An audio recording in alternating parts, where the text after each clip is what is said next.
Okay. I just realized that I had my desktop audio muted this whole time. So you guys have not been listening to this music that I've been listening to because I am a professional. I've only been doing this for 11 fucking years. I don't know what I'm doing. But yeah. Well, I doubt you're still here, but thank you for stopping by Zeta Night. Wish you could have stayed, but things happen. But yeah, I'm gonna finish off this monster.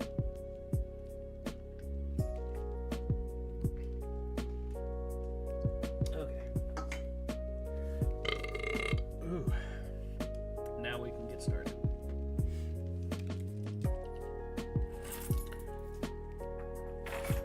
So, as the stream title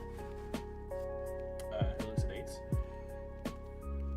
you'll be drawing some Sir Sic. If you don't know who Sir Sic is, you should. He makes fucking hilarious videos. Let me go ahead and grab a link. I probably should have set this all up, but again, I've not been doing this for very long, just 11 years, so I don't know what I'm doing still.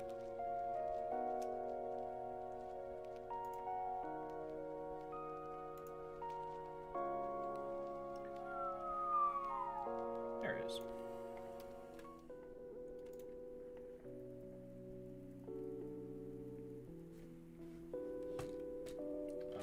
Copy. And paste. Door. Oh god. Okay, let's get going. So I kind of wanted to make like a series of drawings that he could use if he wanted, of just different poses of his Crusader character.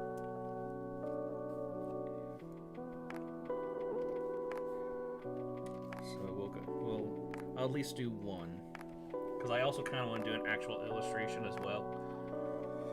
We'll just have to see how things go.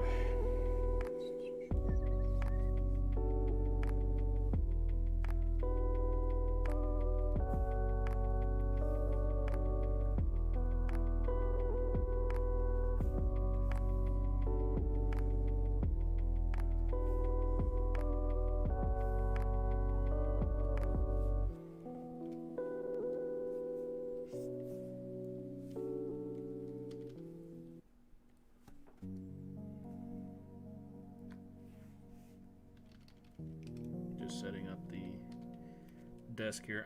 I don't know why I've always liked the idea of like when somebody is addressing something that they're behind a desk as if like a news anchor. I don't know why I always like that idea.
Who doesn't love a nice big comfy couch or chair or whatever you want to call it?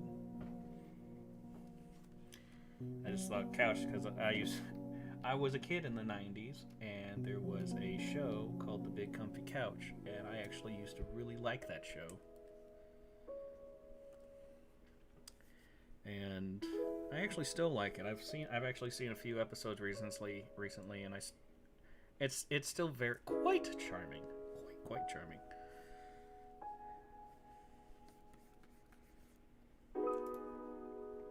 Stop it.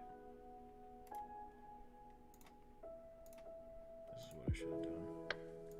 That, and then we put these and here. There we go.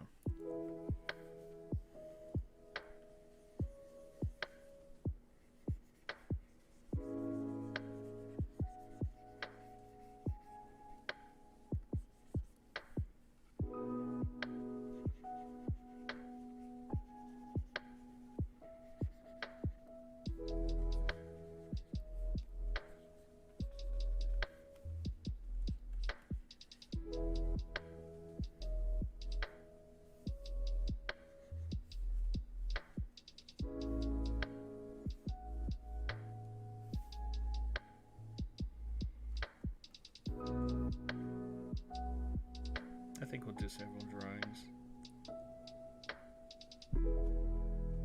I just had a brain fart. What am I doing? Okay.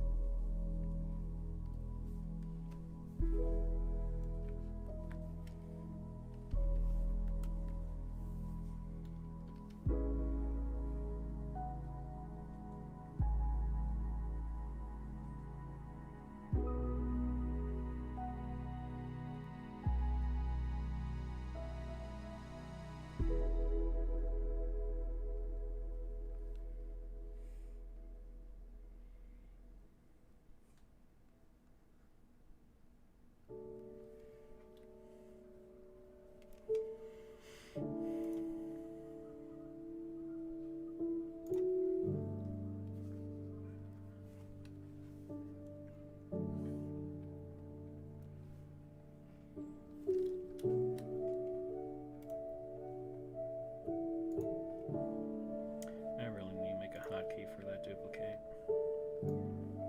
But that's work. And I'm not a fan of doing that.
I didn't know I could do that. That's going to be handy.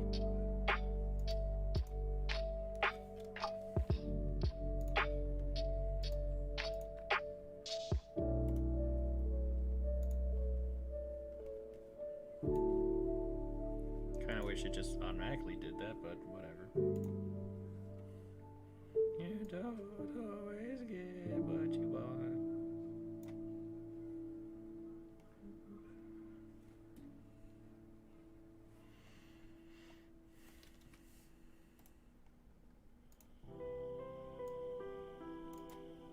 God damn it.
realize that I'm doing something, and so you're like, I must have pets?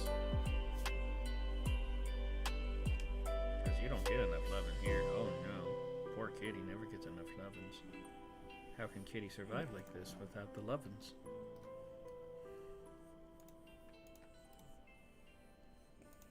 Yeah.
Merge all these.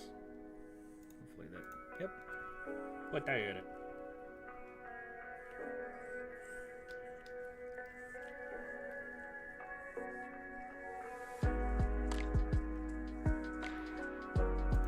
Let's just make a folder for this.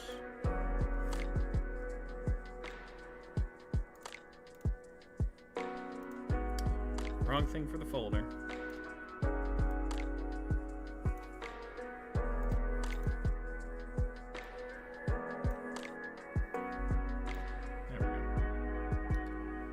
God, Cat, I know. You just don't get any lovin's. It's horrible. And then she just walks away. I want attention, but don't touch me.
I'm just throwing out a bunch of different things. Oh, hey! Hello! I honestly did not actually expect for you to show up.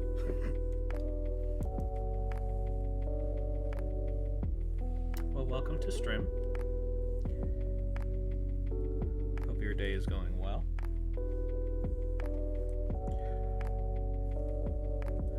I actually started watching your videos like a month or two ago, and I think I've gotten through at least half of them. I think. I'm not sure. Brain tends to shut down after 6 or 7. But yeah, I've been wanting to, because I used to do all sorts of artwork for YouTubers way back in the day, and I was like, you know what, I kind of want to do that again, especially since I'm coming back to YouTube. So, kind of just making a bunch of different panels.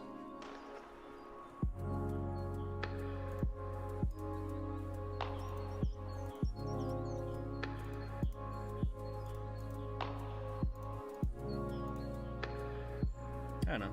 I enjoy doing stuff like this.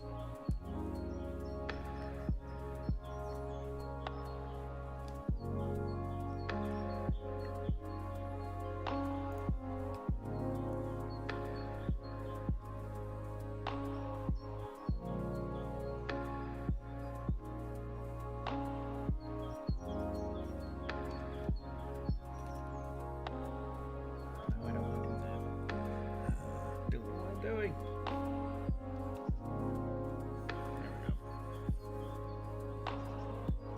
I am a professional. It's just very amateur.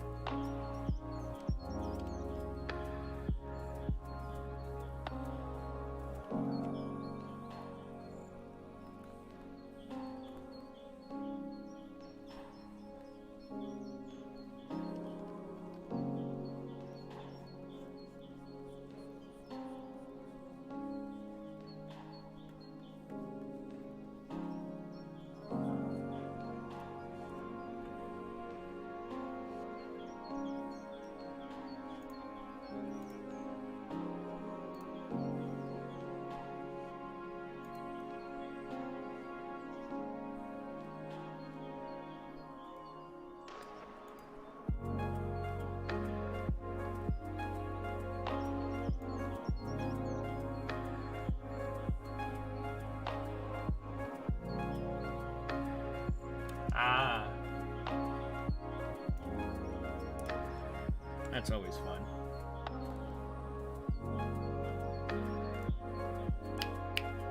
Is the audio okay? I feel like I need to turn that down a bit.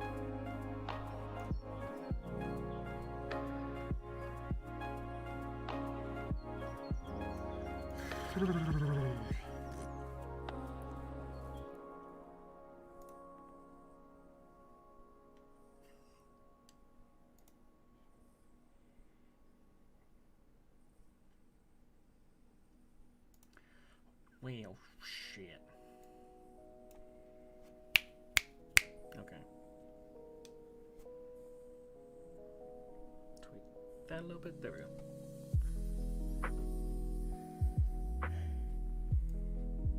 Yeah, I've been switching a bunch of stuff around. And, because I took a bit of a break from streaming, because I used to stream on Twitch. Well, I have a long history of streaming, but I used to stream on Twitch for like the past 7 years. But I got kind of tired of doing that because no one showed up.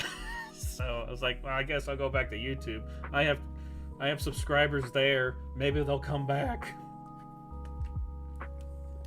Yes, I haven't posted anything in like 4 years, but I mean...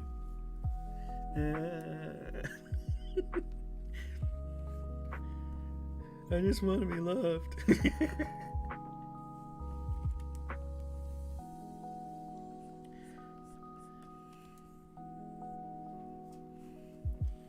Yeah, well, see, I've been live streaming artwork before Twitch was even a thing, before YouTube even had streaming.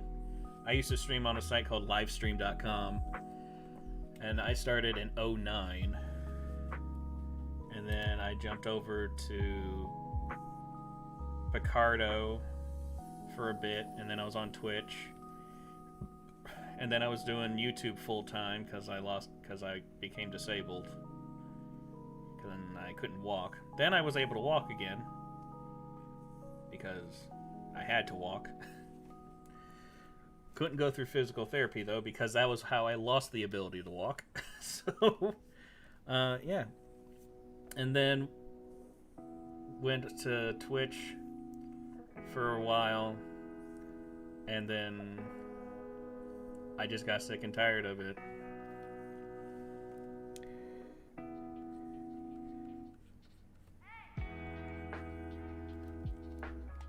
I probably should have downloaded a picture. That probably would have been a good thing. But we don't make good decisions here.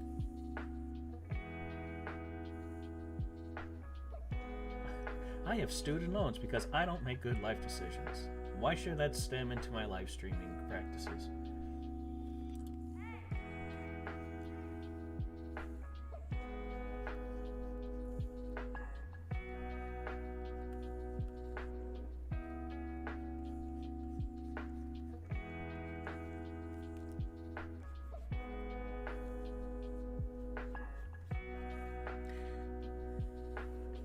But yeah, I used to do a lot of artwork stuff for people back in the day. Like I did a lot of work for people like Matthew Santoro and stuff like that.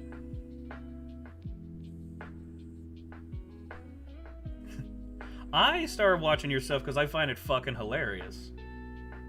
I also kind of like playing your stuff when I go pick up my roommate from work. Because he's extremely sensitive to people saying stupid shit. Like it's so easy to make him cringe. And so I just play this stuff, and then he starts cringing, and then you're making your jokes, and I'm just like, oh, this is the best. Though I can't remember which video it was. I think it was one of your moon landing ones. I think it was one of your moon landing ones, where they were saying about how realistic movies were back in the 60s, and they said something about Star Trek, and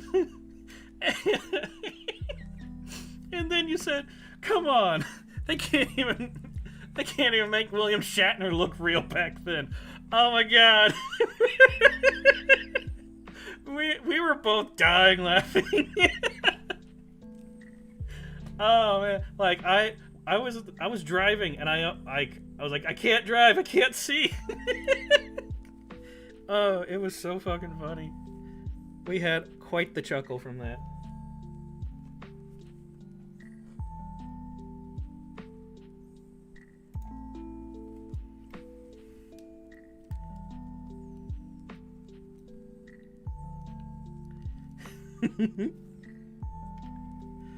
Oh my god, that was too much. I was not ready for that joke.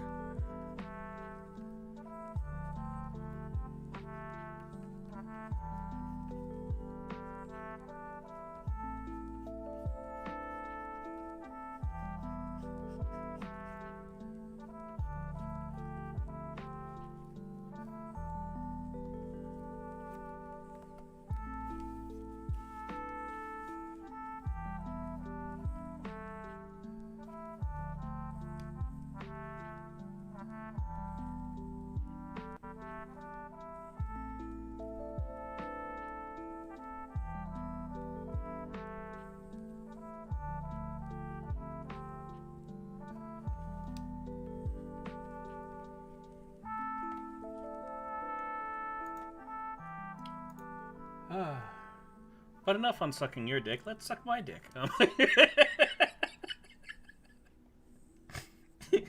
But enough about me. Let's talk about you. What's your favorite thing about me? Here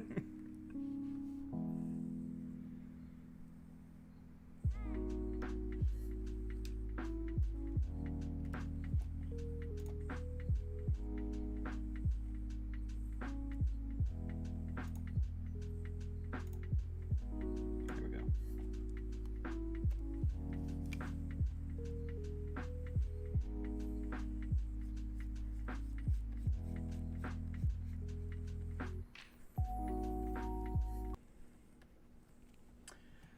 Oh, thank you, YouTube.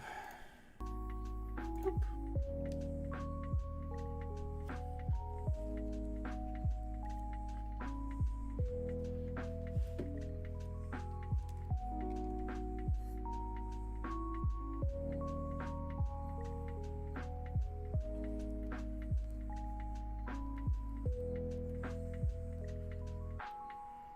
I mean, some people's ideas of how the world works, it's kind of like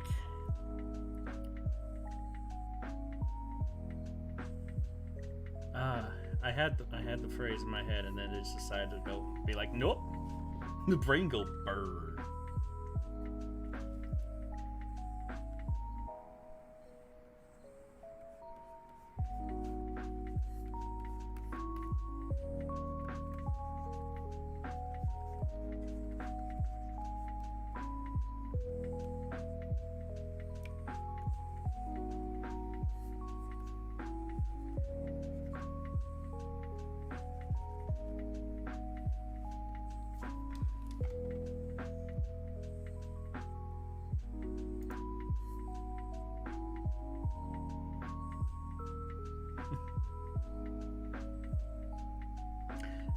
It's like the ideas they have is kind of like when someone's doing a chef's kiss, but in the middle of it they sneeze, and like they had a lot of stuff in their nose, so it gets all over their hand. Just like that's the best way I can describe it. Where like they start off with something and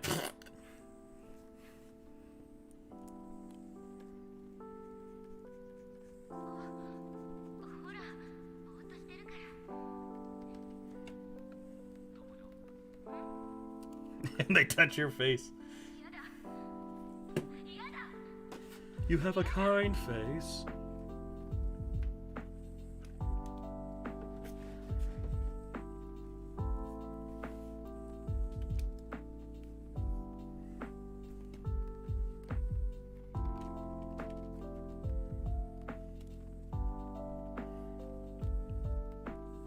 So I kind of figured like this many shots would be like a starter.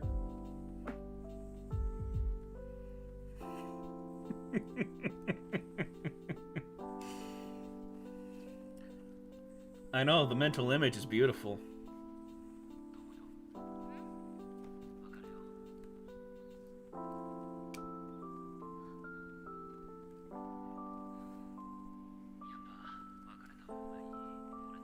Okay, I'm gonna get rid of this mask.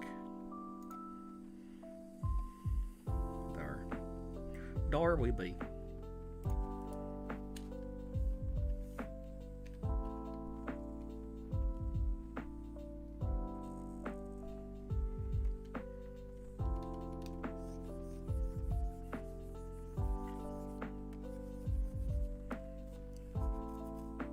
Wordology is a bullshit study.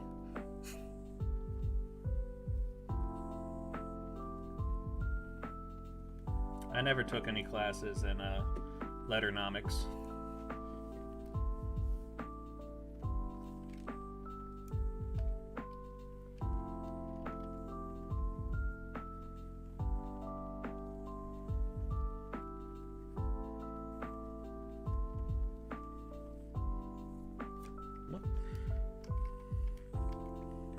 Don't mind me, I just don't know where the fuck the thumb goes.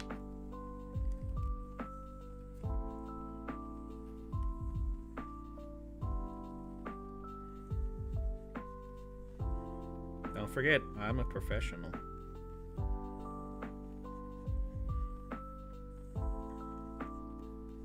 This is my main source of income. Drawing very badly, apparently.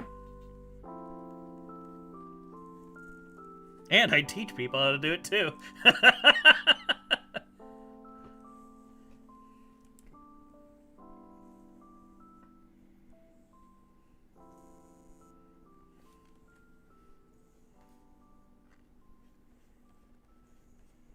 I mean, if I was going to do a drawing of like, because I specialize in body horror and just horror in general genres. So if I were to do like, that's one thing I haven't done forever. I used to make monster versions of people, and I should do that again. Those were a lot of fun. That was actually how a lot of people found me before. I should do that again.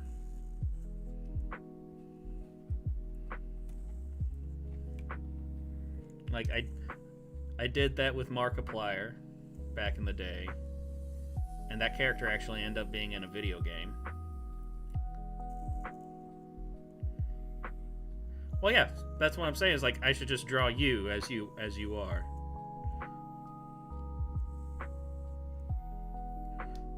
Well, isn't the horror underneath everybody?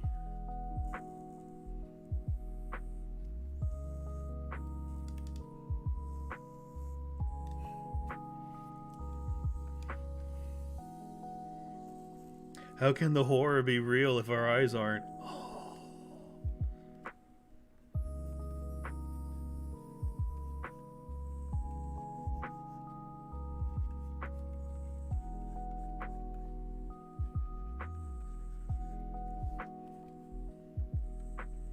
Mind explosion.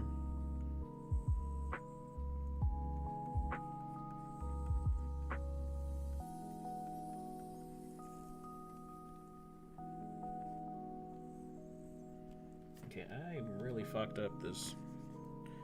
I'm just gonna redo that. Fuck it!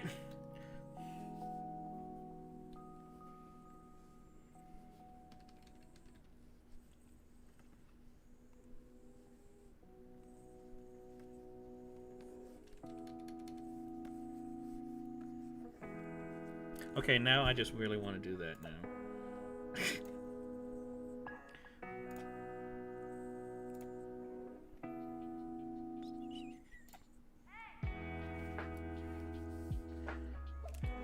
Okay. If you could describe how you actually look, what would it be? This will help me get started.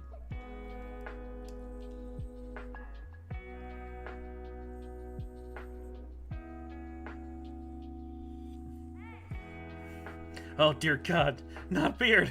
Ah! You monster!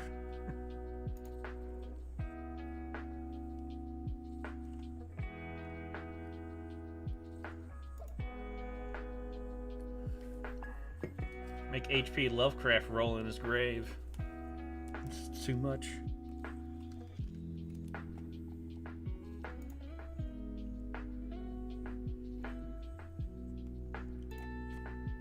Okay, so you're either a lumberjack or a dwarf.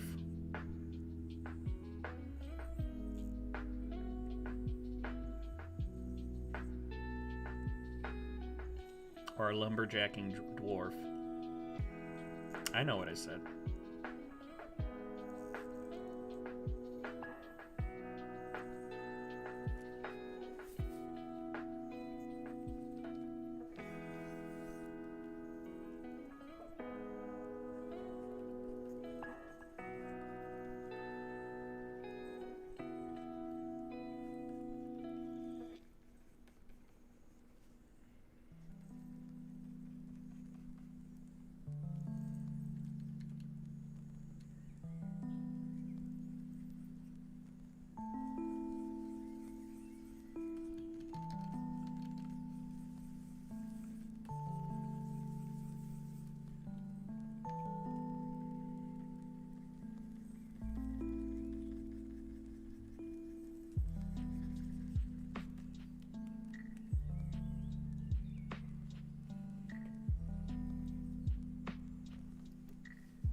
It's almost like I'm looking at an actual photo of you.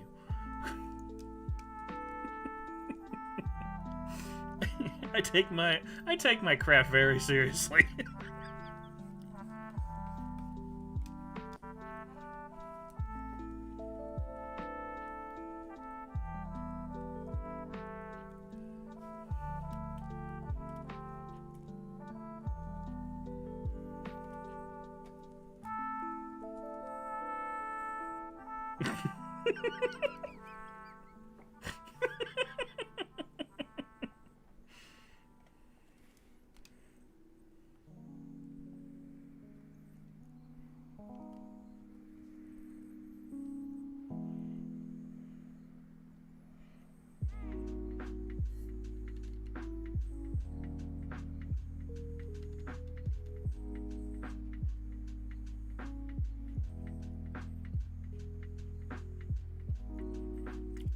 Just pour it in.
This is what they mean by glazed look, right?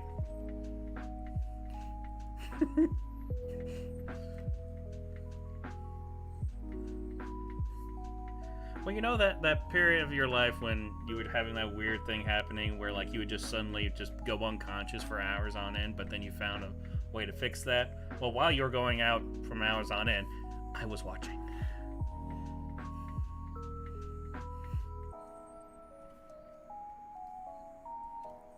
I know, right? Everyone else was like, that's against the law. I'm like, whatever. You're just jealous. Because I have tastes.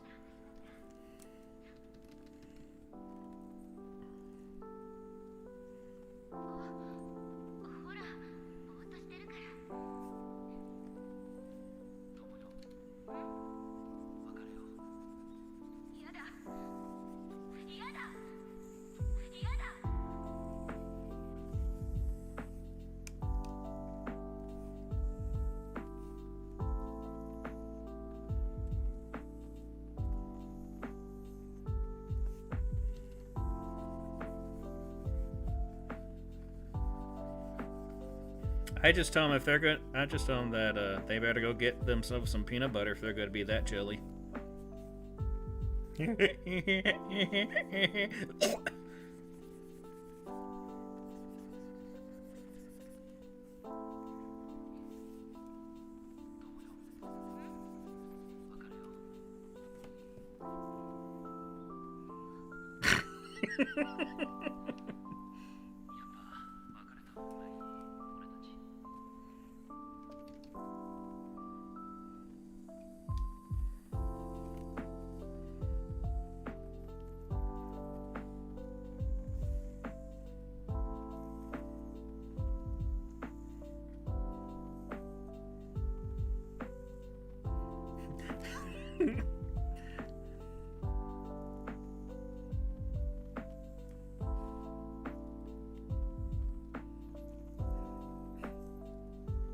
Doesn't want thirst for my back.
Oh, that was bad.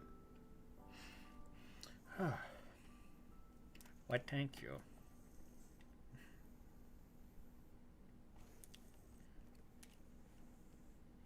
I've spent many a year perfecting this, and now I have. I think. I'm still not sure.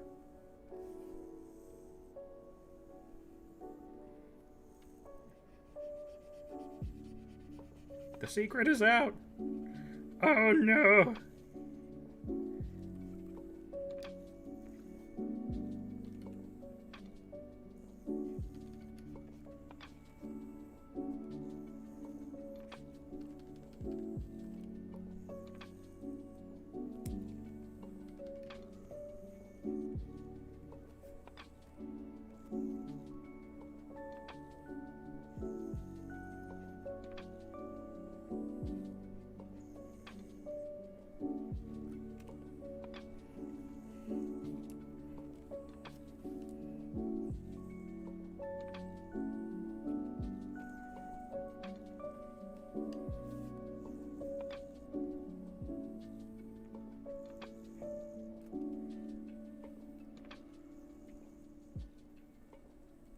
With a big forehead.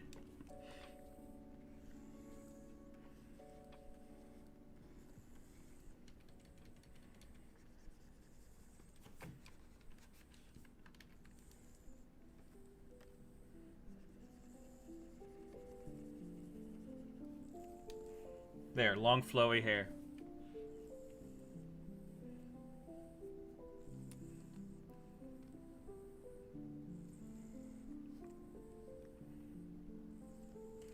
By whiskey? How do you do it? Of course, I do it by rum, but it's a different technique.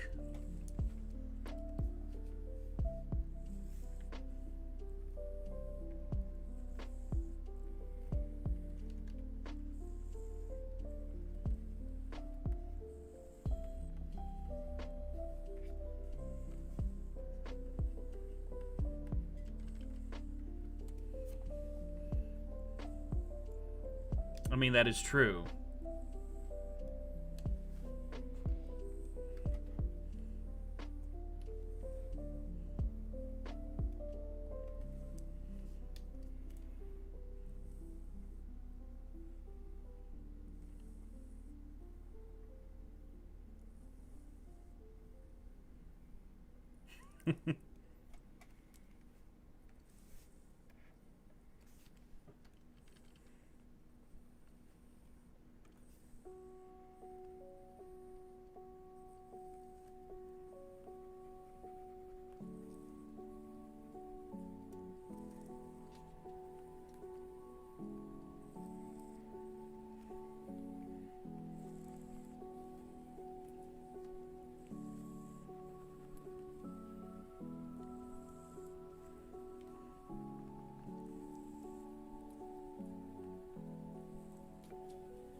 It's just based on perspective, really. I mean, people say ants are the disease of the world. That's just perspective.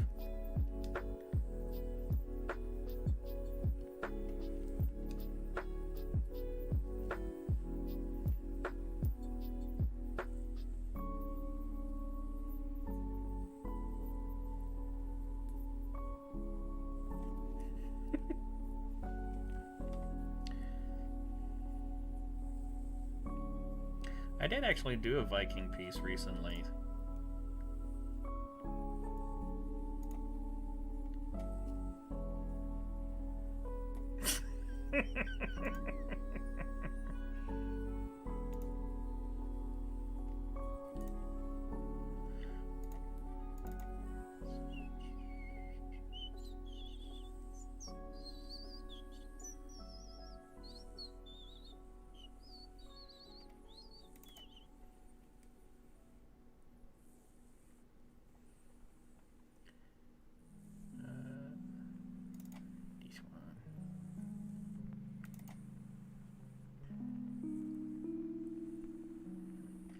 This was a commission I did recently.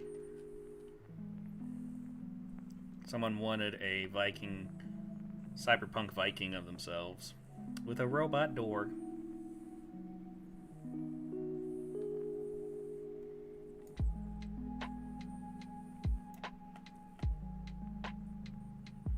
Pretty proud of this piece.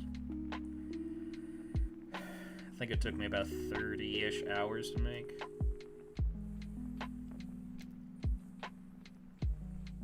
Yeah, I like how it turned out, especially the dog, since one, I don't draw animals, especially robot ones, and so that was a pain in the ass to do. The art style is called mine. I don't do a particular art style, I do mine.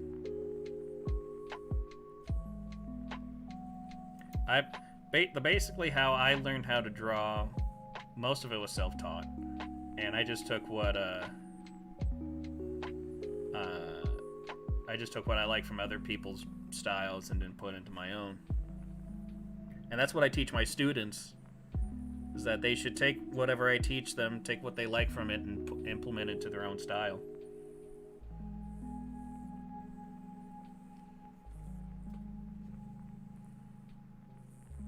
Axe gun. Well, so the axe pistol is actually, because I talked to a friend of mine who is kind of an expert on weaponry, and I asked him if I were to make a gun that was going to be like a hatchet, how should I build it? And so we went over basically making a revolver would probably be the best one to do.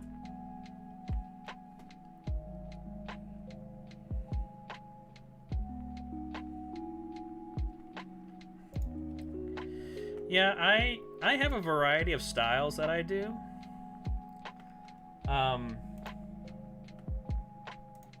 And I am also open for commissions, which is like my main source of income right now. Axe gun for kids. Silly rabbit, axe guns are for kids.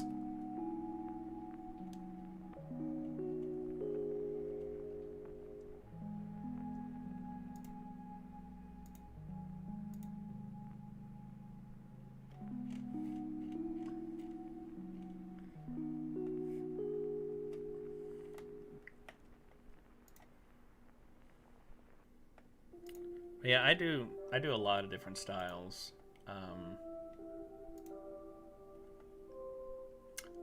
The genres that I call my styles is that I can do cell shading, which has just one or two layers of lighting effects. Let me grab an example.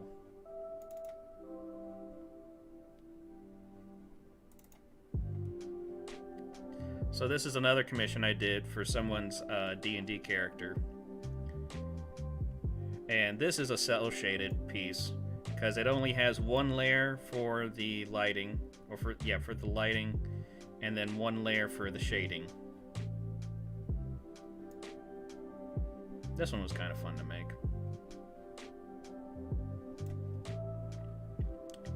This character is a barbarian lizard folk.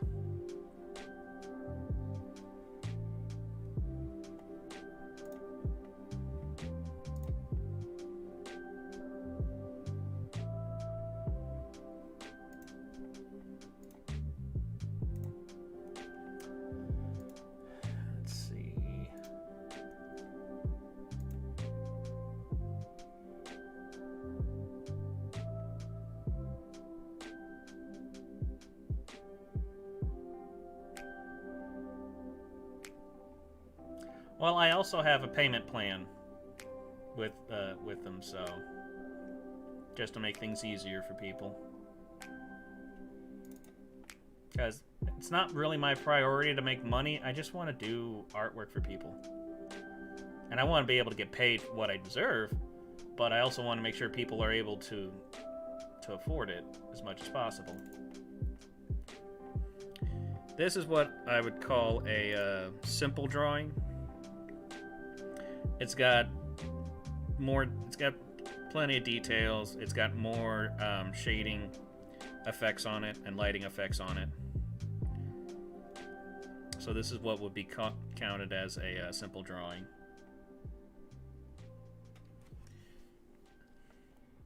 And that's just what looks like.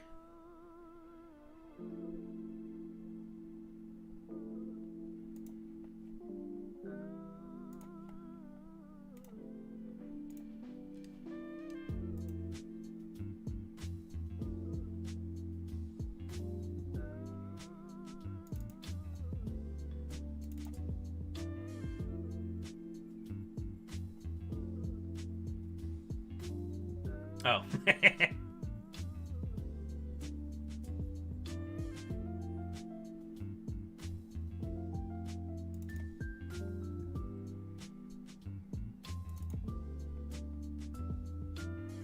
This is what I call a full render. Joke. But this has like basically a complete lighting effects with it, rim lighting, and something I call ambient occlusion, and all that stuff. A lot more detail, stuff, all that. Yep, somebody commissioned me to draw Higgs, and so I drew Higgs as a background. I never played it. I watched my friend play it, and I was like, yeah, fun game.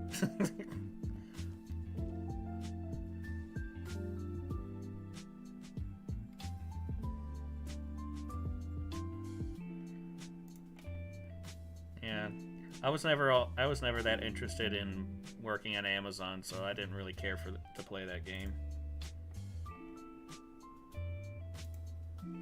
And then I also do digital paintings. Let me grab my latest example of that.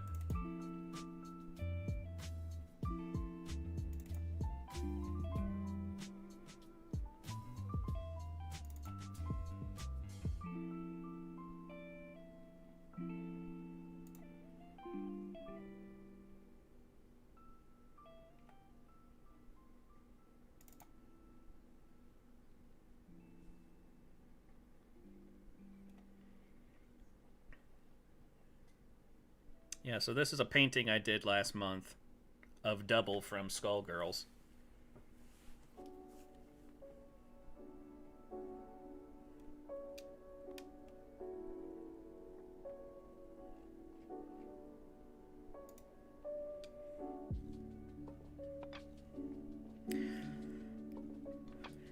Yeah, like I said, I really enjoy doing like monstrous body horror things, and so, but I also want to do some fan art. And I was like, I'll do something from Skullgirls, because I really like Skullgirls. I'm complete shit at it, like I am at every fighting game, but I love the design of the game. So I was like, you know what? I'm gonna draw it. I'm gonna do that. This thing took me like 65 hours or something like that.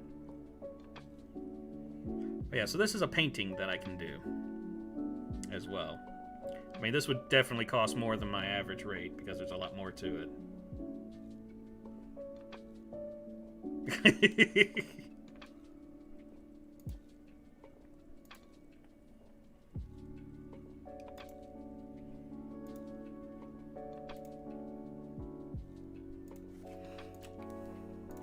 Oh, done with that. There we go.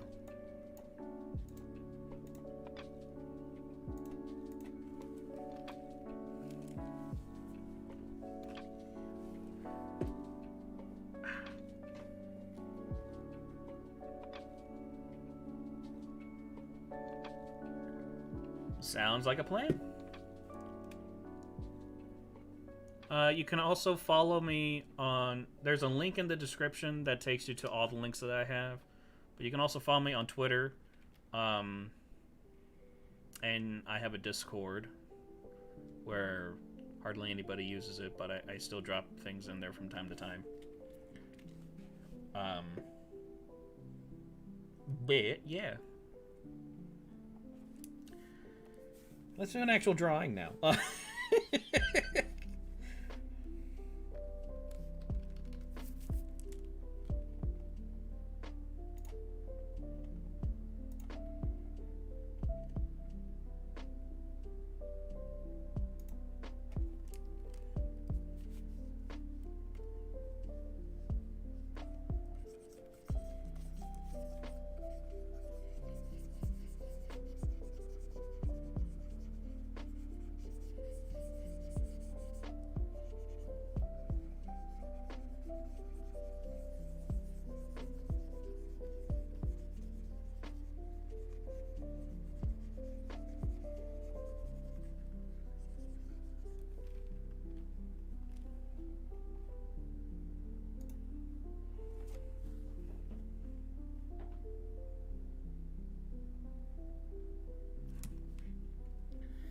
That was silly stuff art. Let's do an actual drawing now.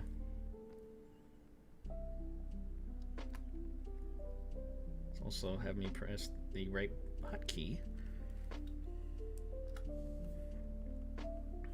Now you're probably going to object with how this looks, but we all know this is how you actually look.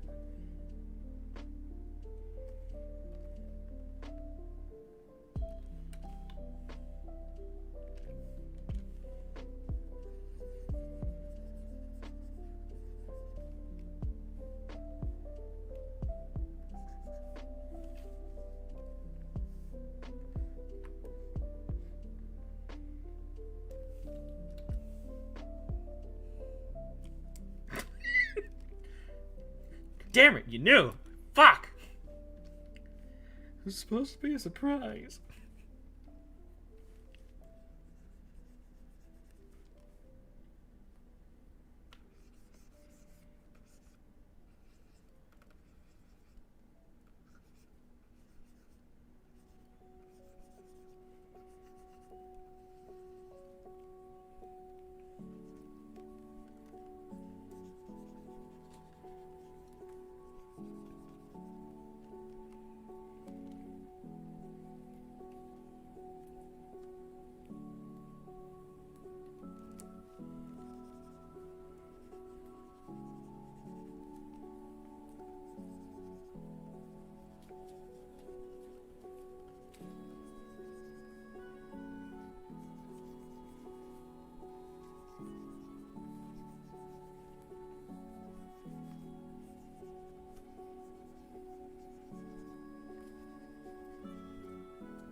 Yeah, I'd get one of those shirts, but I mean, I'm not good at the sex. I mean, famous. I'm not famous.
I mean, I've certainly shown that. Like I said, I have been a content creator for 11 years, almost 12 years now.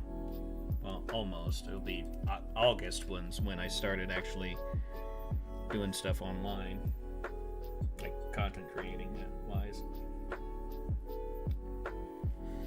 And I started in 09, basically as soon as I got into, shortly after I got into college was when I started doing stuff. Hello!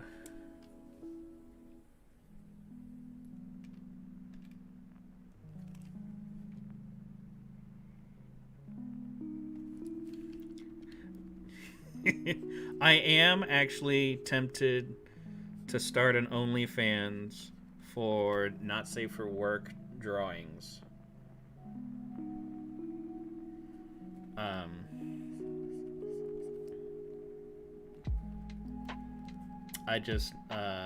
I haven't done that yet because I'm still, okay, so I grew up in like a fundamentalist Christian household,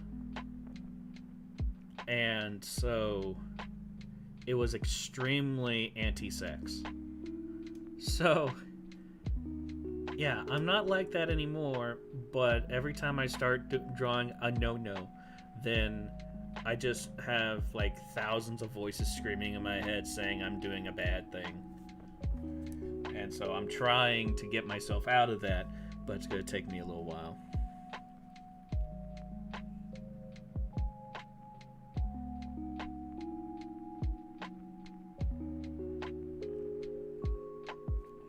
Draw sexy ceiling fan.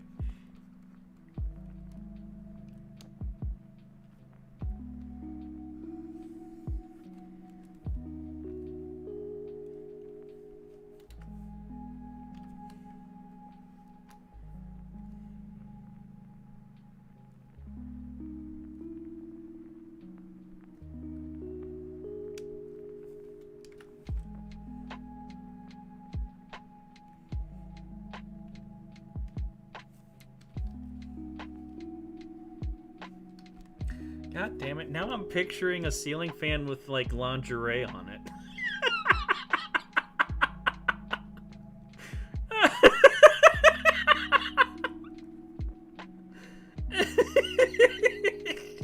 Fuck, it's so... God damn it, now I gotta draw that. It's so fucking stupid. I have to do it now. Shit, thanks a lot.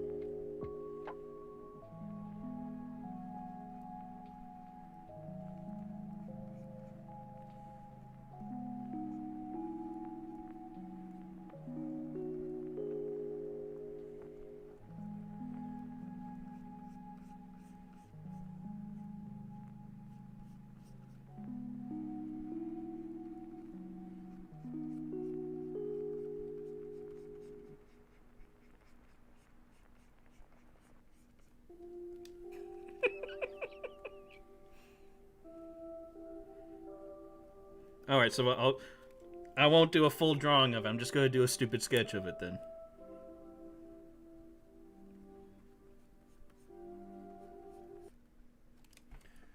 Oh, fuck off, YouTube.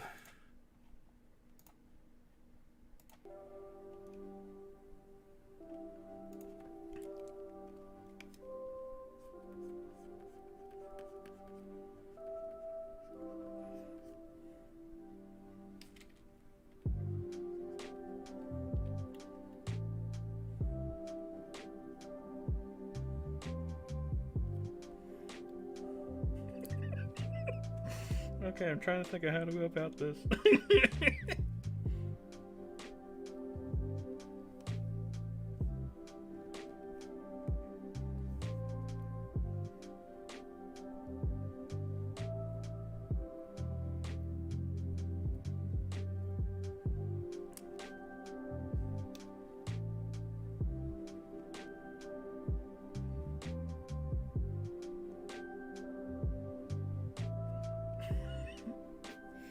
I'm having too many stupid ideas, guys. This ain't good.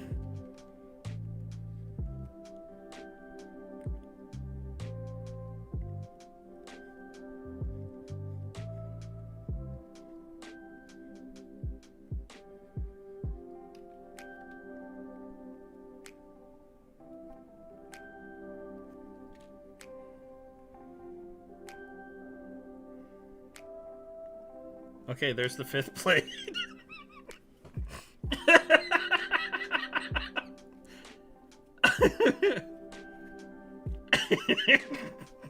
God fucking damn it.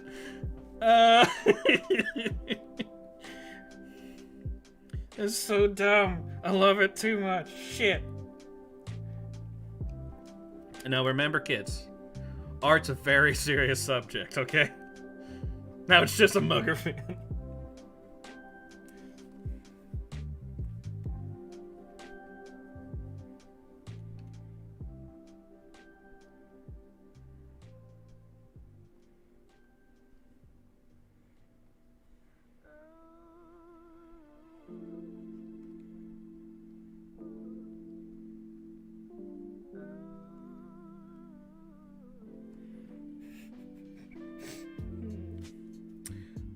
What has my life become?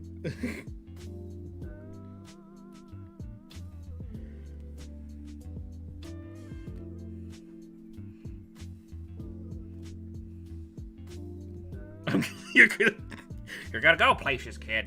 I can see it. You're gonna go places.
I just want to preface this that I am an adult.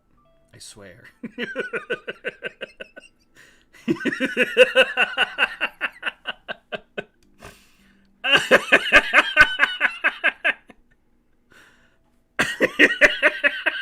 is so fucking dumb. Oh my god. This is why I stream, because stupid shit like this can happen. Unfortunately, I rarely ever get people at my stream, so this is great.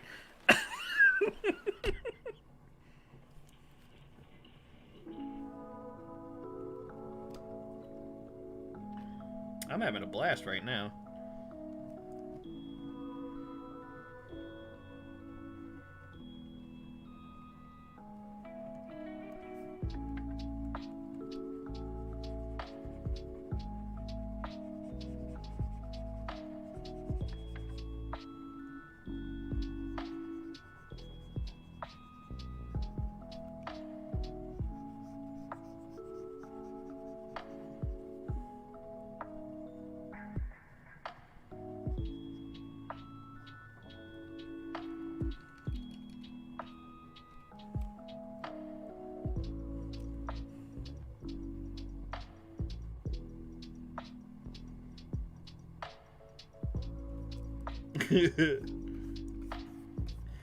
The fan says, "What are you looking at, Baka?"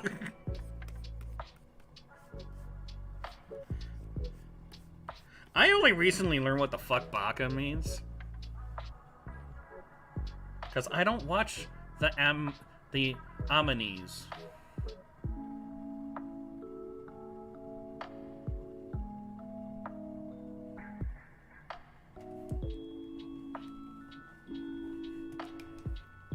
I mean, I've I've watched. I think the most of an anime I've seen is Dragon Ball Z. I've seen some Naruto or Naruto. I don't know how you pronounce that one. Like, I've seen clips from a bunch of other ones, and I've only seen like 3 or 4 anime movies.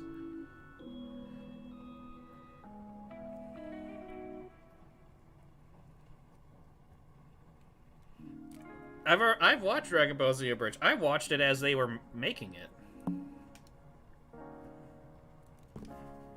I've been on the interwebs for a very long time.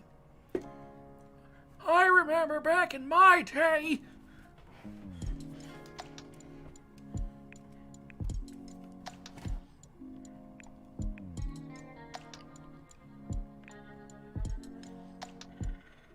Okay.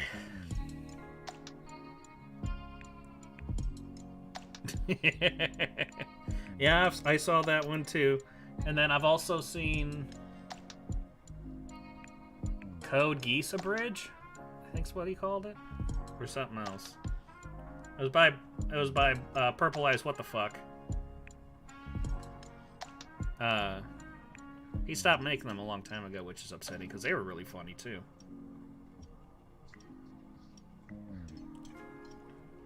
See, that one I haven't watched.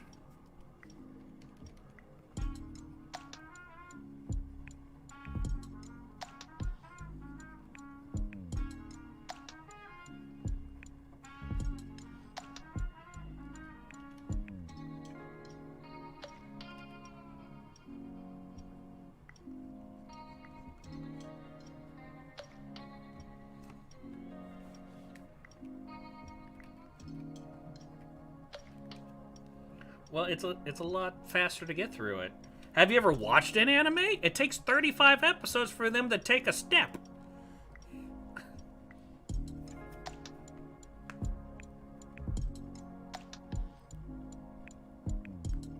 That's one of the reasons why I could never get into watching anime. Because I've been just sitting there going, do something!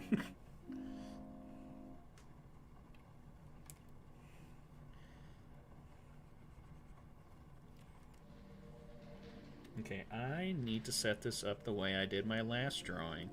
Which, I guess I should show this off too. Which, by the way, if anybody is interested in supporting me, which is always fantabulous, I do have a Ko-fi. There is a link in the description that will take you to all my other stuff. And I do have a Ko-fi page. And I have a gold membership where, so if you do a monthly subscription, you'll actually get some exclusive content. Right now, the exclusive content is full-length time-lapse drawings, time-lapse videos. And then you can see like the really quick ones on my TikTok. Wait, wrong one. Where is it? Here it is.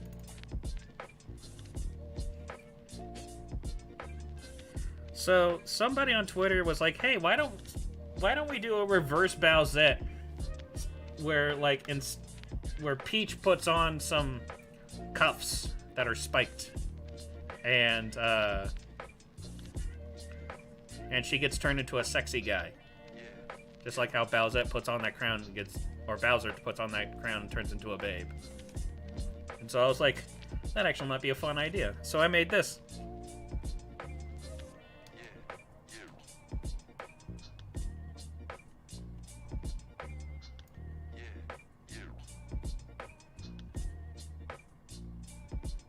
It was fun. I enjoyed making this. I enjoy making dumb things. I just enjoy making stuff, really.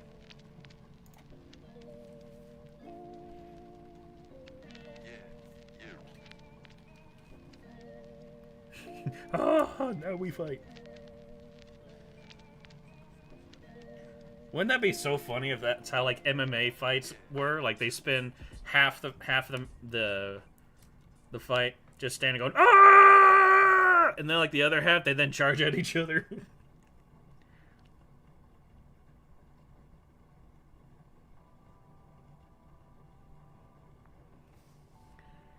Ah, shit.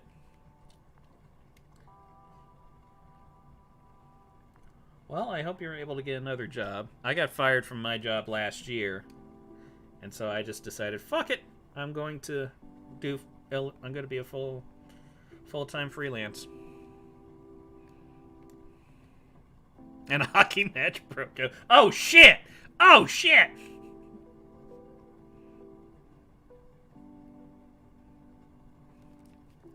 Well, I have been drawing consistently in order to get better for over 20 years now. And I've been doing it professionally for over a decade. So I would hope I got better. And I hope I got good. Dark Souls ain't got nothing on me. Is this drawing the Dark Souls of art? Oh my god!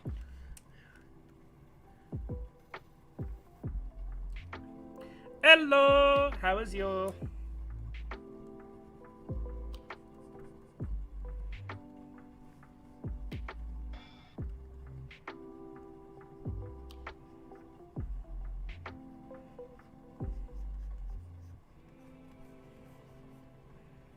I should probably put this on another layer.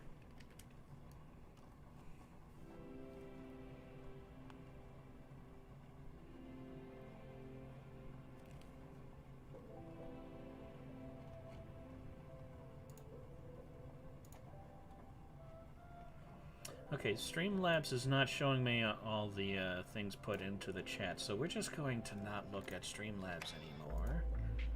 Thank you, Streamlabs, for being worthless.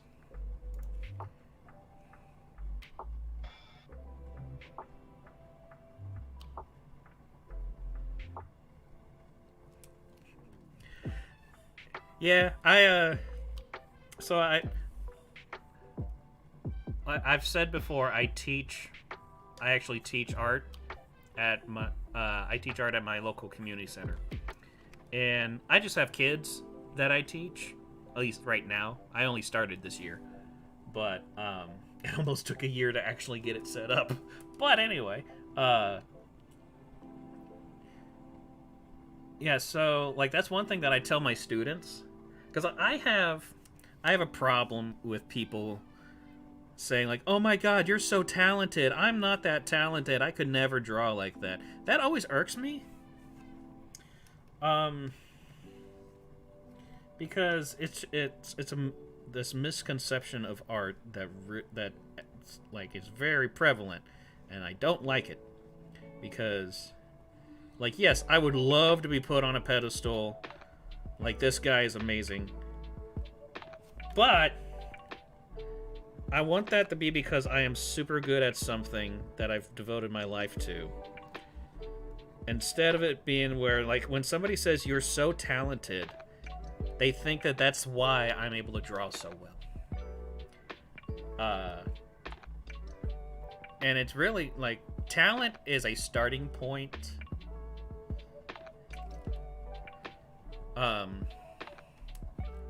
This is how I see it. I'll get to your question. And I know. I just want to get this out before I forget.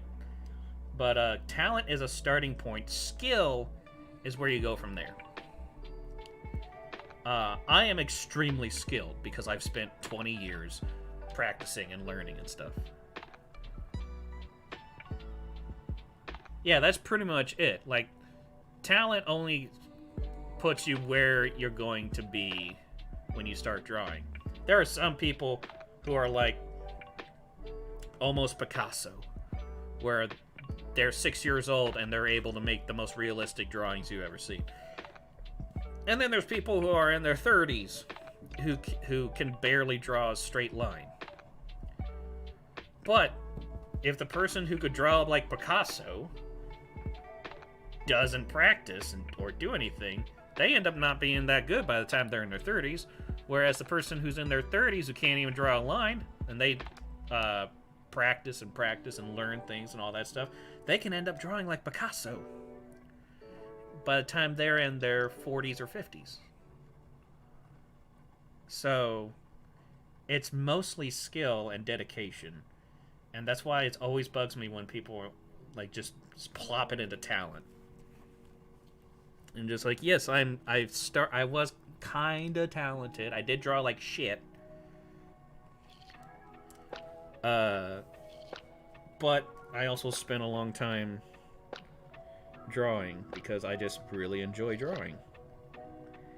It's what some people call a passion.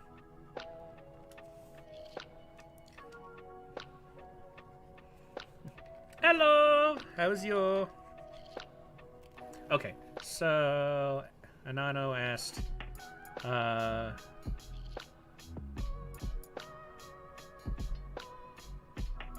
where did you go to art classes yourself? Where did I go to learn how to draw? Basically.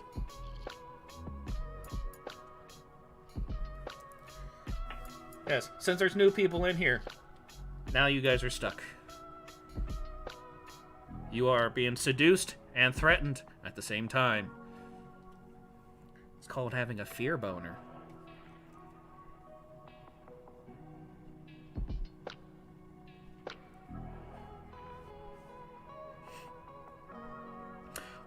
Fuck! Now I just pictured a tower shield just being a shield that's literally in the shape of a tower that has little people in it. That'd be really funny.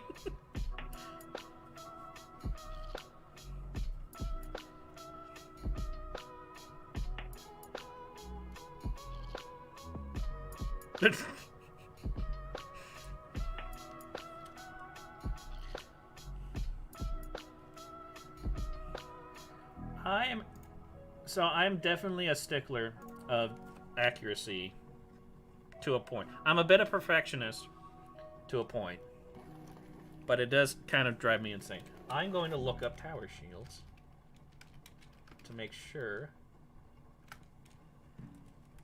I'm actually be doing it right. Because I know what a tower shield's supposed to look like, but I kind of want to do it correctly.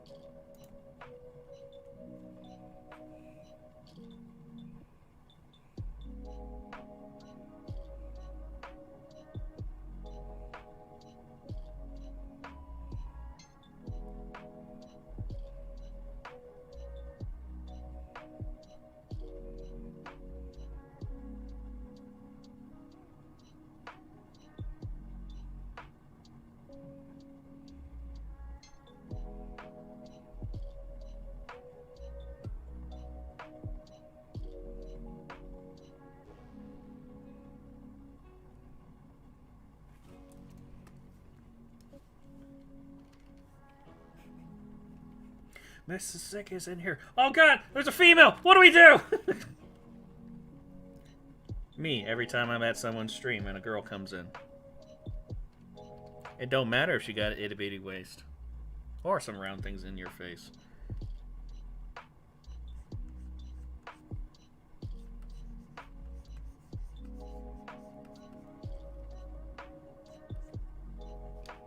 Okay, I gotta move this over. Get your ass over.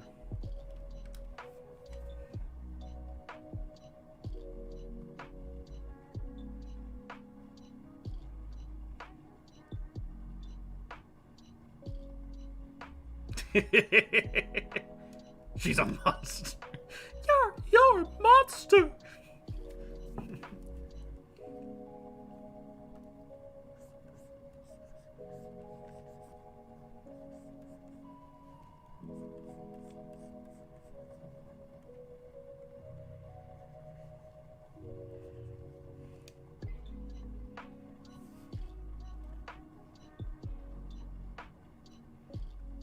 I also have, because I did go to college.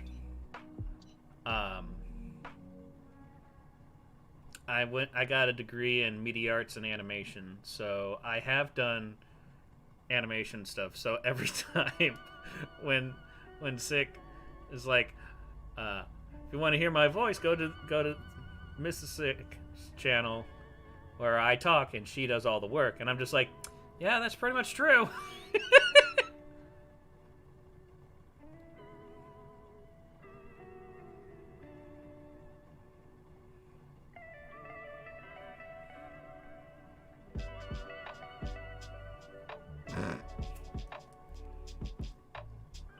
I need an adult. I am an adult.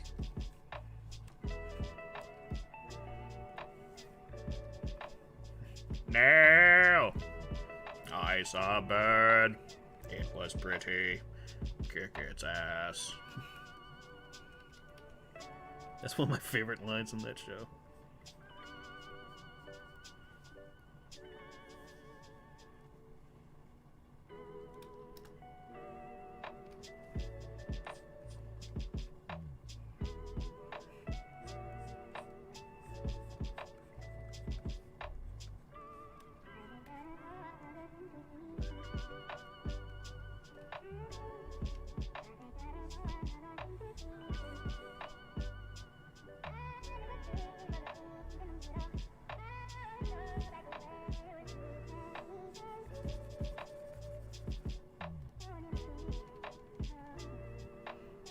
Okay.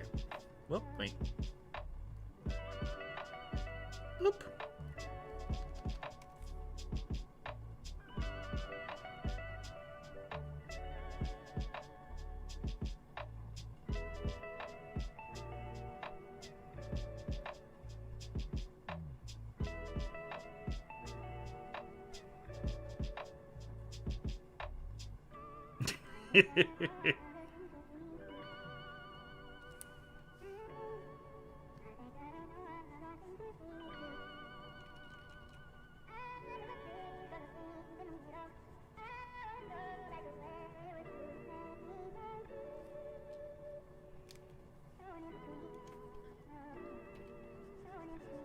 Okay, fix that.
Okay, I need to shrink this stuff down a bit. I like to be able to fit most everything. Ah, my head. It's itchy. I like how I'm getting various information from YouTube's streaming thing, where it says, you have 8 congruent viewers, you have 10 congruent viewers, and it's telling me that at the same time. I don't know, what is it? This is why I have trust issues.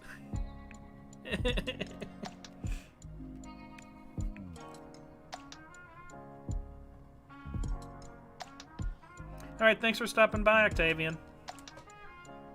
I does appreciates. I know, this is the first time ever. And I wish I was joking.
Let's just edit the canvas. What? What?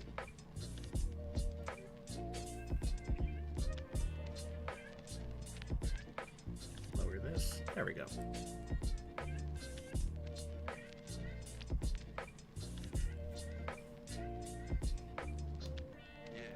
Well, so I have a commission sheet that has all my information on, like, my pricings and stuff.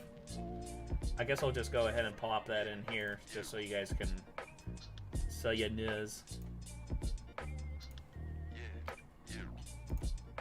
Ah, shit. No, come back. There.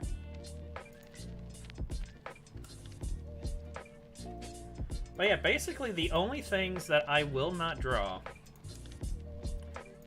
is porn. And if something comes up that I didn't think of, that I'm just like, I don't think I want to draw that, I'll just be like, nope, I'm not going to draw that. So, but other than that, I've only gotten one person that wanted me to draw something that I refused to do, but that's because it was scat porn.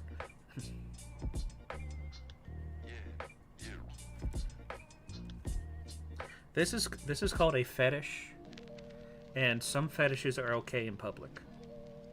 I mean, why wouldn't this fetish be okay in public?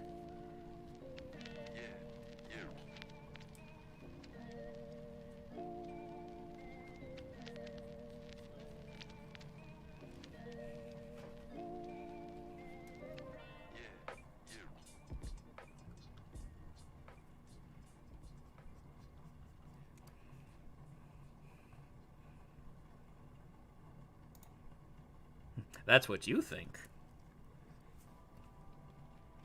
Or is that just what Mrs. Sic said?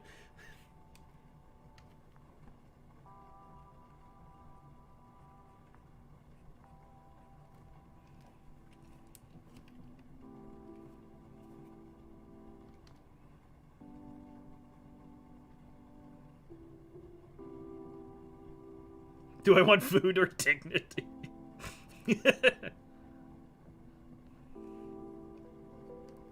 Well, I mean,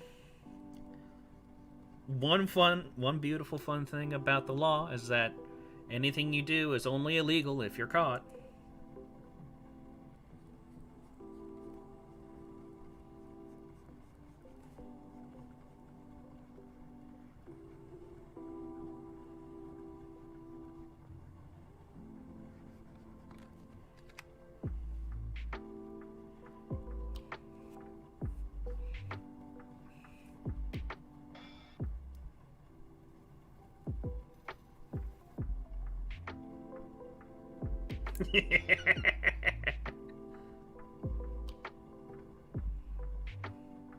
Yeah, but an elephant's a big boy too, and those are hard to catch. I mean, you can catch it easily, but to do anything with it after you grab onto it, that's the hard part.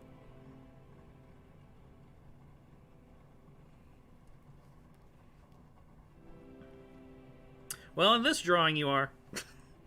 Because I actually like drawing muscular people.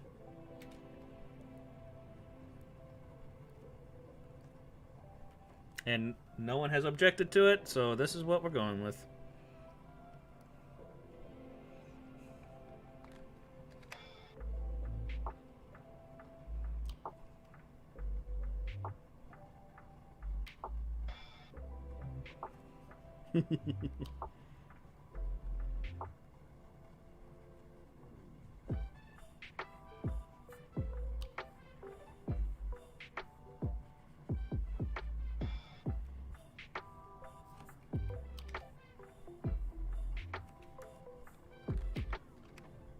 So I've been, like I said before, I'm also a teacher, and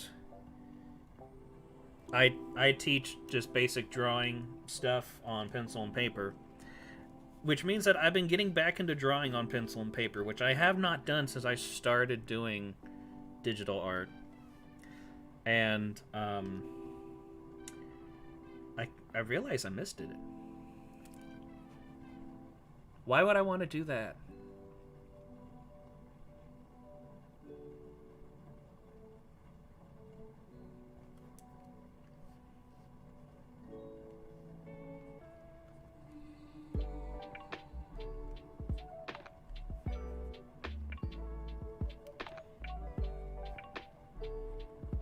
You know what? I'm gonna build them like Roadhog.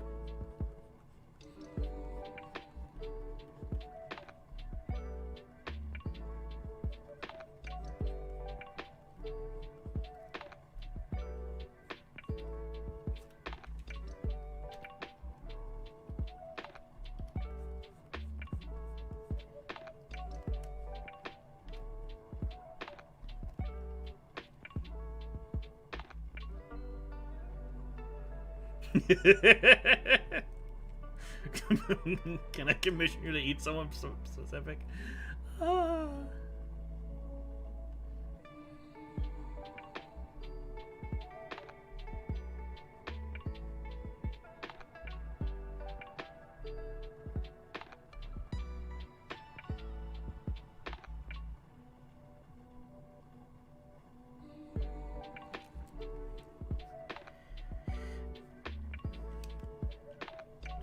Yeah, I actually found that drawing, like just sketching on paper, is extremely relaxing. And I think one of the funniest things is that a couple of my students really love some of the characters I draw, because I have two webcomics that I'm trying to get back into drawing, and one of them I have established, but I just need to get back to drawing it. The other one, I'm still trying to get the designing of it down. And so like before class, I would just be drawing them, and one of my students saw it, and she was like, "Oh, she's really pretty." My students are like 8 to 11 years old. So like the 8-year-old saw one of my characters and was like, "Oh, she's so pretty." And then, and then the next week, she was like, "Where's Angela?" That's the character that she saw. I was like, "Oh, I didn't have time to draw her before class." And she was like, "Oh," like she was really upset about that. I was like, "Oh, I better draw her before class every week now."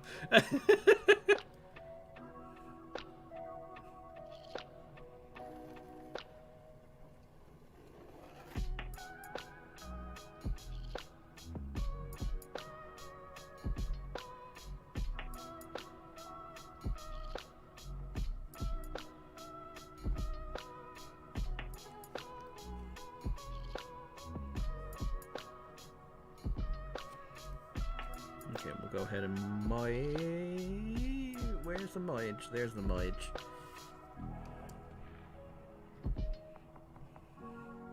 Does it have to be good?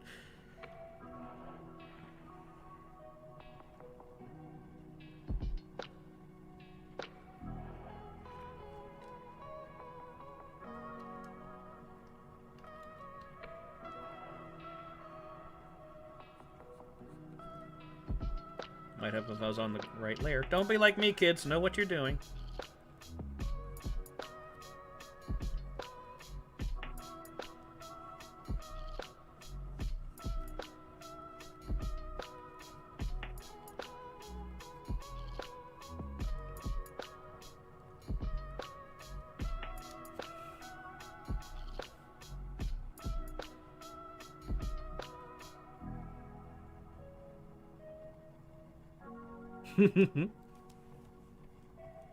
Yeah, so the character that she saw that she really liked. I'm working on this one comic. Right now it's called Soulmates, because I can't think of a better title because I'm shit at titles.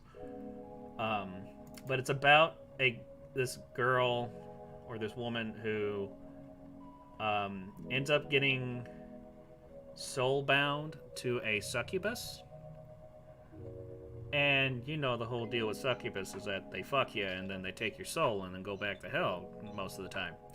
The problem is that the woman here is asexual, and the succubus is not going to, you know, do that. I actually have an issue written out for that where, like, when they realize that the human is asexual, so she's not into doing sex, and the succubus is like, oh, that might be a problem. And the woman's just like, so since I'm not into that, does that mean that you're going to, like, you know? And the succubus just looks at her and is like, what the fuck? No! I'm a demon, not a fucking monster! So now they're stuck together until they fuck.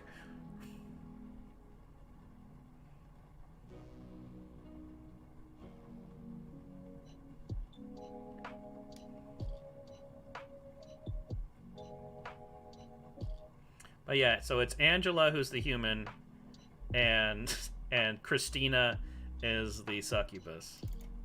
I think this is the file. Yeah, so this is Angela.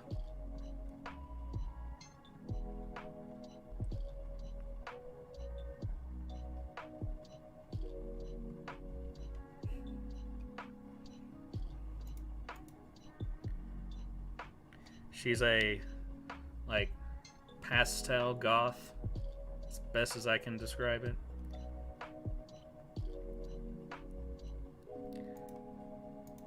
But she likes pizza.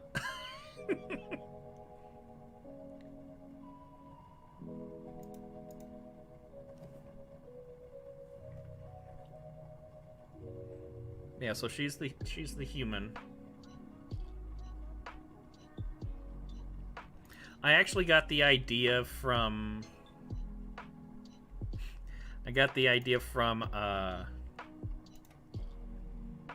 someone on Tumblr years ago suggested a story where a incubus gets summoned by a human who's asexual, and they don't want to have sex, they just want to have somebody to cuddle with and watch movies.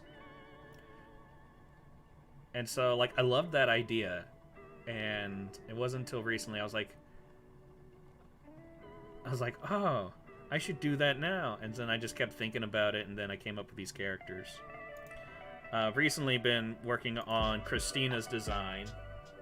I mean, I've got a couple drawings of her, but I'm not entirely satisfied with her design up until this portrait. This bust one. Thank you. I do pride myself in my use of lighting. But yeah, this is Christina. I'm going to design her outfit to be more of a sophisticated look that's still seductive. So she wears a sleeveless turtleneck and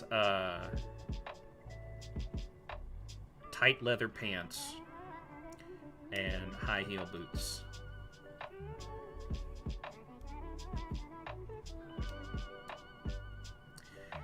And yeah, I've worked really hard on getting good clean lines.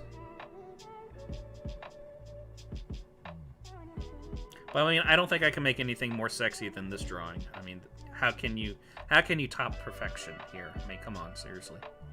Let's not be ridiculous.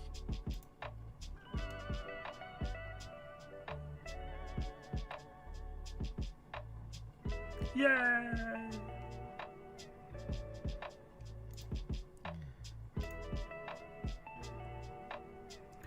But yeah,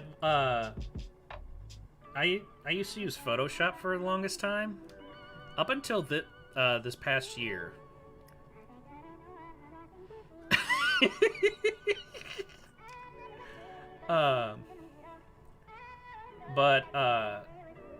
And then I tried a program called Krita because I was looking for something that was either cheap or free that I could teach students with, and they can actually use. So I used Krita for a bit, but then I jumped over to Clip Studio Paint, and I am in love with this program. It has everything that I want. And then when they added the time-lapse feature, okay.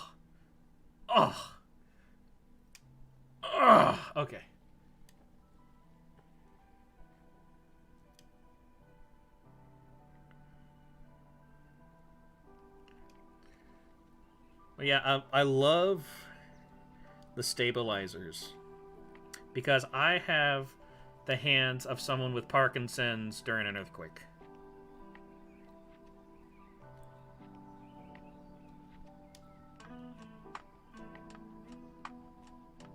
Yeah, I like Krita a lot, and I recommend Krita for people who are starting off and they want to find a program that's customizable and has lots of features and is pretty good. I think it's a great starting program. Because I feel like from Krita you can jump to pretty much any other art program because a lot of them are built the same way. But yeah, Clip Studio here,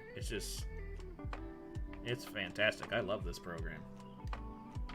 Hey, did you guys ever see that cover art for the a recent comic book about Starfire's child? Starfire and the other guy, I can't remember. I haven't followed comics for a while. But this one kind of became a meme for a bit because it was like some short fat bitch standing behind Starfire and just being like, "I'm not Starfire. I can't read." But I decided to quickly do a stupid drawing of that using my two characters, so I made this. This is how I draw chippies. They look like teddy bears.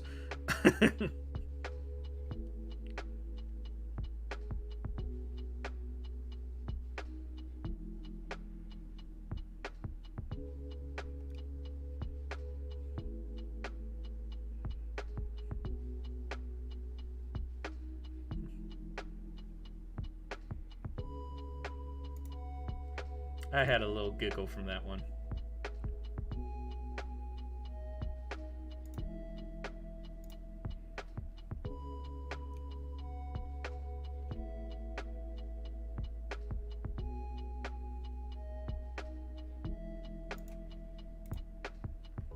Yeah, the comic with the Soulmates comic, basically there's going to be moments like this in it. This was an early design of Christina.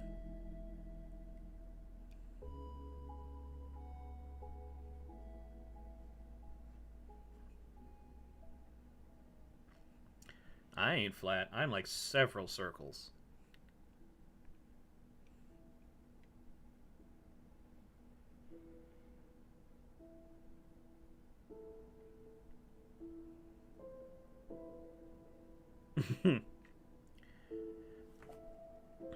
Yeah, line art is actually my favorite part of drawing.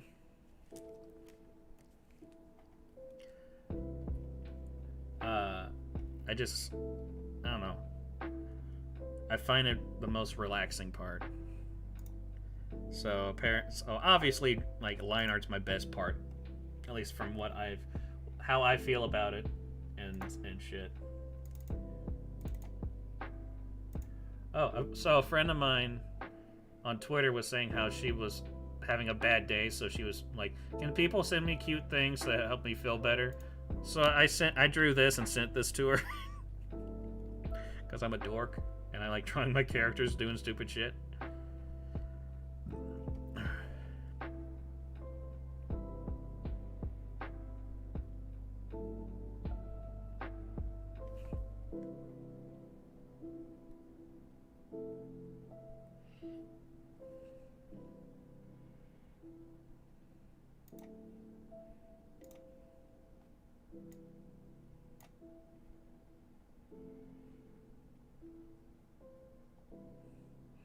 Alright, thanks for stopping by. I really appreciate it. Hope you had fun.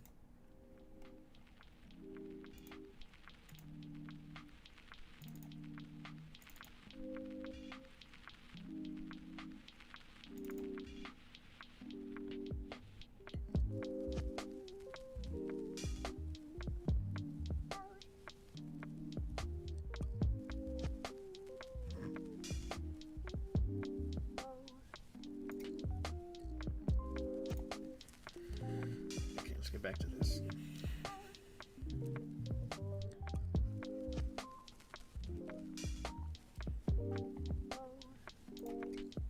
Wait, I'm already there. God damn it. I don't know what I'm doing.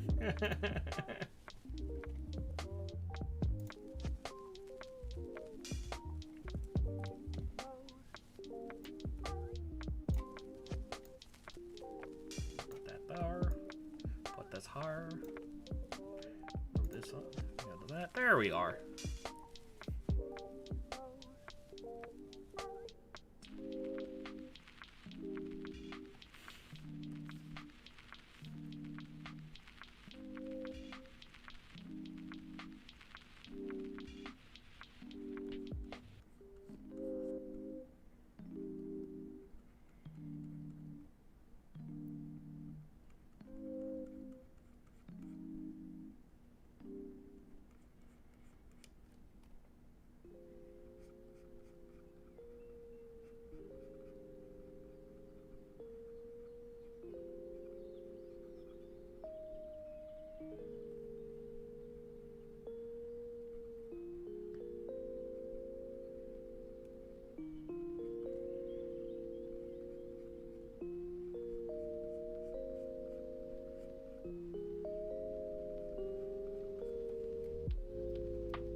I mean, technically, I'm unemployed too because I'm a freelance illustrator. So I just hope to get some commissions or something going.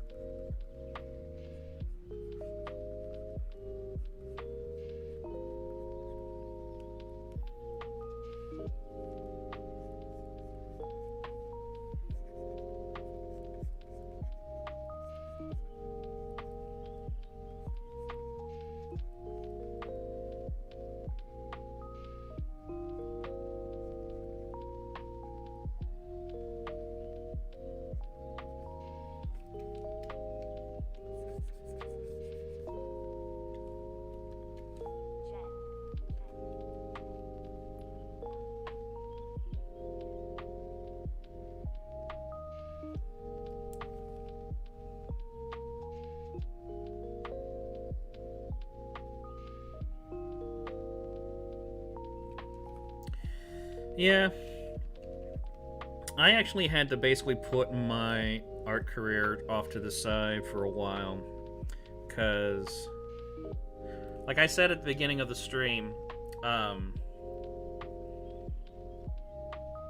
I used to do YouTube full time because I didn't really explain about it, but I lost the use of my left leg.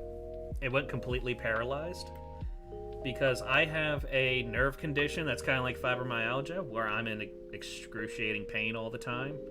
And we were trying to figure out what was going on with me. And this one doctor basically stabbed one of my nerves and damaged it. And so when I went to my physical therapist later that day, my leg went completely paralyzed. And so that was fun. I was really confused when it happened because I was doing this ball exercise thing where I'm laying on the table and I'm just like twisting around because I had so much pain shooting down my leg and going across my back that one of my muscles, the physical therapist was like, that's basically a rock right now, so we need to do something about that. So I was doing this stretching exercise, and then I a little bit. And then he was like, when you're done, you can just take a break. I was like, cool. So I got done with the exercise. I take my right leg off the ball, and then I look at my left leg. And my brain's like, I don't know what's going on, because I'm telling him to move, but he's just not moving. Yes, I am in the US. How did you know?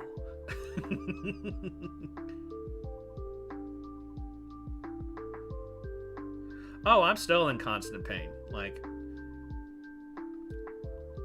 my pain has not changed. I'm just more used to it. To where, like, since it's so constant, I'm not thinking about it. I know it's there, but it's like, it's always there. So I'm just gonna I'm gonna not be a bitch, and I'm gonna go do some other shit. But yeah, so I could not walk for about... Yeah, because this happened almost 8 years ago now. I literally had gotten out of college 1 week before this started. But yeah, so then I couldn't walk or anything. And my leg, even though it was paralyzed, it was not numb. So it was in horrible pain while also being completely useless.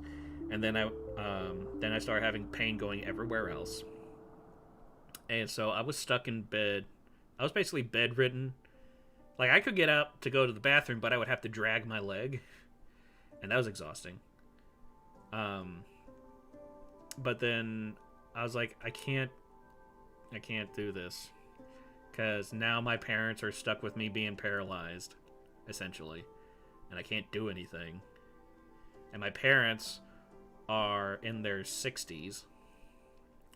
So that's not fun. So I just started forcing myself to walk. And it took me about 2 to 3 years to be able to walk again. Like, properly.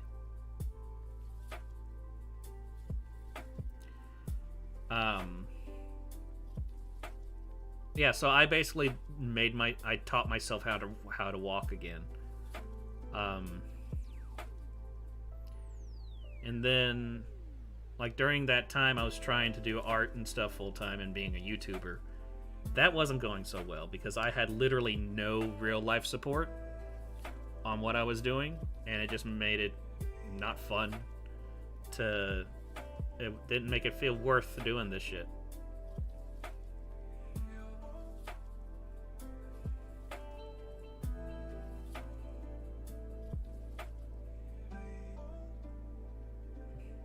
Yeah, the thing is, my condition is for the rest of my life. Because it's literally my nerves that are fucked. Like I said, it's like fibromyalgia. So, and... like, nearly every woman in my family has fibromyalgia. So, and it's possible for men to get it. We're just, like, severely unlikely to. But it is possible. So, until I'm told otherwise, I'm just calling it fibromyalgia. But I couldn't get any assistance, like government assistance with it, because it wasn't a diagnosed thing because no doctor wanted to diagnose what was wrong with me because they couldn't figure out what was wrong with me.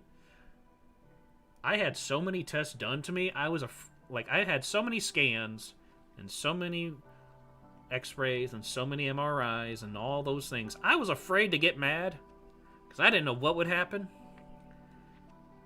And I'm surprised my hair didn't fall off sooner than it is. But yeah, as soon as I was able to walk again, I had to basically stop focusing on doing art because my family was like, you need to get a job, like a real job, and you need to get it now. So yeah, I had to drop YouTube. I still streamed on Twitch and stuff a lot. Like, I've been streaming nearly consistently since 2009. I've just been jumping to different platforms after a few years because I'd be like, well, I'm not getting anything here, might as well try somewhere else.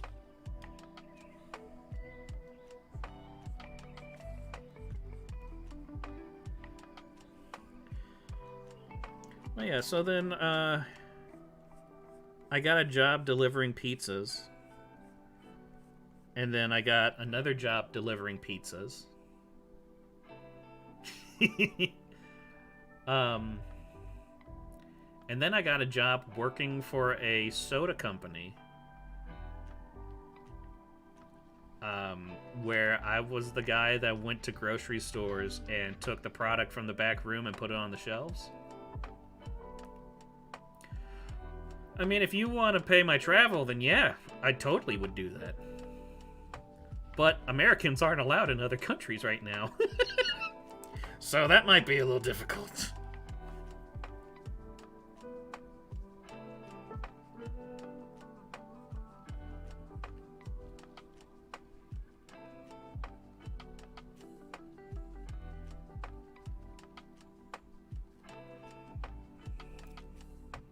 Just post this. I'll just throw it really, really hard.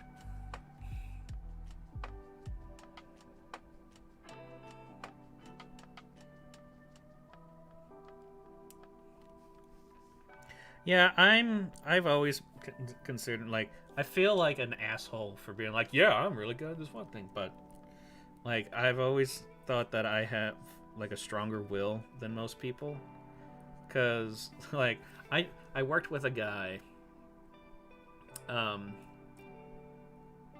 who always complained about not having money, but he would also be the guy that would, as soon as the boss would be like, hey, does anybody want to leave early? He'd be the first one to say he wants to leave.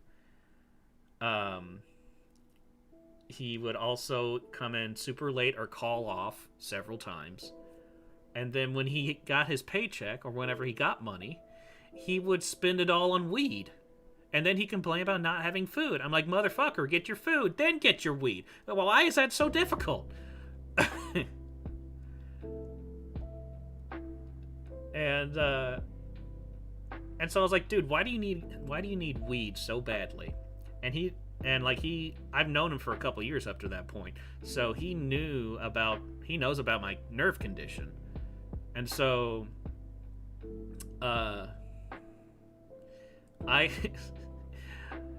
so he told me that he needs weed because it helps him with his pain. And I just looked at him because he knows about how my life has been for my 20s.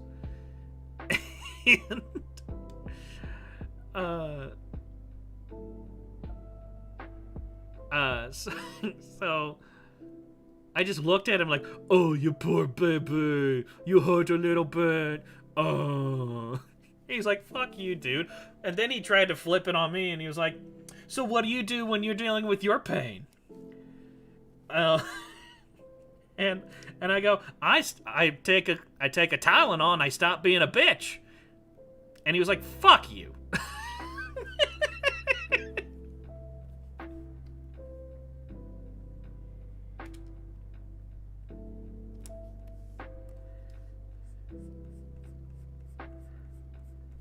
I have what I would consider an abrasive sense of humor.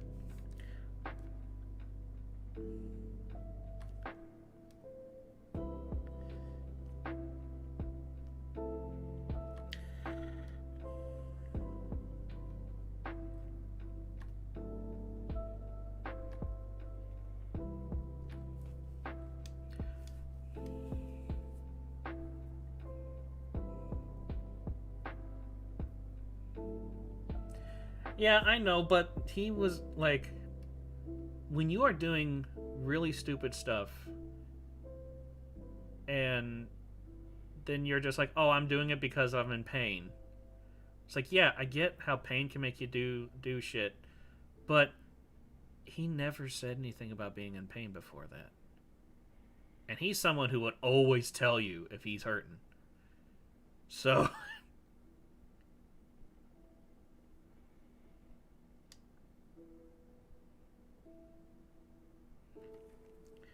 yeah, so I didn't really take him that seriously when he said that.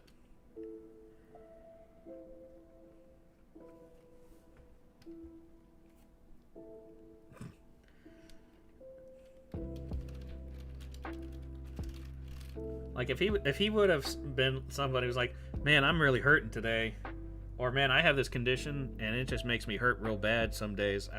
Then I would have been like, oh, okay. But that was the first time he'd ever mentioned that he'd ever hurt. That like had something that made him hurt, besides like stubbing his toe or something. And so I was like, oh, you're full of shit.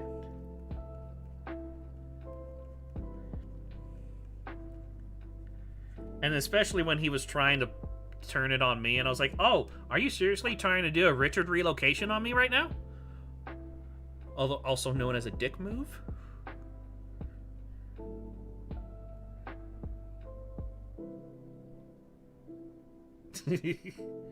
I have never actually had the weed.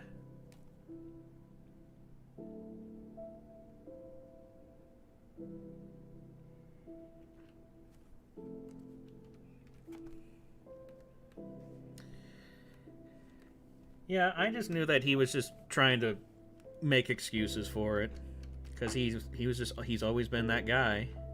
And so I was like, well, you're just gonna say it's pain because you know that I have a thing with pain, and that I have a pain disorder.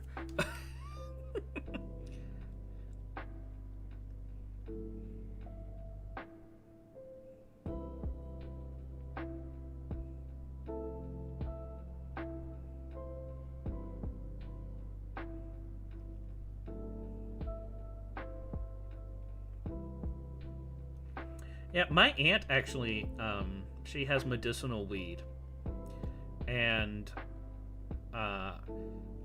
she recently had, what was it? Oh yeah, she had knee surgery last month, and so I went over and I helped her out for a few days so that her husband can still work. And she was like, we were just talking about it, and she's like, well, if you want to stay the night, we can, smoke up and, relax.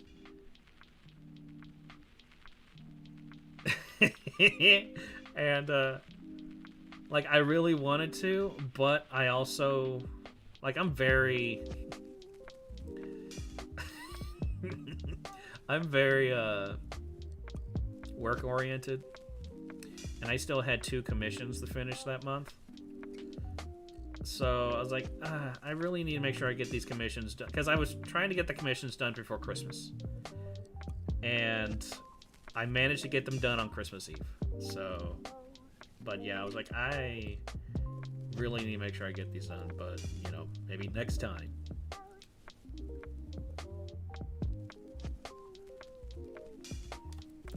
I have a friend of mine who lives in New York, the state, not the city.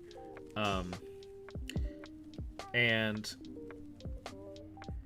he's probably the only person that I would... well, he wants... not just weed. He wants me to do LSD and psychedelics and shit. And he's done that stuff a lot, so... he's pretty much the only person I would really trust to actually do that with, because I have an extremely overactive imagination, and it scares my tits off to imagine what I would experience if I did any kind of hallucinogen.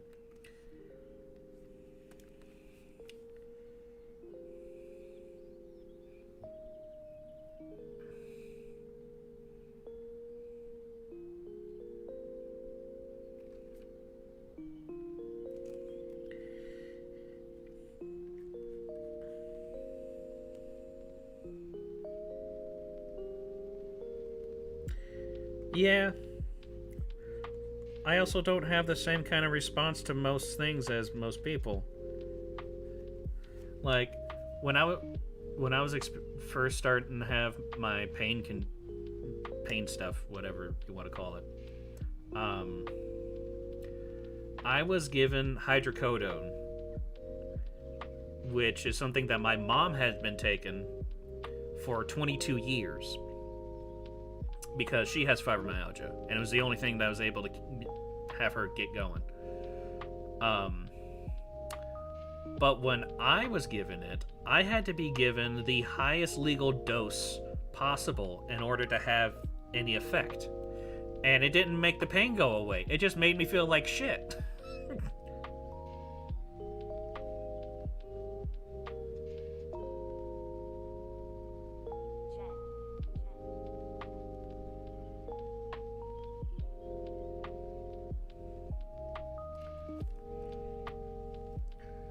Yeah, so like I have an really high tolerance for most chemical substances.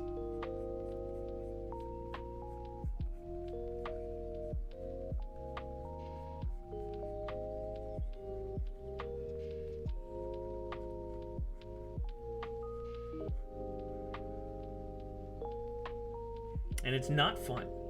I don't enjoy it. I'm not happy about it. Because I'm also a cheapskate, and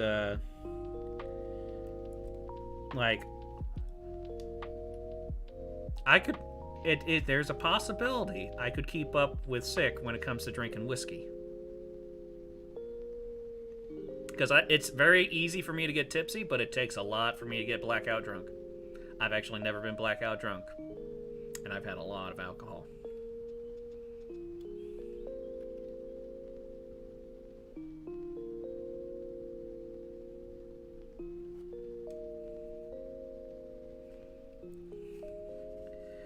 Yeah, I couldn't be in a state where I didn't care about the pain. I was just sitting there going, I'm now in a lot of pain, and now I just want to die. I don't want to take this stuff.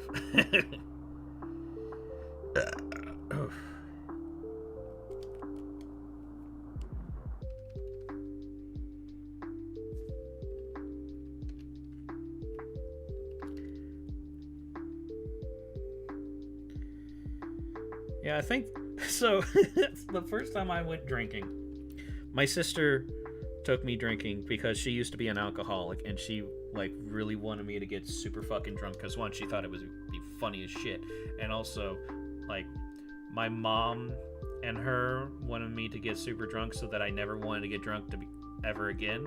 Even though I told my mom several times I can't become an alcoholic because I'm cheap as shit. And alcohol can be expensive, except for beer. But beer tastes like shit. At least American beer. So no.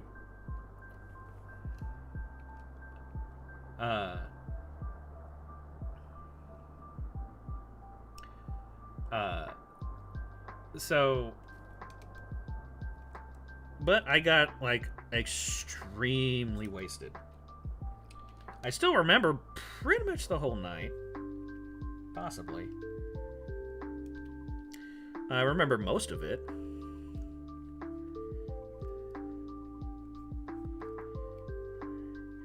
But, yeah, I don't know what all I had to drink. I just know that I had around 22 different drinks, but I don't know how many of each. Sombrero whiskey.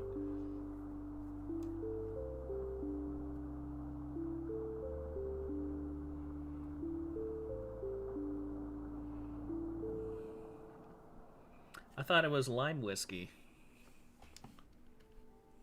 Limeski. That just sounds like a Russian.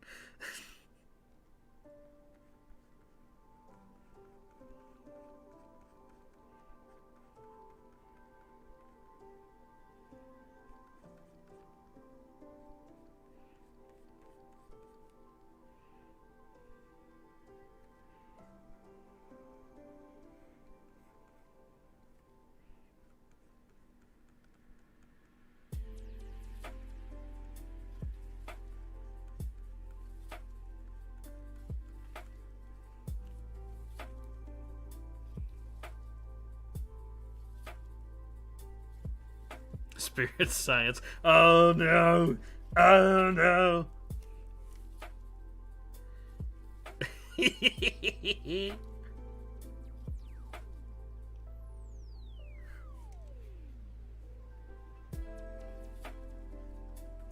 really feel like that guy missed his calling of being a musician, but I guess the roles were already filled.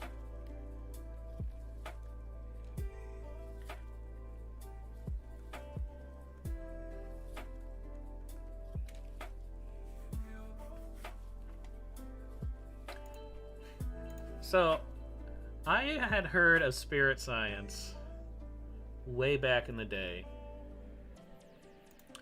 And this was when I was just getting out of being super religious.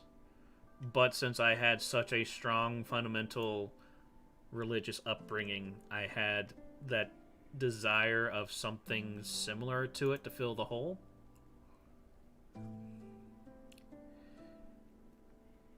And so like when I saw his video about quote unquote world history, and it's sad for me to say, but I kind of believed it for a little bit. But after thinking about it for years, I think the reason why I was like, oh yeah, this makes sense, was, like I said, I came from an extremely religious background. And when I stopped believing the same stuff, that yeah, I was surprised that the Jews were from space, but then it all made sense. I mean, have you ever seen Spaceballs? It put the dots together. I mean, I'm not going to do the work for you, but yeah. So, but yeah, it was something that sounded religious, and that's what suckered me in, because like my upbringing was like Puritan level fundamental Christian. So, and pretty much anything else that was sounded kind of like religious mumbo jumbo, I was more susceptible to it. And then I watched the video, and then I didn't think about it for like forever. And then the next time I actually saw any of his videos was when I saw, what was his name? Martimer81, when he did a series on him. Merchandising.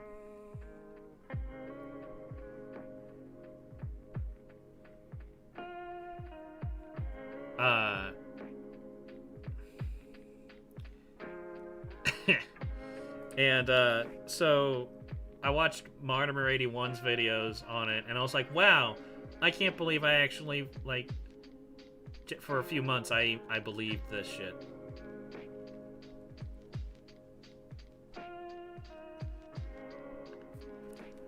But yeah, I love Martimer's videos on it. It's really funny.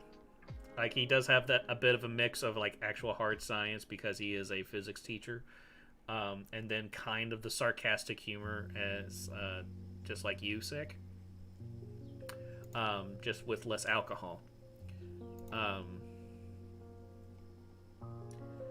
And then I never really saw anybody else say anything, do any of his videos. I think Logic did a video on him once, maybe?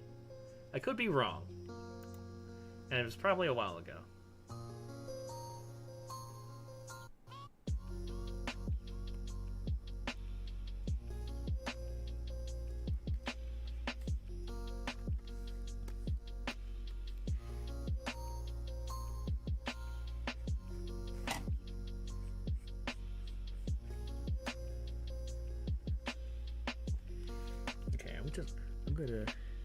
I'm gonna cheat, and I don't care, because fuck you.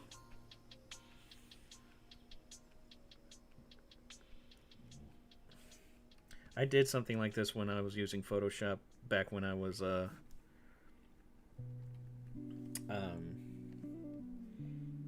streaming on livestream.com.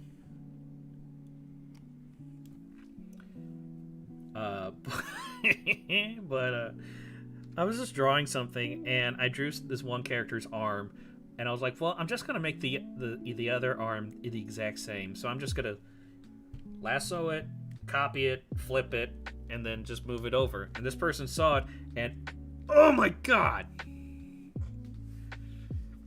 this person flipped the fucking shit about it.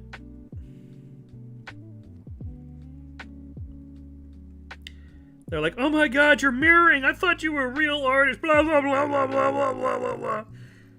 And I'm just like, dude, calm your tits.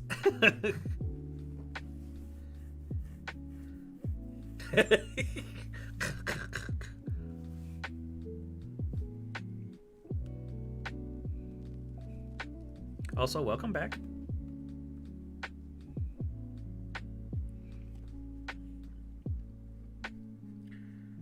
Quick, we need a distraction. Look at that plane stuck in the mud.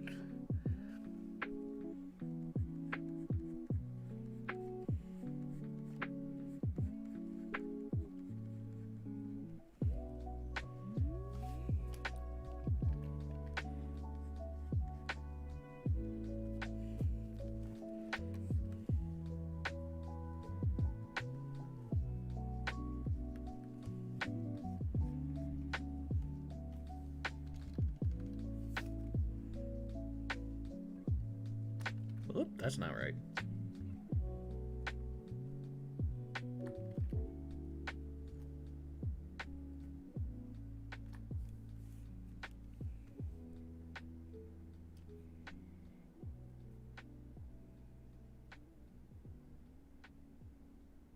God damn it, the chat's going by so fast.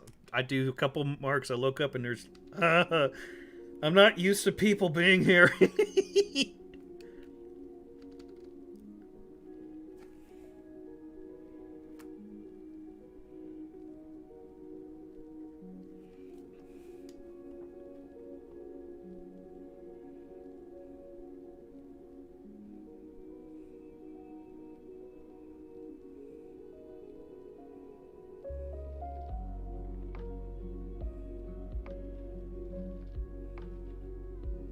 He's my responsibility.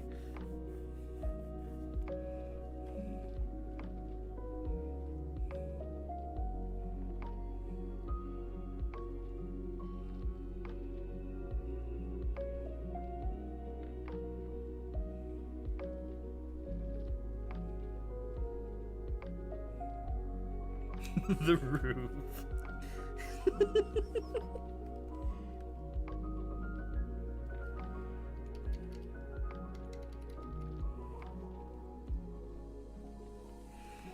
Okay. But yeah, so ever since that one person flipped their fucking shit about me mirroring, with the two people that basically have watched my streams since then,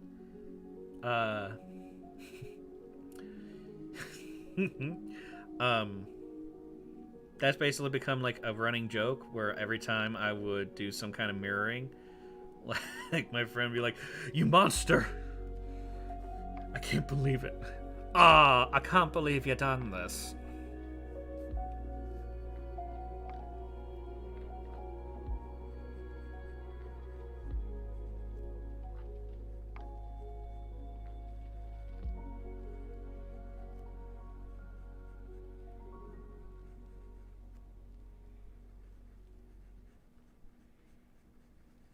So, what brings you to the land of the gatekeepers? Okay, I hope nobody is too attached to this music because I am going to change it now. A kindred spirit? I love. So we've been listening to stuff from a channel called Neotic. Neotik. See? Neotic. They have some really good music on there. But we're gonna change things up a bit. This one, I will have to turn it down more. Fuck.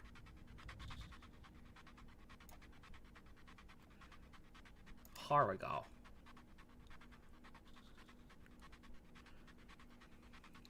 Well, I mean, we're gonna get a little bit of all that.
A head nut is when you climax in a person's mouth.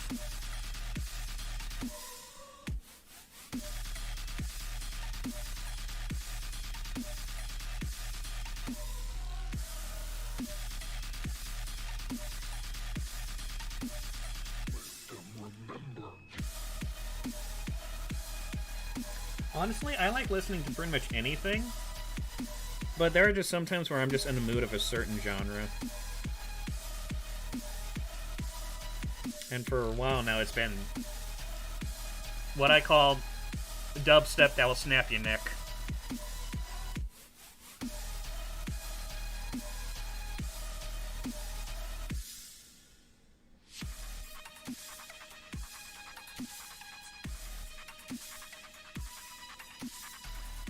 Hey, Sic.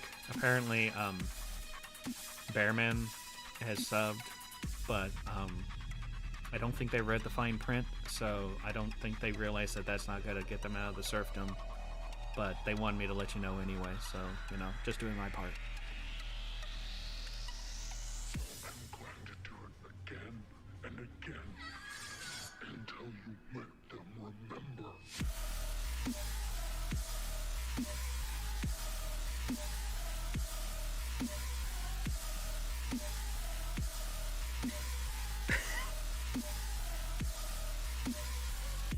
I'm realizing that this drawing is taking me fucking forever to do. I would probably be halfway through the inking by now. But no, I like to socialize. Because I don't get to socialize, like, in normal circumstances. Typically, I don't like to socialize. But I prefer to socialize in a controlled environment like this, where I could just stop if I wanted to.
I am really wanting to get to the inking part.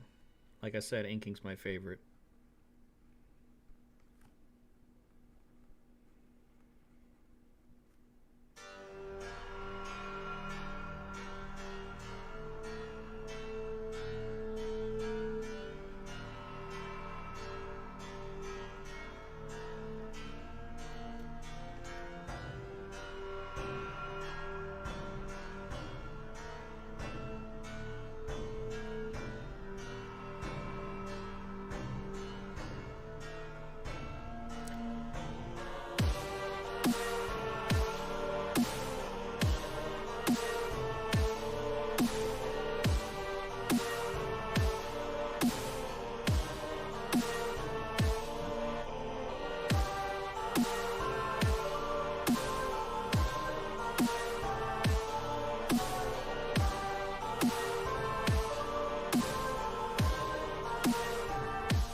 Exit humanity.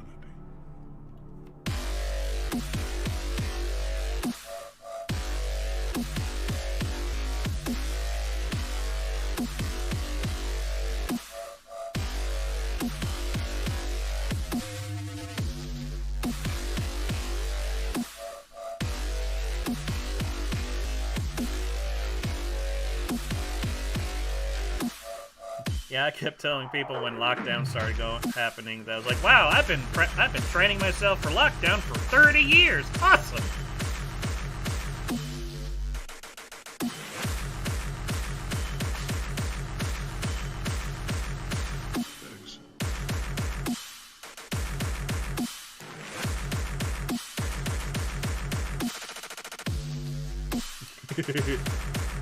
See, this is my relaxing music.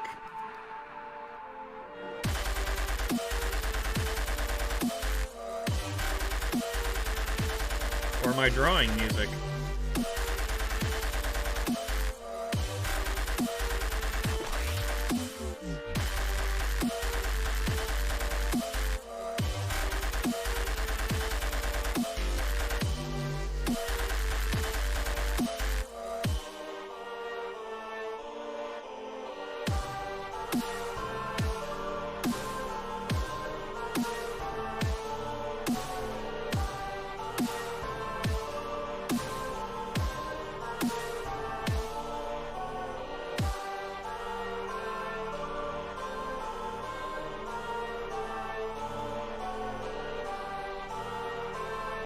Okay, wait. I should at least make an idea design for the shield.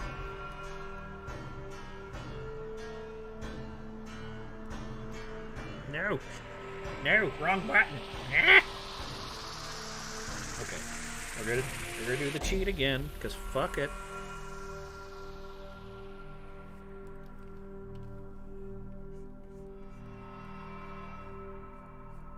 Exit humanity. Okay, that's not doing what I wanted. Because I forgot I already had that. Ah! Don't be like me, kids! Don't be like Uncle Buck. You don't know what he do.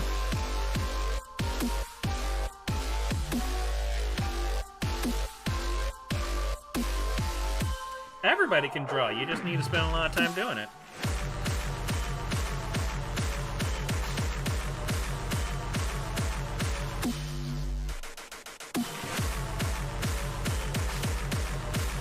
Let's see if I can find a drawing I did a long time ago.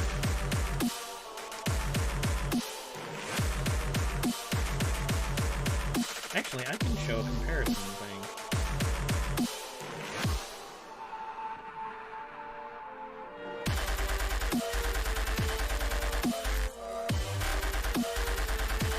Yeah, that was one of my favorite movies. But what's also funny is that my nickname is Buck, and I am an uncle.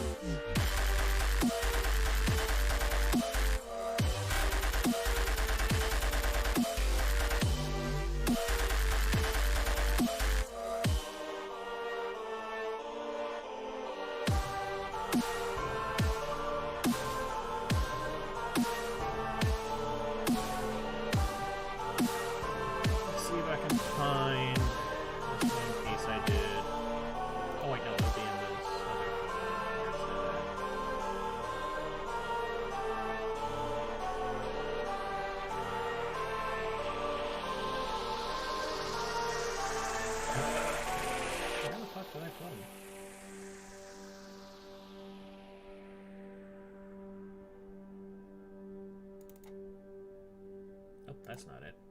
Shit. I don't know where I put my stuff.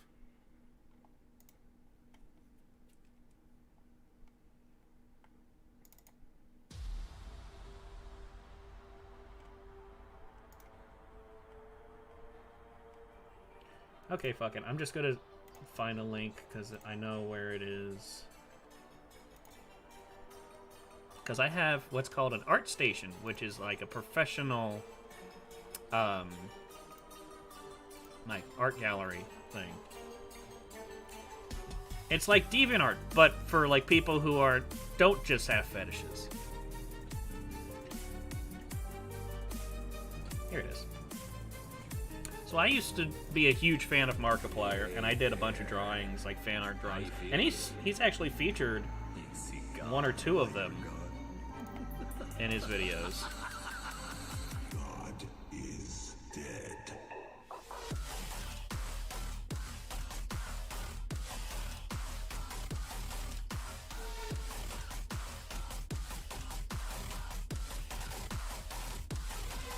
Dead.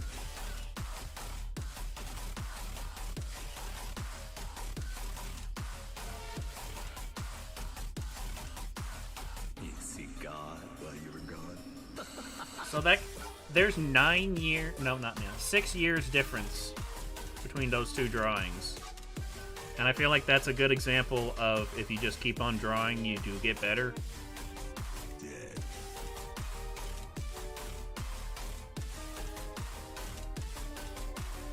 And also you can see my other stuff that I've done on that site.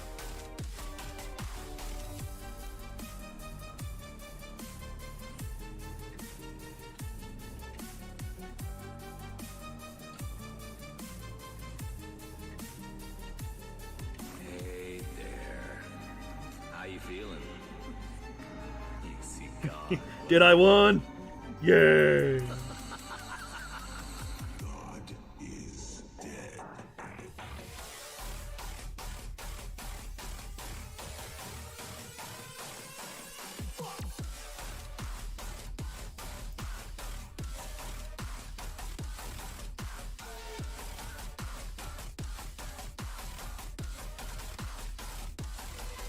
Dead.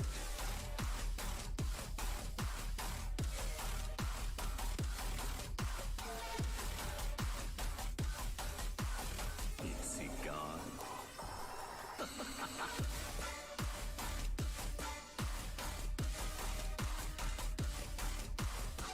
I don't think I've ever actually done something like that when I look at other people's art.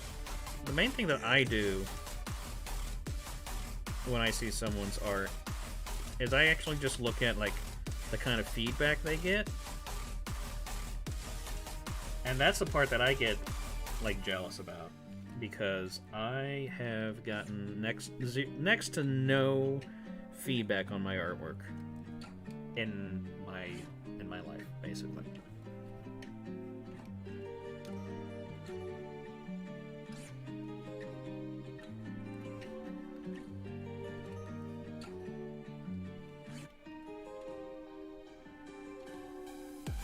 So that's the main thing that like I somewhat relate to with other people when they look at someone's art and they're like, "Oh man, I can't do that because I just look at their art." And like, yeah, I could probably do something like that, but then I look at like how the feedback they give is like, I can't do that part though.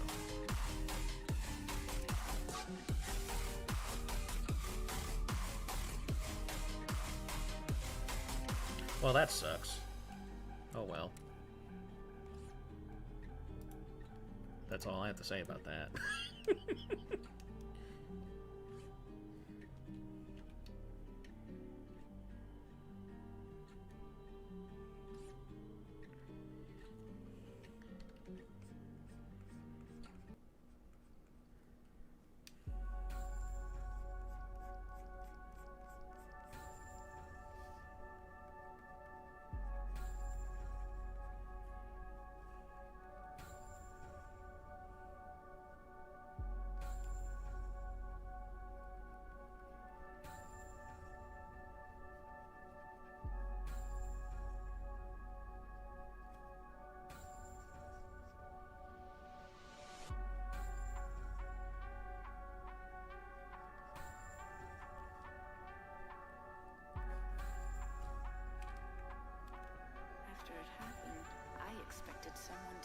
something. I expected parents to show up with questions and concerns. I thought the police would have done more, but nothing happened. Nothing changed.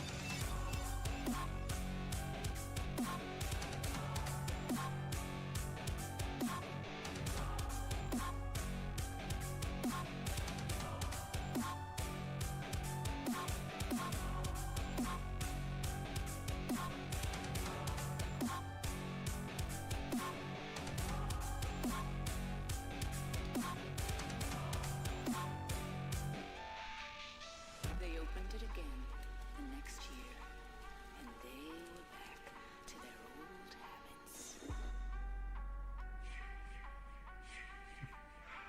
My comparison always comes up short, but it does give me a wide berth. He was just an innocent boy. I was a good mother to him. My boy. My sweet, sweet Jason.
They opened it again the next year, and they were back to their old habits.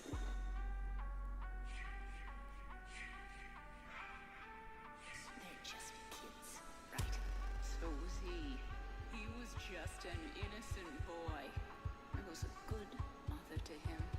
My boy. My sweet, sweet.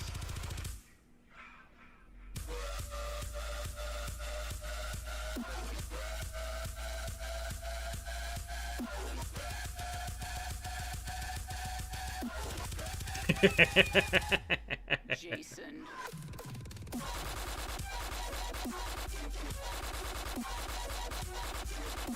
That's kind of one of the reasons why I really like watching Sic's videos, because I'm someone who's fascinated by science and much of an intellectual of sorts. But I've also spent many years doing shit like that. So finding someone just taking the piss out of people, I was like, I can get into this.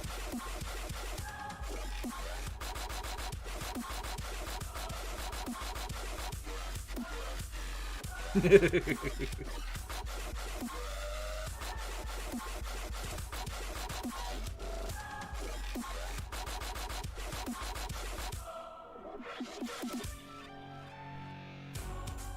see.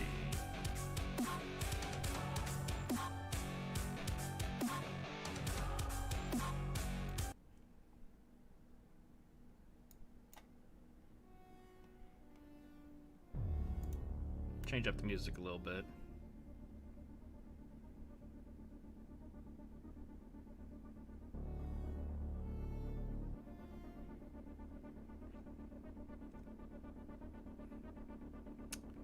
Yeah.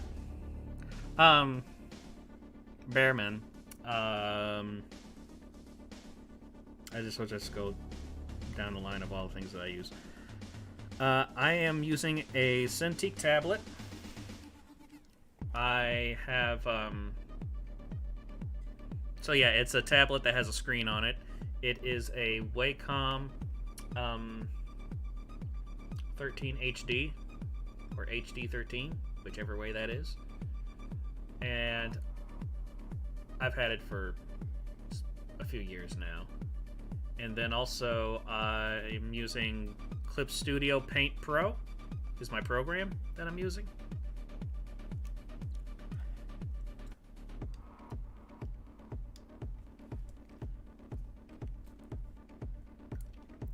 Well, yeah, I used to have one of those tablets that didn't have the screen on it, and then I would go to school, and they had Cintiq monitors, and I'd be like, oh, what is this witchcraft?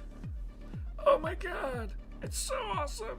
And so then I was like, I have to get one. So I got a Wacom 12WX, and that got me through college.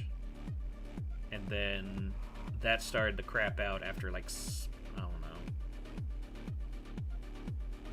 5 years, something like that, which is actually a pretty long time for a tablet that I almost snapped in half every day. And then I got this one.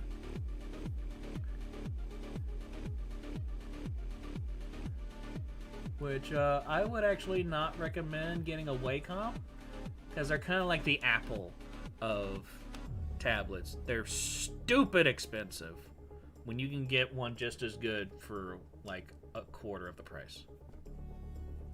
But I got Wacom because that was the only brand I knew of.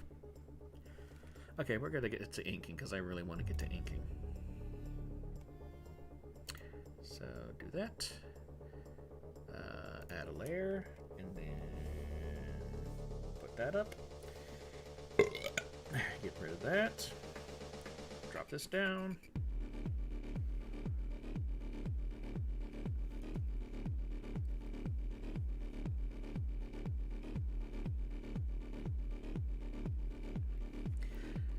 Yeah, I mean, I recommend people to get like a Huey on. Those are good. I've never heard anybody complain about those. Wacom makes good tablets. They're just really fucking expensive.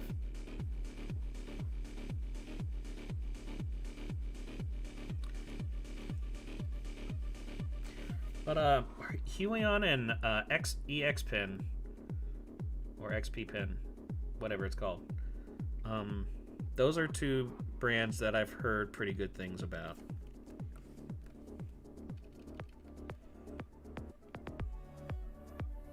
But yeah, the support is pretty good for Wacom. Like, I've never really had much of an issue.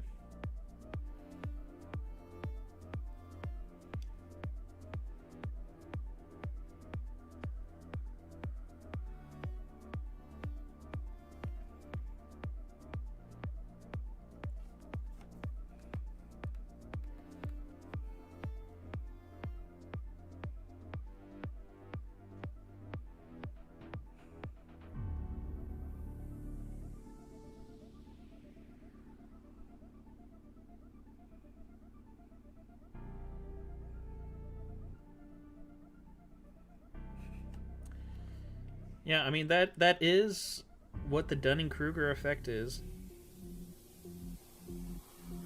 Which is an actual study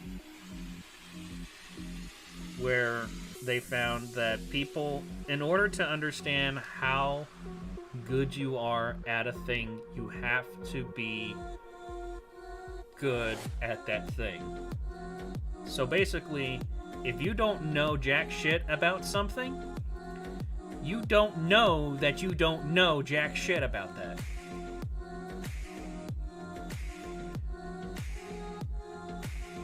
And that's what the Dunning-Kruger effect is.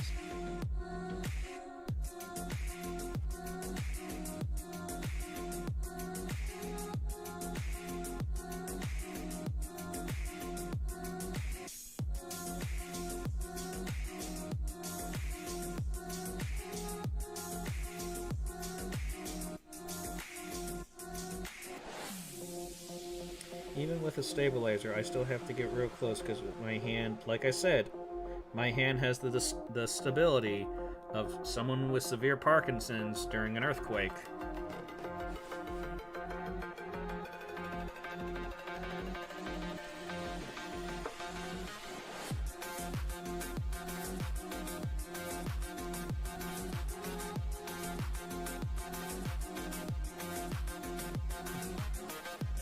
Yeah, it's one of those things. I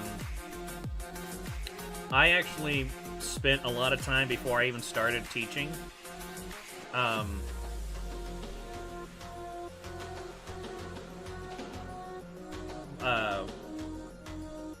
actually spent several months trying to figure out how am I going to explain how to draw to kids, because I knew I was going to be teaching kids, like from 7 to 14 is my age range for one of my classes. And so I spent a long time trying to figure out how am I going to teach these kids, because I don't want to talk dumb to them, because kids can actually be kind of smart for their age, but I also don't want to have it go over their heads. So that took a long time to figure out.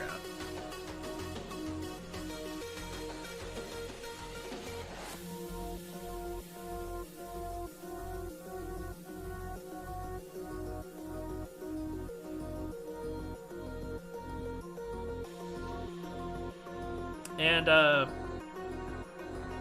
what do you mean by, do I draw from the elbow? I don't exactly know what you mean. Like, is that, like, from what point do I do my rotations and stuff? No, I'm actually teaching, like, face-to-face.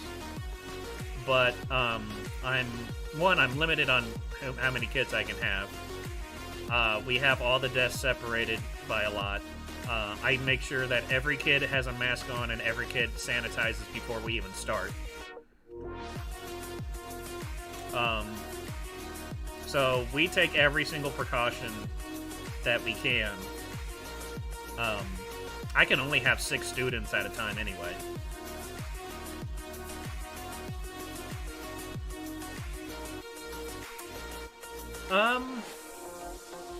I would say I draw 50% from the elbow and 50% from the shoulder. Oh, well, no. More like 40% from the elbow, 40% from the shoulder, and 20% from the wrist.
I am also using a stabilizer, and I do get like real close to or zoom in a lot, which can make a big difference.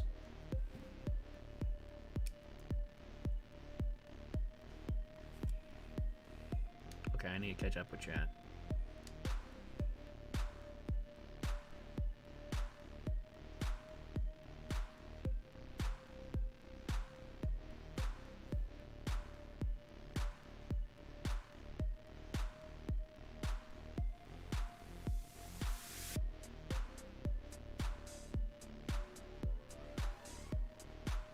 All right, Semi. Thanks for stopping by. I does appreciate. I truly do.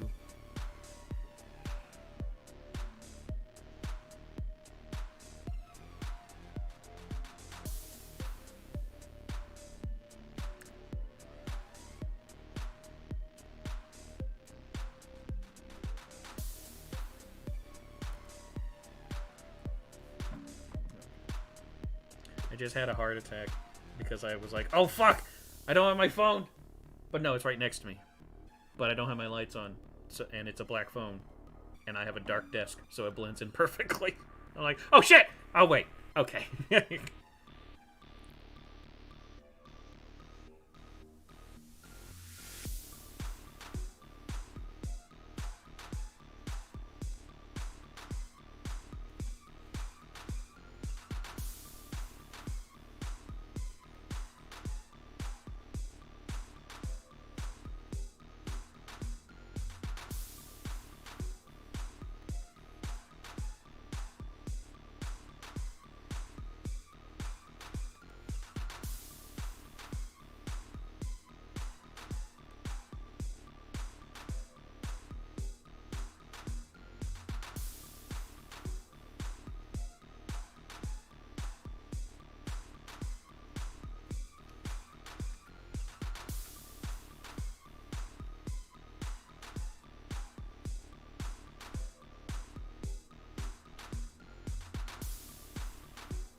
Well, I really do appreciate you guys stopping by. I actually did not expect anybody to show up.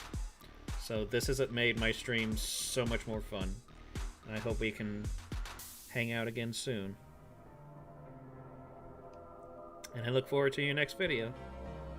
So yeah, you guys have a good night. And I will see you guys next time. Shit. There we go.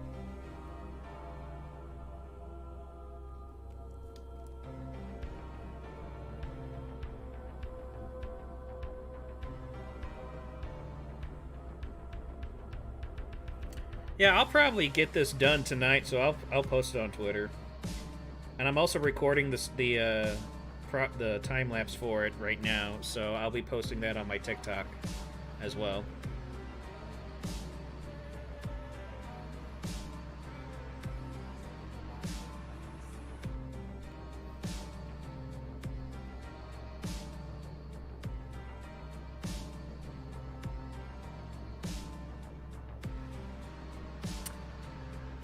What time do you tend to do that?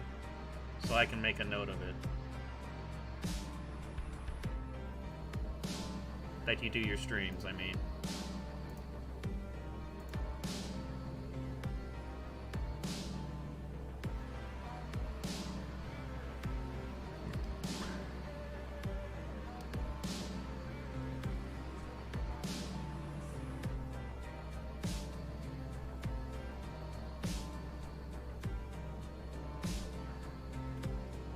I think I missed him. Alright. Can anybody tell me what time Sic starts his streams, usually? So I can do the time zone difference. I would appreciate the information. Ah, there we go.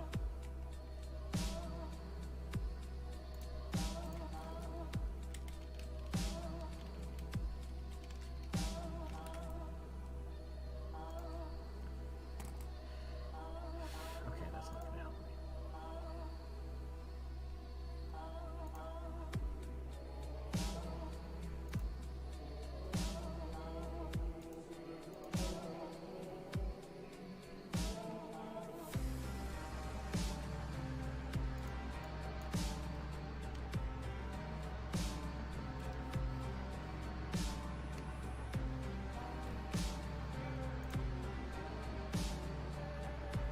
Okay.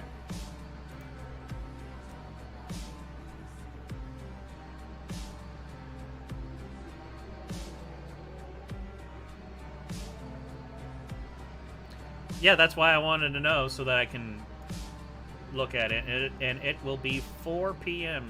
my time. Yeah, I live in Indiana, so I'm just on the edge of Eastern Standard Time.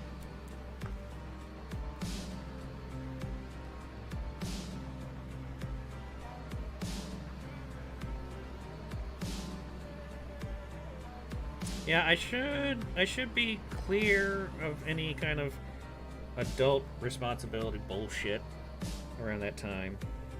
So I should be able to make it. I will probably be doing some drawing. And if I may even be streaming and nobody shows up, so I'll just go to your stream.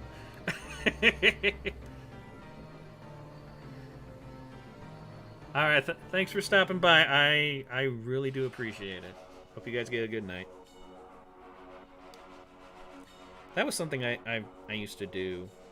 Was while I was streaming, I would get no viewers. So then, like, as I'm taking a break, I'll just go to someone else's stream and just be watching their stream on my stream. 'Cause fuck it.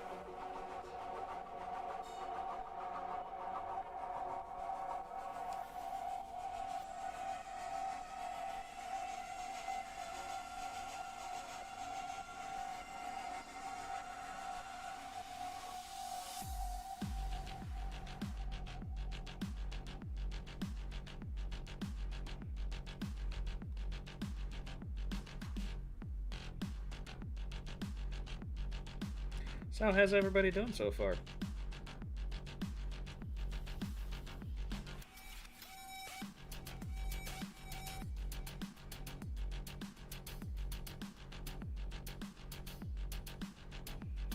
Yeah, I think that would be 1 p.m. PST. Because I also run a D&D campaign, and one of the players is in California, and yeah, he's like 3 hours behind me.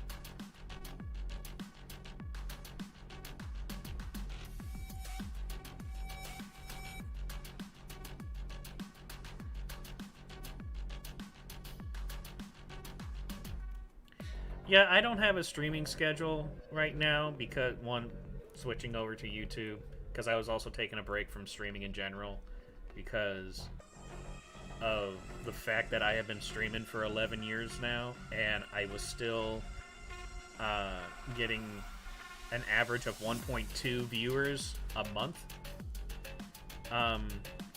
It's kind of grating on your psyche, so I had to stop for a while. But then I was like, you know what? I'm gonna go back to YouTube and stream there, because at least like I had a following, even though I haven't posted a video in 4 years. But maybe people will still be subscribed and see a notification, be like, oh hey, I remember that guy. He used to actually do stuff. I wonder why he's being a lazy son of a bitch.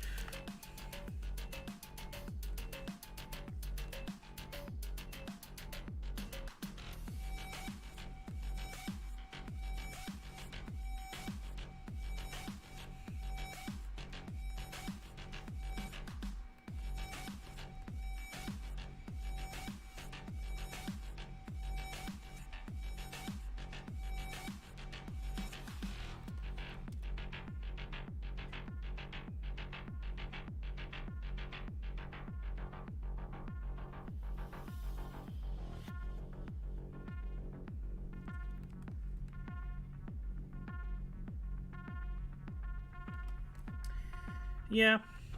I also think a big problem for a lot of people is that they either subscribe or follow whatever it's called on whatever site to way too many people. Like, the worst I've seen it is TikTok.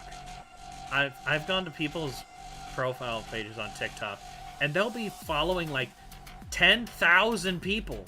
And like, there's no fucking way you're seeing everybody's work. Even if it's staggered. Why the fuck do you follow so many people?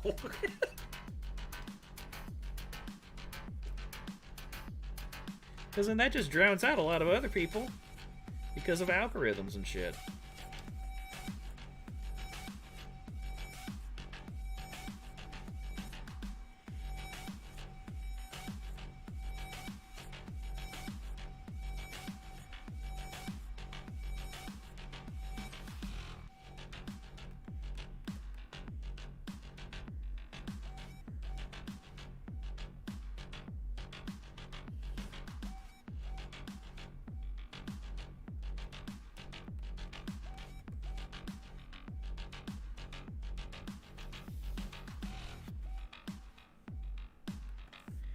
Yeah, I just, it was just frustrating to be someone who has been doing this for as long as I've been doing this.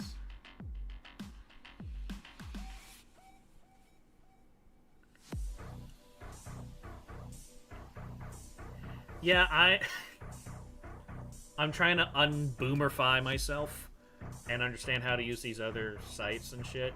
Because basically, like, for a while, I was, like, I was on the internet before MySpace was even a thing.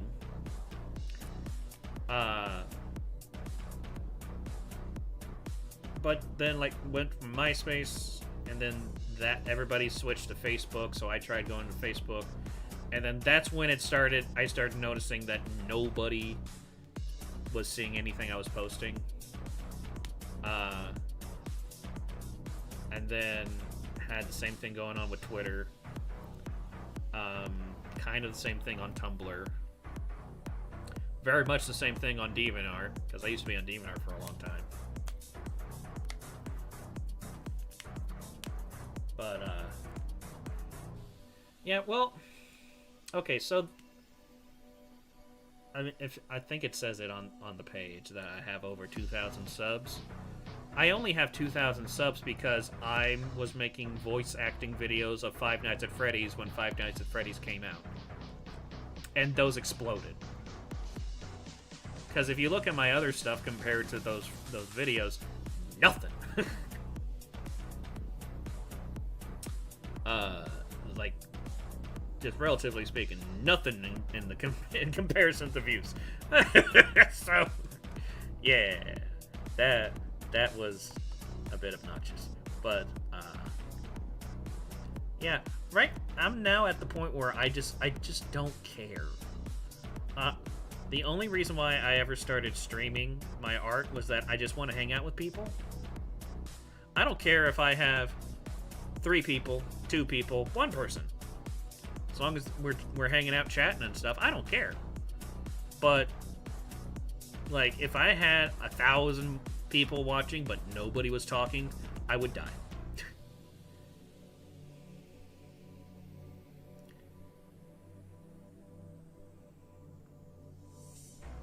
Okay. But yeah, yeah, I just want to hang out with people, and I want to make a living creating stuff. So that's why I do all sorts of shit. It's Italian. Okay. Actually, one of my players in my D&D campaign is Italian, and the other one is Swedish, and then we have a guy from California. And then we got a Midwesterner who is DMing it, which is me.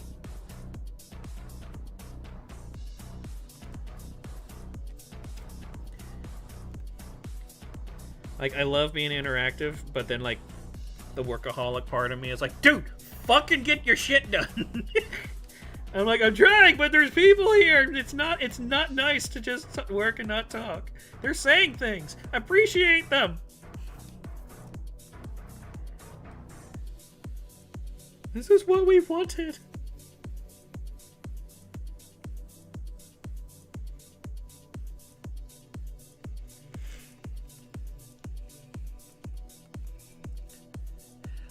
I did stream it on Twitch for a while. We were actually taking a little bit of a break. Because one of them had just moved, and as soon as they moved in, they found out that a good friend of theirs died. So we're kind of giving him some time to deal with that, because I've had that happen. I was actually really good friends with this one guy throughout high school. He was like 4 years older than me, but we still hung out all the time. I even had him move in with me when he got evicted from his apartment. Well, he didn't get evicted. The people he was living with got evicted.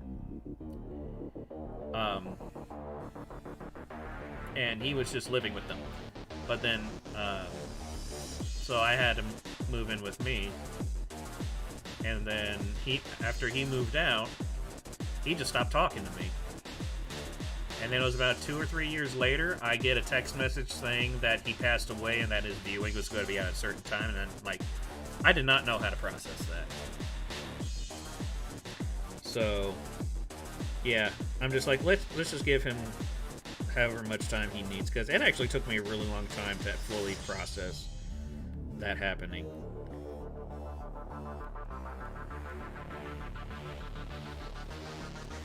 But I think the D&D session is going pretty good.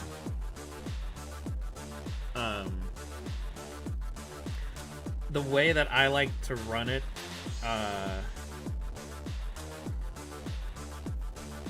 is I don't go by rules very much. Like, I'm about like 50% rules, 50% whatever the fuck. As long as it makes a good story, that's all I care about. And this has been an interesting one. I actually I've drawn up the player characters.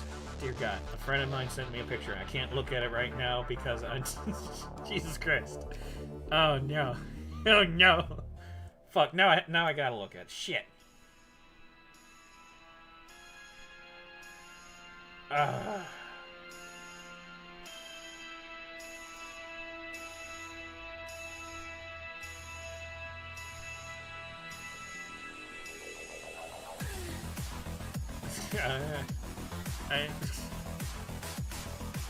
Hold on, guys. I'm gonna show this picture to you guys because I can't.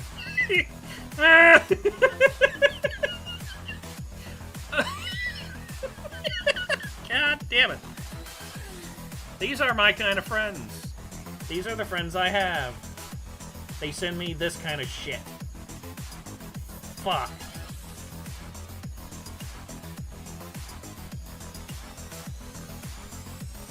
Okay, Sephiroth felt his pants get uncomfortably tight. Masamune isn't the best sword on me, if you know what I mean. Oh bother, Boosh effort. Holding back a mo. You're making me rumbling in my tummy. God fucking damn it.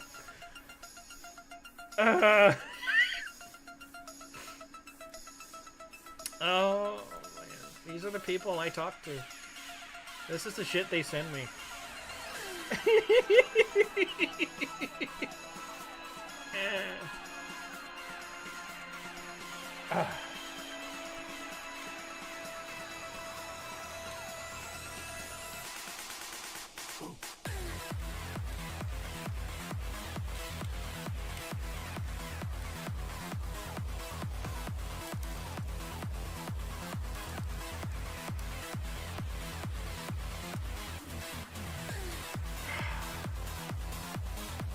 So yeah, that's fun.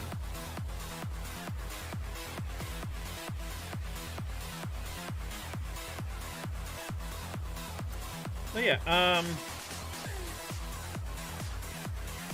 so, oh yeah, I was going to bring up a thing of drawings I've done with the players. You guys have already seen one of the drawings.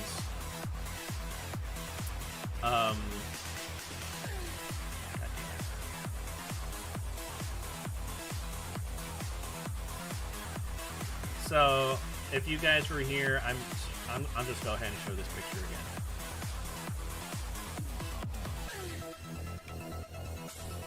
So this barbarian lizard folk's one of the players.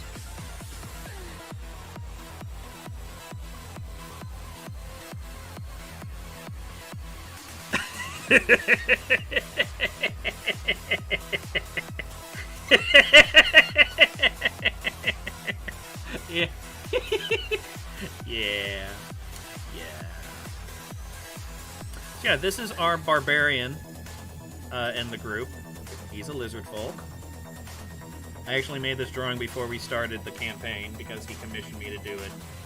Because he was going to play the character in another campaign that never happened. And then we have...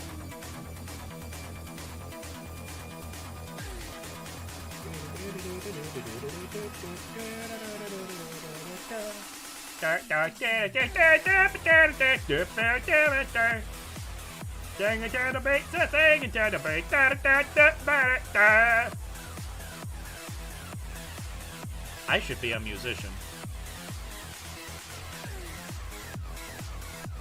I could be a singer. Oh yeah, we have a druid. What the fuck? Druid Dragonborn. That's what it is. Druid Dragonborn. So I made a quick drawing of her. And then we have a rogue kobold. So I made a drawing of him.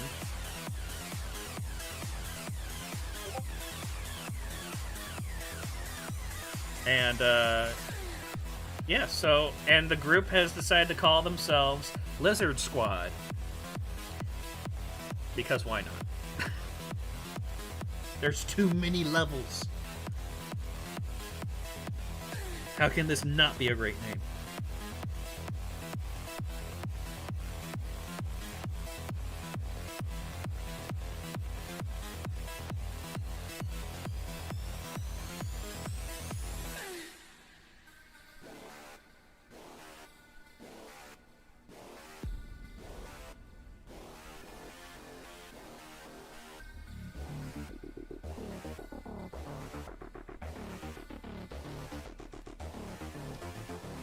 I really like 5e.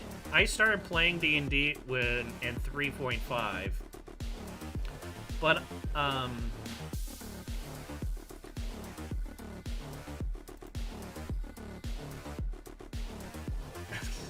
my friend's now threatening to send me another thing that's gonna make you guys question your will to live.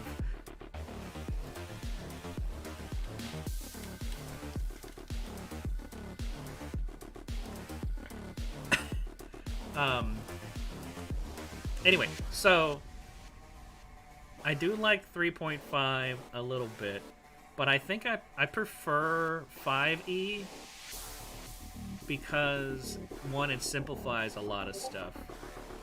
Because I don't really care about mechanics.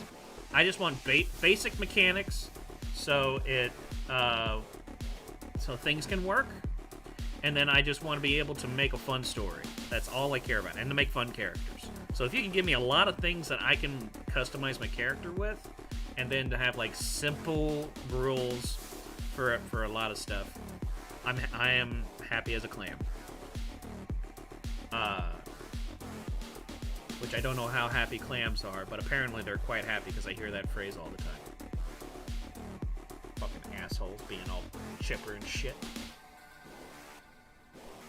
Yeah, I just told my friend, I'm streaming on YouTube. And he's like, oh, never mind. They'll get you banned immediately. Yeah, no, I don't want that.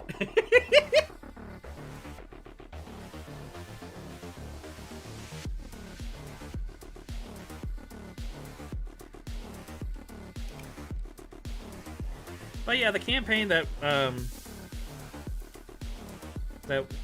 we've been doing so far, the gang was sent to...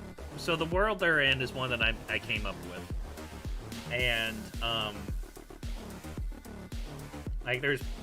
So far, the sections of this continent that they're on, that they've been to, is the city, the mega city area. It's just called the city because it takes up the entire East Coast, and there is literally no vegetation, no grass, no trees, except for designated parks. Everything else, it's just a concrete jungle. And then it goes all the way to what's called the Great Divide, which is this massive crack that goes all the way through from south to north of this continent. And it's like 3-4 miles long. Yeah, I'm the DM.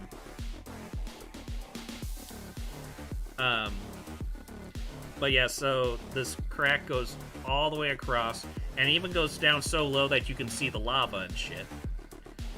And then on the other side, basically from the Great Divide to almost the west coast, is what's called the playground.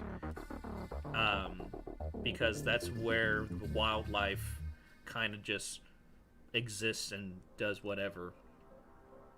And there used to be a big desert, but 500 years ago, a druid went, about less than 500 years ago, but thereabouts, a druid went to the center of that desert and turned it into a tropical paradise because they were disgusted by what was going on with the East as it was being turned into the city, the great city.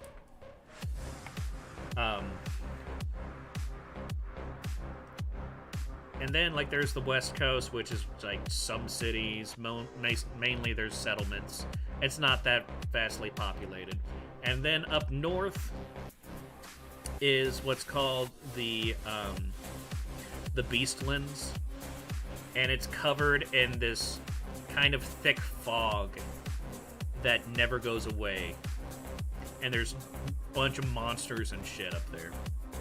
So the places that they've been to is the cities, the Great City, the Playground, and the Beastlands. So they were sent up They were sent over to the playground because there had been reports of the animals there being extra violent for some reason. And so they were being sent to investigate and check it out, see what's going on. On the way there, they met. It started off with just the druid and the rogue, and then I threw in an NPC character with them because they had no healer. I don't know why they did not have a healer. A druid can kind of be a decent healer. They're mainly support, but they can do heals. But you need to get some levels before you're actually decent at that. So they had no healer, so I had to throw in a cleric to make sure they survived. Because I don't want to kill them off right away.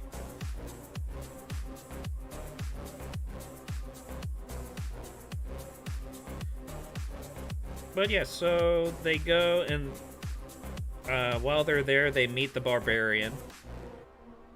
He comes along with them. And things start to get freaky.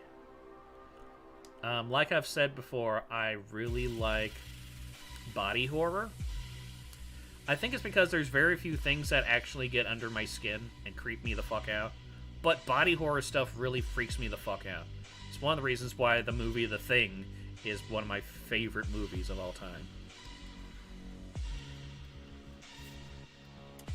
Double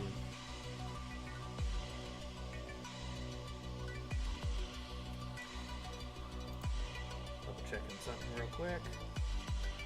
Okay.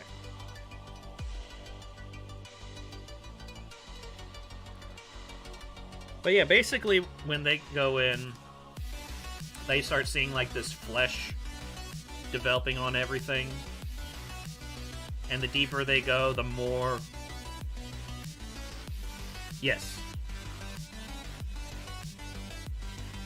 Alright, Helen, have a good munch. Have good num-nums. Enjoy it. And we'll see you when you get back. Because I still got at least 2 more hours before I have to go pick up my roommate. And I'm having too much fun to stop. Like I said, this is why I like to stream with people. It's too much fun. Anyway, so...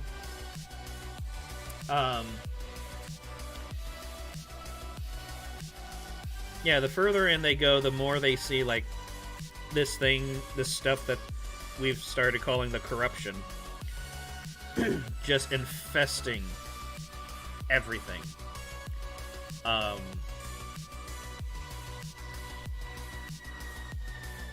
Yay! Okay, cool.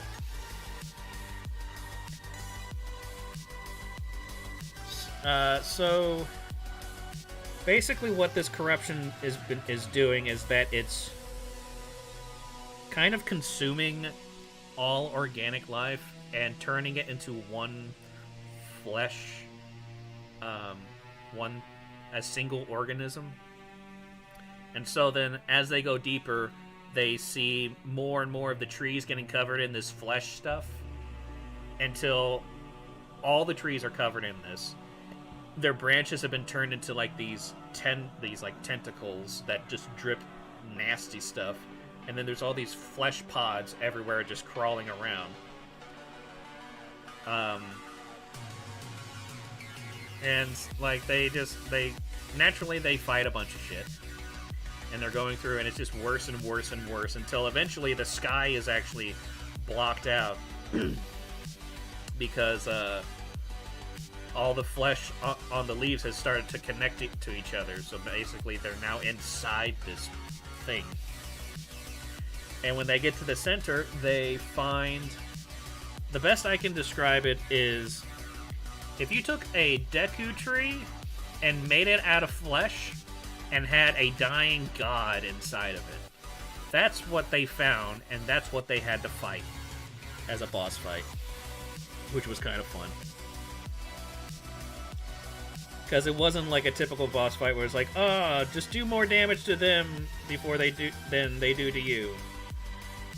Like, I kind of like having boss fights be a little bit more of a puzzle, for the most part. But yeah, so in that fight, one of the NPC I added with them lost a foot, so that's fun. I'm not really going into a lot of details about it because that's not what this stream's about, but I mean, if I'm doing like a D&D drawing or something like that, then I'll go into more details.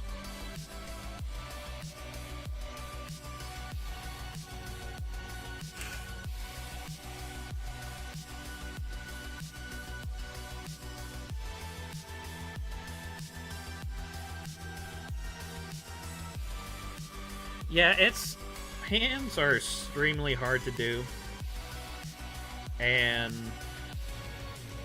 I'll actually do a quick thing about what I taught my students about drawing hands, because I also taught in my basic fundamentals class. The first thing that we went over is how to draw stick figures, and like special kind of stick figures. So like a stick figure that I like to draw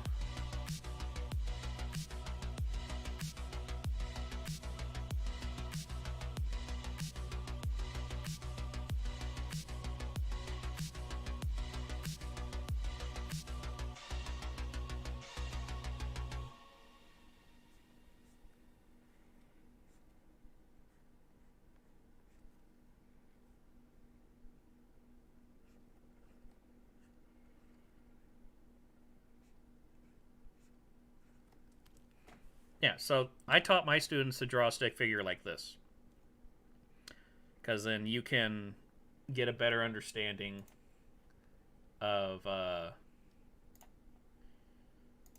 like, it's a good starting point to know proportions and to get an idea of posing and stuff like that for your characters.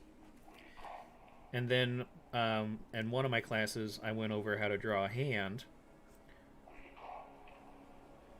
which basically a hand is kind of a square-ish, and then circle there, circle here, circle here, circle here, circle here.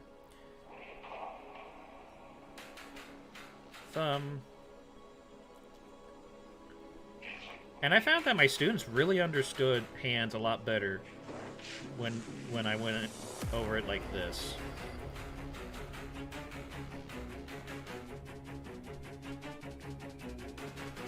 That's a stick figure hand. And my students were actually like, oh! It makes so much more sense!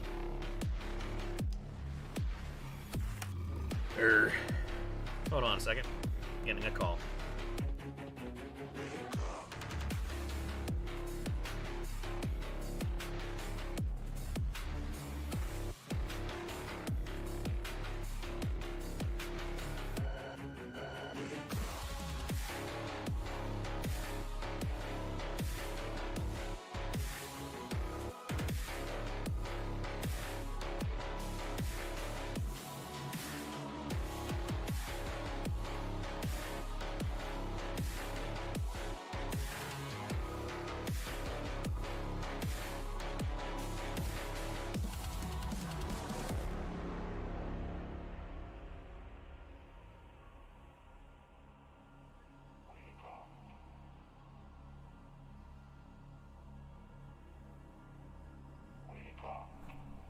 Oh my god, everything's happening at once. I just saw that I got a message from somebody on Facebook.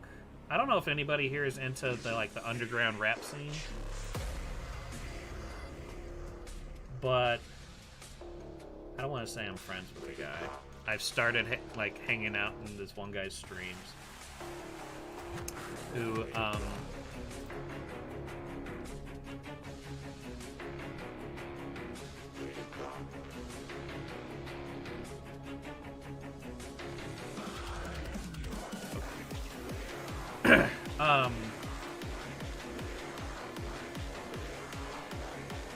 But yeah, like, I don't know, just some guy who's,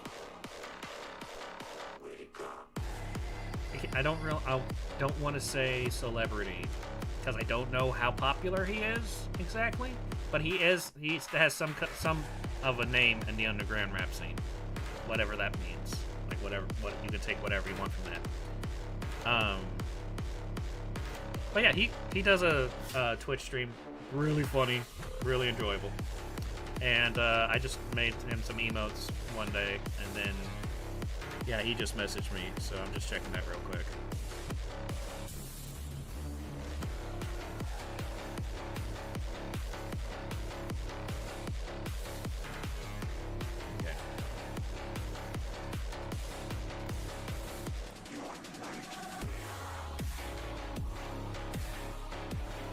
Okay. Well, a friend of mine is like really into the stuff that he does. I think he was part of a group called Mission Infect, and now he kind of goes as either Thugsy Bugsy or Thugsy Bunny or some other stuff. I don't know.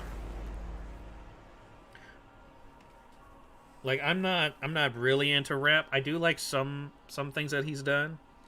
And he's just a really cool guy to hang out with, so that's the main reason why I go to his streams.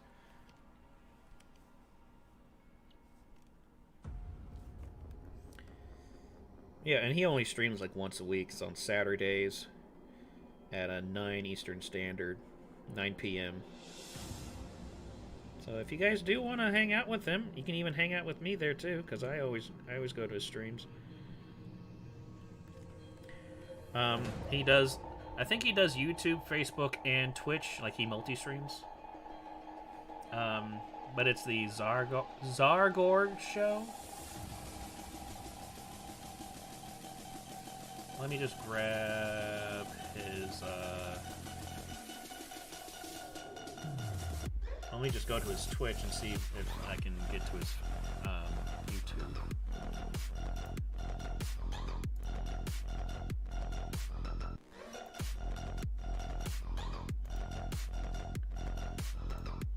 But yeah, so back to the stick figure thing, like, I showed my students, and remember, my students are like 8 to 11, and when I showed them how to do that, like, it made so much more sense to them, so I really hope they can actually expand from that, because that would be awesome. A couple of them really like doing the things that we do in class, which I'm super happy about. That's one thing I care more about than doing okay, I'll get his Twitch, because he doesn't seem to actually go to YouTube anymore.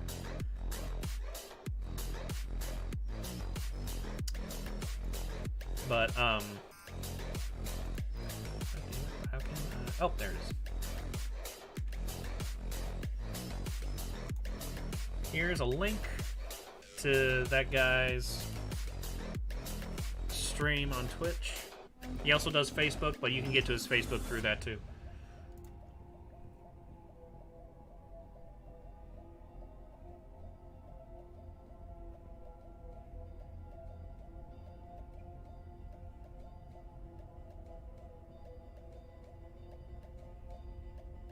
Okay, well, I mean, all you have to do is just hit a follow, but whatever. You don't even... I mean, I barely Facebook, so I can understand that. I don't like Facebook, but I only use it because it's a necessary evil.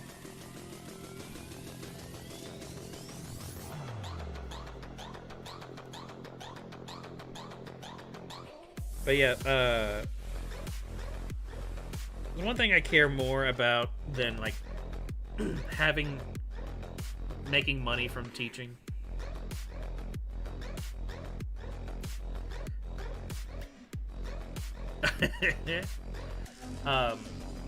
but yeah, I care more about my students learning and growing from what I teach them than having a bunch of students that I can make money from. Because I get paid to teach. Like, I can't teach for free. I wish I could, but I can't. Unless I'm just doing a dumbass stream and I'm showing things real quick. That's why I'd love to be able to get to a point to where I could just... I get commissions regularly, and then I get support on coffee or whatever, and like I can make videos, and those start making some kind of monetary thing or whatever. Like, I just want to get to the point to where I can just be like, okay, I'm able to pay my bills now, and I'm able to be like, if I need to get a thing or if I want to get a thing, I don't have to worry about it for a week before I get it. Which I feel like that's not too much to ask, but it also feels like it's a lot to ask.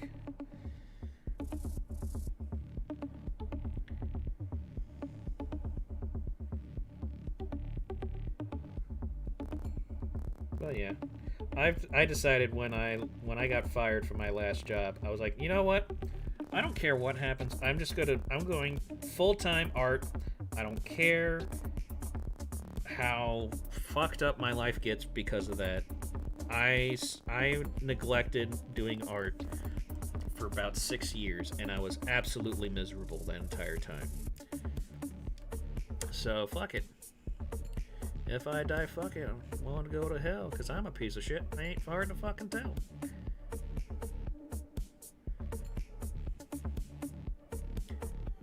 I don't even know what song that's from, but I heard it in like a lo-fi remix thing, and I thought it was a pretty funny line.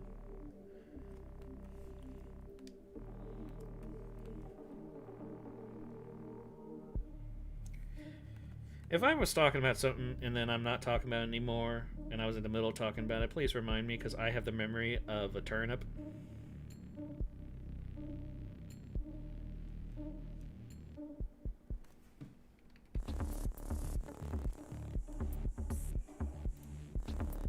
Oh wait, I got rid of that. Shit.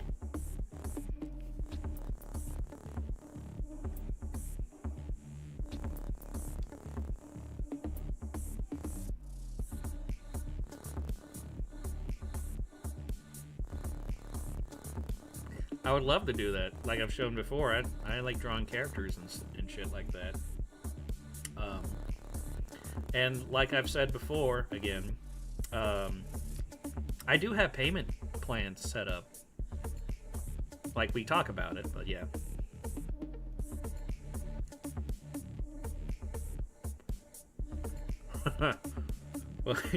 Well, we just became the best of friends.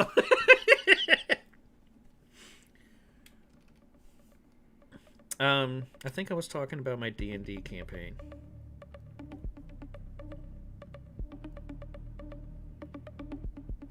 Hey, right, that's why I did that.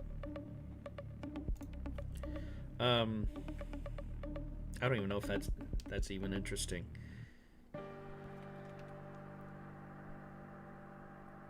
I mean, the hardest part about being a DM for me is the fact that like 78% of what we've been doing, I've been making up on the spot.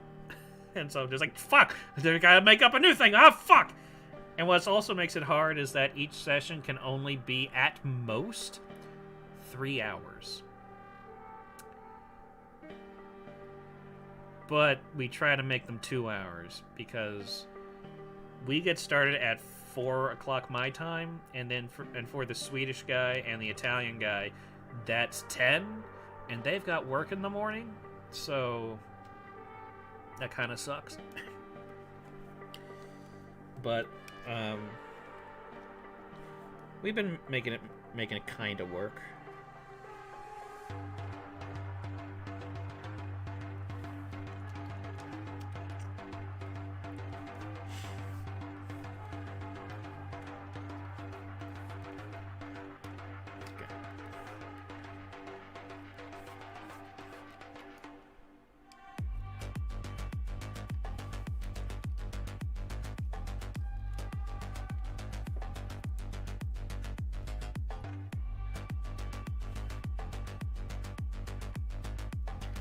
Yeah, basically what the party has found out is that this corruption thing that's been happening, because it also was happening up in the Beastlands as well, and it was actually even worse there. I decided to kill off my NPC, and the group did not handle that well.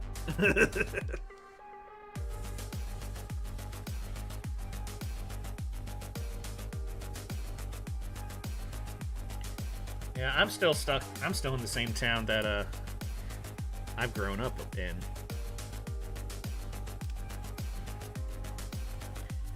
And so that's kind of embarrassing.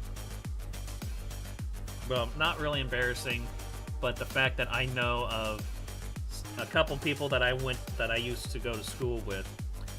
One of them works for GE now as like a head of some kind of branch, because he developed a light bulb that airplanes use now.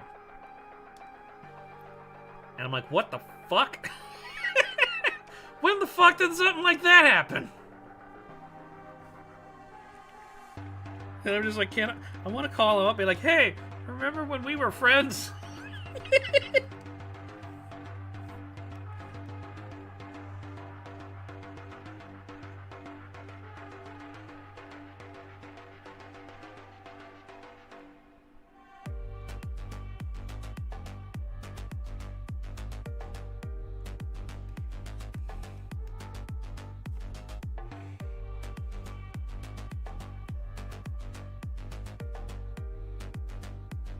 Okay, this is one thing that I don't really give a fuck about being accurate with, because I know that if I try to be accurate with it, I'm going to fucking kill myself.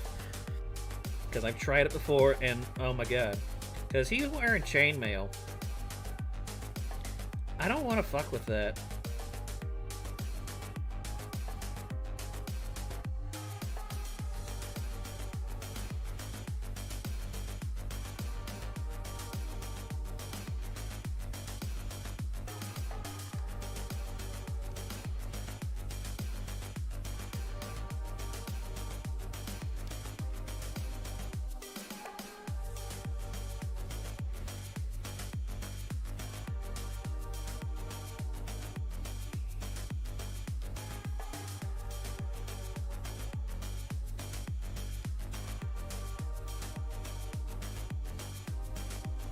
Oh, well, that's cool.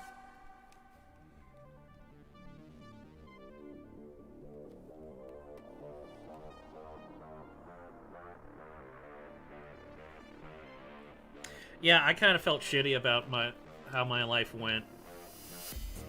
But, like, part of it I can blame on what my physical disability. Even though that doesn't keep me from actually working. But it kind of fucked up my 20s. Like, thoroughly.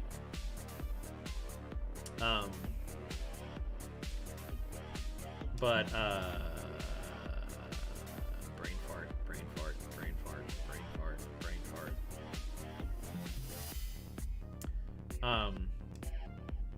Yeah, so when I find out about people like, yeah, they're doing this now, or they cured this disease, or they've been to the moon, they landed on Pluto, they did some bullshit, and now they're fucking rich.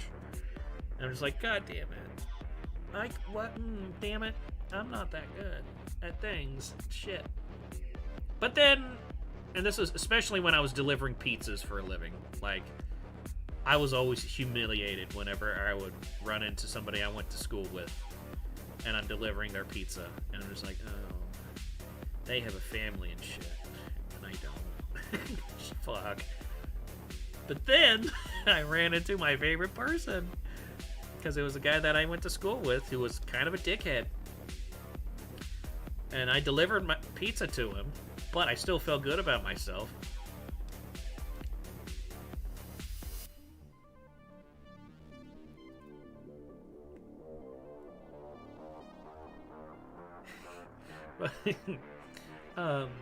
Yeah, so I delivered to this one guy. It was in the trailer park, and he was living with his mom. and that's basically how his life has been since high school. And so that was like 6 or 7 years after high school. So I was like, oh, I feel a lot better about myself now. Because I may have been stuck with my parents until I was 25. But again, the physical disability thing kind of made that take longer to get out. But by that point, I was living in my own place. And all that. So I was like, fuck yeah. I feel better about me now. I mean, I feel like a dick for thinking that way, but again, it's just like, I just want one person doing worse than me. that I knew from high school. He didn't seem miserable though. Like he was one of those guys that was like head too far up his ass to really see shit going on in his life.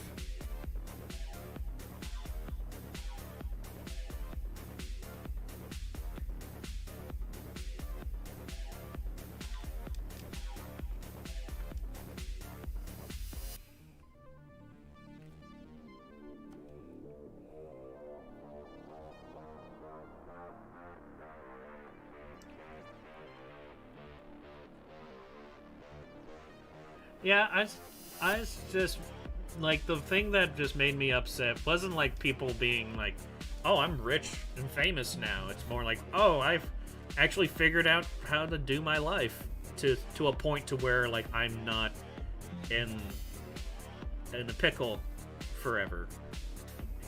And just being pickled. Like, I had plans.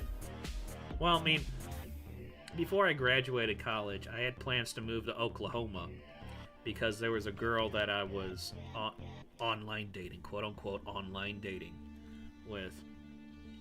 So I was planning on moving to Oklahoma to be with her, and then come to find out she was cheating on me, quote-unquote cheating on me. I mean, I say quotes because I can't really count long-distance dating as actual dating until you actually meet the person. Then you can say it's long distance. But we never met face to face. So there's quotes in there.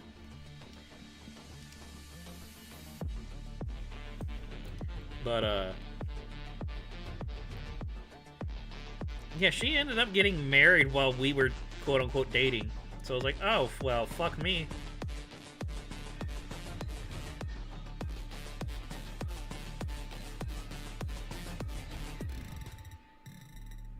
Like, at the time, I didn't think it was quote-unquote dating. At the time, I thought it was real dating, because I never dated before. And I haven't since. I'm not good at this interaction thing with the humans.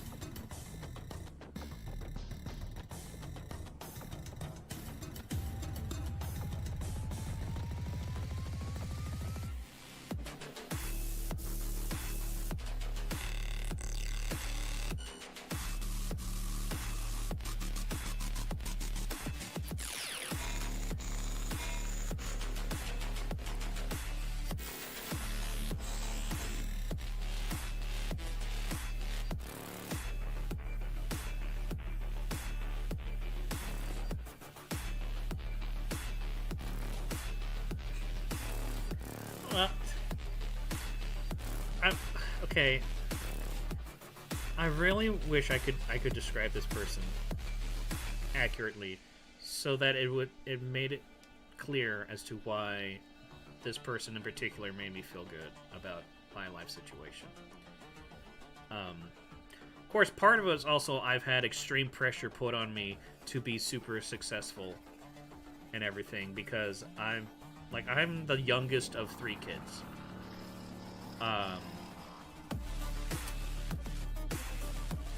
And helicopter! Oh! Oh! Oh! Helicopter! Did you follow it? That just reminds me of a Jeff Foxworthy joke where he's like, some parents just think that their kids are the smartest things ever. Like, I knew a woman who her kid would be standing outside going, airplane! Airplane! And she'd be like, oh, he's so smart. He knows what an airplane is. And And I'm just like, well, hell, he should. He's 12 years old.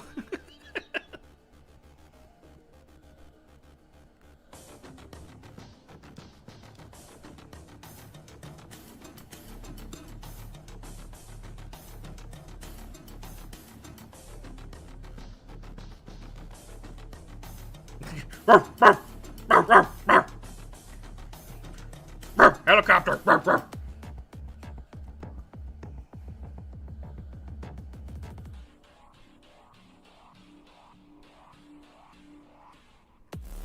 Well, that's complete shit.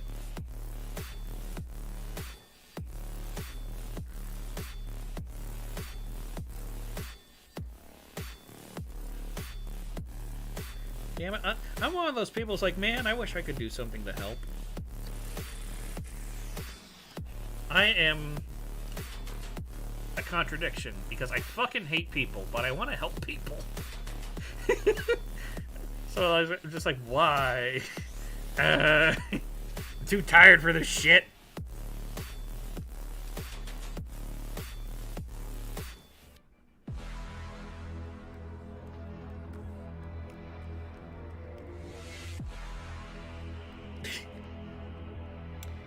Well, I was also one of those people that did not have any friends or anything to do, so I did all sorts of stuff to entertain myself. And I know when I say that, a lot of people are like, yeah, that's me too. Like, no. No. I have literally gone 6 months without uttering a word because there was no one for me to talk to.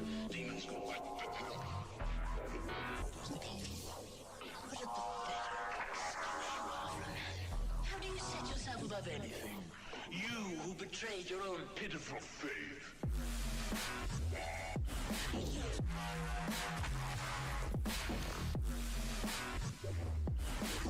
Yeah, I've always considered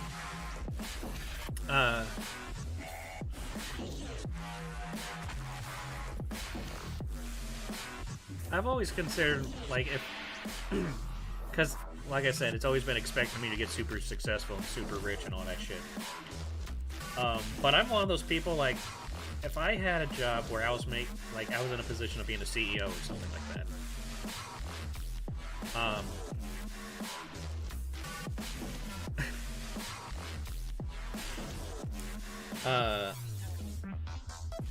I often wonder, like, how much money would I be okay with having? And, like, I guess the most that I would be okay with having is making $200,000 a year. Because, like, I wouldn't be using all that anyway. Like, if I was in some position where I would make $2 million a year from my position, I would just take 10% of that. And then the rest of it would just go back into the company.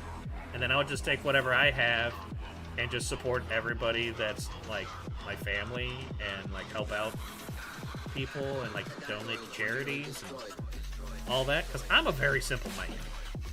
I have very simple tastes. As long as I have a bomb-ass computer set up, I don't really need anything else. So...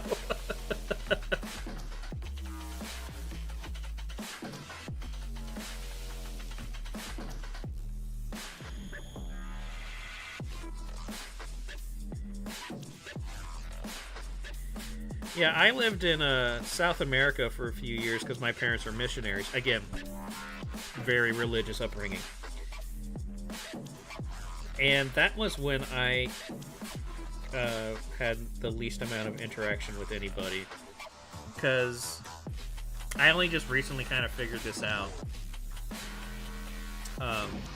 There's a condition in the ear that makes it... like, there's a weird disconnect going on in your ears to your brain. So a lot of times when people are talking to you, it sounds like just gobbledygook noises.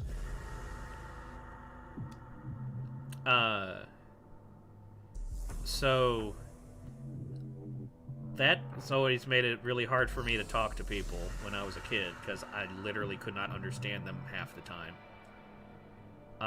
So then trying to learn another language like Portuguese, I could not do. I just could not do.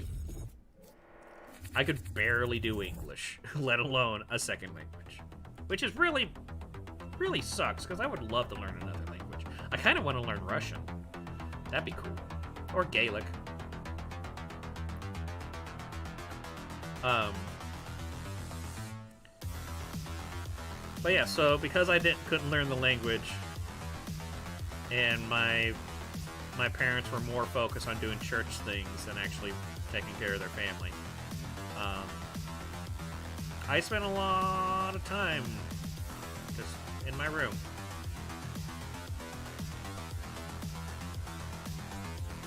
So that's always fun. Ah! There we go. Also, Brazil's where I've almost died twice, at least.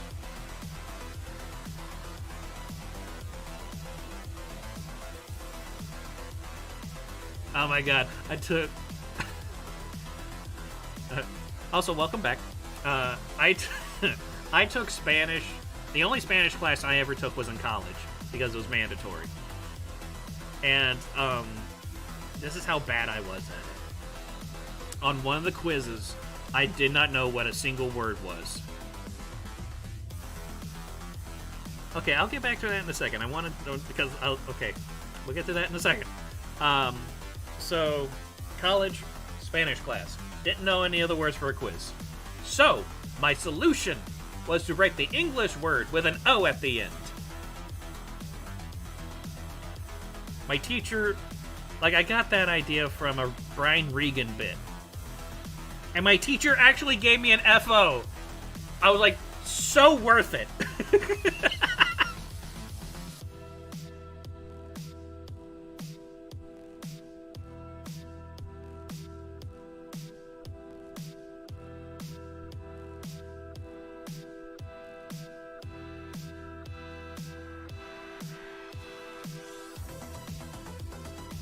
Oh, well then.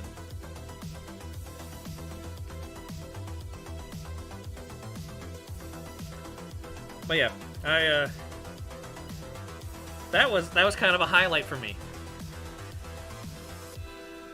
I was just like, I don't care that it was an F. That was the best thing ever. I made up for it though, because the final, I actually we were given a country that the majority speaks Spanish, and we had to like do a report on them. I made a comic of some characters of mine doing the presentation, and I got 10 extra points on it, which got me to a passing grade in the class.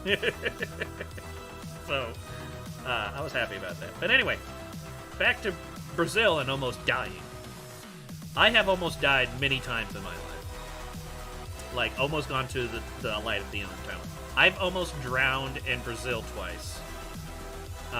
In the Amazon River. The first time was,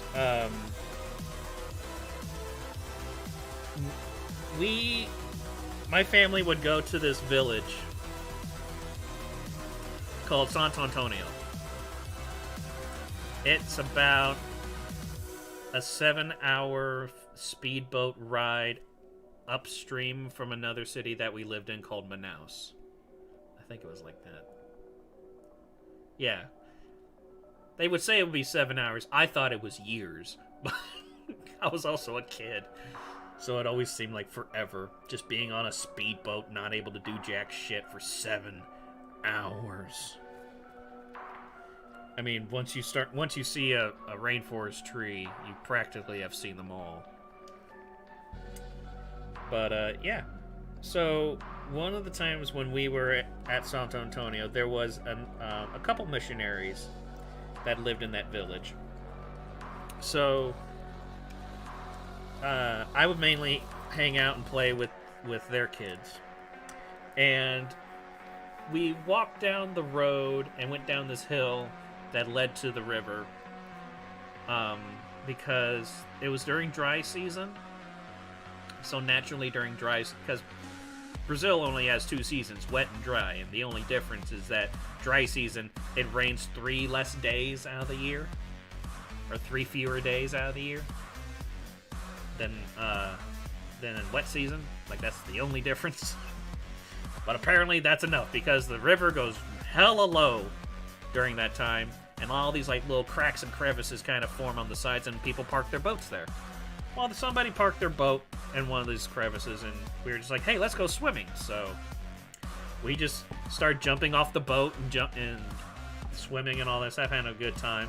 Well, I jumped off the boat and did what was known to me as a pencil, where you just straighten out your body and go in feet first, and you basically knife right into the water. I did this, and I went so deep that I actually hit the mud at the bottom, and the mud went halfway up my shin, and just sucked my feet in and would not let go. So that was fun. Just desperately trying to get out. I'm just shaking my legs and trying to get out. My lungs are basically feel like they're on fire.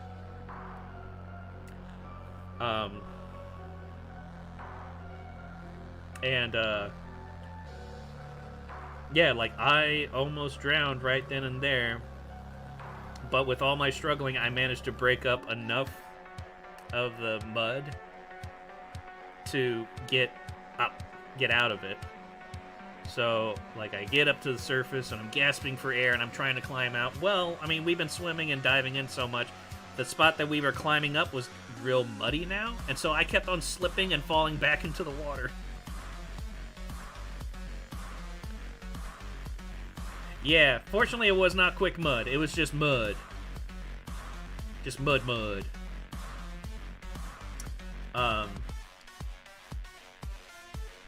Because if it was quick mud, I would be dead. But yeah, so then I finally got onto the shore, and I was like, I think I'm done swimming. So I went home. I think they kept swimming, but I went home. Yeah, I know for a fact I almost drowned. Like, what people say, how it feels right before you actually drown and try to gasp for air underwater. Yeah, I almost gasped for air underwater. It was not fun. It was very uncomfortable. But yeah, and so then, about a year later, I think, we were at some other village or town or something like that, and my parents were doing some kind of meetings. I mean, that's basically what we were doing or what they were doing at Santo Antonio. Is that they were just like having meetings about shit. Because the reason why we even went to Brazil, besides the fact that my parents are missionaries, was because my dad's a pharmacist.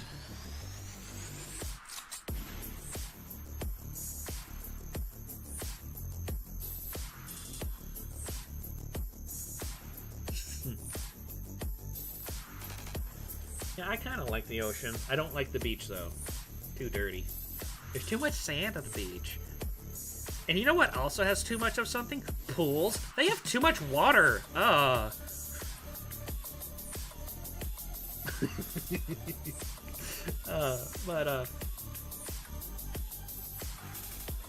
Yeah, so my dad's a pharmacist, and Brazil is kind of notorious for basically having laws, but then changing the laws like 10 minutes later. So they had this law, I think it was a law where a hospital had to have a pharmacist on staff, otherwise they would be shut down. And so that was why we were going, because there was a hospital at Santo Antonio that needed a pharmacist. But as soon as we get to Brazil, they changed the law, so it wasn't necessary. So we're like, well, fuck. Also, come to find out, there's something growing in Santo Antonio that me and my mom were deathly allergic to, so we could only stay for at most 5 days before it was really fucking us up.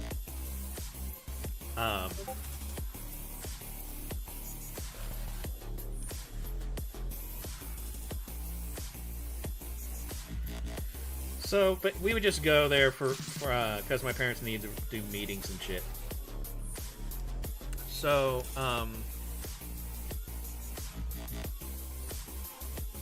the crack.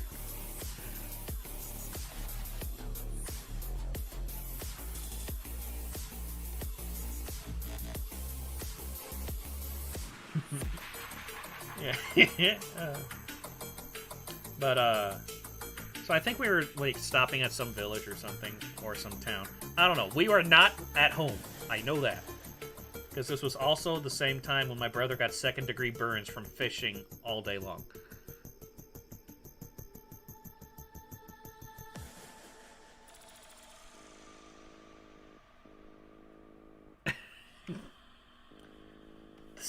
The sand's in the shower! Ah!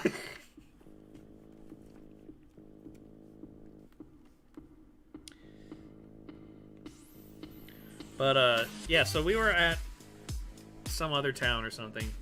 I was with a bunch of other kids. We were being watched over by someone. And the town that we were in was a river town. And, whoa.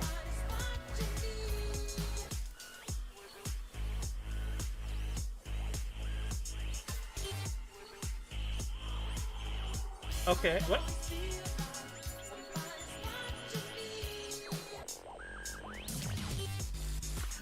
I didn't realize I had YouTube alerts on.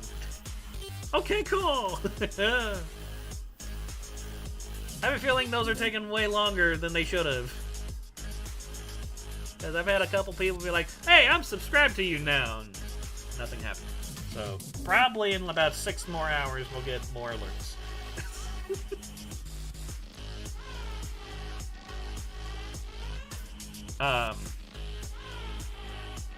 But yeah, so the town that we were at, the way that the river can be is that it has these kind of pockets where it turns more into a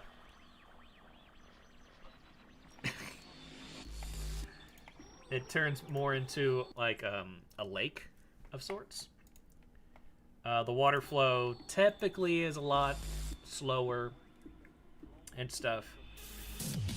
And so they have like some rafts and stuff that are anchored down. I don't know why, but they do. So the person that was watching us was like, hey, let's go swimming out at the raft. And everyone was like, yeah, yeah!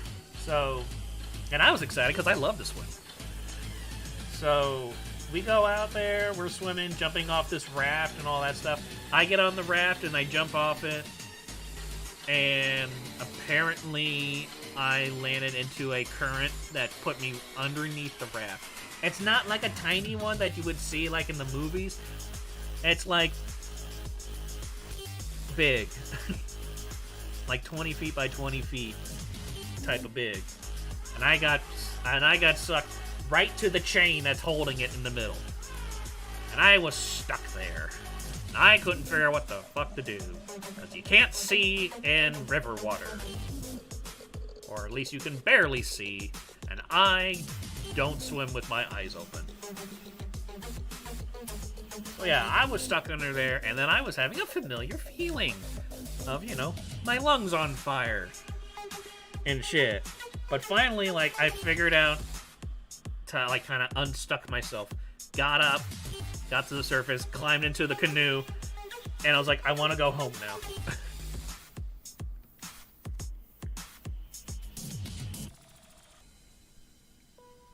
So that's 2 of the, I don't know, dozens of times I've almost died.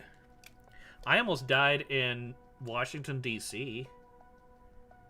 8th grade, we took a trip to Washington, D.C., and we were waiting for, I think we were waiting for a bus or something. And so we're just standing there. This road that we're at, like, traffic's going like 45 miles or something like that. And this kid pushes me right in front of a bus that's not stopping. I manage to have enough of a reflex to jump right back onto the sidewalk and miss being pushed or miss being hit by the bus by like 3 or 4 inches. And the kid that pushed me only got a scolding, and that was it.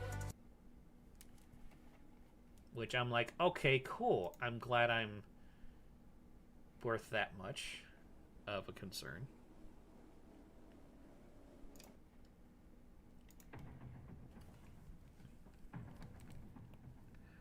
So yeah, that was fun. Didn't really ruin my trip, but it kind of made me on edge.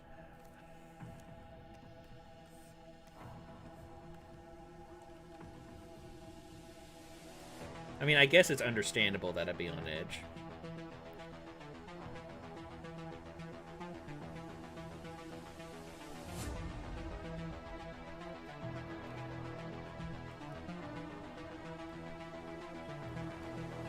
Yeah.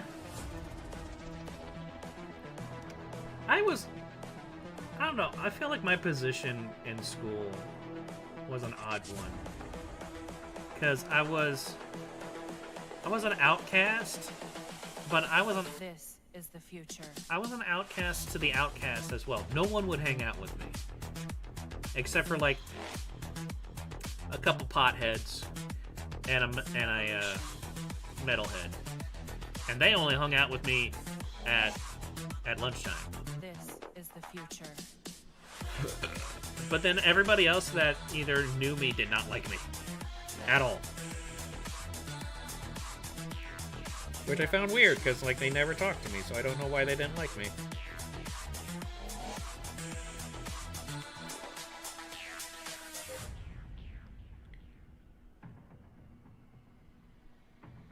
Although a lot of kids thought that I was Brazilian because I lived in Brazil. And I'm like, no, I lived there, but I was not born there. I was born in the same fucking city you guys were.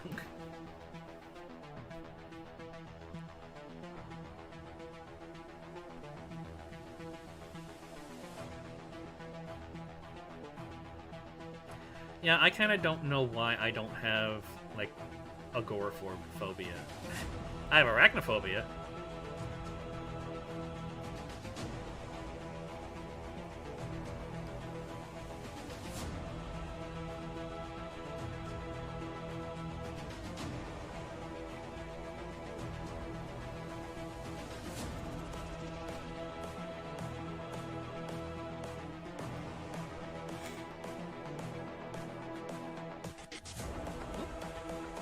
Don't be like me, kids.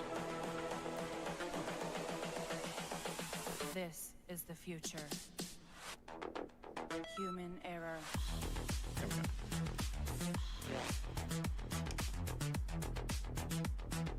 go. Evolution. Yeah, I used to have a guy that I hung out with because we were both in This band. is the future. But then as soon as he left band, he didn't hung out with me anymore. Which I'm like, dude, what the fuck? Evolution.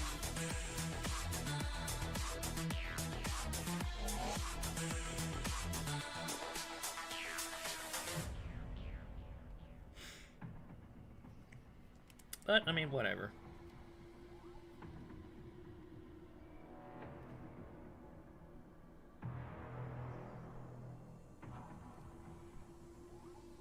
I do find it funny how apparently I am extremely laid back.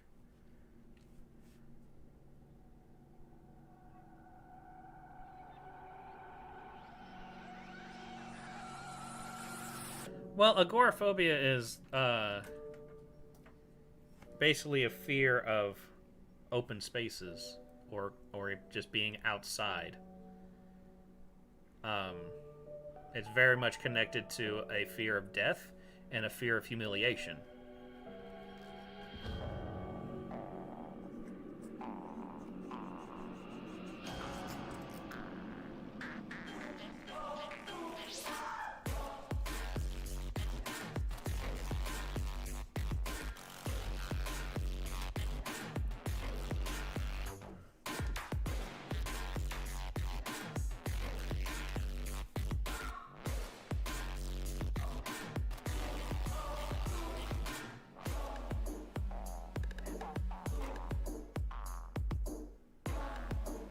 Yeah, I do have a severe distrust of people.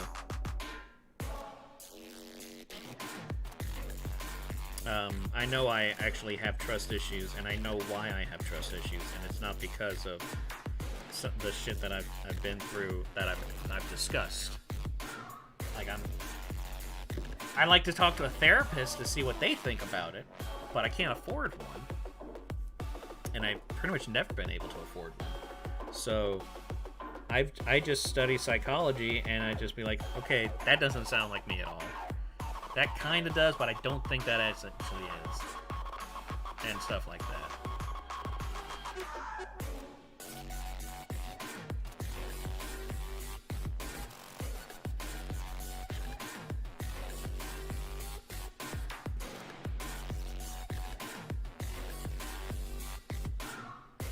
Okay, I'm going to BRB.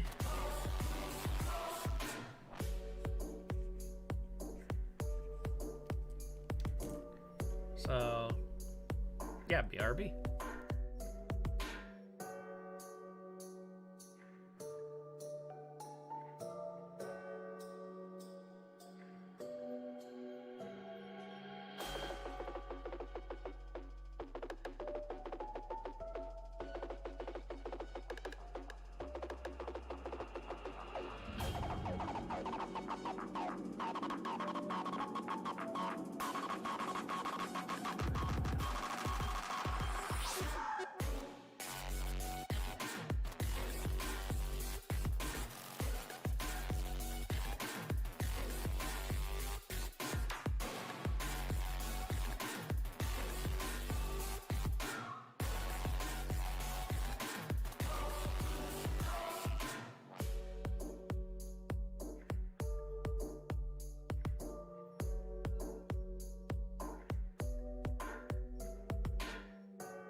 Okay. It's all about humanity. You know you gotta pee, and when you start walking to the bathroom, you start hearing a swishing sound.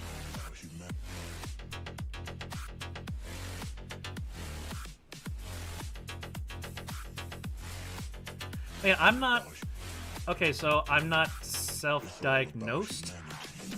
It's more of like I have a good feeling, but that's why I want to talk to a therapist. And also why I've been doing it for... I've been trying to figure out what's wrong with me for 15 years. And I've only recently kind of getting a good idea. But, like, I don't feel 100% certain about anything. I just have a good idea.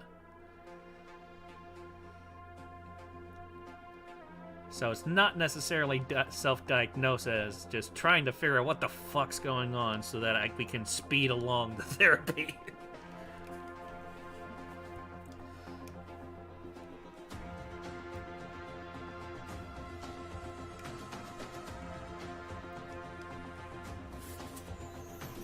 But yeah, I know the dangers of self-diagnosis. That's why I take my time with it and just don't try to go too crazy with it. And I try to understand all the different things.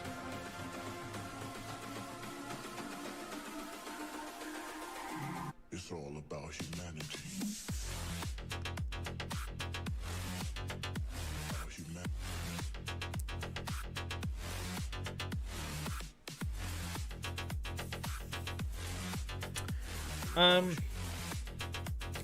Yeah, but that's... all about humanity. See, that's where my trust issues come in as well, because I would not feel confident doing online sessions.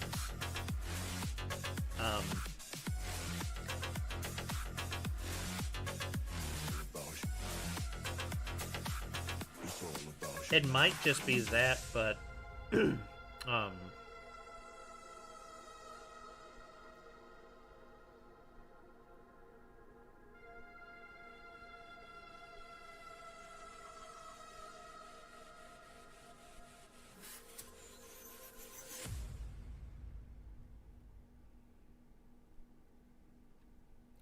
well, last I heard, I thought Obamacare was struck down, or like taken down.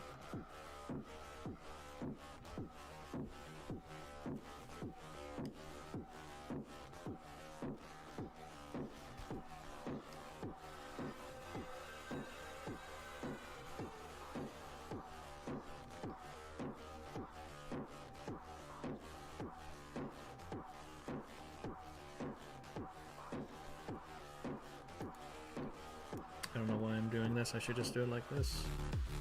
First that. Then, yeah, okay.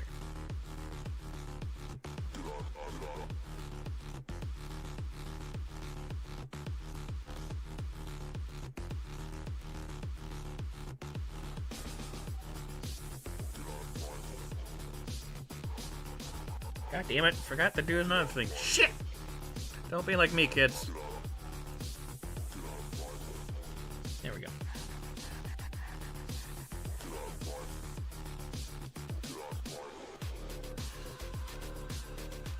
Okay.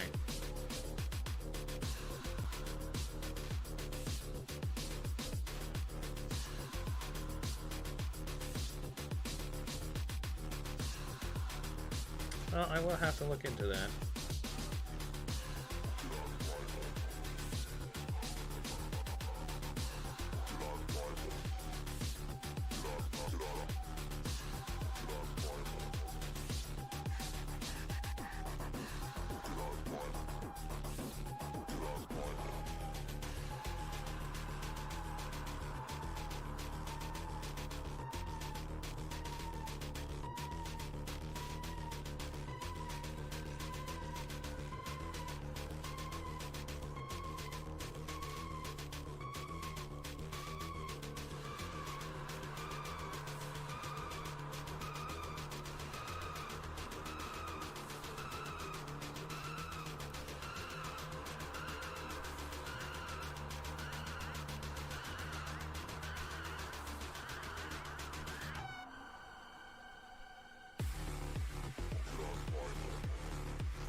Okay, I'm kind of got to go into ultra focus mode so I can get this done as soon as possible.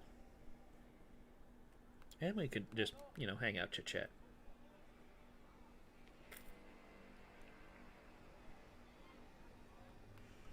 I'll hop in every now and then with the conversation. We like to think we have some form of control still, making our constant binary choices and voicing our equally shallow opinions more loudly or quietly. Most people can't even decide what color to wear or which burger to eat. What does it matter, man? Autonomy is an illusion. That is something I always thought was funny, how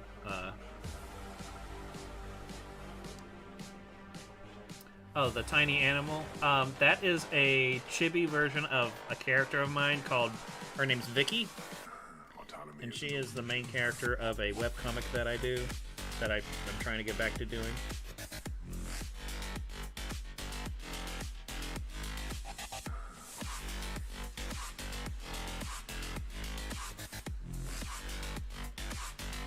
Autonomy is an illusion.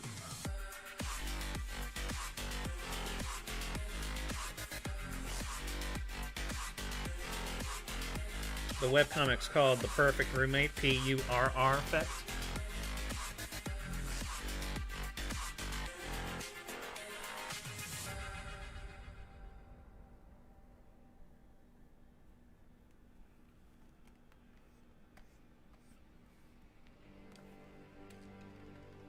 I actually can't do my own signature twice in a row and have it look the same.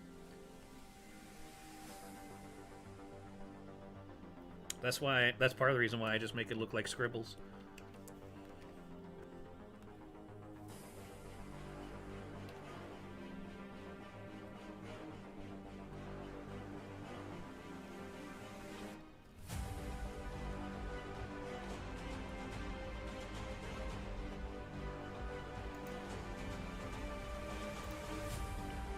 I wonder if I can still get to it.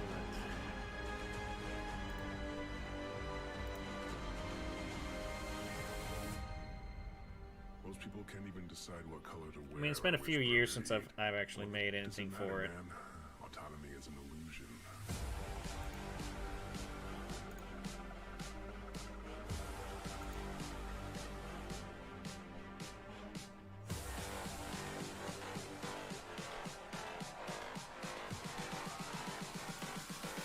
Autonomy is an illusion.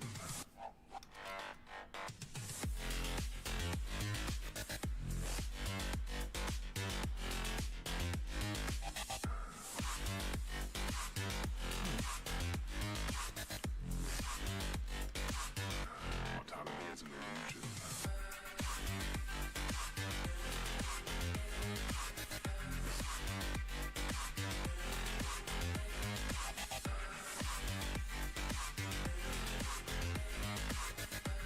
Oh. Well, fuck. Okay. Okay, never mind. The website I had that comic on it's shut down. Whoops. Okay, good thing I keep all my issues and stuff.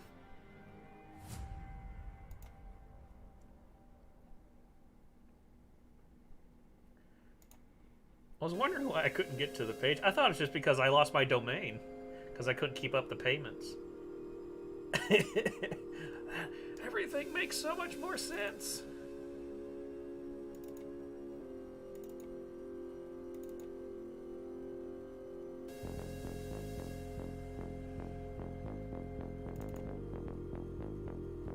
Well, I guess this is kind of a good thing.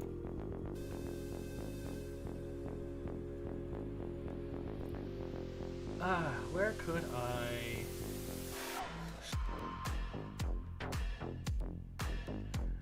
Let's see.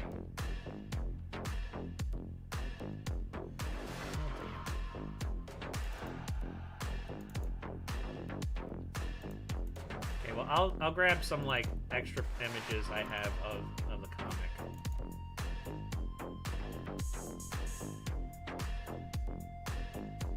Let's see. A lot of these are going to be kind of old because I haven't really drawn much of them for a little while. Been a little distracted. I really want to get back to them, though.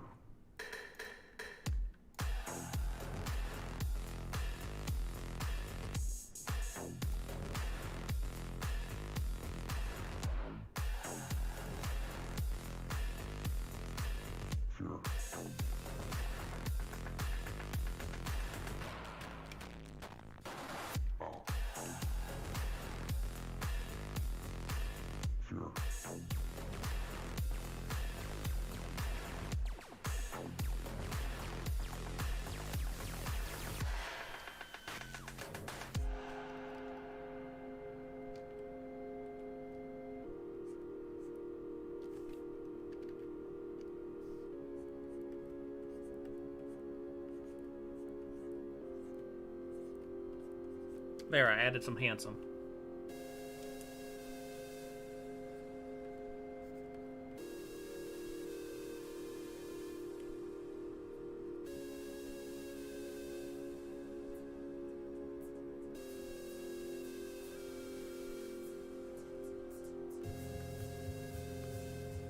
There we go.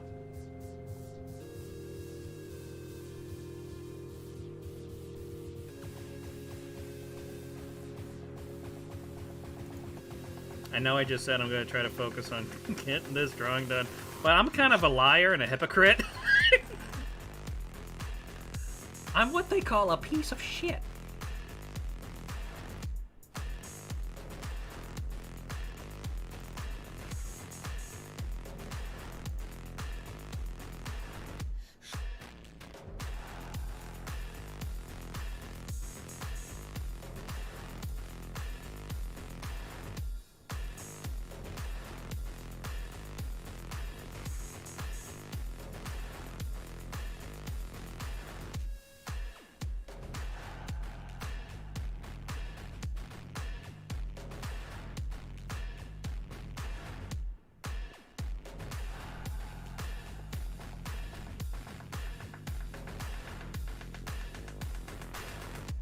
I guess this is a good drawing to show.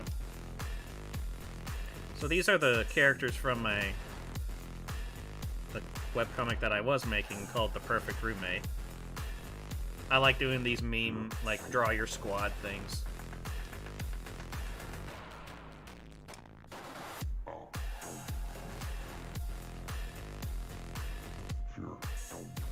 Yeah, this is Vicky. As you can tell, she's a cat girl. That's why it's called The Perfect Roommate. And then the one in the middle is Guy. He's kind of a dude bro.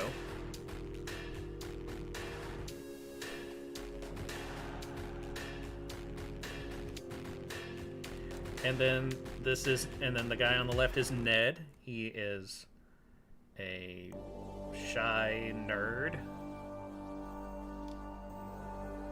Vicky has a very bubbly personality.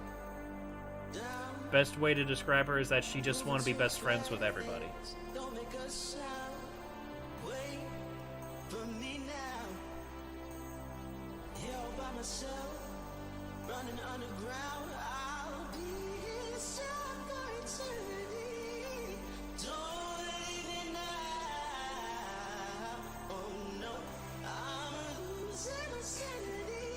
Yeah.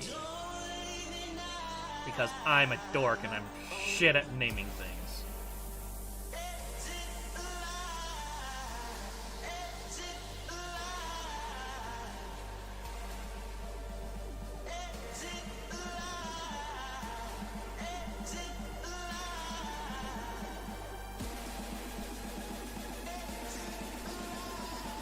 Yeah, she's really cute.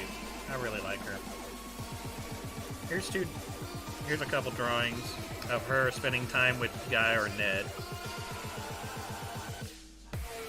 I had this idea of where Vicky realized that Ned has long hair. It's like, oh, I want to braid your hair. And Ned's like, no. But then Vicky does her little kitten eyes, and he's like, no, I can't. So now she's braiding his hair. And he's embarrassed. Partially because he has a massive crush on Vicky. But he's also not going to, like, make moves on her. Because he respects her too much.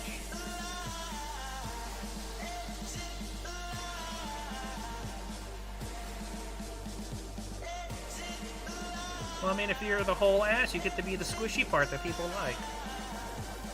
If you're the asshole, you're just full of shit. But yeah, I had this idea and I thought it was a cute idea. But then I realized I have quite a few drawings of Ned and Vicky hanging out, but I don't have any of Guy and Vicky hanging out. So this was another drawing I made of them just like hanging out at some bar or something.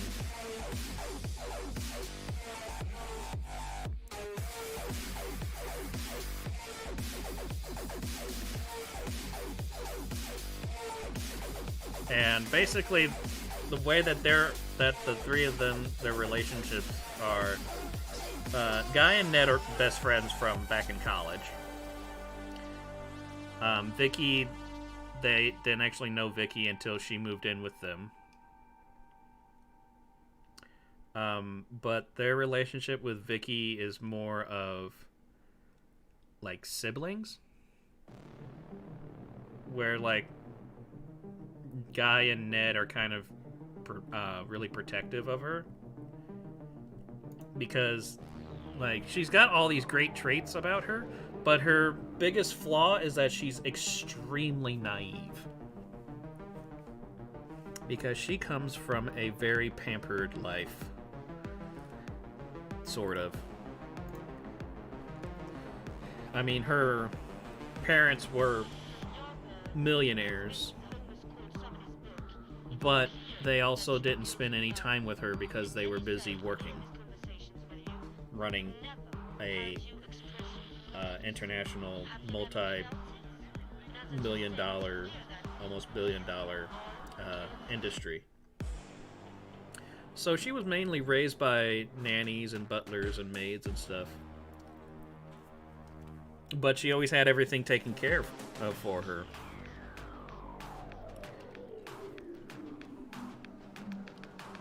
So she's a bit naive on those things.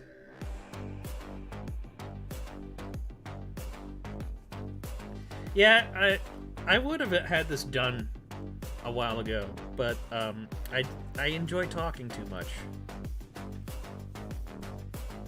Might help if I was also on the correct layer. It might make a difference.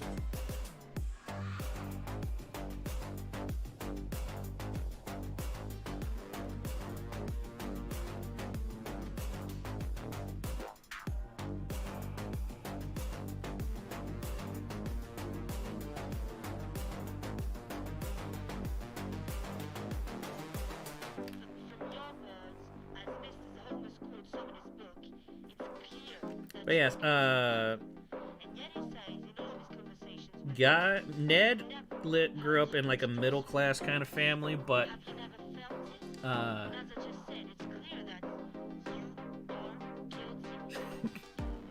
I'm mostly complaining at myself because, like, god damn it, I can work so much faster at this, but there's people here. And I wish I was joking when I say that like, almost never happens.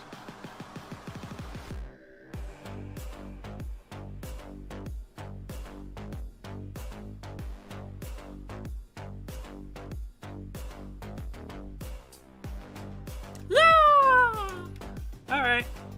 I'm still gonna be going for about, what, 50 more minutes? 40, 50 more minutes? I might just put the stream on hold and then go pick up my roommate and then continue on, because I'm actually having so much fun right now.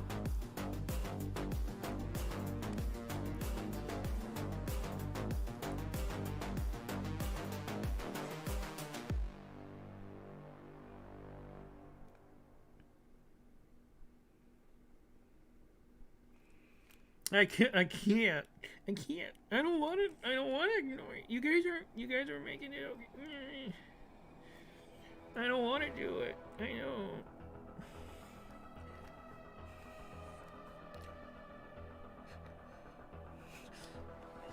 know.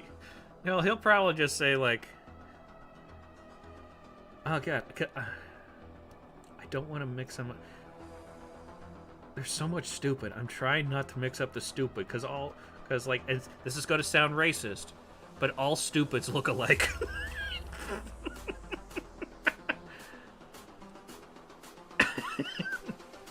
But Hans is the one that thinks that like animals don't exist and like churches in the Midwest don't exist. Is that the one?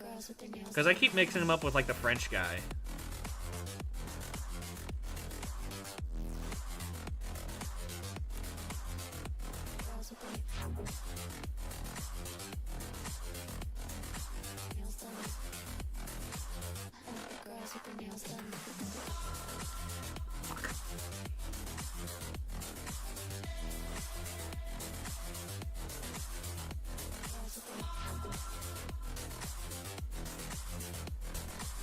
Well, look, I'm not a connoisseur of brain-dead people. Yeah, that guy. He gives my roommate aneurysms.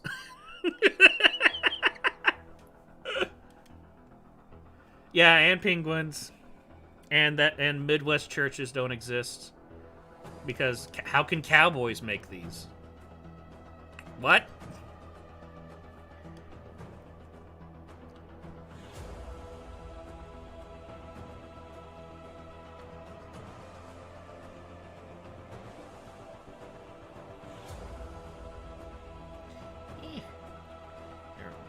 Wow, that's a shitty looking bottle. We'll just say that the people designing this were drunk. It makes sense. It fits with the story.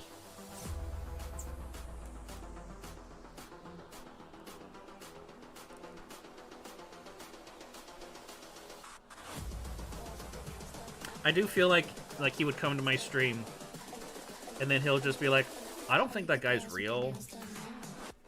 Because, you know, you can animate drawing. So, I don't think he's real. Does anybody want some of this paint that I'm eating? It's rich in lead vitamins.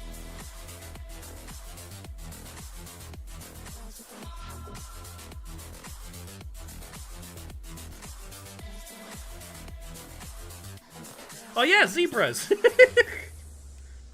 or zippers.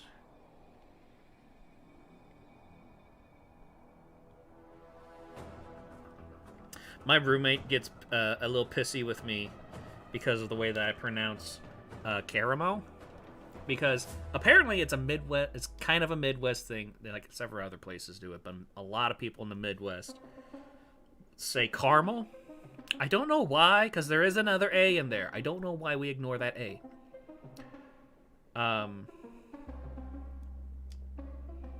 But yeah, so he gets a little pissy with me about pronouncing caramel. So I just go, okay, well, I'll just call it caramel. You can't tell me that's not how it's pronounced. It's spelled that way.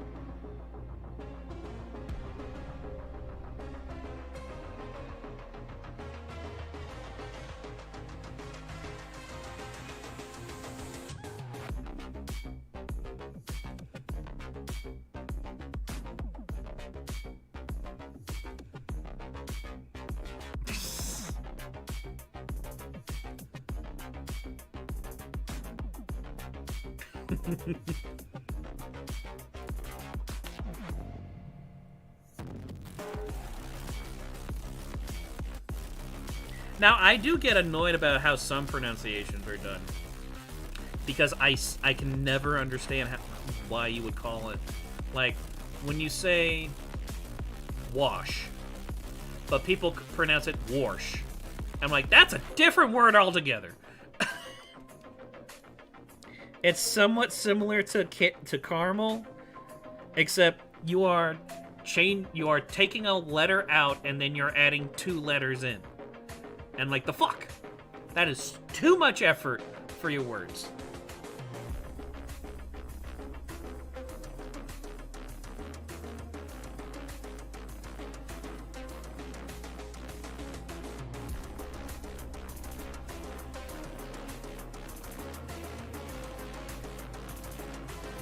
Oh, I did not have my stabilizers on.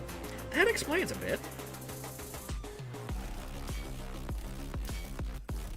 Or, like, one thing, when someone pronounces drawl, I'm like, why are you putting an L in there?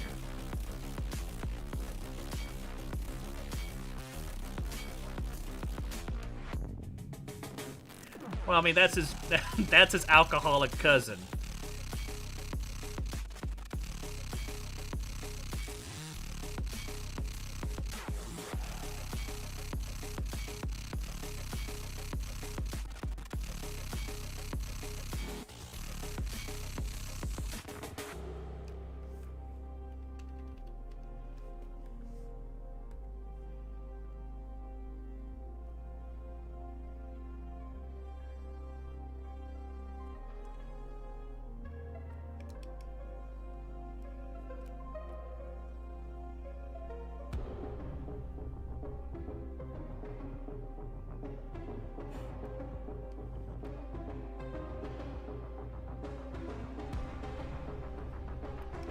That's how I learned how to pronounce a lot of words.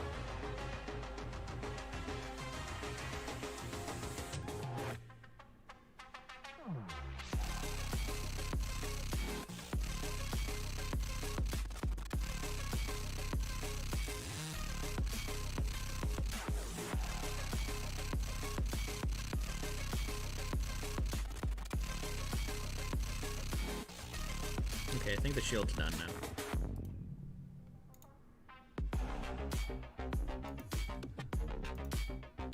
Yep, okay.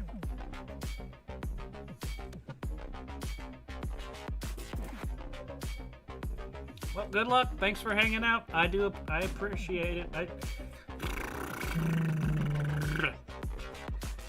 That's all I gotta say about that.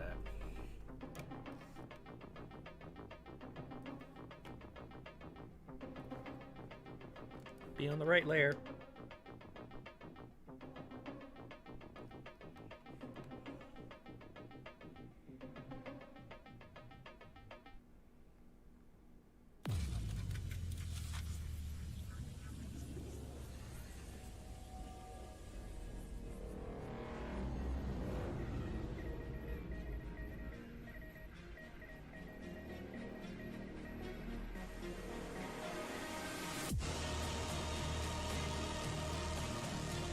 He doesn't even have proper belts on. These are click-ons.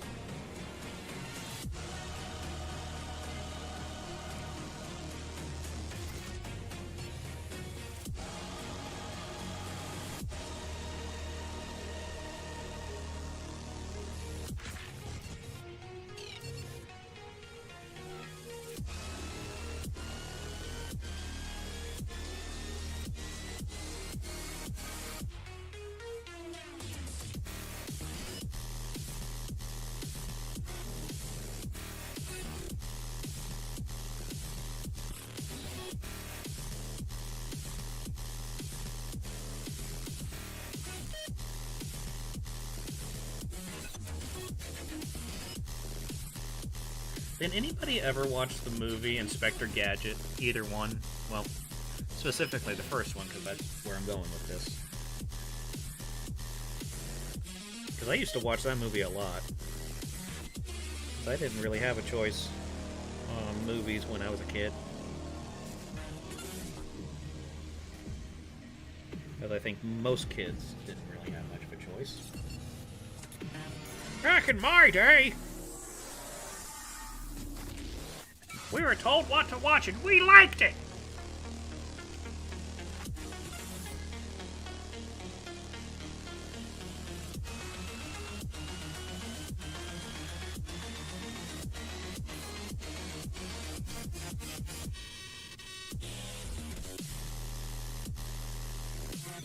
Yeah, I have a feeling it doesn't hold up, but I would like to see it again. But I'm always reminded, like, I can't remember a goddamn thing about that movie, except for the fake Inspector Gadget when they're on that bridge having that fight, and Gadget grabs onto fake Gadget's tie. He's like, "Hey, Gadget, it's a clip-on," and then like he just like unclips it and he falls. Like, I don't know why that always sticks to my head, and I just now remembered what Dr. Claw, or Mr. Claw, was it Dr. Claw? I think it was Dr. Claw, what he actually looked like.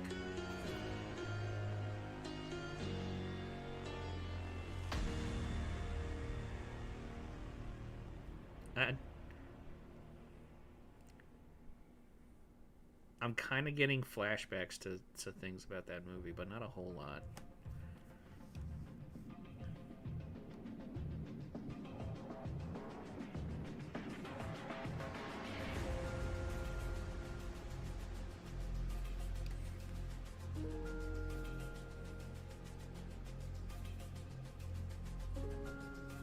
I'm kind of tempted to turn these into sandals and he's wearing socks. But, I mean, he's not German, so I don't think that would be right.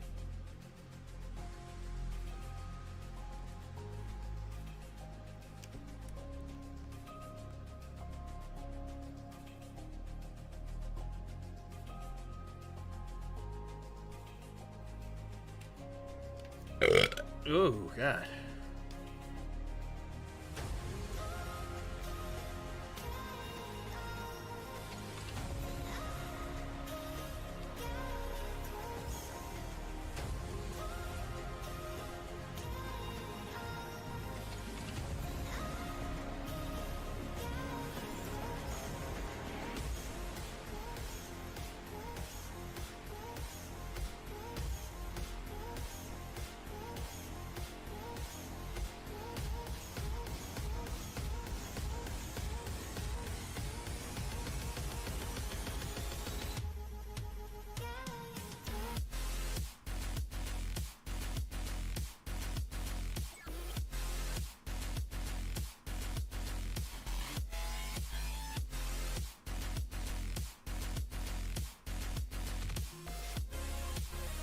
Yeah, I'm remembering stuff from that movie, but I'm not sure if I'm mixing up scenes and just shit in general.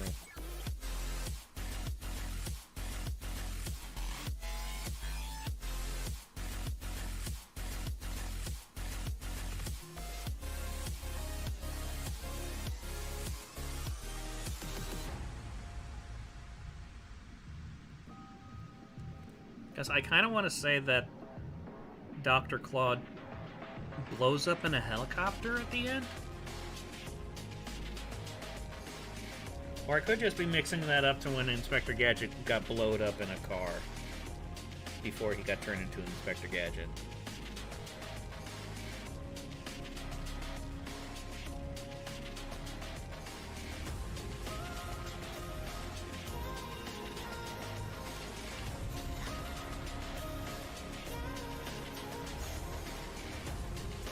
Motherfucker!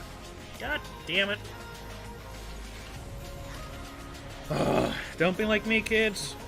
Know what fucking lair you're working in. I swear, I don't know what I'm doing. Why do I think I can make a career out of this?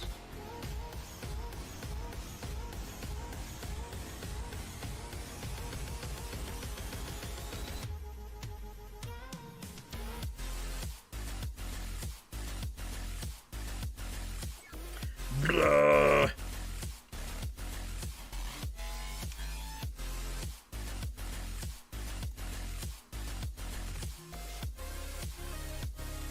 Motherfucker.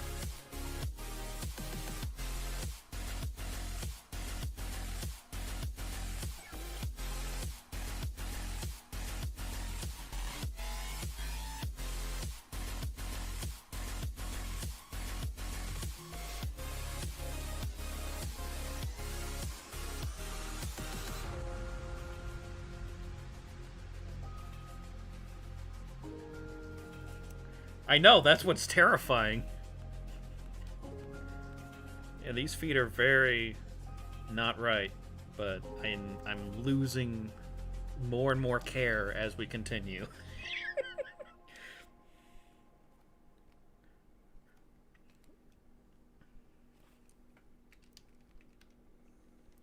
I am becoming more and more emotionally constipated as I go on.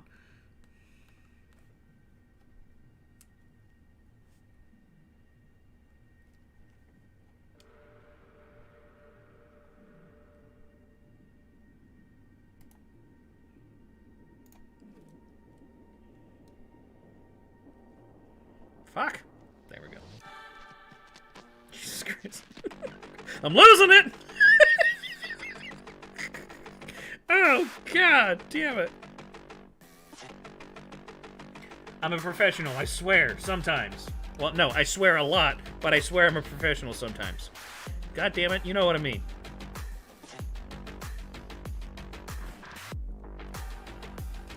That's why I tell people, I am fluent in 3 languages.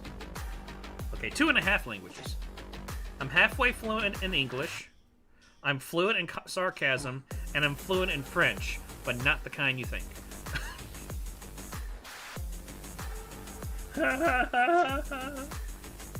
It might be funny. Everyone laugh.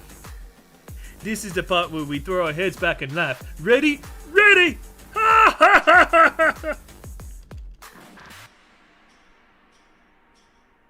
I actually want to see George of the Jungle again. I love that movie. I have a feeling that one actually still holds up because of how stupid it is.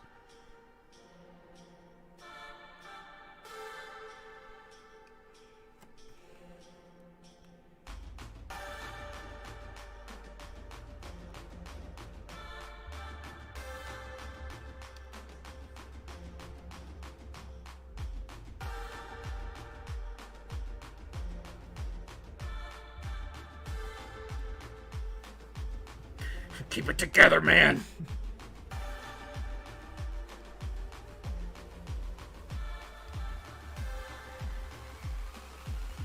George of the Jungle?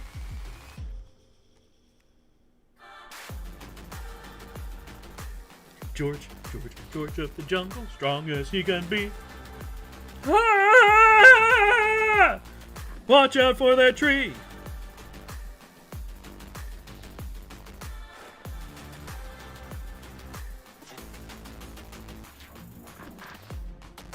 Had Brendan Fraser in it.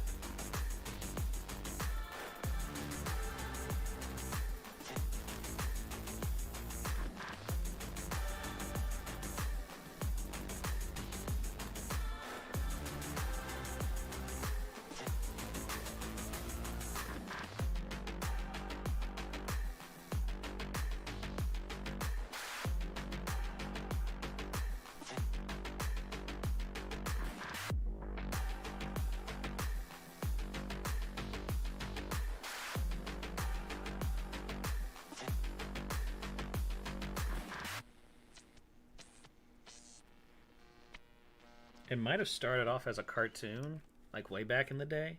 But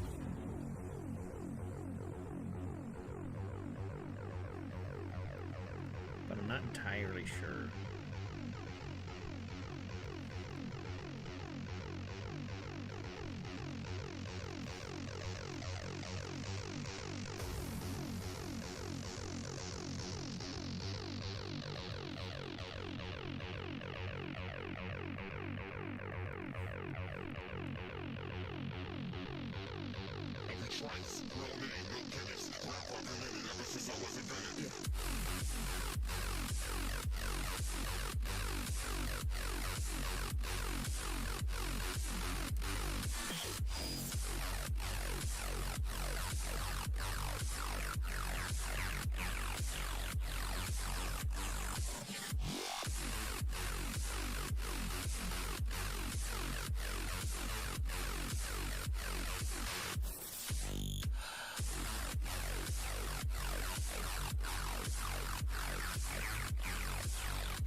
With all the yelling and shit I've been doing during the stream, makes me so glad that I live in a house and not an apartment.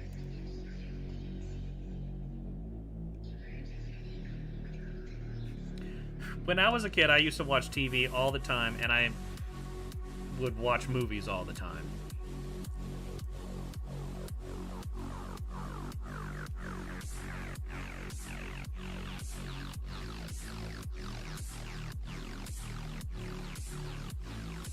Now, I don't watch either, because none of them are good anymore.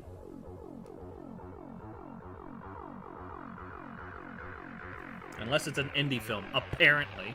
Or it's a shitty movie. I love watching shitty movies. Like, not shitty movies as in, like, blockbuster hits that are shitty movies, but people are too stupid to realize they're shitty movies. But like a shitty movie because the people had $13 to make the movie with.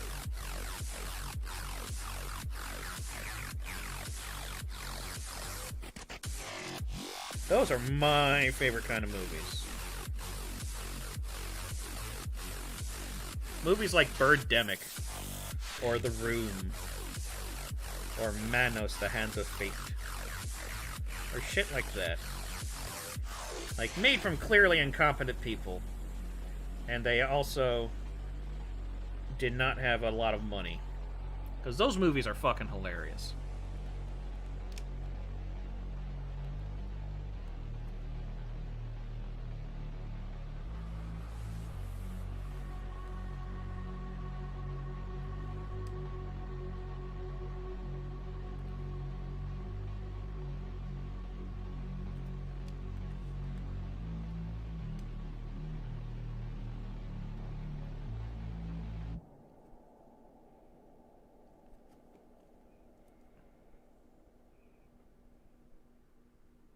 Yeah, that's basically how I was.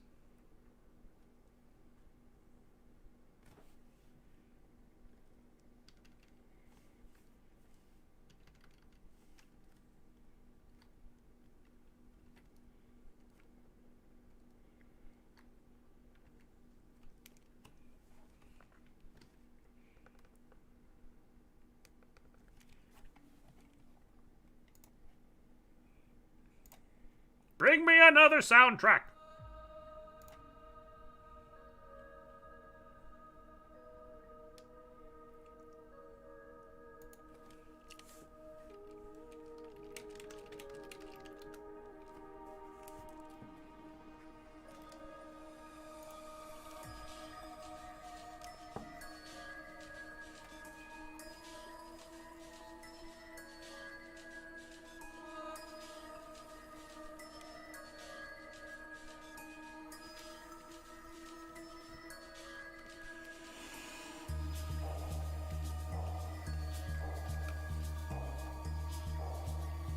probably should, you know, give him his eyes. Because these are his eyes, just the black voids.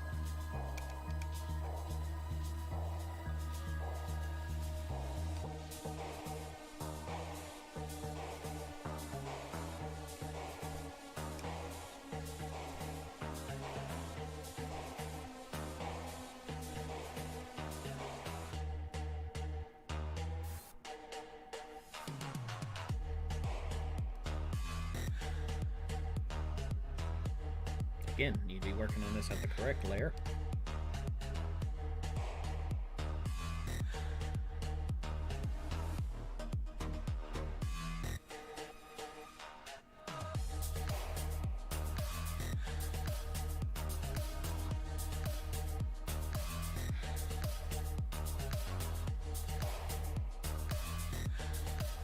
Was it missing mines? Because I've got news for you. Because I used to make stuff back in the day.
Okay.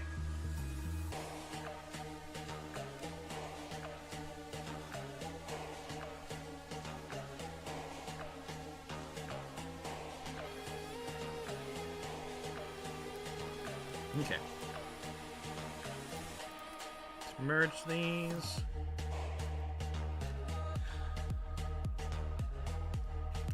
This looks so dorky, I love it.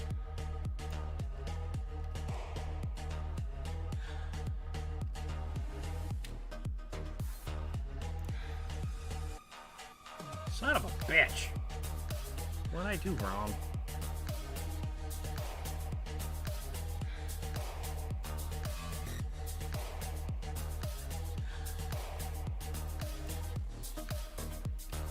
Oh, there it is. Okay.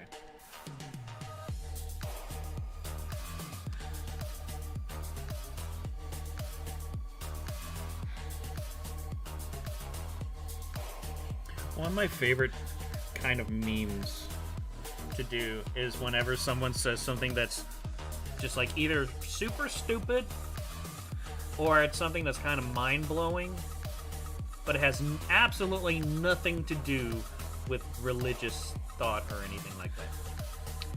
My favorite thing to do is just leave a comment like, "Oh shit! Checkmate, atheists!" I do it for the most random shit.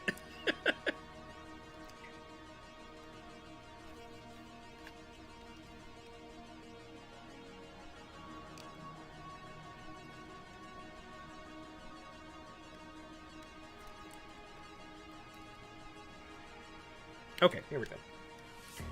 Bloop. Yeah, what the edit? Ding bong, ding bong, boom, bong, bong. No, wrong button! There we go. I'm just getting more and more mad at myself as I keep making mistakes that I do all the time.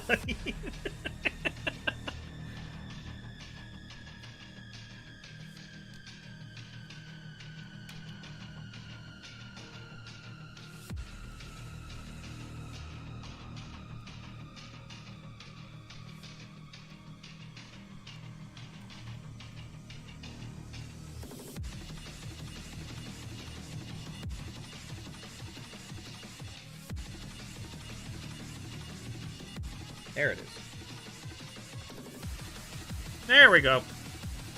There we go.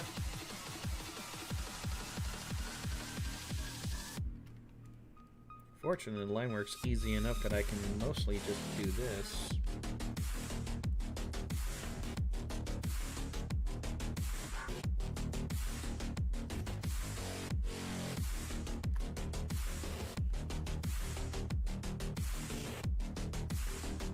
Always a pain in the dick when I have complicated line work going on.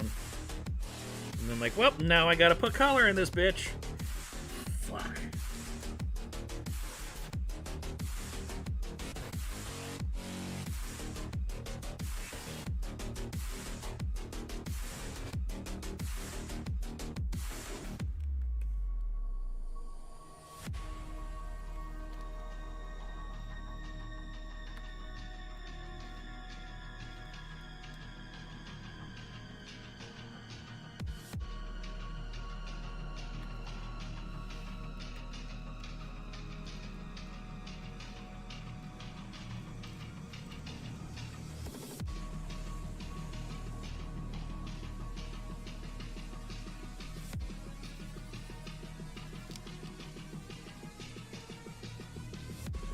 Okay, before I go on, I need to lock this layer. There we go. Because I, so often when I'm coloring, I just color in the layer where the lines are, and that's not a good thing!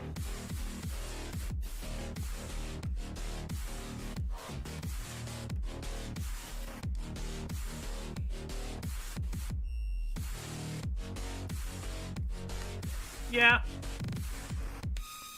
I've not been doing much, though. During that, mostly talking. So, but yeah, I'm kind of one of those people that when I take a break, I don't want to not take a break. So I tend to just keep going until I'm either done or I really can't go on. I know that's not healthy, but that's the only way I function for some reason. Because I'm not a clever man, okay? So, oh, that's not what we want. That's what we want.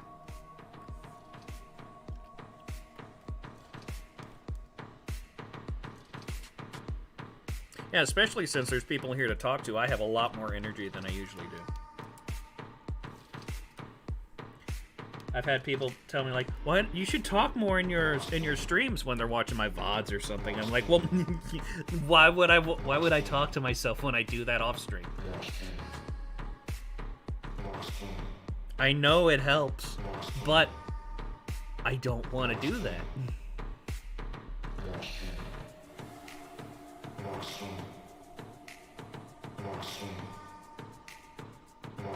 Well, I guess I need to complain about more shit. Let me think.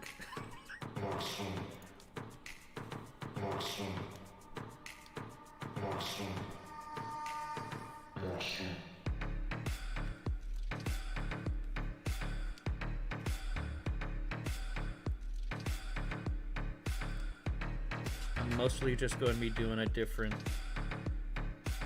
shade of gray, or different hue of gray, basically. But that's what we're doing.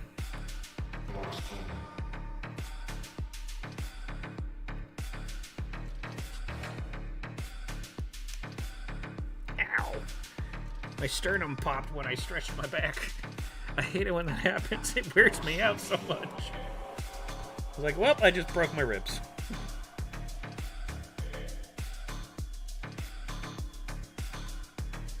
I'm dying, Squirtle.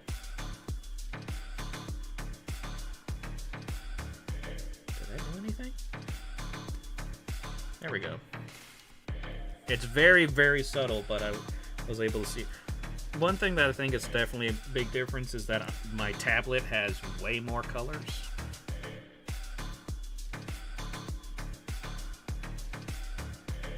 Snowball potato earth. It's true, damn it! No one believes me. But have you ever been outside on a hot day? It smells like French fries. Come on. And then like snow cones exist? Come on.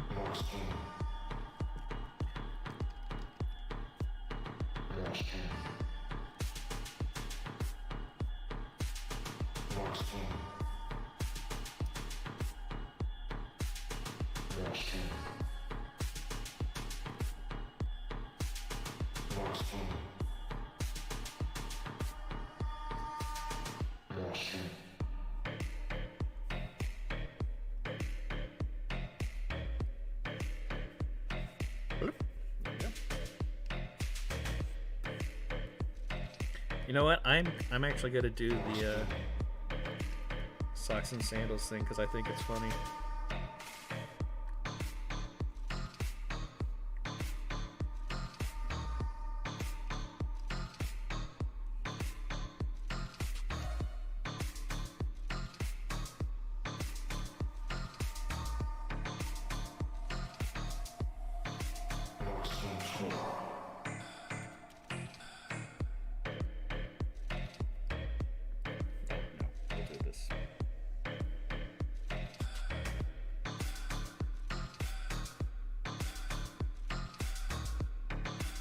It's so dumb, I love it.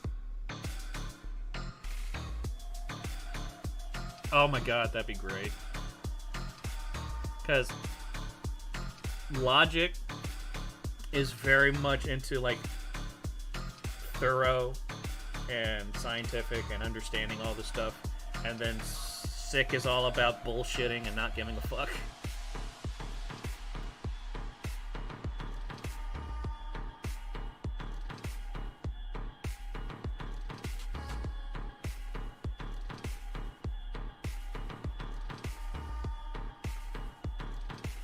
Hello. How was walk?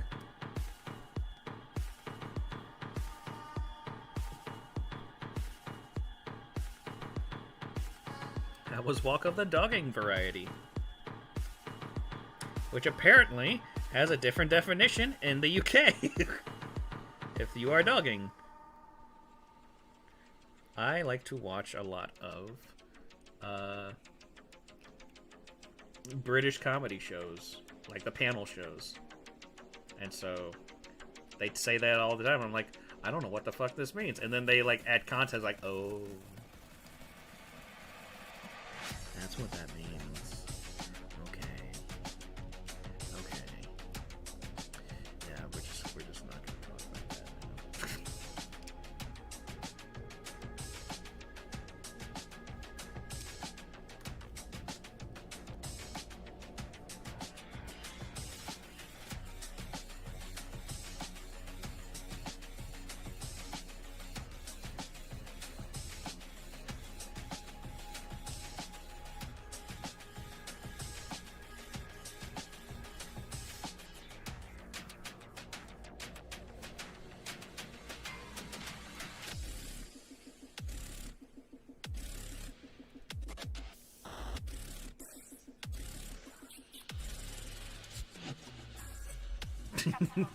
It all makes sense, people. Open your eyes!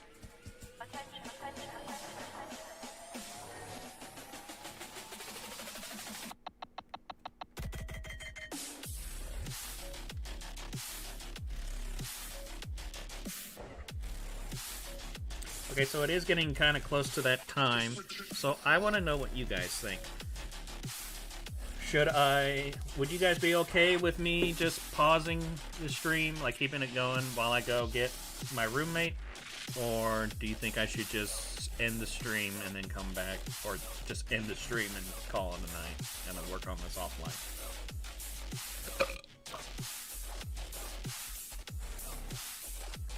Because, like, I kind of would rather come back, but I mean, if that's going to be a problem with you guys, then I might as well just, finish this offline. Because I've had so many times where I will have to leave for a bit and then come back, and then no one's there and no one ever comes back. So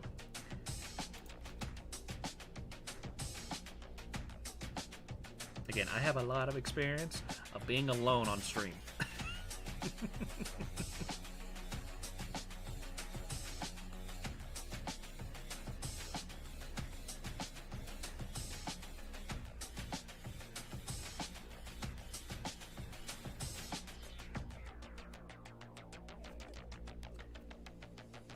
Yeah, my favorite shows is QI. 8 out of 10 does count down. Those are pretty much the ones I binge watch.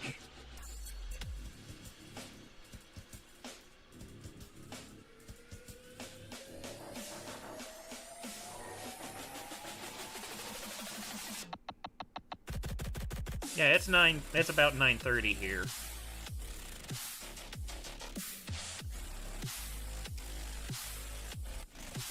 I need to bring up.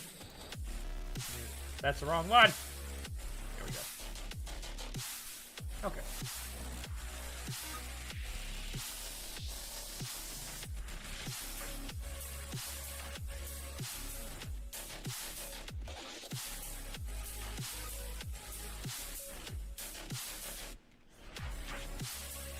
I mean, yeah, like I said, I'm still pretty much able to keep going.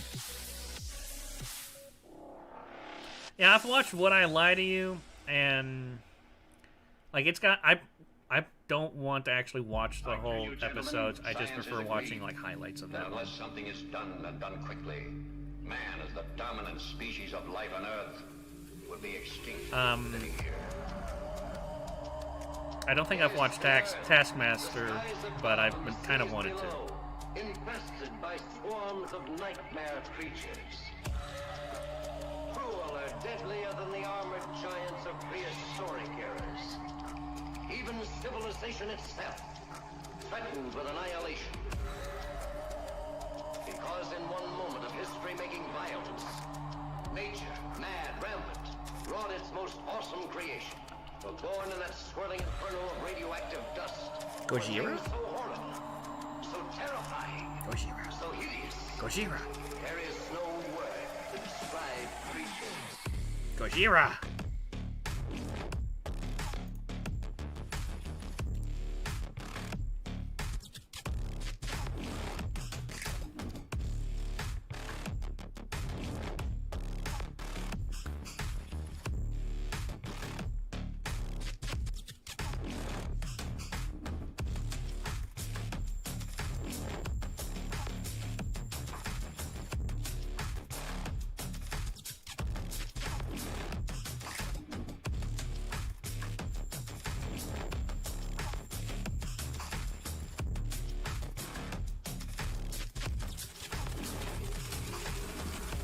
Yeah, I guess I will check them out.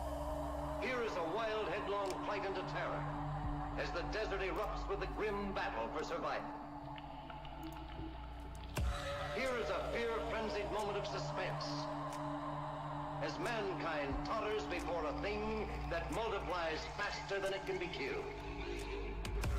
Here is a desperate plunge into the black depths of the earth, where human courage challenges the brute force, the slashing jaws, the poison fangs that guard the subterranean nest, where things so horrible, so terrifying, so hideous. There is no I've been kind of selecting the areas and then filling in a layer underneath. I'll go over it a little bit later when I come back.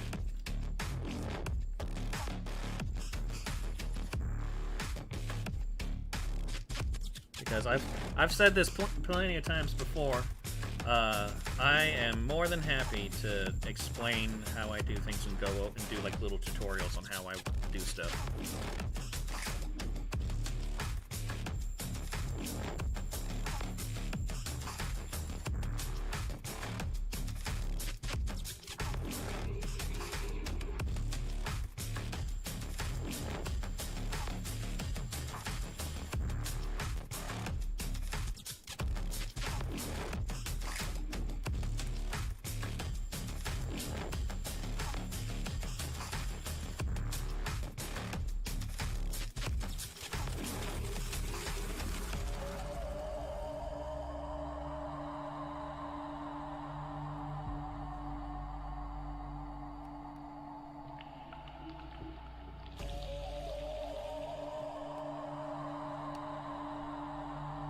Okay.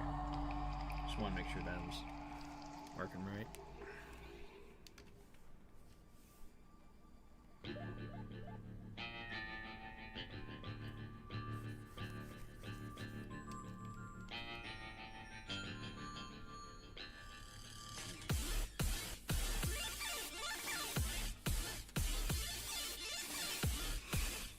Still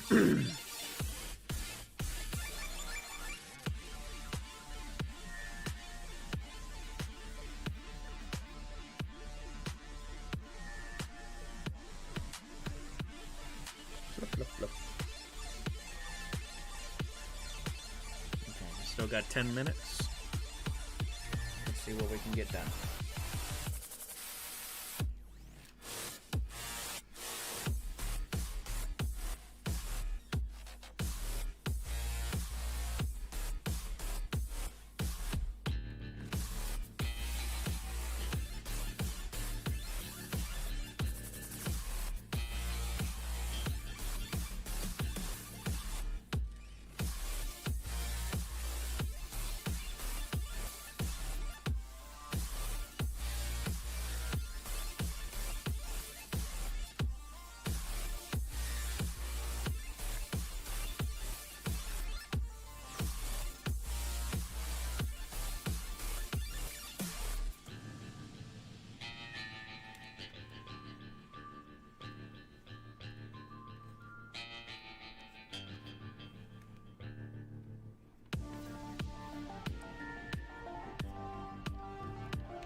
Yeah, I'll give that show a shot. What am I doing? I don't know. I'm pushing buttons and they're not doing things because I don't know what I'm doing.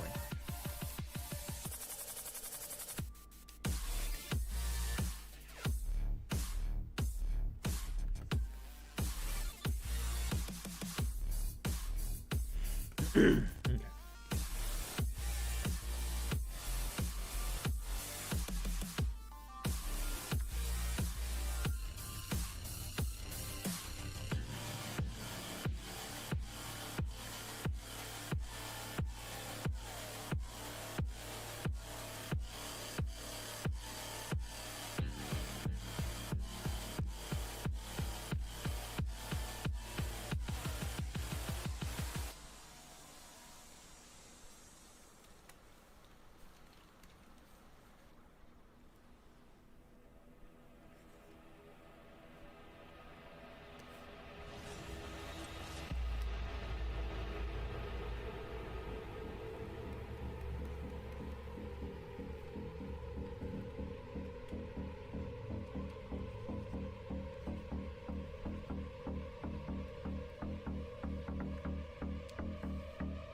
Yeah, I thought that'd be pretty appropriate.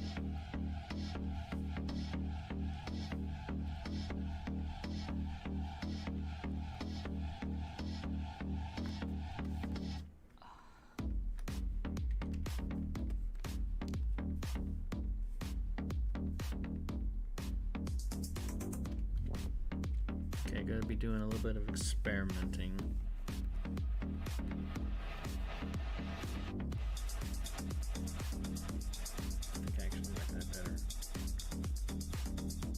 Let's actually, no. I do want to change these though.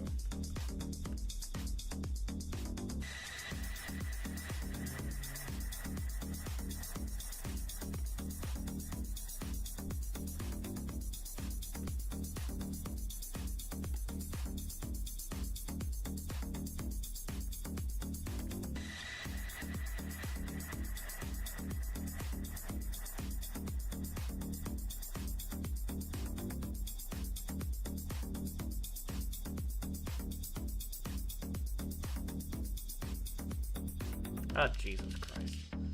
I just saw the word and I was like, okay. And then I saw the name. I was like, okay. And then I saw the profile picture. I was like, oh, you motherfucker. Everything makes much more sense now.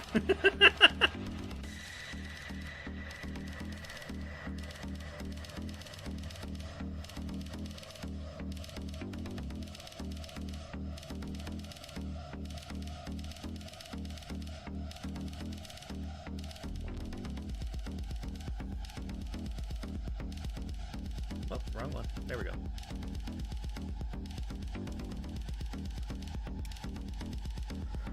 Alright, all we need to do now is shade it, and then this thing's done. And I think I'll just do...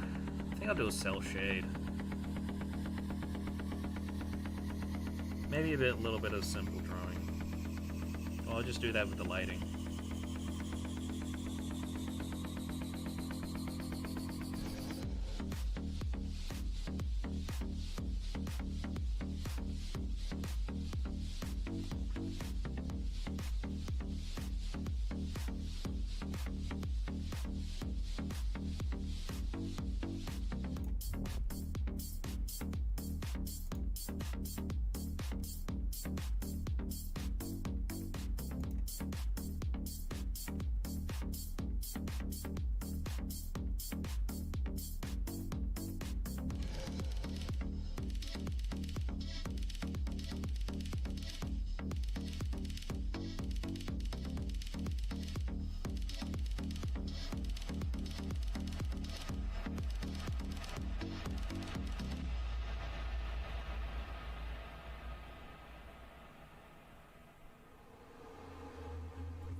Okay.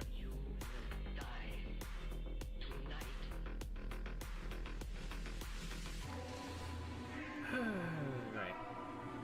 I'm going to do a thing and I don't know what.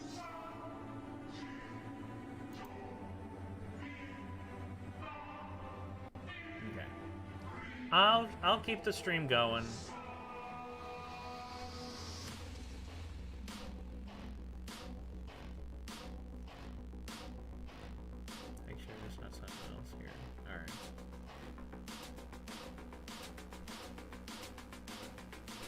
I mean, he kind of is.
So, before I leave, I want to tell you, Brandon, that Bad Luck wants me to make another emote for him.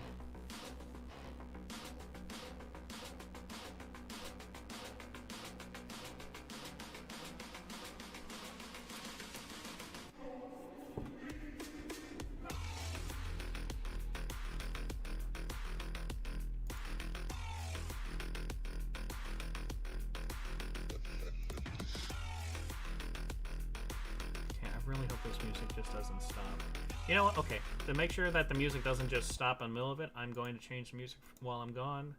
We're going to listen to some chill hop, because that does not stop.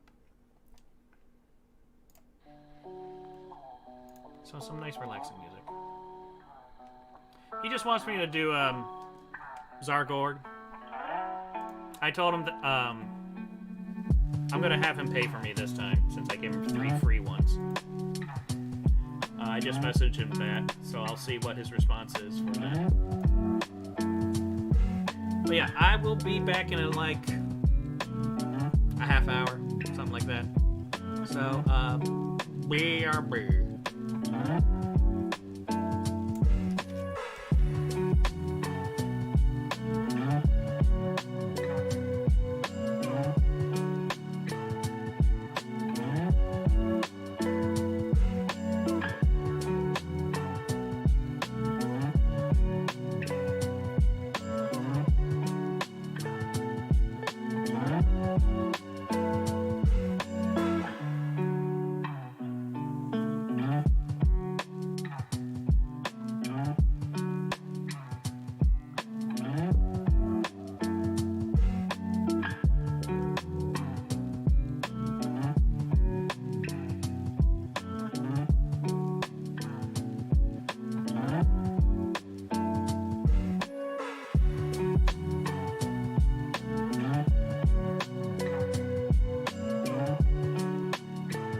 Okay, I'm back. At least in spirit. But my spirit kind of dragged my physical form here, so I guess that also had to show up too. So, what'd I miss? What'd I miss? Everything? Cool.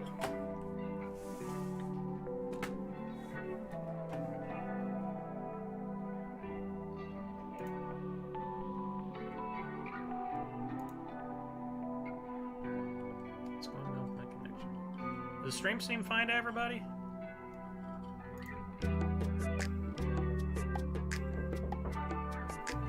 Yeah. Let him in. Percy.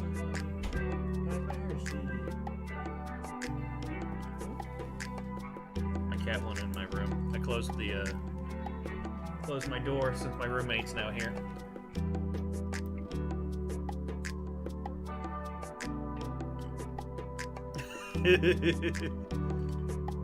Okay, because YouTube's telling me that my stream status is poa.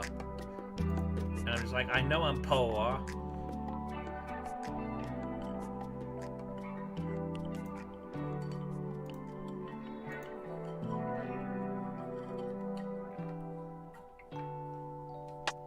Okay, where's things? That. Yeah, Chill Hop is great. I love Chill Hop. Okay.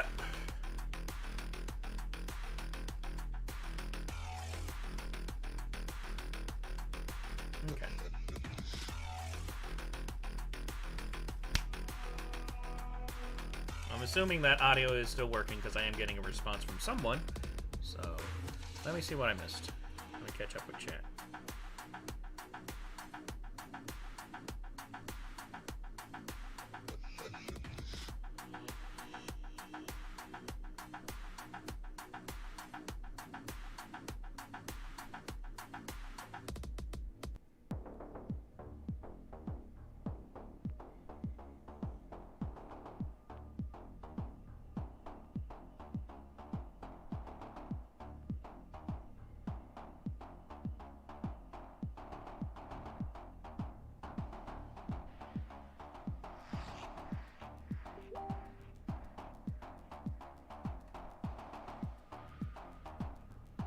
I just got it. Oh, okay.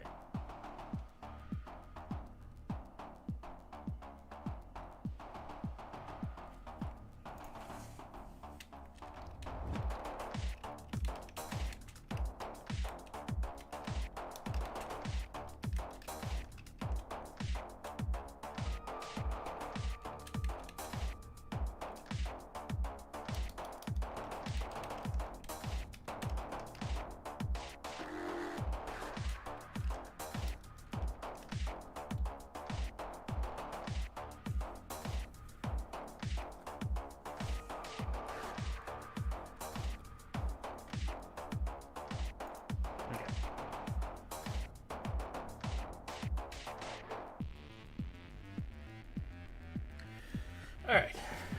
Got caught up with chat.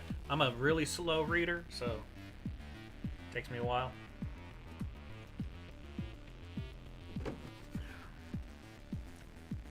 I'm such a slow reader. At my first job, I had to do some kind of training thing, and they had me read a webpage that was about weapons safety. Hold on. I actually want to make sure of this.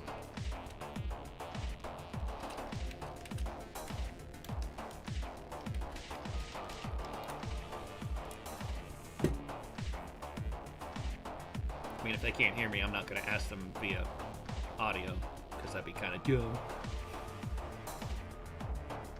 But, yeah, so they gave me this whole, like, basically legal form that they said they wanted me to look at. And so I'm reading it. It took me 2 hours to read it, because I was trying to read all of it.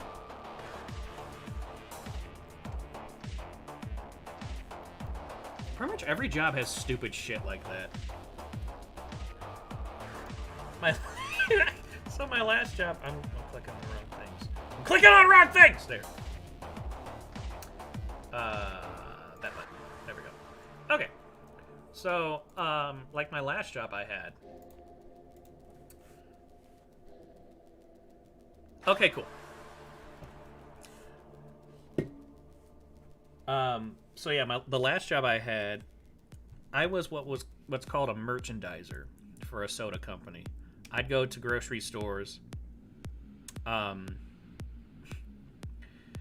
go to grocery stores, and I would go to the back rooms, grab the product, and put it on the shelves. And I have to do that by hand. Extremely physically demanding. I'm surprised I was able to do it for as long as I did. I'm surprised I was able to do it at all. But yeah, before I go on, I'm just for pleasantries and, you know, not to be a complete dick. Shoot, we are doing a drawing of someone called Sir Sic. That's really all we're doing, and we're just talking shit. So, I mean, we're also drawing some bullshit, like the most provocative drawing of all time. I am now a not safe for work artist.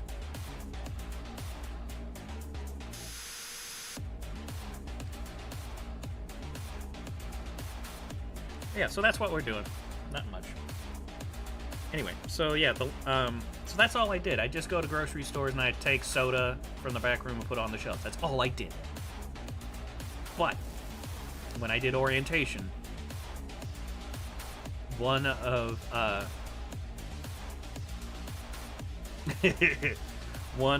the training things I had to do was about how to handle toxic, volatile, explosive, or flammable materials. Okay, cool. And so, like, I'm going through this thing, and they're talking about, like, all these different steps you need to take when handling things that can, like, set you on fire, or eat your skin off, or eat your hand off, or, like, destroy the planet, or whatever. And I'm just sitting there going, what the fuck are you putting in your soda that I have to know this shit? I know this shit's acidic, but come on!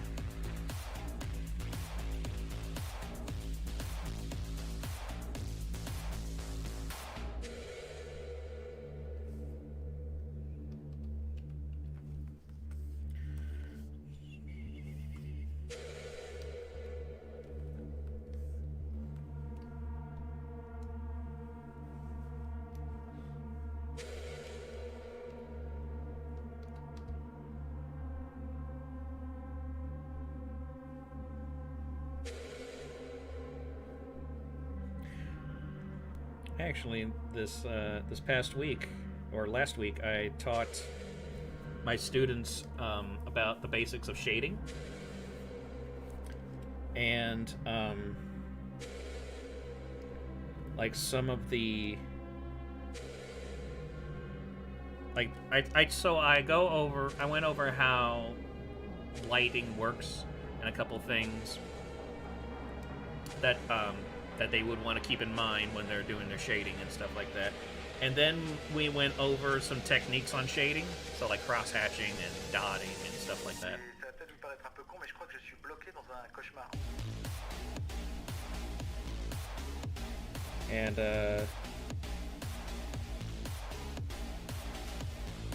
yeah, so like I'm just mentioning that because I'm shading now and just made me think about that. I really enjoyed teaching. I knew I was going to like it because I like teaching it, like I've always liked teaching online. But I really like teaching these kids. It's a lot of fun. Especially when like the next week they'll show me some drawings they did that's based off of the stuff that we went over the week before, and I feel kind of proud.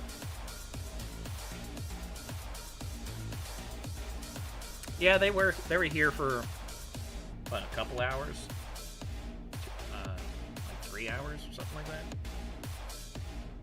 Which I'm still kind of surprised that happened.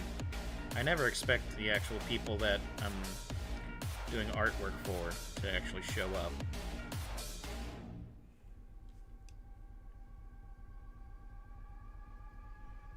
It's only happened a handful of times. Happened when I was streaming doing a drawing of Mr. Creepypasta, and then it also happened when I was doing a drawing of Lord Minion 777. That was exciting.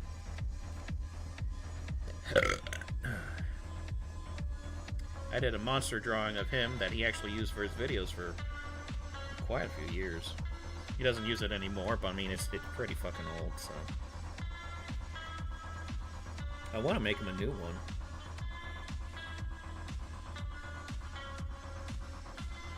But the last one I made him, I don't think he ever noticed it. Senpai never noticed me.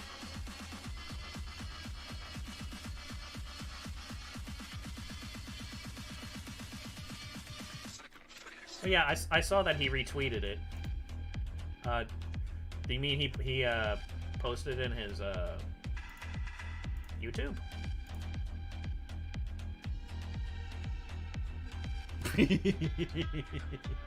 Well, I mean, yeah.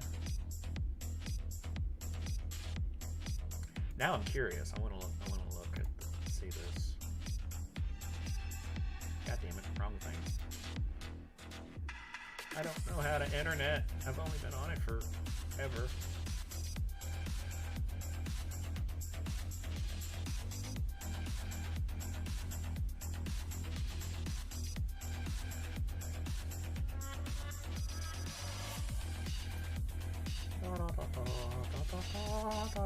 Where is he?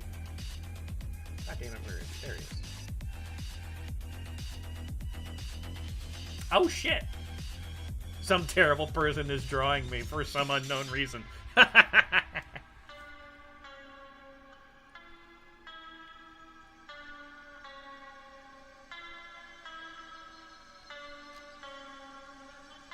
That's cool.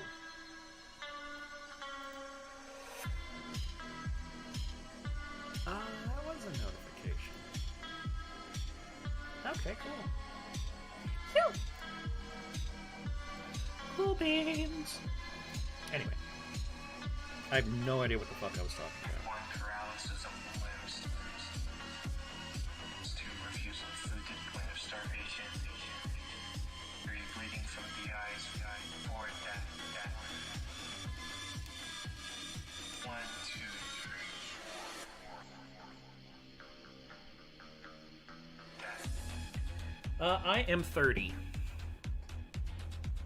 I will be 31 in September. I'm a little playboy. I'm a little playboy.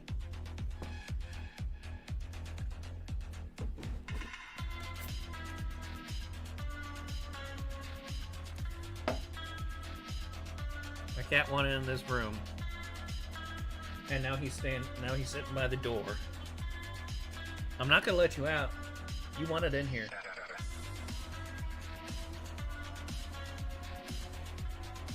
Why can't you be like your sister and just hang out? Stop being an asshole.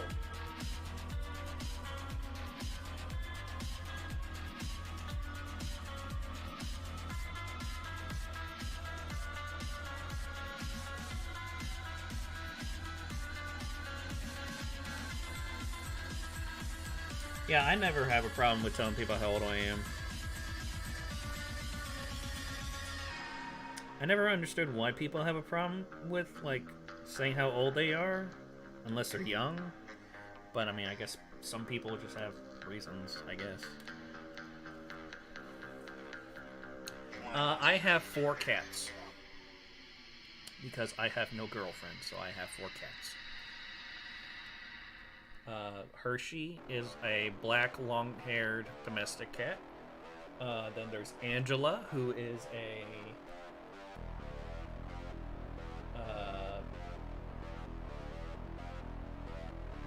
dark tabby, like a black and gray, I think. I'm looking at her and I still don't know. And then I have a Russian blue named Pete Ink.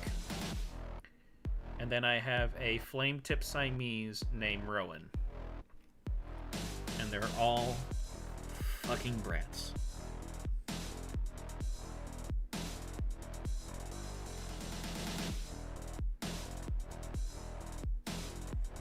I think Pete Ink was actually begging for attention earlier. Like at the beginning of the stream. Before anyone showed up.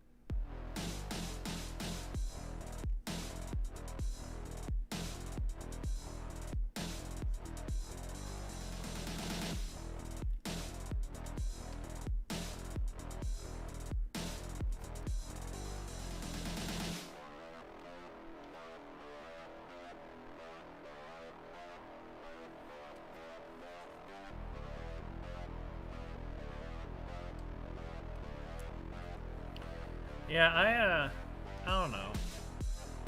I feel like I'm weird, but yet I know a lot of people who have like the same like interest as me. Like, I've always liked older women. Probably because I've always hated my own people my own age for the longest time. Like when I was a teenager, I've always hated teenagers. Like that's never changed. I hated teenagers when I was a teenager. I hate teenagers now. Isn't it? That's just something that's a constant. And then I don't know.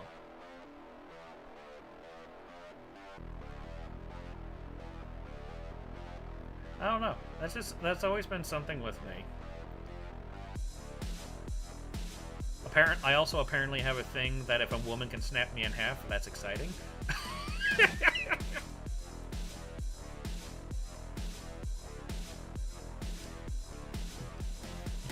You're female? I'm interested. Can you kill me? I'm more interested. What the fuck? Something ain't right there.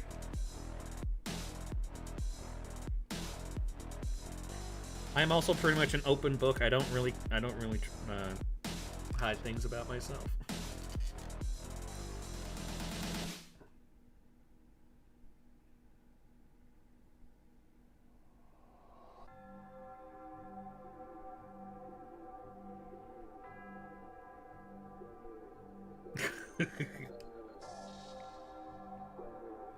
I'm waiting for the day that I actually start teaching teenagers. But the fortunate thing about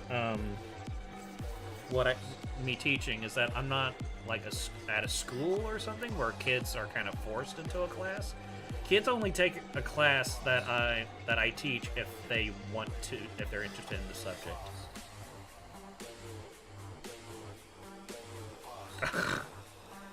Wow, you're like half my size then. At least weight-wise. I'm willing to bet that you're at most 5'5". But you're probably closer to just 5 foot. Am I getting close? You don't have to answer, but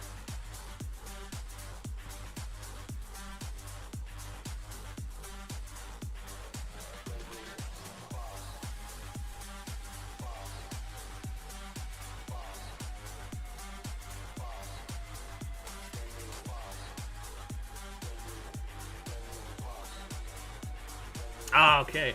Yeah, I'm starting to kind of be able to match up weight to height. Because I'm almost an entire foot taller than you. I'm 6'3".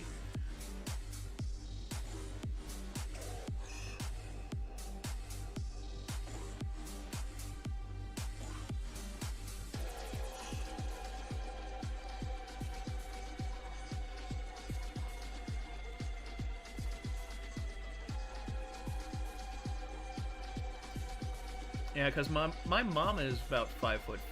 My sister's like 5'8". Between 5'8" and 5'10", I can't remember exactly.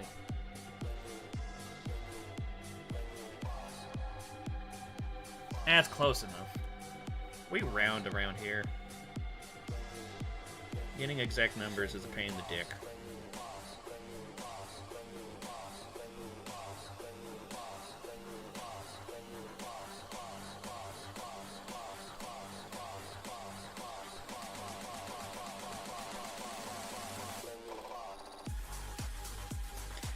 Man, I'm going to have to spend the next 11 years trying to figure out how to draw quickly when there's people here.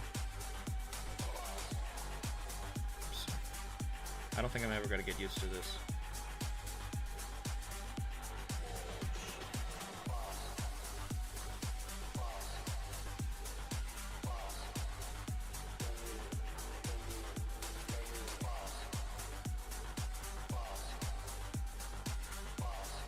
Yeah, in most circles that I've been in, it's like 97% of the time I'm the tallest person by a lot. It's rarely ever like there's me and then there's someone who's 6 foot. It's like there's me and then like 3 feet shorter than me is everyone else.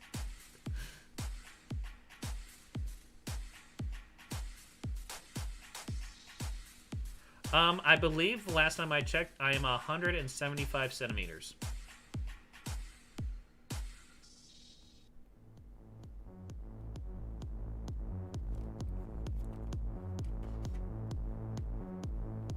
Let me double check, make sure I actually did that. Said that right.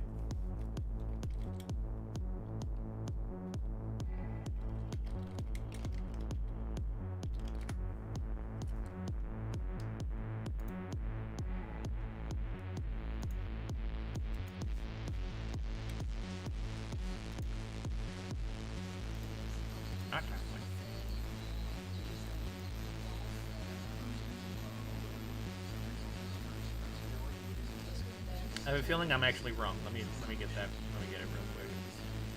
Suicide?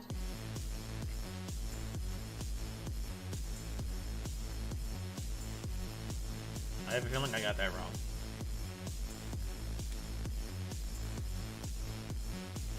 No, I am 190.5 centimeters.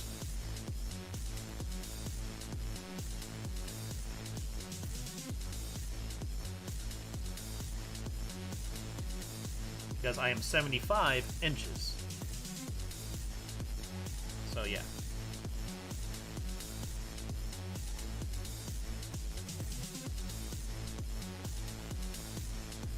That's where I got the 75 from.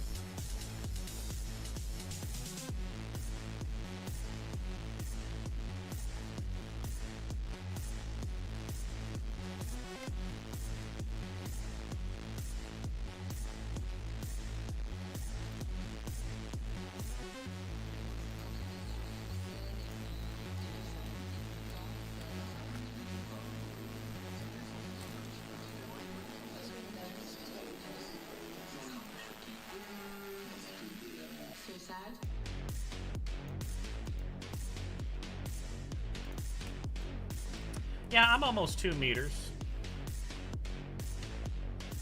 I just wanted I double checked to see what exactly would be 2 meters, and that's 6.56 feet. So I'm just a couple inches below it.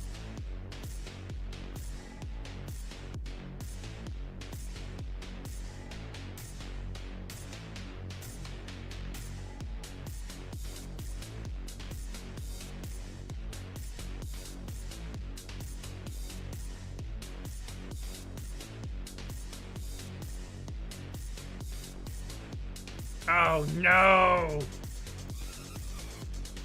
Oh no!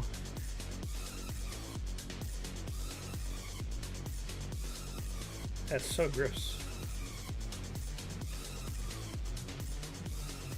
Hopefully it was just chunky.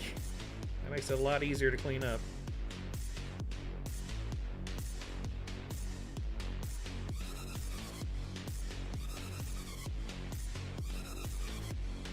I'm usually a lot more anal about these details, but like I've mentioned before, I'm becoming more and more emotionally constipated as I'm working on this.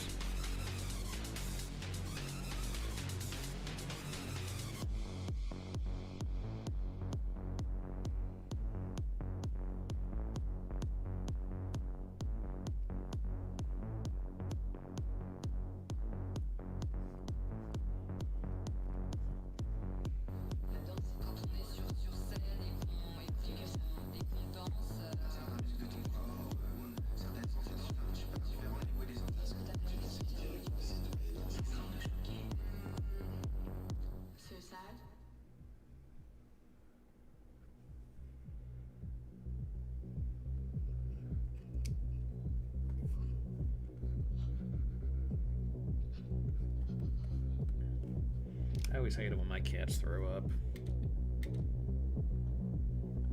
Of course, I also freak out and have to look at the color of it and the consistency of it, because my mom used to run a cat rescue, and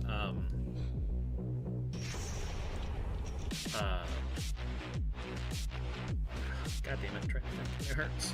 Thinking's bad, guys.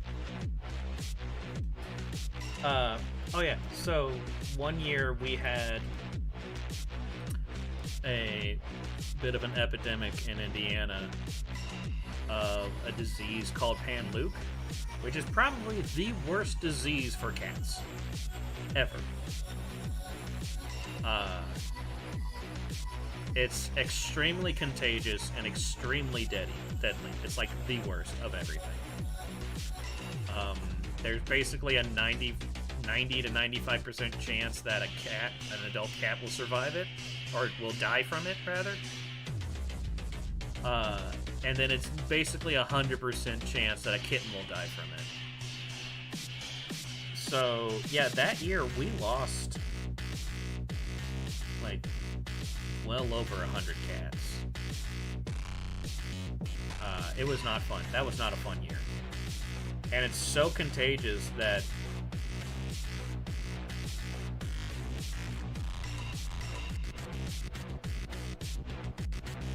oh, that works.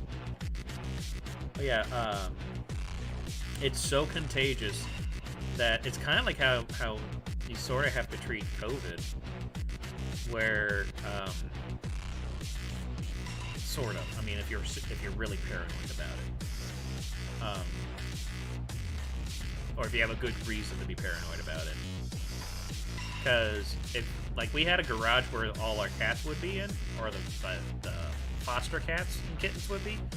If you would mess with the animals, and then you got done with it, you would have to take all of your clothes off before you got back into the house and spray Lysol on yourself, and then immediately throw those clothes into the washer.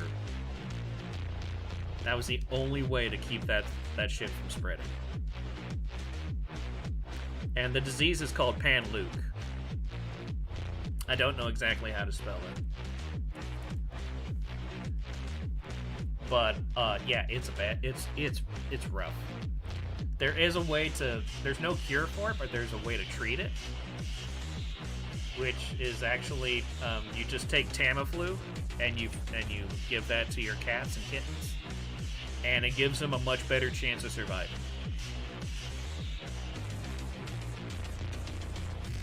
But there's no like cure or vaccine for it,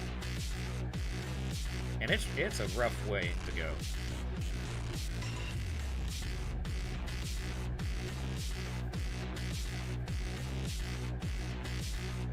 It essentially dehydrates you.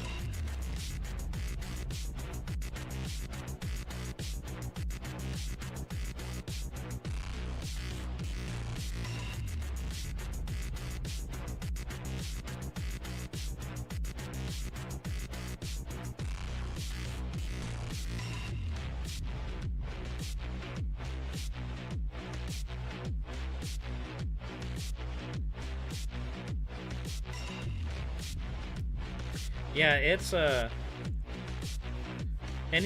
every single time, my brain is just jumping to all sorts of different places. So a friend of mine adopted a cat recently, and he's like crazy in love with this cat, as he should. This cat is adorable, and the cat adopted him. So I mean, that's just how it works. And so he then told me one day that his cat kept throwing up. And I instantly started to really worry. And I asked him, like, what color is the vomit? And he said, well, it's a yellow. And I almost started freaking out. I have a brain, I just don't know how to use it.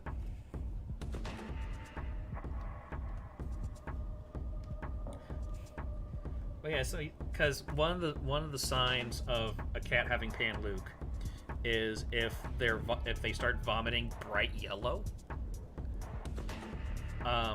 That is, if a cat's doing that, like, it has to be like not translucent or anything. It basically kind of looks like the cat threw up light yellow paint, basically, sort of.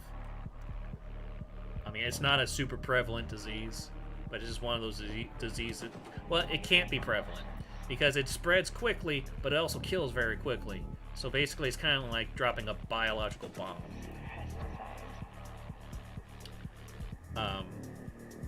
Still absolutely vicious. But yeah, he's told me, like, it was yellow, and I'm starting to freak the fuck out. And then he's like, but it's like a clear type of yellow. It's like, okay. And then I started going through all the different, like, is your cat doing this? Is your cat doing that? And he was like, well, no, not really. I was like, okay, it's not what I think it is. I think your cat's just got something in its stomach. So, thank God. Like, I love cats so much that I actually almost started crying for him, because I know what it's like to lose a cat, especially one that you're super close to.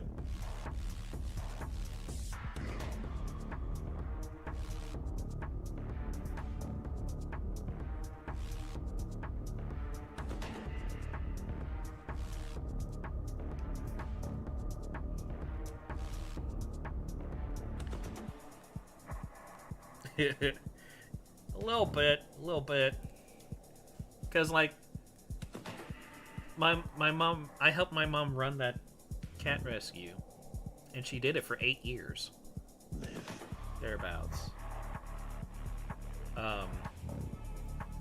So I got to learn a lot about a cat.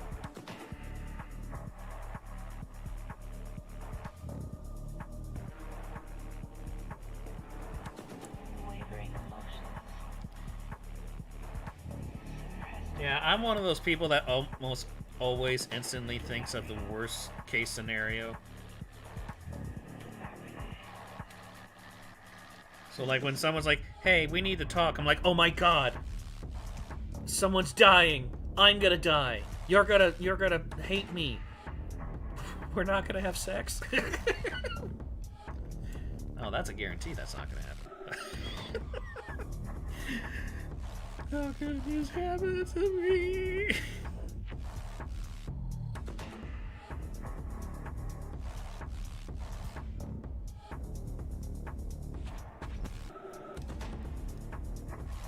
keep looking at chlorophyll, and my brain just translates that to cauliflower. It's the cauliflower that's in the grass.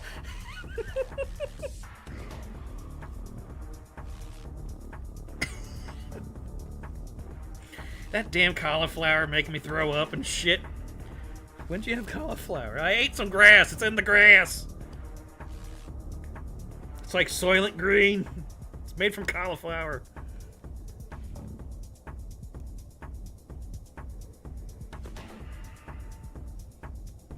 Yeah, I mean, I do have anxiety. That's just something that's like, duh.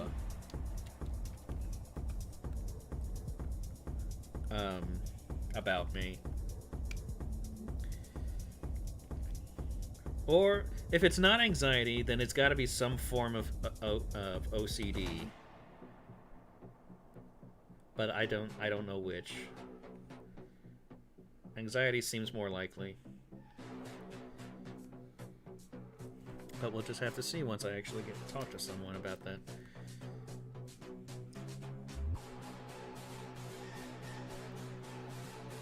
That's why I don't do, like, sure diagnosis on myself. I'm just like, it seems a lot like this. Or I'm pregnant. I'm not sure which.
Yeah, whenever I'm like that, I'm like, where are you hiding the bodies? Because I really need to find another place.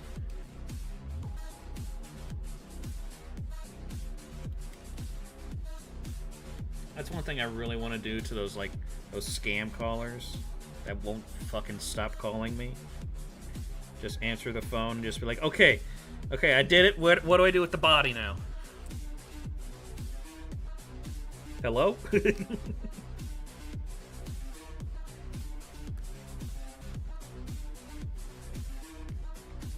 we're actually going to do this. Because I just remembered a thing that I should not have forgotten. Because I just fucking did it.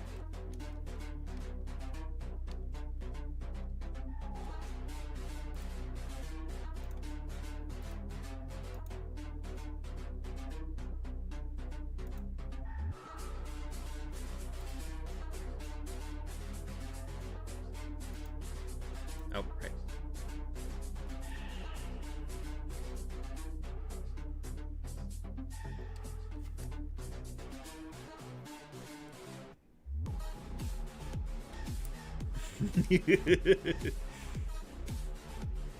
Well, the thing is that literally most of the time, it is. I want to say even 99% of the time, it's some Indian person.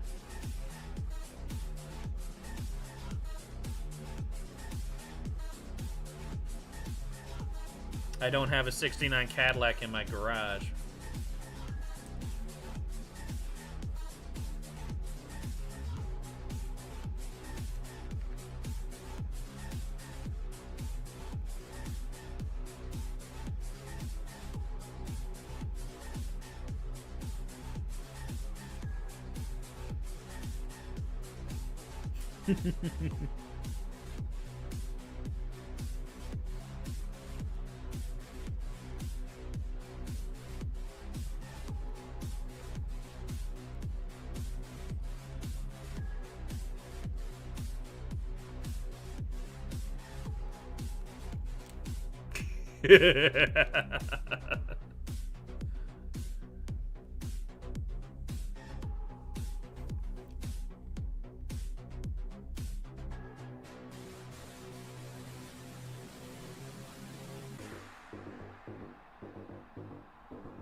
Oh, I just noticed there was another joke there. I thought you were going to say another joke.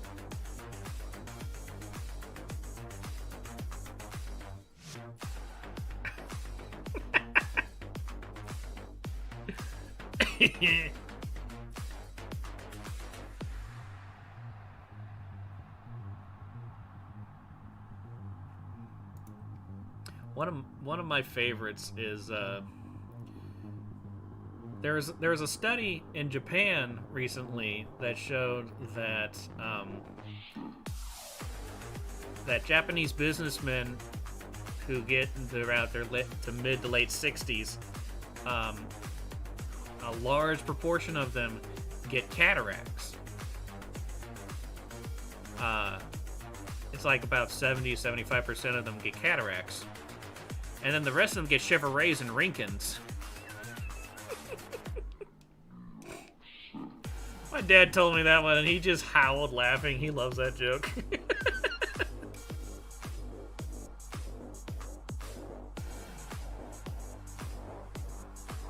I think it's really funny, too.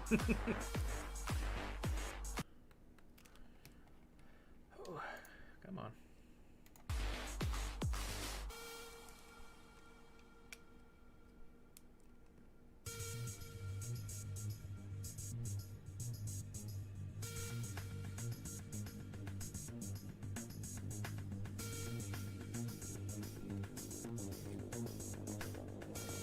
I don't care who you are. That's fun around there.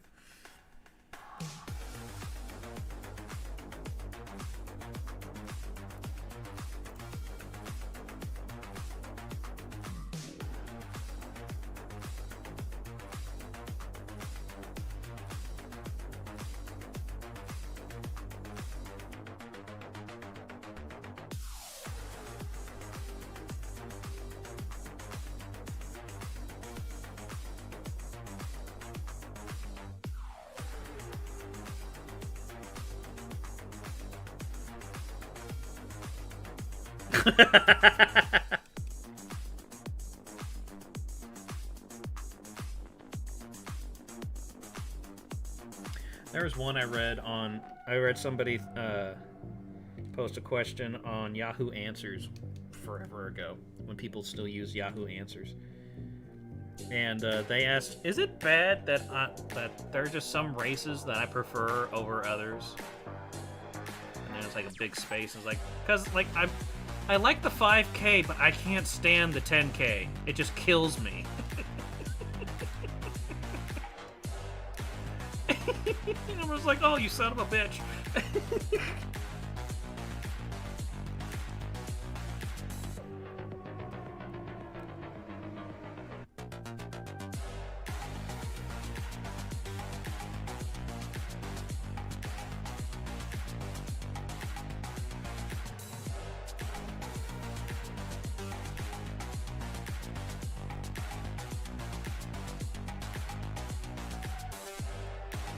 Yeah, I'm fine with that. I go by a lot of names.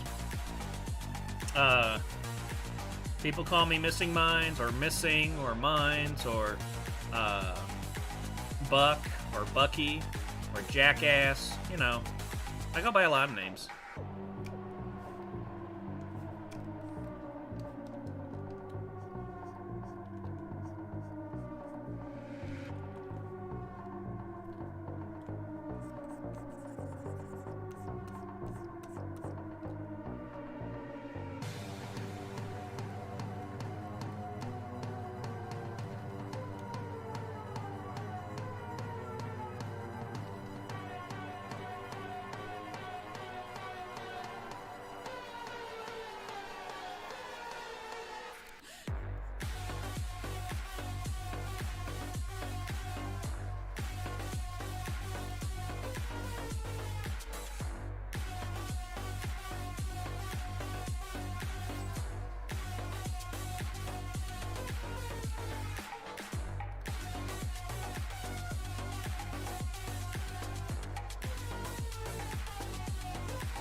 Yeah, I kept looking at that name. It actually took me about an hour before I was like, "Huh, that's kind of similar to Anonymous."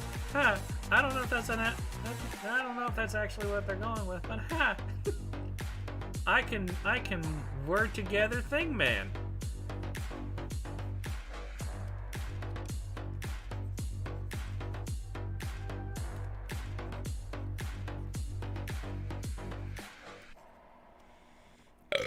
Ugh. I know, I'm just so goddamn sexy. I'm just so handsome and famous and good at the sex.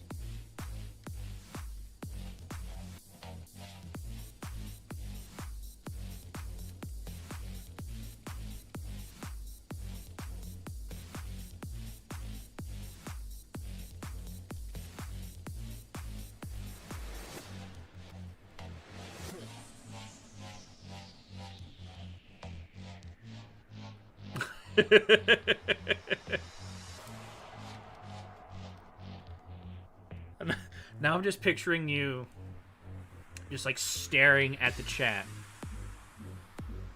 Just staring it intently. Just like serious face the entire time. Typing away every time you say something. And then like as soon as it clicks like, oh! Oh, it makes so much sense now!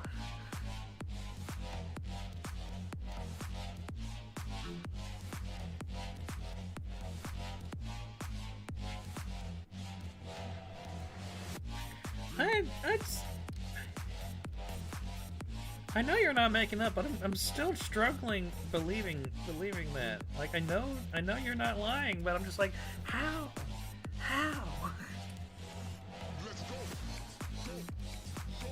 I can't.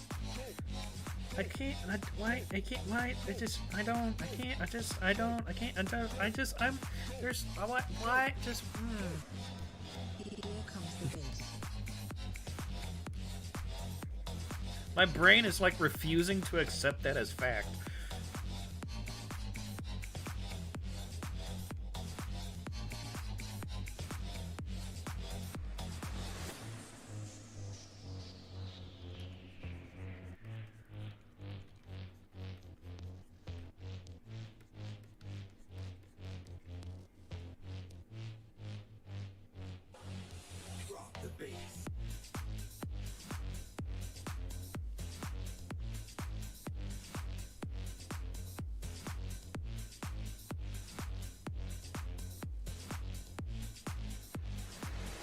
That's weird because it's like one of those psychological, like kind of overall truth, like generalities, I guess, that conservatives tend to be the ones that are good at managing things.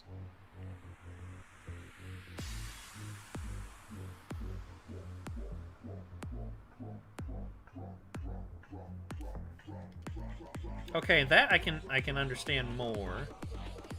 Just like because I know how businesses can be, or people running businesses can be. So that makes a little bit more sense. Still kind of fucking stupid.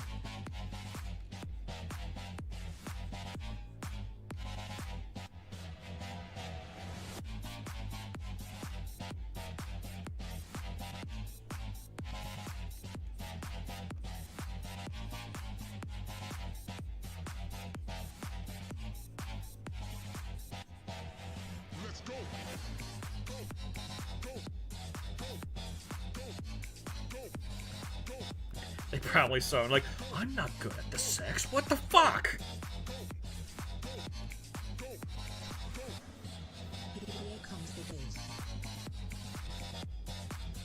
I'm kind of digging this song right now.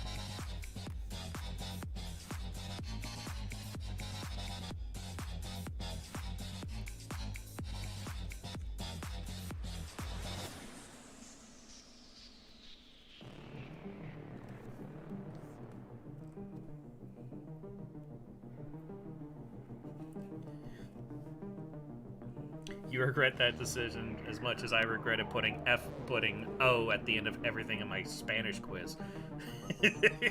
No regrets. YOLO. Old meme.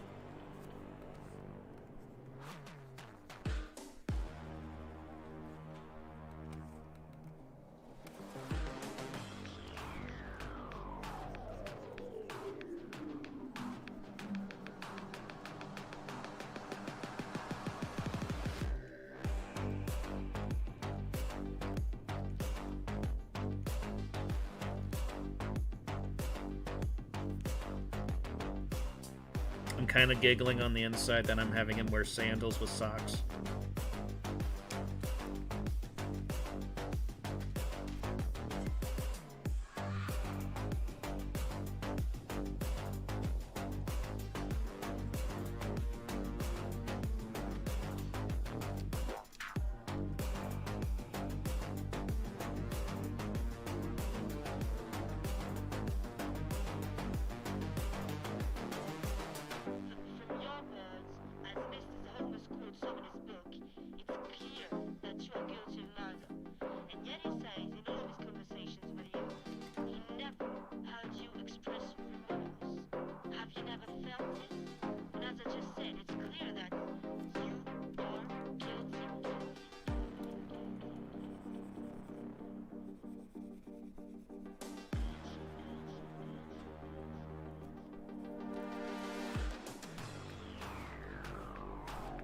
Well, hello, Boneless.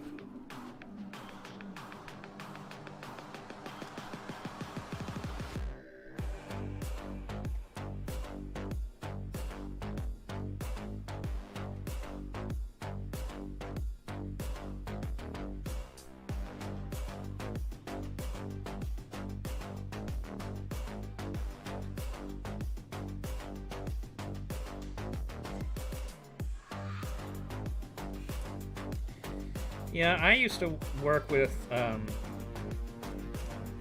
supervisor who was like that.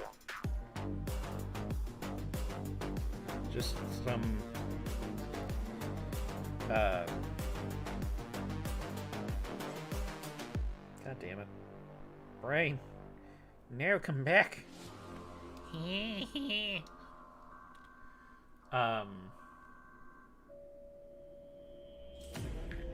Yeah, it was this black guy who would always hit on the young white women, would talk shit about the black women, would be friendly with the black guys, and hated all other white guys.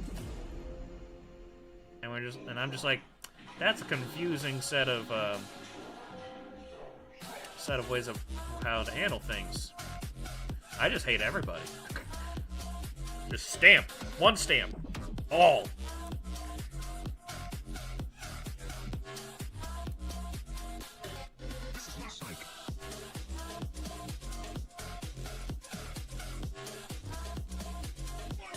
I'm not gonna go super detail on this lighting, even though it kind of looks like I am.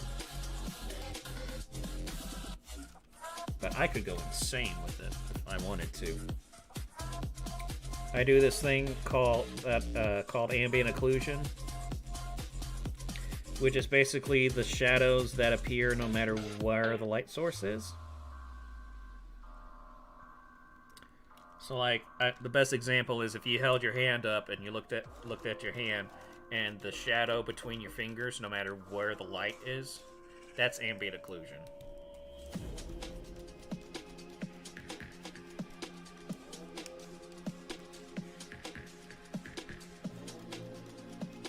Yeah, I believe all people are shit until proven otherwise. If I still think you're shit after I've known you for a bit, that's your own fault.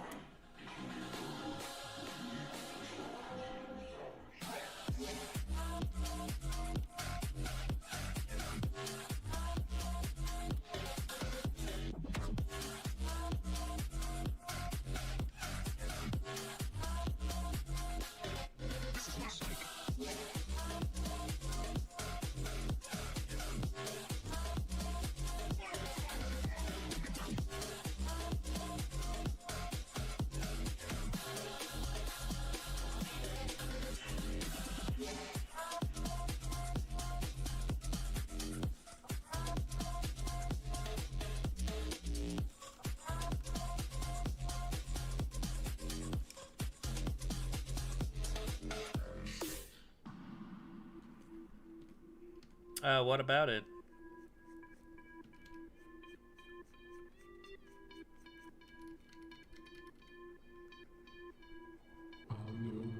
Dost thou haveth a question?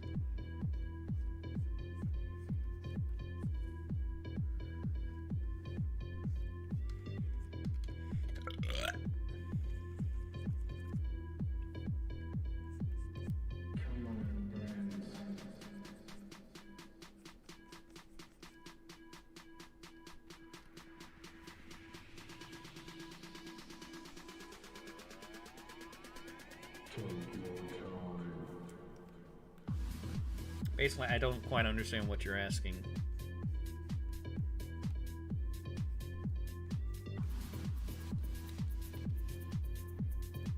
Which, I mean, doesn't really say much, because I don't understand a lot of things.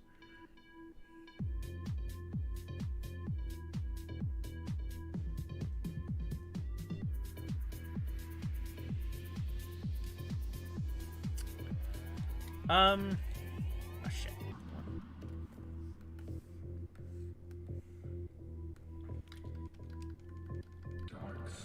I'm still not sure if I'm understanding it correctly, but I'll try to explain what I think you're asking. Okay,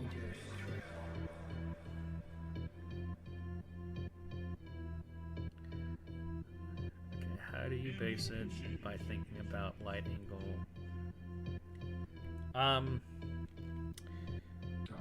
So whenever I'm working on a piece, like, if I'm working on a piece and I don't have, like, if I just am doing a character design, I just have the light be what's called an ambient light source, and it's just right above the character, like what I'm doing here.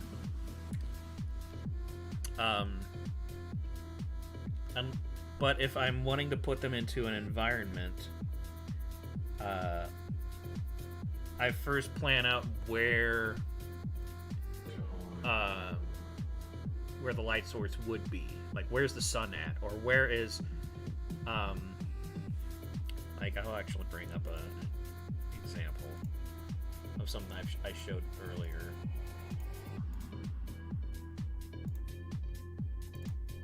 Because I'm fine with explaining this stuff. Like I said, I enjoy teaching people.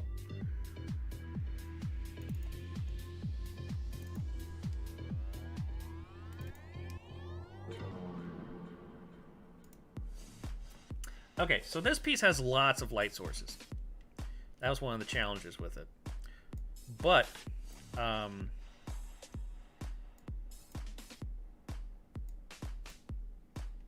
to get this right. Okay. So, my ambient light, since I had this be an evening type of scene,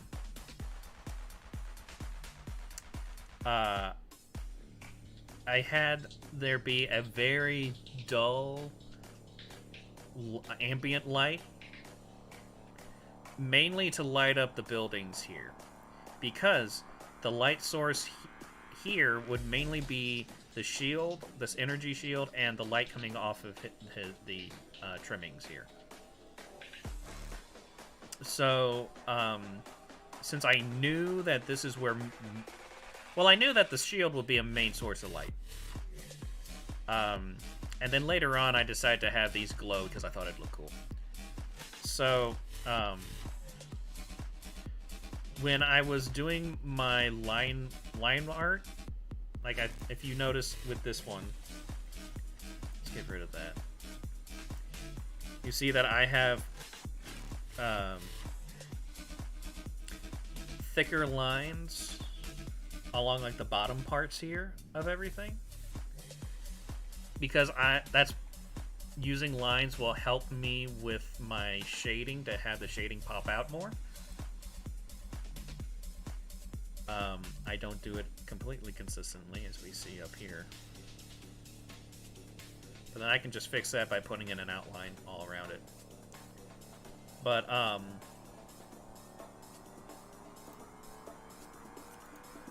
so,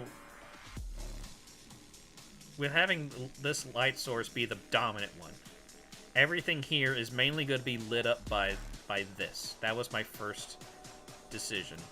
I kind of was experimenting whether I should have, like, lights from, like, spotlights coming in from back here or something like that, but I was like, that's just overcomplicating things and I don't really care.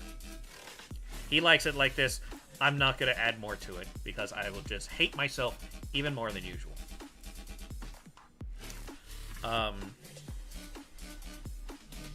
So I've made all the line work here so that it was thicker on the outsidemost parts and all that. Ground light, I basically decided right here would be where it would be most intense, because that's basically the blade-ish of the light. There's like nothing. There's no diffusing going on, because that's something that light does. Is that because light, when it's traveling, it just bounces off of all sorts of shit. And so that's why, like, in space, it just goes and goes and goes and goes and goes, because it barely has anything to bounce off of. Whereas, like, in our atmosphere, it starts to diffuse because it's got all the shit that's floating in the air, and it's bouncing off of all that, all the molecules and all that. That's why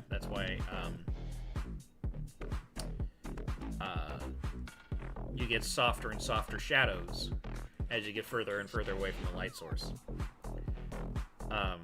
So that's why right here it's most intense with the same kind of color as this light, because one, there's very little here, and then it'll just diffuse as it goes out. And let me see if I can actually find the ambient occlusion bit.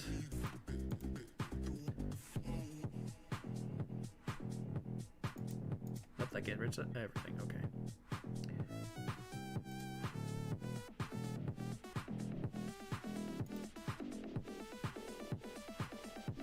Okay, got rid of that. That. Let's pop in this. Okay. And we'll get rid of that.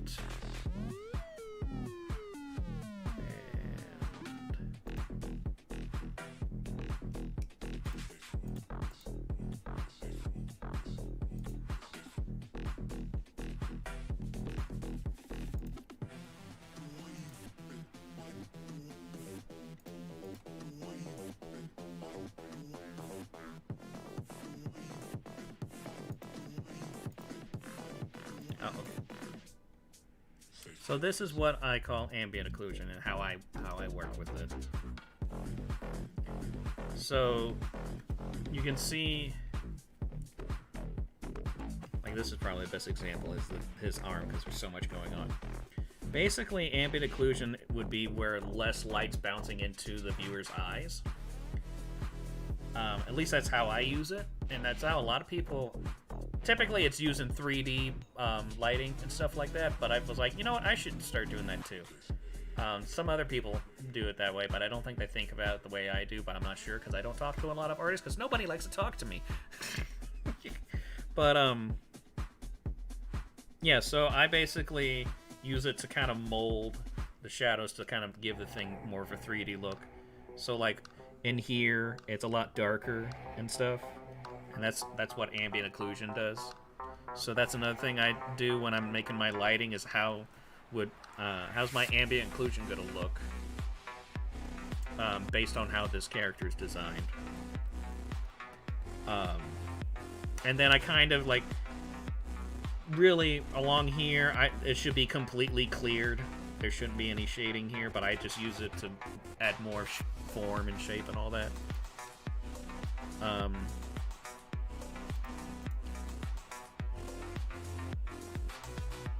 Come on.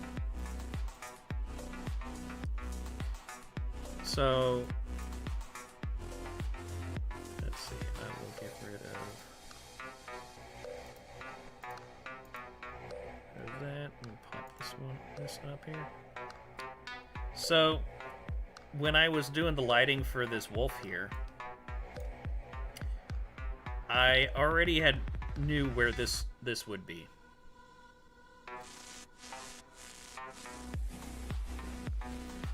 And so,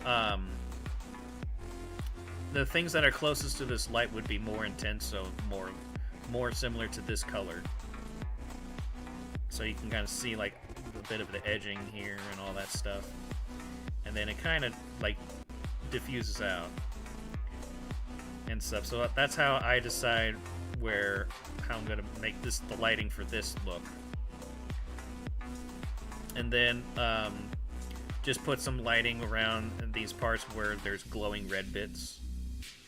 I really hope I'm actually answering the question and I'm just not talking a bunch of nonsense. Oh, that kind of look cool.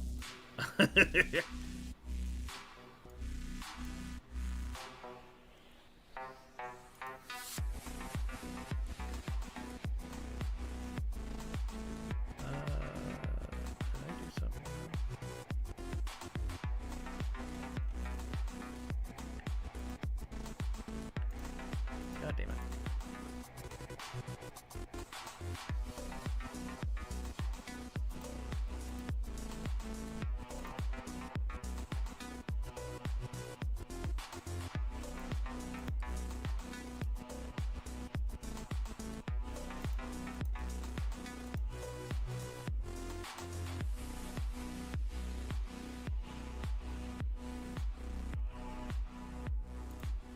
I did something weird.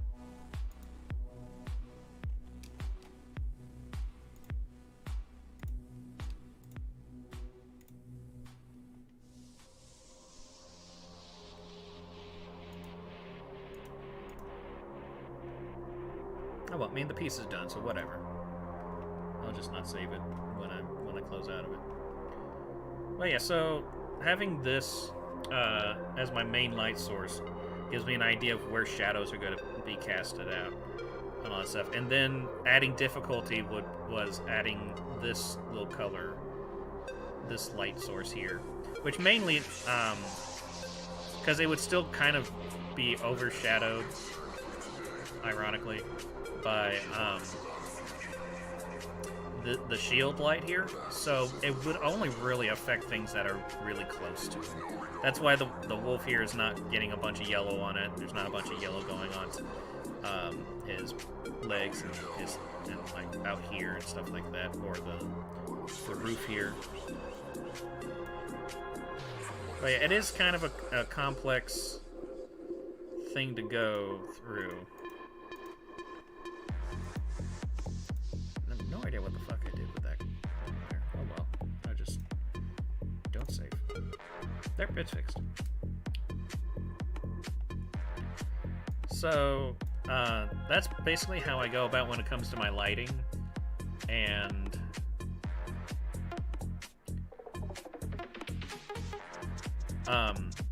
that piece was a commission for one of my regular customers.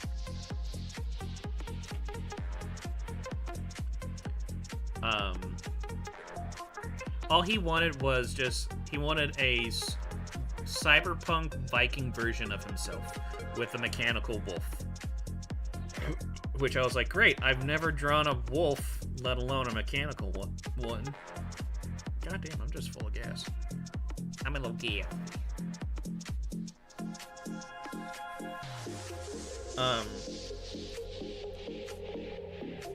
Yeah, and the guy I did the drawing for, his name is Mr. Pip Darty.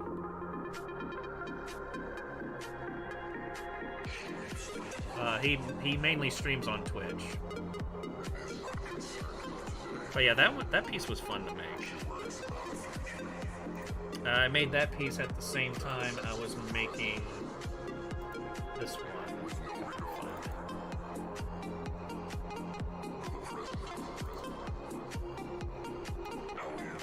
A friend of mine wanted me to draw this for him to put on like merchandise and stuff, because he's a huge fan of Spyro, and he also lives in England, and he suffers from really bad depression and like some other mental things. I'm not exactly sure what. And so he wanted me to draw something for merch. He had no idea what he wanted, but I was like, I know what we'll do. And I knew that him writing on Spyro would probably be the best thing ever to him. So I just drew this and just threw it out and like, here, this is what you want. And he's like, oh my god. He actually said he almost started crying. He was so happy with it. And I was like, yep, mission accomplished. But this one was fun. I've never drawn Spyro before. So this was something I was like, well, time to figure out how to do this. which is pretty much the main reason why I tell people I can draw anything. There's been so many times where like I draw something that I've never drawn before and it actually turns out great and I'm actually surprised. So I'm like, shit, I can draw anything. I just give me a mint and I can do it. Yeah, he's a good guy. He streams on Twitch as well. Most of my clientele are people that stream on Twitch. Nearly all my clientele, really.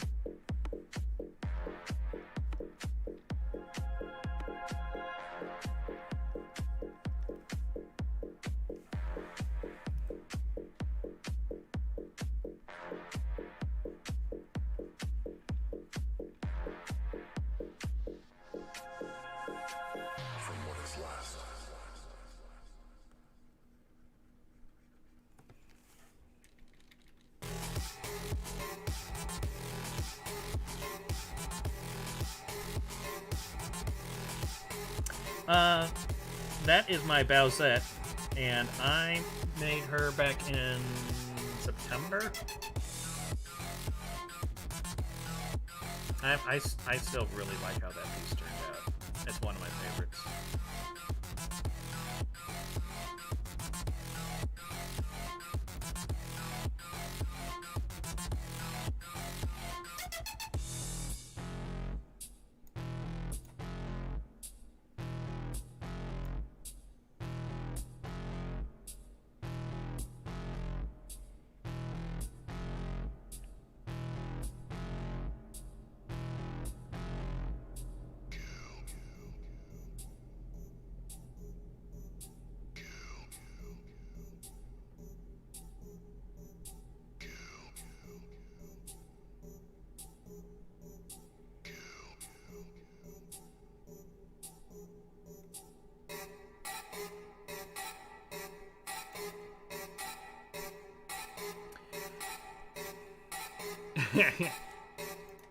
Yeah, I based her design on 1980s punk rock style.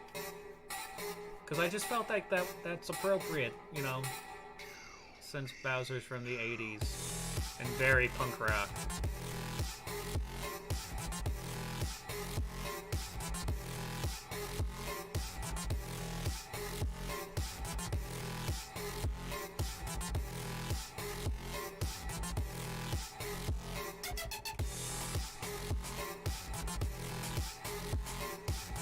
Yeah, so the link in my description will take you to a bunch of links of all the things that you can find me at.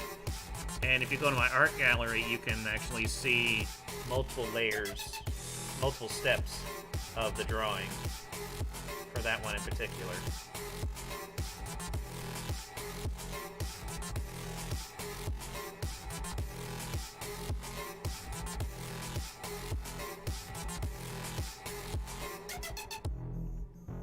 See if I can find it.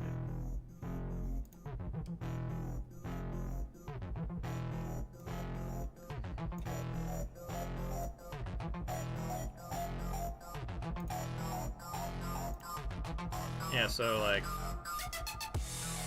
this was the initial sketch. Oh, that's close.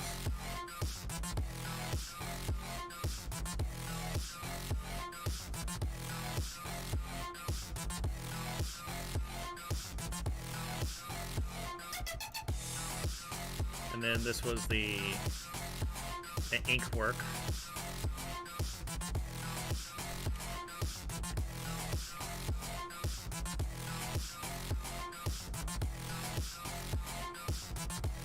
I realized after I had drawn it that I didn't have the crown, so I was like, fuck it, I'll just have it be like hooked onto her horns here.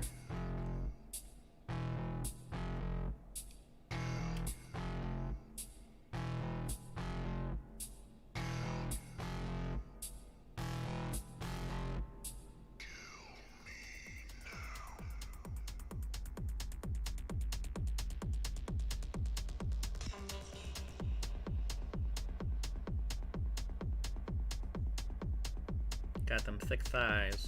Thick thighs save lives.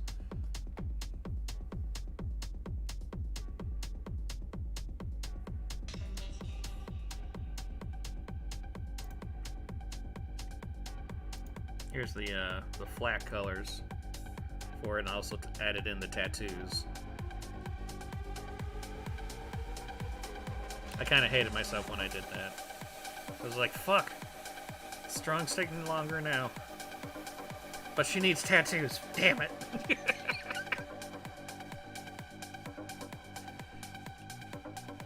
Yeah, when I started streaming, I used to stream 8 to 14 hours almost every single day.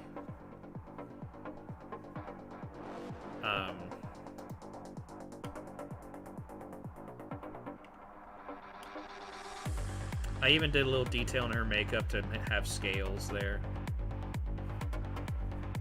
It actually took me a hot minute to figure out how to do.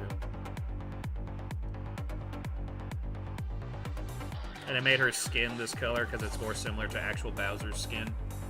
I wasn't a big fan of just like the Princess Peach white skin, but it didn't seem right to have the weird dark skin like that. Felt like it came out of nowhere. So I was like, well, I think it should be more like this color because this is actually Bowser's skin color, or scale color, whatever you want to call it.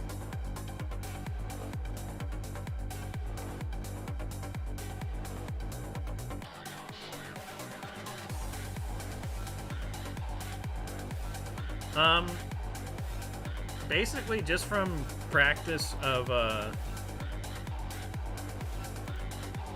drawing pants, at least like tight pants, they tend to crease a lot where your leg goes into your pelvis, and so I just kind of almost randomly put in where the creases would be.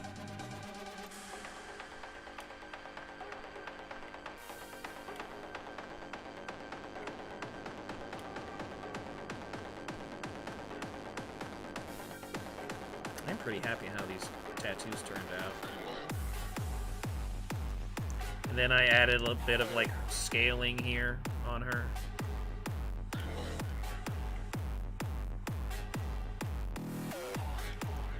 Oh my eye, it itches! And then this is what she looks like with the ambient occlusion on her.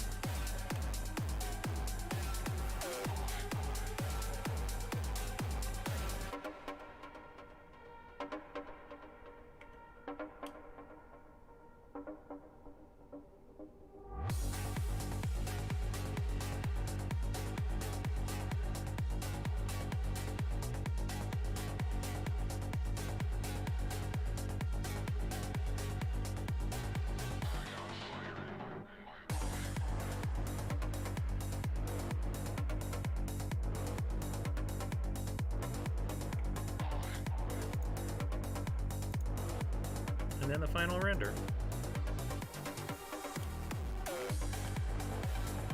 I added light source coming in from the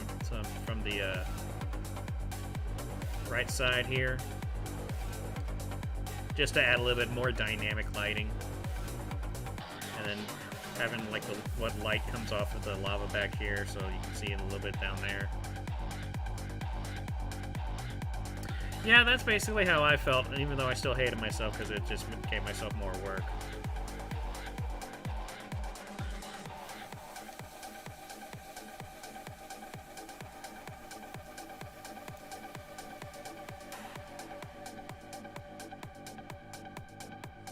I just noticed that she doesn't have that neck tattoo. I don't know what happened to that. I probably got rid of it because it was making things funky.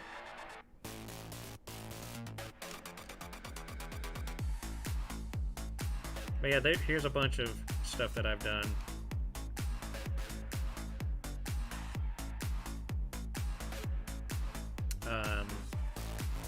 I used to be really into Overwatch, and Zarya's kind of my bae. So I made this painting like 4 years ago, and I still really like it. It's actually one of my favorites, if not my absolute favorite. Because I have this headcanon where, like, the reason why Zarya's abilities are so focused on shielding people is because she lost friends in the war with the robots.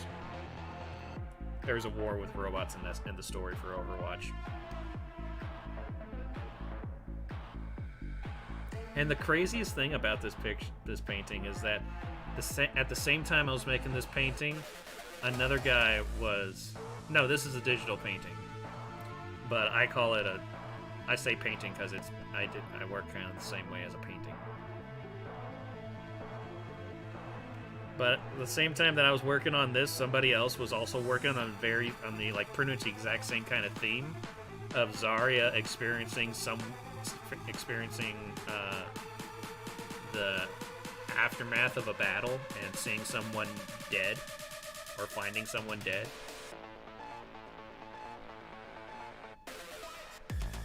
And it was just insane because we posted our pictures almost on the same day.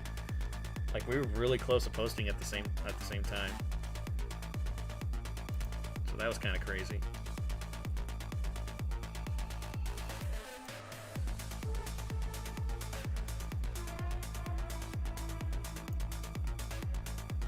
This is also a digital painting that I did for someone. He just gave me a photo. I was like, hey, can you paint this? I was like, sure. You got the picture. Why do you want me to paint the picture?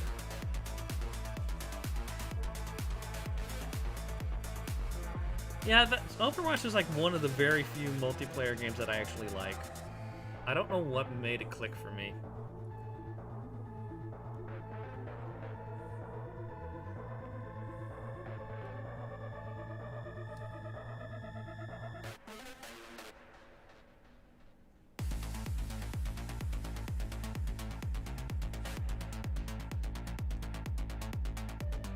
Yeah, a lot of people say they think it's an actual picture. I'm guessing this is what you were talking about with tats on Claire. My girl. This was the very first female character I came up with. Came up with her in high school. She's changed a lot since then.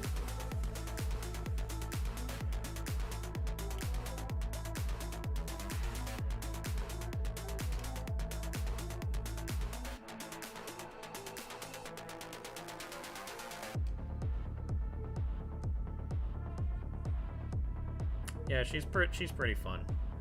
I like this character. She is an extreme sadomasochist.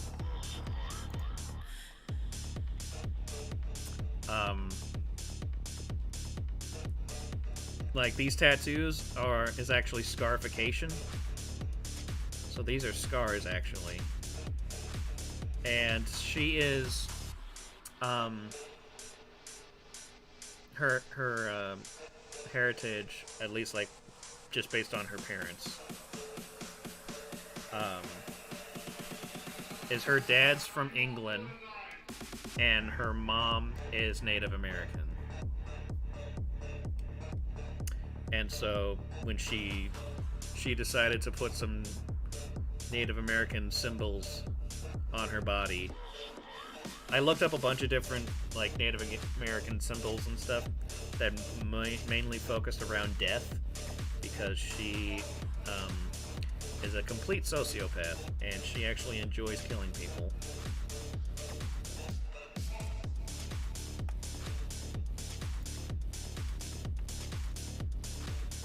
But yeah.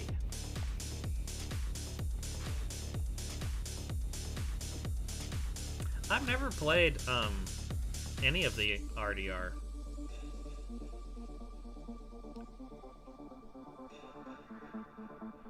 You're fine. You can go to bed if you need to.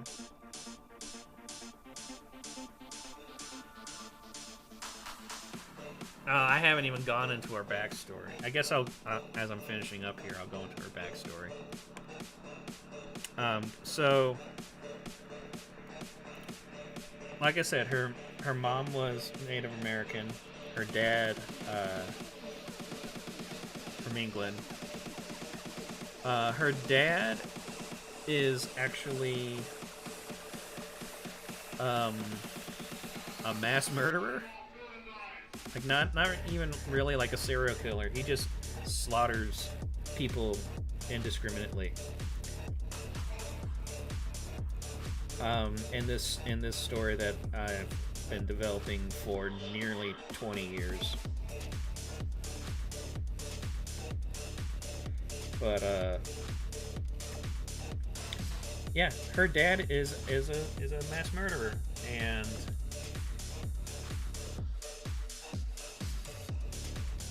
so because of that, the community that her mom was in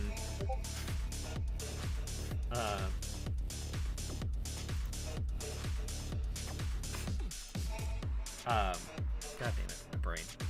The community that her mom was in frowned heavily on abortion. So she couldn't get rid of the baby that way. Because the baby was a non-consent baby.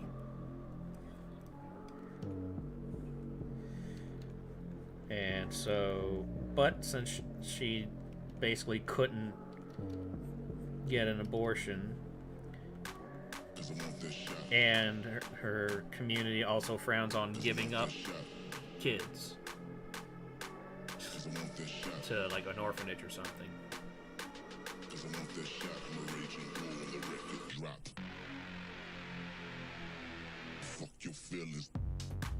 Oh, well, I mean, I'm fine if you fall asleep. We'll be ending within the next hour anyway. But, yeah, so, I am glad that you are enjoying this stream. That makes me happy. But, yeah, so, baby, non-consent baby. And, so she had to raise the child, but everybody knew who the father was. And so that kind of made her the spawn of Satan, basically. So she was horribly abused her entire life. Not just by her parents, but also by the community at large. Kids would throw things at her. Parents would actually encourage them to do so.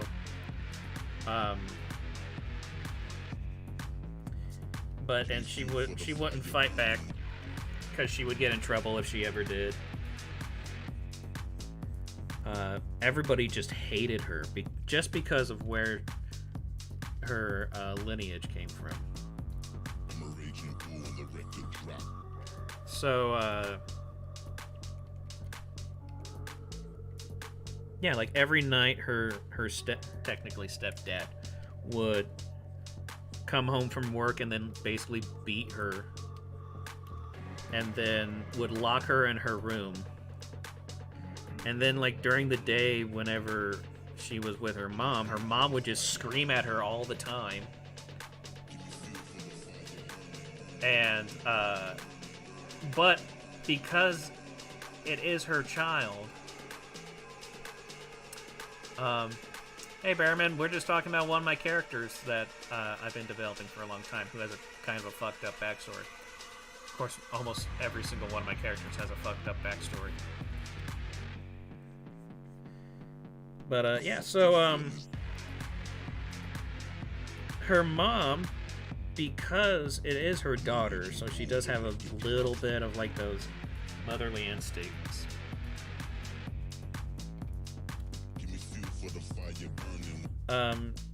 She would try to make herself feel better about the fact that she's being verbally and physically abusive to her own daughter. So every time she would be yelling at her, she'd just keep on screaming, "I'm doing this because I love you." As she's like sticking hot pokers on her or just screaming at her or something like that. You know, really healthy for a kid to hear her whole life. You know, great parentage. And, so mainly because of that, she kind of has a strange mentality when it comes to abuse and pain and stuff. Like, she does associate it heavily with loving someone, but she doesn't like put a blanket over where all abuse is considered love. Like, she has this mentality of it has to be for the person, not for me, type of thing. Like, the person giving it has to do it because they love the person instead of doing it because they love themselves. It's this weird mentality she has with it. But that's how she goes about thinking about it. And so by the time she was about 18, 19, she kind of snapped in a way where she was like, one night she just decided that everyone has been quote-unquote loving her whole life, but she's never given it back. So that night she decided that she was going to love everybody in the most permanent, most purest form of love, which in her mind is killing them in brutal ways. So she managed to actually sneak out of her room, went into the backyard, into the shed in the backyard, grabbed her stepdad's wood cutting axe, snuck into her parents' bedroom, and then chopped her stepdad's wood, and then stuck the blade right into his forehead. And then she basically disemboweled her mom. And then she decided she was going to do it to the rest of the neighborhood. So naturally it happened during a stormy night. And she breaks into several homes and just slaughters people. The police didn't find her until the next morning, where she was sitting in the watering fountain.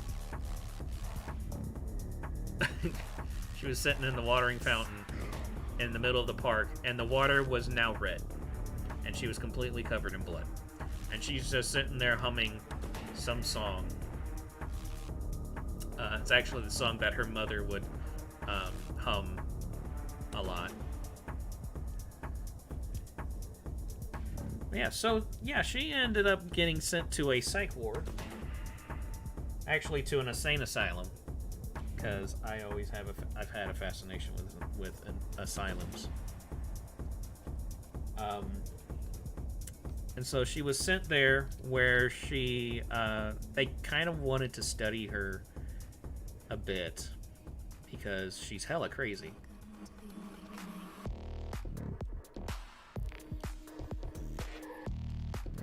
And yeah, while she was there, shortly after she showed up, she ended up being placed into permanent solitary confinement,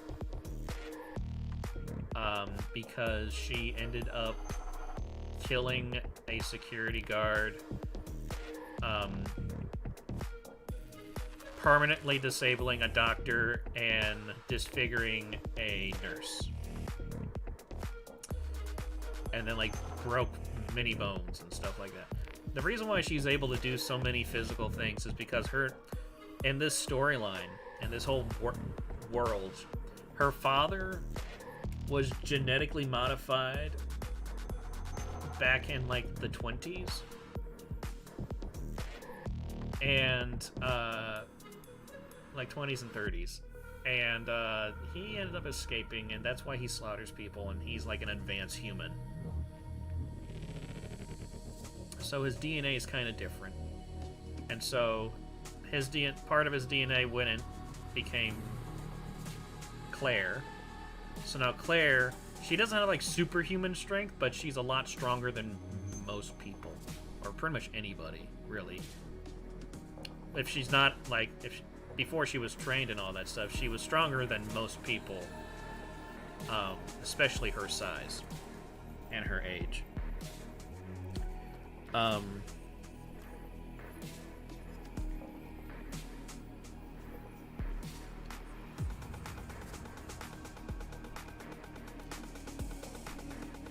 So yeah, she ended up being placed in the solitary confinement, and they would do tests on her, but since everybody already hated her,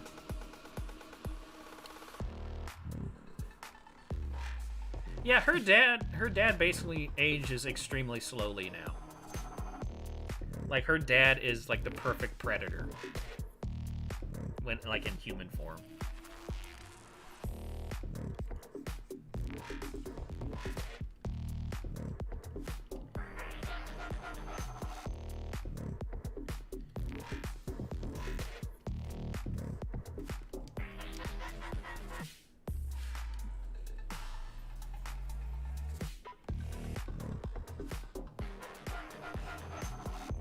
No, like around between World War I and World War II times.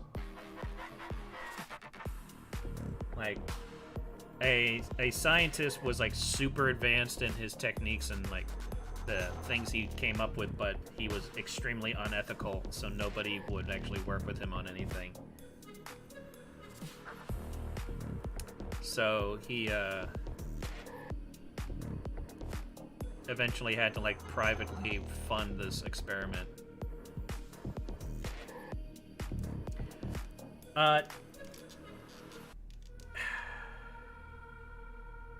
Actually, no.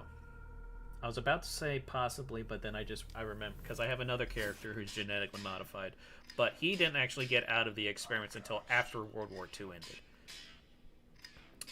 So no, this was like, there's only like a couple people in the world that are genetically modified in the way that these characters are.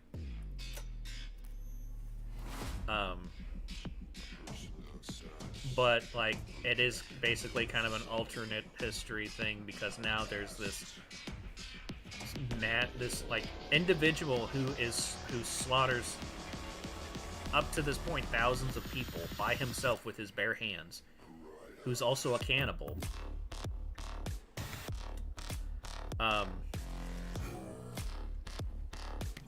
Because and the way they found that out is because they would find bodies and parts of them would be missing and there'd be teeth marks everywhere.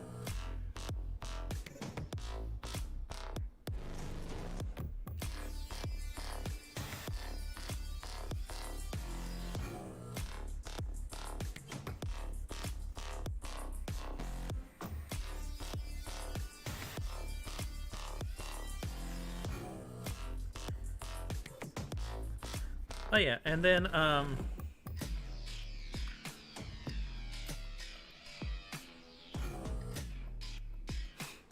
well, no, so the guy that she killed was not her biological father. Her biological father kind of banged her mother and then ran off, because he's more beast than man, basically.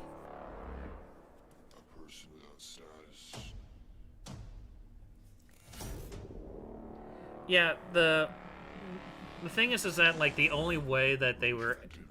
Well, first of all, it was, like, an experiment that was still in its infancy. And it just seemed like it would take more money to make one person than it was worth. And it would take too much time as well. So, and then, like, the way that the guy went about doing it, like, nobody liked the way he did it, because it was god-awful. So he had to do it to basically make it a private enterprise, which made the experiment take a lot longer. Whereas, like, if he had proper funding, he was basically telling people, like, in 5 years we can have super soldiers, but nobody wanted to, like, give him the money for it. So it took him like about 15 years to personally fund his experiment. Because he was a renowned scientist, so he was able to get funding for things, but not for that one. No place in our world. Um,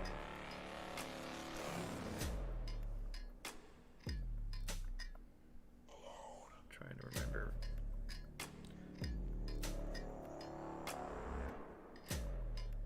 Wrong one. This one. Well, yeah. So, because her biological dad, is genetically different, she is somewhat genetically different.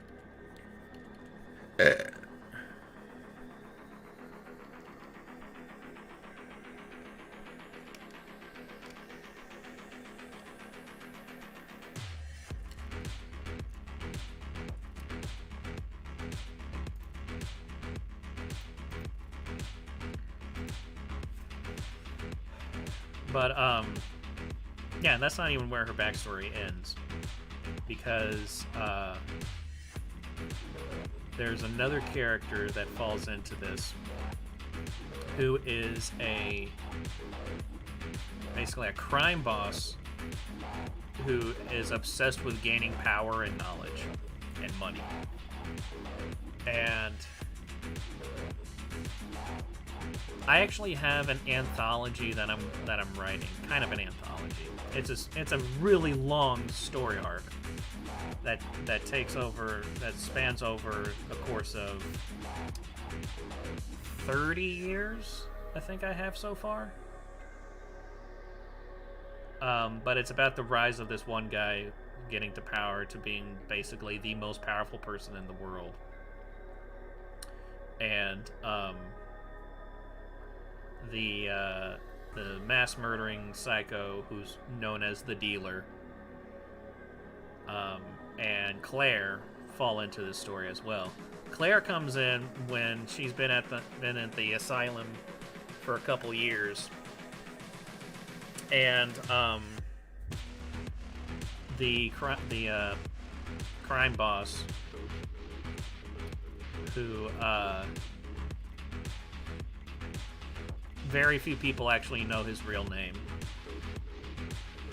but he actually goes to kind of study her because he's fascinated by the fact that she, being at a young age, has accomplished so much destruction.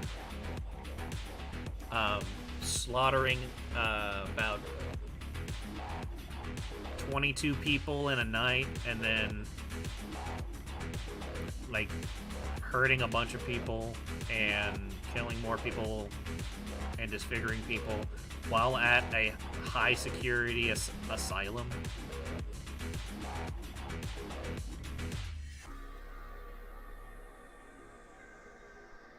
Okay. I'm like, what the hell is it? What are we talking about? I'm so lost now.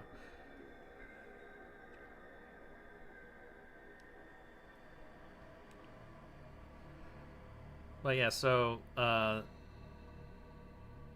the crime boss, will call him David.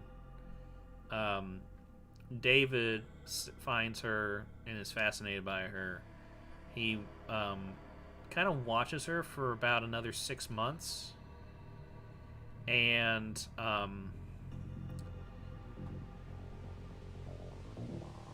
then he's like, okay, I'm going to actually get her to work for me, because he sees lots of potential in her.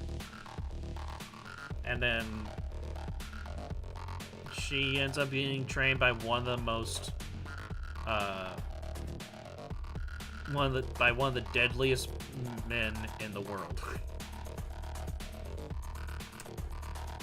And then lots and lots of cool shit goes down. And she ends up falling head over heels in love with David.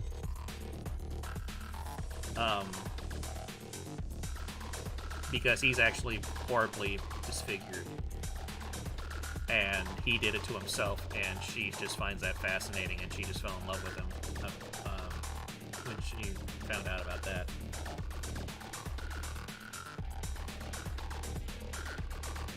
Yeah, I think this drawing is done.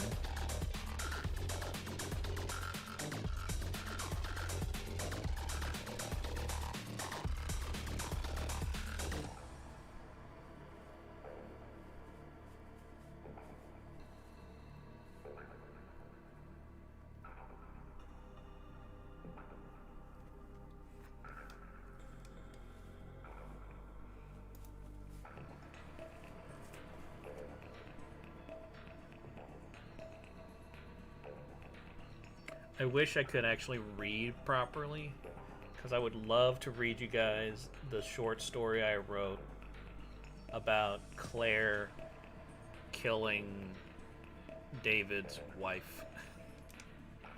Because I actually really like that story.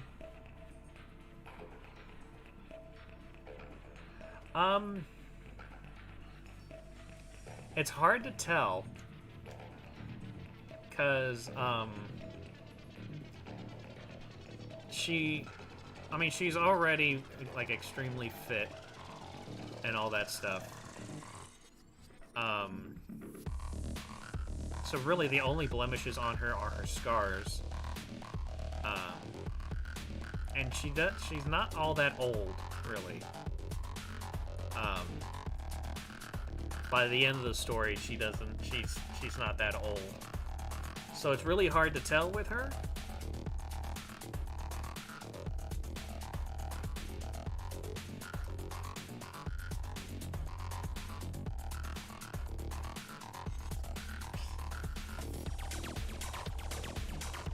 I mean, I thought about that, but I didn't know how well that would go over.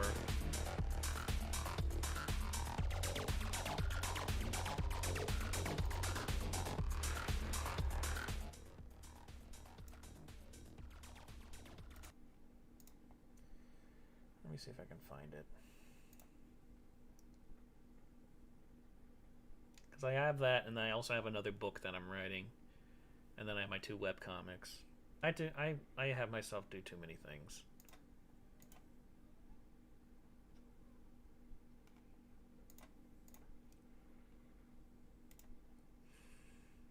Let's see. Hershey, what are you doing? He's just rolling around underneath my my Chester drawers. And just talking.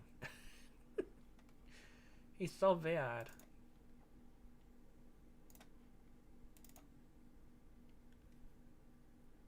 Why, thank you. This one.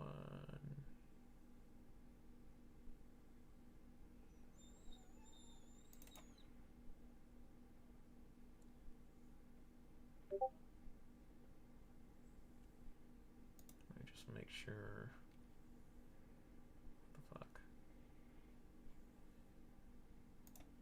Discord, why are you acting like someone messaged me?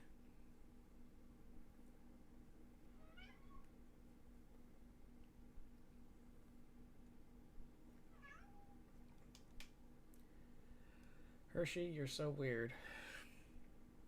I'm making sure this is the right one.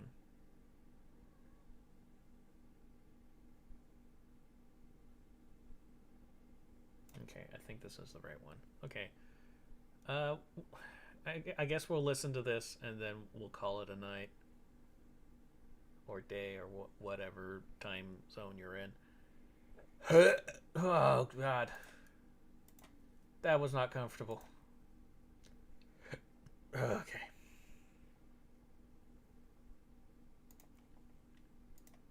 The lights are dim. God damn it. The room in your Stop it! Okay.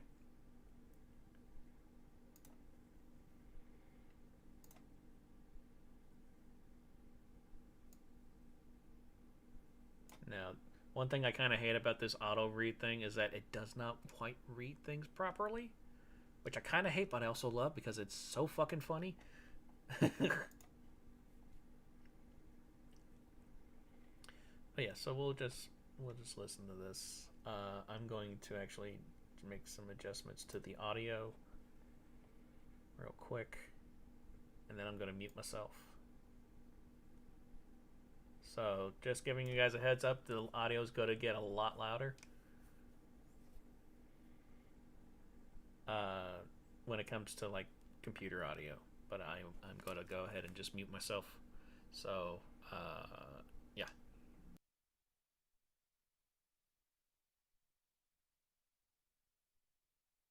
The lights are dim, the room a near ominous dark with discrete shimmers of light.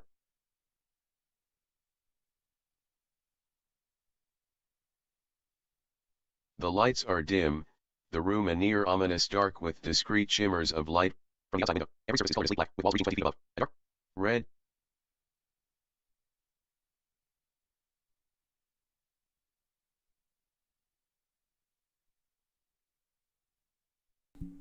Okay, I'm already having technical difficulties because I'm practically a boomer in a younger body. God damn it.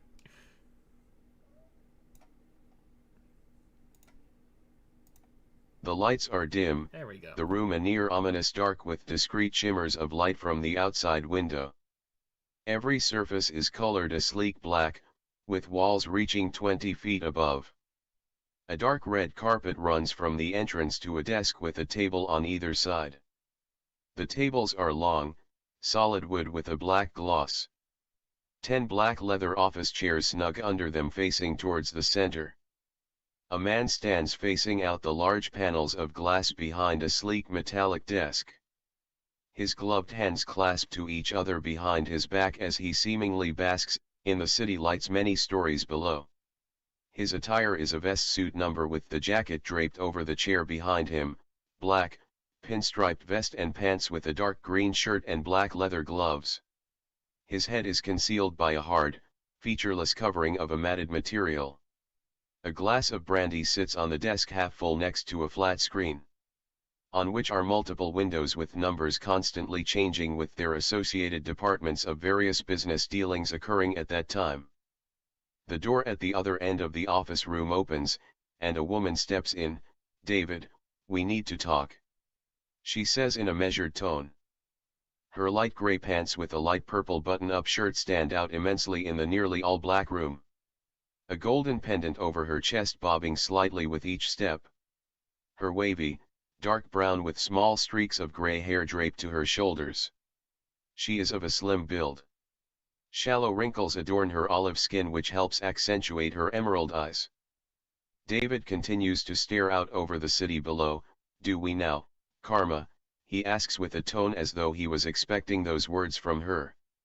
His voice has a slight, deep, gravel sound like a damaged voice box after years of therapy. "Have you taken care of that, salesman yet?" he questions without turning around to face her. His calm voice flows from him like an actor of whom has perfected his lines in a play. She steps up to the desk with determination backed with anger. Each foot placement hitting hard and reverberating through the room. "This isn't about him. This is about you, and you know exactly what I'm talking about," she states with enmity heeding the words in her voice. It's silent for several seconds, neither move until Karma finally breaks the silence as her emotions build within. "You had them killed, didn't you?" she asks, her face like water moving from anger to realization to heartbreak. As if his lack of response was all she needed to confirm her suspicions. He lets out a tired sigh. "They had changed, dear. They were becoming a threat to everything we had built. I only did what was needed." Karma slams her fist on the desk. "Bullshit. You did what was needed. They were your closest friends. They sacrificed everything for you." She sharply jabs a pointing finger at him. "They were the family that you based all of this on. How could you just have them killed after all they have done for you?" she demands as tears fill her eyes as if to cool the rage within them. Another run of seconds pass in deafening silence. "Look at me, goddammit," she shouts as the memories of the funerals for those dear friends fill her mind. The sounds of volleys fired in a salute for Nicholas have a distant echo. The Buddhist priest chants for Oshi. The rumbles of dozens of motorcycles that would periodically roar for Ida. All within weeks of each other, yet David wasn't seen at any of them. David turns his head slightly for a second, then looks back out the window. Her eyes widen slightly. "What happened to you?" she asks in disbelief as she straightens up. He continues to stand, motionless. "I have no use for wavering loyalty. They became a threat that could not be ignored." He slowly turns with a slight limp in his right leg and faces her, "And I will not make the same mistake twice," he explains in a calm yet stern voice, placing emphasis on his unwillingness to repeat past mistakes. Karma is taken aback by his words. "All those years they helped you build this." She holds her arms out and looks around. "Empire of yours." She lowers her arms as she strains from the effort of holding her emotions. "They are the ones that put you where you are." She jabs her finger at him. They saved your life countless times. Does her emotions build again as the past 25 years flash through her mind, only to crumble? Does any of that mean anything to you? Her voice struggling to hold her pain back. Tears begin to streak down her face as she thinks of that first day. They all came together to build this organization. He takes a couple steps towards the desk. Even the most loyal of dogs must be put down if the situation demands such actions. His words holding no emotion, as though they were from a computer program. Karma's lips tighten as his words eat away at her heart like maggots. They stare at each other for a moment until he glances over at the screen on his desk. So what about me then? She asks, causing him to suddenly look at her. Would you kill your own wife? Would you kill the one person who has loved you for who you are? Who saw the man behind the monster? Just because you question my fidelity. He looks at her in silence. Every second with no response feels like a serrated dagger stabbing her repeatedly. He finally straightens up as he seemingly gazes into her eyes, though the covering makes it impossible to tell. Take that damn thing off and look at me.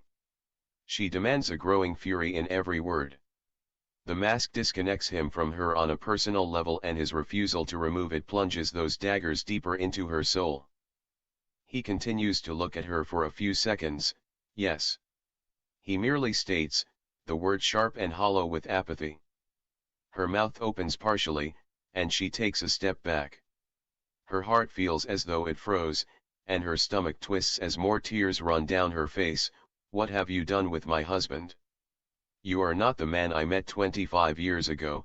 She continues to slowly step away. He sighs, then turns around and steps to where he was when she entered the room. Leave, he commands. We are done. He adds. She looks at him as if trying to see through a thick fog. Struggling to believe what she has heard, how he has become so detached. You were right. Her shoulders lower as the situation grows heavier. I didn't want to see it. Her words becoming airy as if she's struggling to breathe. You, truly are.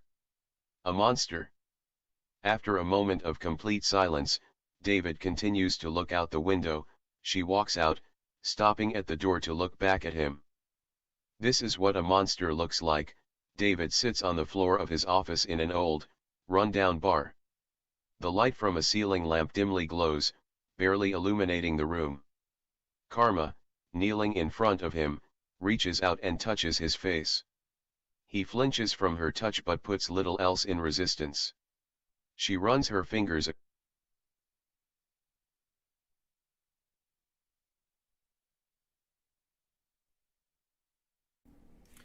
I don't know how far behind you guys are with the lag, but I just wanted to kind of clarify something, that this is now a memory, and the way that I like to write is kind of like how a movie is. So it's like basically a cut to a different scene.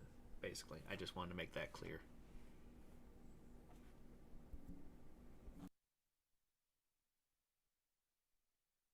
across the scars on his face. I don't see a monster. She says softly, I see a man, damaged by his past. She continues as her fingers dance along old wounds. A man does not do what I have done. Damaged or no. He argues. She looks into his eyes with a displeased expression. We both have done things we regret. All that matters now is whether we allow those acts to hold us down or help us grow. She then places her hand on his chest as she leans forward. I see a good man in you. Not a monster. She says, then kisses him. That memory fades away as she watches David for a moment. She releases a painful sigh before opening the door and stepping out. David gazes over the city. The same city that became the birthplace of his empire. The memories seeping into his mind of those somewhat humble beginnings. Soon turning to memories of Karma, of their moments of heated arguments and warm intimacies. After an hour he tightens the grip on his hands and clears his throat to push those emotions away. The past has been laid down, the future is set, nothing can change now. He presses on the glass with his index finger at shoulder height. A holographic screen appears above where he pressed, and a line runs through the screen. "Yes, father," a female voice inquires, the line showing the wavelengths of her voice. He pauses for a couple seconds. "Have Ms. Delara come to my office right away?" He states, "Yes, father." The voice confirms, then the screen fades away. He places his palm on the window for a few seconds before returning it behind his back. "I'm sorry, Karma," he says quietly with heavy words. Okay, pausing once again to explain something, because I've had a friend of mine confused about this as well. So David, running this organization, has had it to where everybody refers to him as father, because he has a bit of an obsession of the family unit.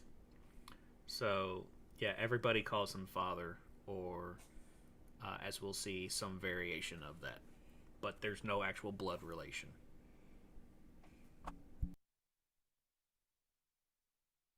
"10 minutes pass before the door opens, and a young woman steps in.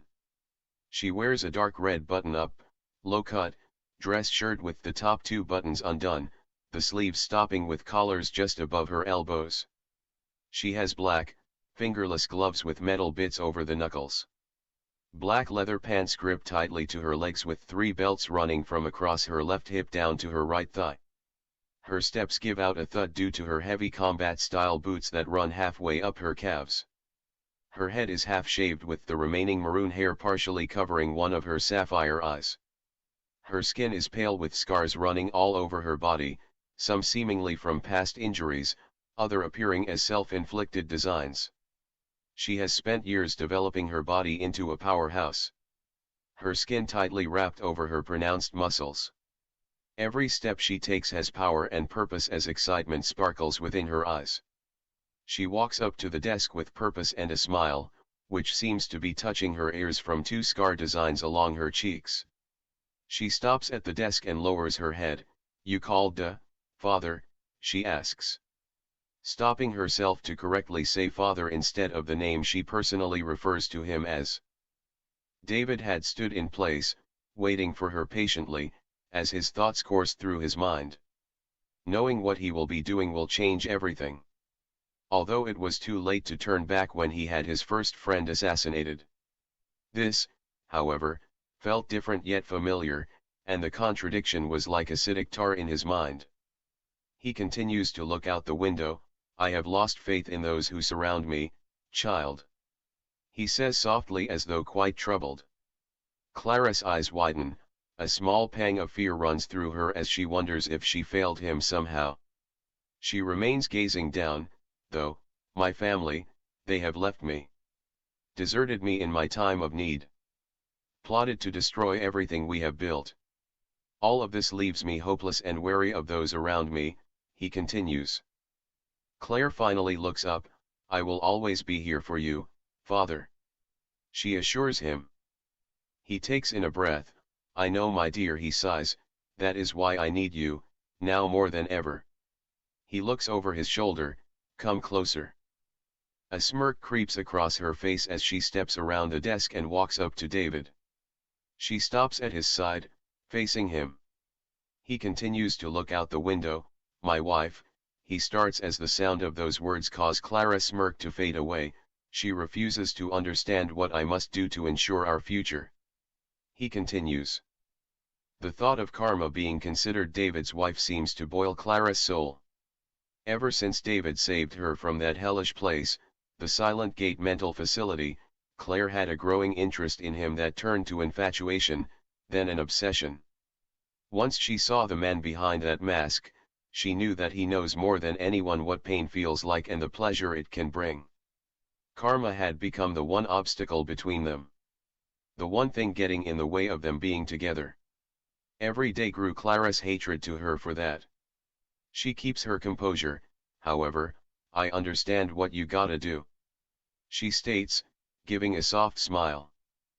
David looks at her. "I know, my dear." He acknowledges, placing his hand on her cheek. Claire instinctively leans her head into his hand and closes her eyes. The touch of his hand, even through his gloves, is absolutely intoxicating to her. Her heart jumps a few beats as she enjoys the moment. You've proven yourself to be as trustworthy as you are vicious. That is why I need you now more than ever. He explains as he pulls his hand away from her. She opens her eyes and straightens up. Anything you want, she says with growing eagerness. David looks out the window again. I need you to dispose of Karma, he states outright. A smile stretches across Clara's face at the sound of those words. Her eyes glow with excitement. Her dream has finally come true. With pleasure, she affirms, her voice thick with sinister glee. He looks at her. Don't be fooled by her age. She was one of the world's best assassins when we met, and a significant reason this family is what it is today. Do not underestimate her. He explains. Furthermore, she will more than likely have Malik with her. He adds. Claire has a flashback from 3 years ago, seeing the large man. He stood well over 6.5 feet tall. Broad shoulders with strength in his build made apparent, even through the thick coat he wore that day. A long scar running over his bald scalp and across his face, blinding one of his eyes. The months of personal training he put her through that turned her into one of the deadliest members of the organization. Even in his age, he is still the strongest person she has ever met. The thought of finally testing herself against him in a fight to the death exhilarates her. No survivors, she asks with a smile. He turns back to the window and after a few seconds, nods. They have already left the building. They will assume I'll give them a day to flee before hunting them down. He pauses for a moment. You are going to prove them wrong. Take some men with you and don't come back until you are certain they are gone. I will not allow any possibility for them to return. He orders. Now leave. You have a hunt to begin. He finishes. Claire looks at him for a moment, then turns and walks off. Before she reaches the door, make her death swift, David requests. I did love her once. He adds. Claire stops and looks at him, then opens the door and leaves. As she walks down the hall, she clenches her fists as those last words echo in her head. I'm sorry, Daddy. She whispers to herself through a grin. That is one thing I can't do. 1 week later, Karma steps through a door with a large man behind her who closes it. The walls have a muted blue with lighter stripes running vertically.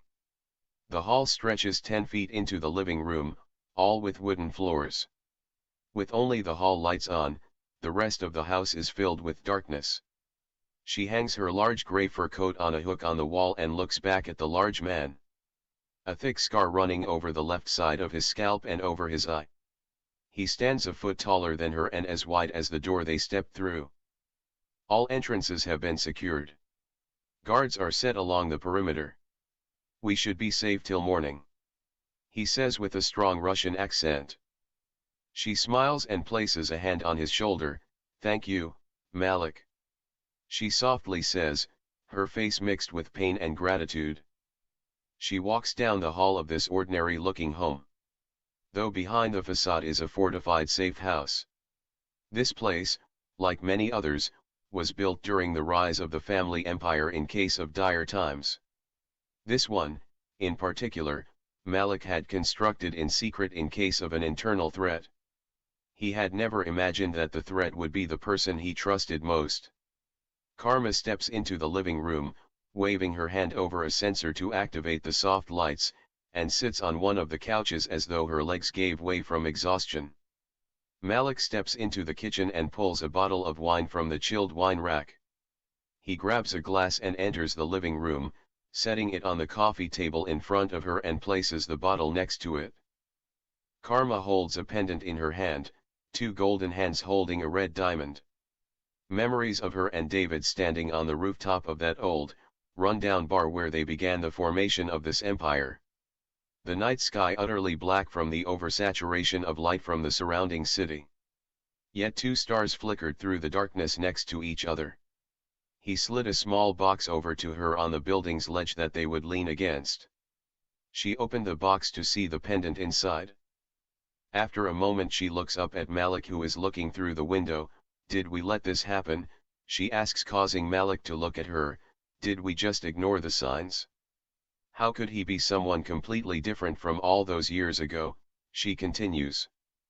Malik looks back out the window. No. He hasn't changed. He says, stepping away, protective, ambitious, opportunistic, ruthless. For as long as I have known him, he has always been those. He steps over to the coffee table and pours the wine into the glass. You know this. He walks around the table and sits next to her. She eyes the wine for a second before slowly taking the glass and drinks. Malik looks ahead to the middle distance. We did not take note because we all had the same goal. Now things are different, for us. We are the ones who changed, but he hasn't, he adds, his tone becoming more somber as if he now realizes this. Karma looks at her pendant, then at Malik. How could I have been so stupid? She places one hand on her cheek as her eyes begin to water. It was not stupidity. It was emotion. Malik responds. She looks up at him. Did you know? About his kill orders, she asks as tears run down her face. Yes, he answers after a heavy sigh. Malik pushes the front door to his home, letting a woman walk past him before entering. The woman pulls her leather jacket off and hangs it on the hall tree. God, I didn't think we'd ever get home. She says with a slight groan as she stretches her arms over her head. Malik flips on the lights to the living room to see David sitting in a chair on the other side of the room. Whoa. Dave. The woman jumps back a bit. What are you doing here? She asks. Malik looks at him, just as surprised, but only raises an eyebrow.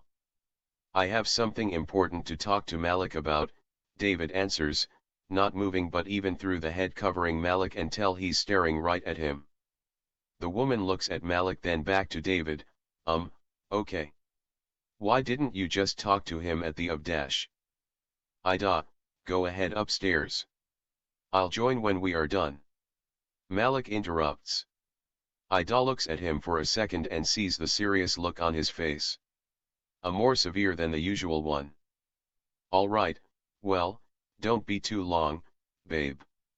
She says, then looks at David and nods. I'll see ya tomorrow, boss. She adds before walking away. The two stare at each other for a moment before David stands up. I need your help, Malik. He says, I fear that I am unable to correct this situation personally. Malik steps closer to him. What is the problem? David sighs, before placing his hands behind his back. Nicholas has betrayed us. He states. Malik's eyes widen slightly. What do you mean? He has been leaking information to agencies that have been targeting us for some time now. He explains, that is not all. Oshi has returned to her Yakuza clan. This has led to our operations in Japan to become complicated, to say the least. He adds. Are you sure? Malik asks. I wouldn't be here unless I knew this. Which is why I need your help. They both know I will connect them to these increasingly detrimental setbacks we have had the past few months. It is why they have ceased communications with me lately. However, they trust you. Don't ask me to do this.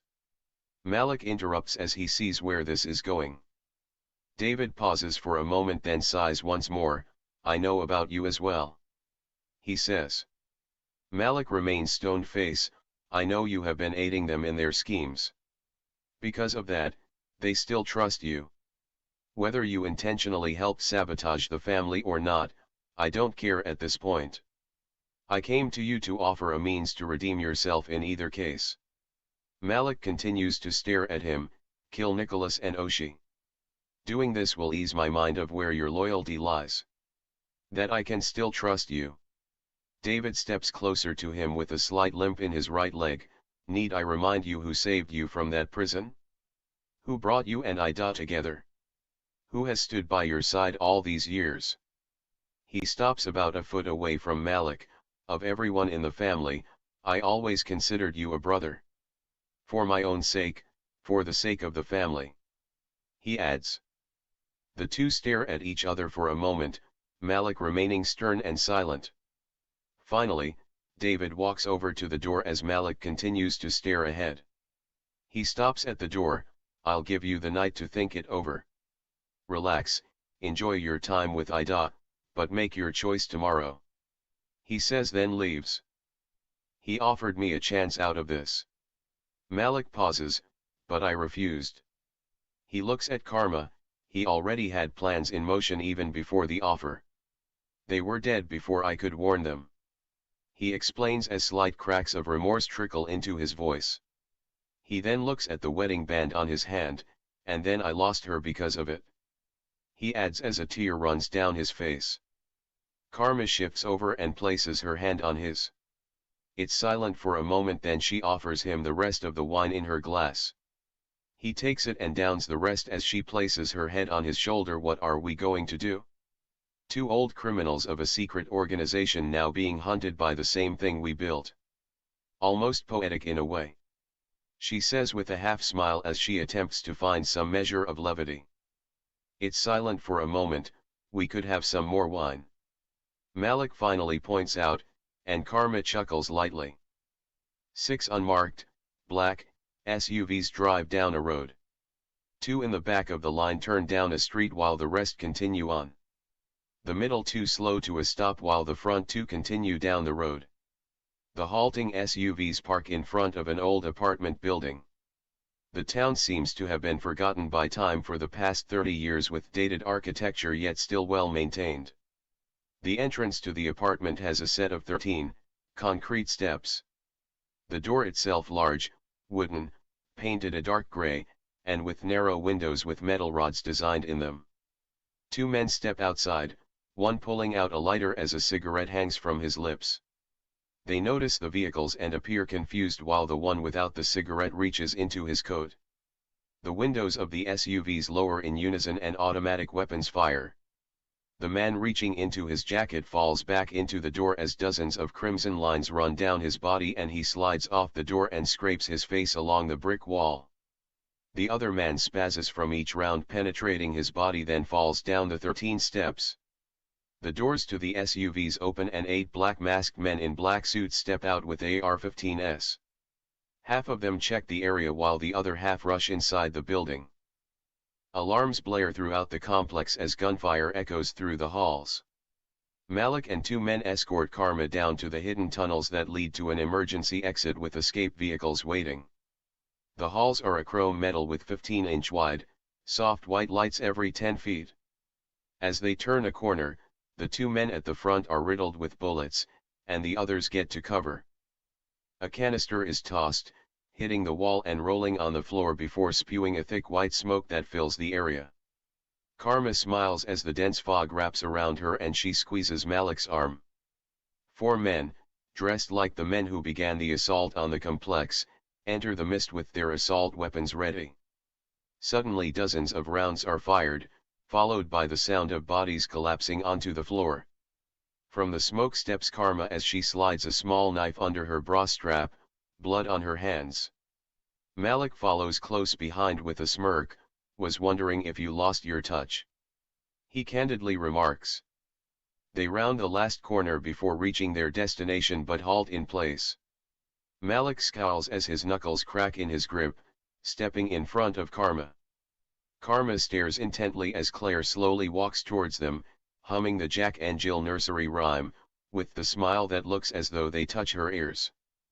Her eyes zeroed on them under her brow, her hair swaying side to side over her face with every step. Her favorite axe in her right hand, the head just barely missing the floor as it swings back and forth.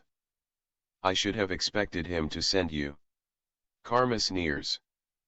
Claire raises her head and leans it to the side, her humming breaking from a giggle.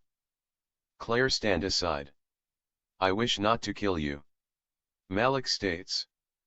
Clara's giggle grows to a snicker, and she stops 20 feet away from them. Daddy said, you two have been very naughty, and you need some love. She says, shifting her head to the other side. Suddenly she bursts into a sprint, swinging her axe into both hands, holding on the end and one in the middle, and lunges at them.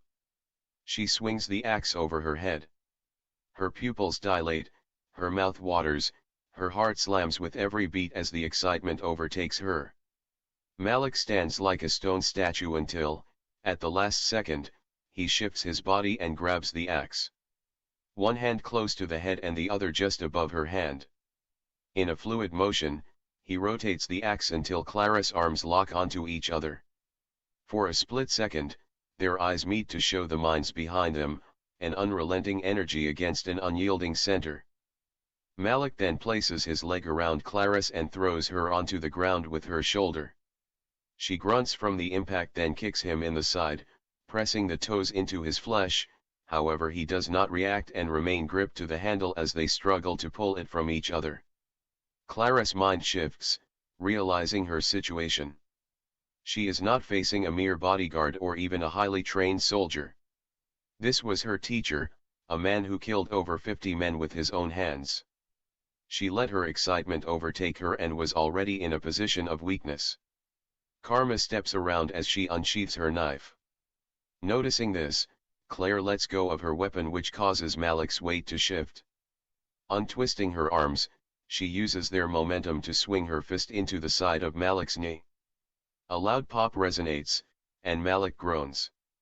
Using the opening, Claire places her foot under his arm and shoves him out of the way. Karma dives down to plant her blade into Clara's throat but is stopped just centimeters from the flesh as Claire grabs her arm and hand. With little effort, she can overtake Karma, squeezing her hand and arm with incredible pressure as she sits up. Karma struggles to hold the knife as Claire is able to get to her feet. Claire stares into Karma's eyes as her excitement bubbles over. She catches Karma's eyes quickly shifting over then back to her. Remembering Malik, Claire pushes Karma away and turns in time to catch her axe the same way as Malik did. Unlike him though, she is unable to rotate the weapon as he did, and the two are locked in a power struggle. Finally, Claire thrusts her skull into his and pulls the axe away from him. She smiles as blood runs from her head and she positions her hands to attack with her reacquired blade. Before she can strike, Malik lunges at her, lifting her off her feet. The two slam into the wall, causing a massive dent to form and the surrounding lights to crack. The impact causes Claire to lose her grip on her axe, and it slides across the ground. Malik then connects several blows to her kidneys before slamming a punch on both sides of her face. Blood splatters on the wall from both strikes. He then strikes at her throat but is blocked by her and punches the wall instead.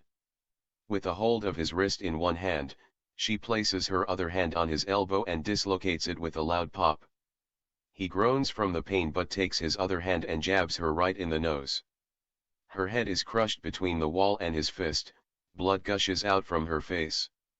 He pulls his hand back, and Claire spits blood-filled saliva into his eyes. The surprise stuns him long enough to let her knee him in the groin then push him back. He stumbles back a few feet as Karma rolls around him and swings her leg at Clara's head. She catches the blow with her forearm but could only have most of the force go into her arm. The kick pushes through and still strikes the side of her head. Malik wipes his eyes and groans again as he pushes his elbow back into place. Karma spins around once more and tries to trip Claire, but Claire cartwheels away from her. She lunges at Karma, sending a flurry of strikes which she can avoid. Then Claire swings for a left hook. Karma finds she's unable to avoid. She positions her body to try to redirect the blow when suddenly Clara's fist stops. Before Karma can react, she is struck by a right hook to the cheek. She hits the wall with her side but is able to remain on her feet. Claire goes for an elbow strike but notices Malik stepping in for an attack. She pushes a jab just past her face and in a swift move, strikes his ribs twice. He grabs her arm and swings her into the wall on the other side of the hall. Claire groans with a mix of pain and pleasure before looking into his eyes. She then twists her arm, linking hers with his, to force him to bend his and she pulls him into the wall next to her. Claire pushes herself from the wall and leans back to avoid a jab from Karma. Taking hold of Karma's arm, Claire does the same strike into Karma's ribs as she did to Malik, which causes her to jump back. Claire stops for a moment as the two gather themselves and position on either side of her. Blood continues to pour from her face, and eye is completely bloodshot. She looks at the two and giggles lightly. "Now we can have a proper three-way," she comments with a chuckle. After a few seconds of still silence, Karma drops down to kick Clara's feet from under her while Malik goes for a hook at her chest. Claire drops onto her back, just missing contact with the strikes, and thrusts her feet up to jump back upright. She kicks at Karma, who manages to twist around the blow. Malik slams his fist into Clara's back with enough force to have her fall to the ground. She tumbles over to a kneeling position in time to divert Malik's boot next to her. She then grabs his leg and rolls like a crocodile with its prey. Malik slams onto the ground, and Claire hops to her feet. She looks up and in a reflex catches Karma's knife just centimeters from her chest. Claire giggles before flipping the knife around. Malik pushes himself back barely in time to have Claire plunge the knife into the floor, the tip of the blade snapping off from the force. She lunges at Malik, but Karma drop kicks her in the side, and she crashes into the wall, dropping the knife. Malik gets back up and charges her. Claire jumps to the side, causing Malik to hit the wall. He bounces off, planting his feet. He then thrusts himself at her, swinging punches and jabs and hooks with quick succession. Claire is able to keep up with him, blocking or redirecting his blows. Suddenly Karma appears behind her and jabs at vital pressure points. Clara's eyes seem to dilate, adrenaline coursing through her body like never before. Time seems to slow ever so slightly. She swings her hand back and knocks away Karma's attacks.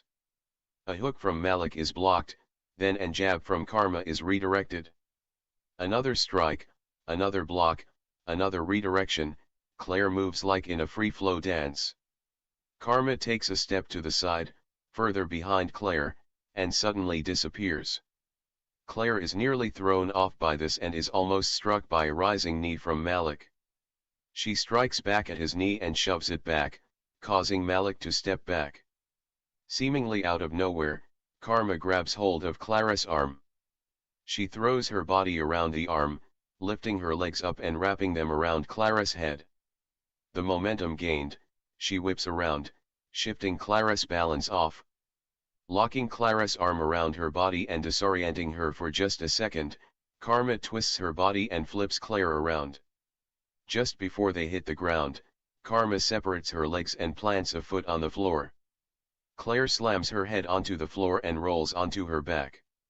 She quickly spins back to her feet, but Karma jabs her fingers into her sternum, then 2 places on either side of her throat. Claire is stunned as she struggles to breathe and falls over.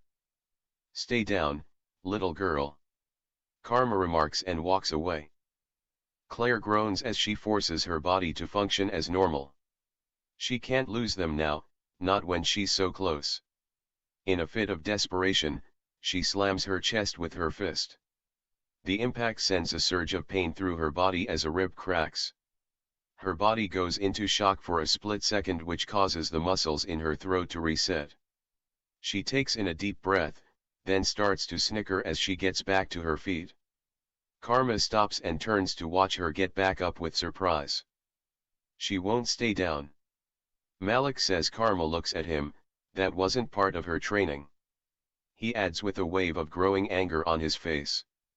Karma steps aside and Malik explodes into a sprint. Claire bursts out laughing as she runs at Malik. The two swing their fists, and they meet with a loud thud and crack. Malik glares at Claire, whose maniacal composure has suddenly lessened. She glances at their fists to see a piece of bone ripped through her glove.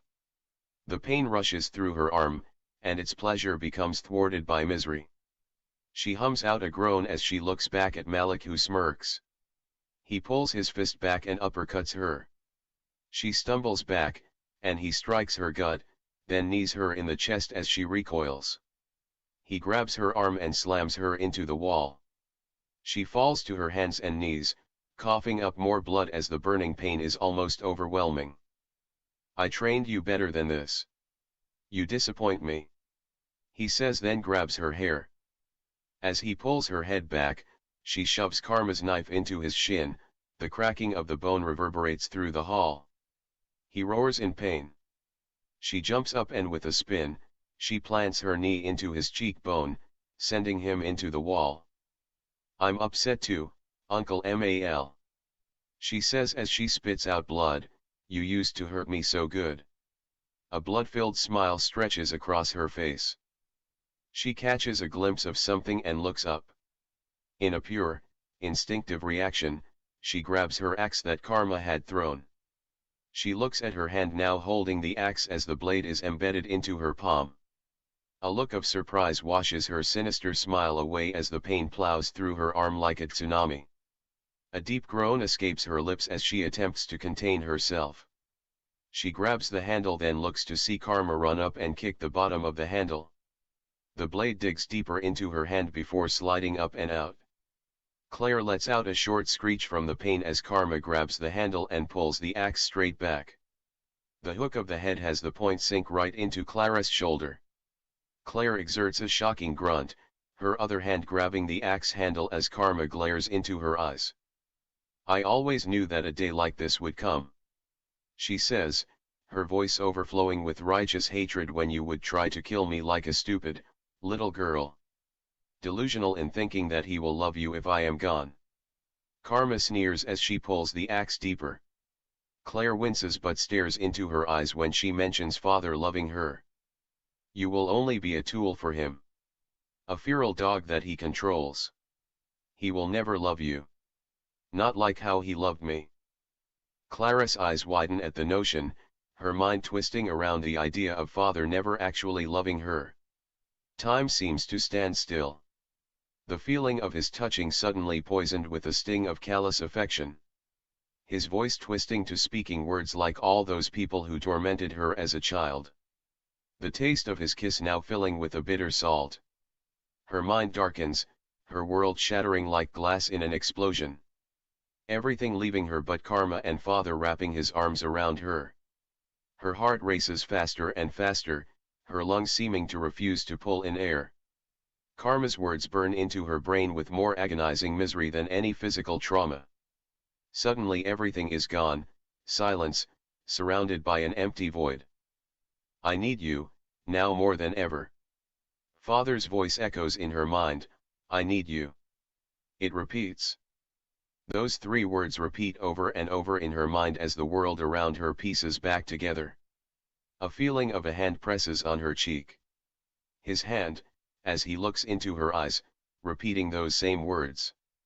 The sensation of his touch branches out through her, giving her that same intoxicating warmth that she has only felt from him. He needs me, she says softly with a wavering voice. Karma is struck with confusion for a second. Claire then growls, which jumps to a scream as she lets go of the axe and wraps her hand around Karma's throat. Squeezing so tight that her nails pierce the flesh. She quickly overpowers Karma, taking her and slamming her into the other side of the hall. He will love me, she screeches, pulling Karma back and slamming her into the wall again. Repeating herself with every slam. She then throws her down the hall by several feet. Karma lays on the floor, gasping and coughing as she struggles to breathe again. Clara's pupils shrink to tiny dots as she grabs her axe, still in her shoulder, and pulls it out. Not even reacting to the pain that it caused. Her smile returns as she slowly walks over to her, her heavy breathing filling with maniacal giggles. Malik pushes himself off the floor to sit up and tries to pull the knife stuck in the bone but notices Claire walking up to Karma. No. Claire raises the axe up and drives it into Karma's knee, nearly cutting right through. Karma screams from the pain as Claire rips the blade out, then stomps on the knee with such force as to separate the shin from the femur. Karma screams more, but struggles as her lungs still try to pull in air while the pain courses through her. She tries to sit up, but Claire kicks her in the chest, and she slams back to the floor. Malik snaps out of the shock of seeing such brutality and rips the knife out of his leg. He loudly groans but gets to his feet and charges at Claire, using every fiber of his being to overcome the pain. Claire, however, hears him and spins around in time to collide her skull with his with such force that the thud nearly echoes the halls. The two stare into each other's eyes as the split second seems to freeze. The bloodlust-fueled rage almost drips from Claire, a fire scorching behind her eyes. Malik remembers those eyes, years ago, when training her the same way he was trained. Turning the power of a tornado into a refined weapon of precision and lethality. No, the discipline and focus of his training were only a mask.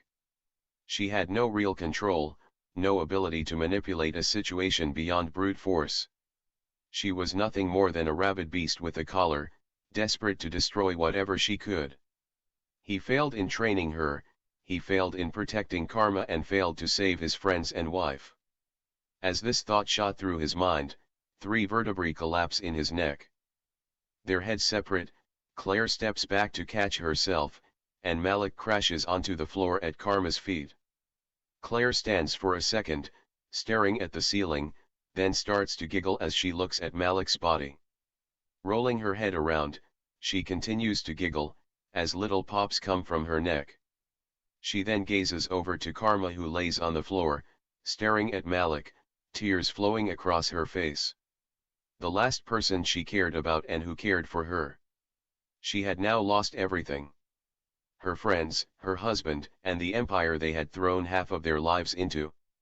She was now completely and utterly alone as she lays in a pool of blood.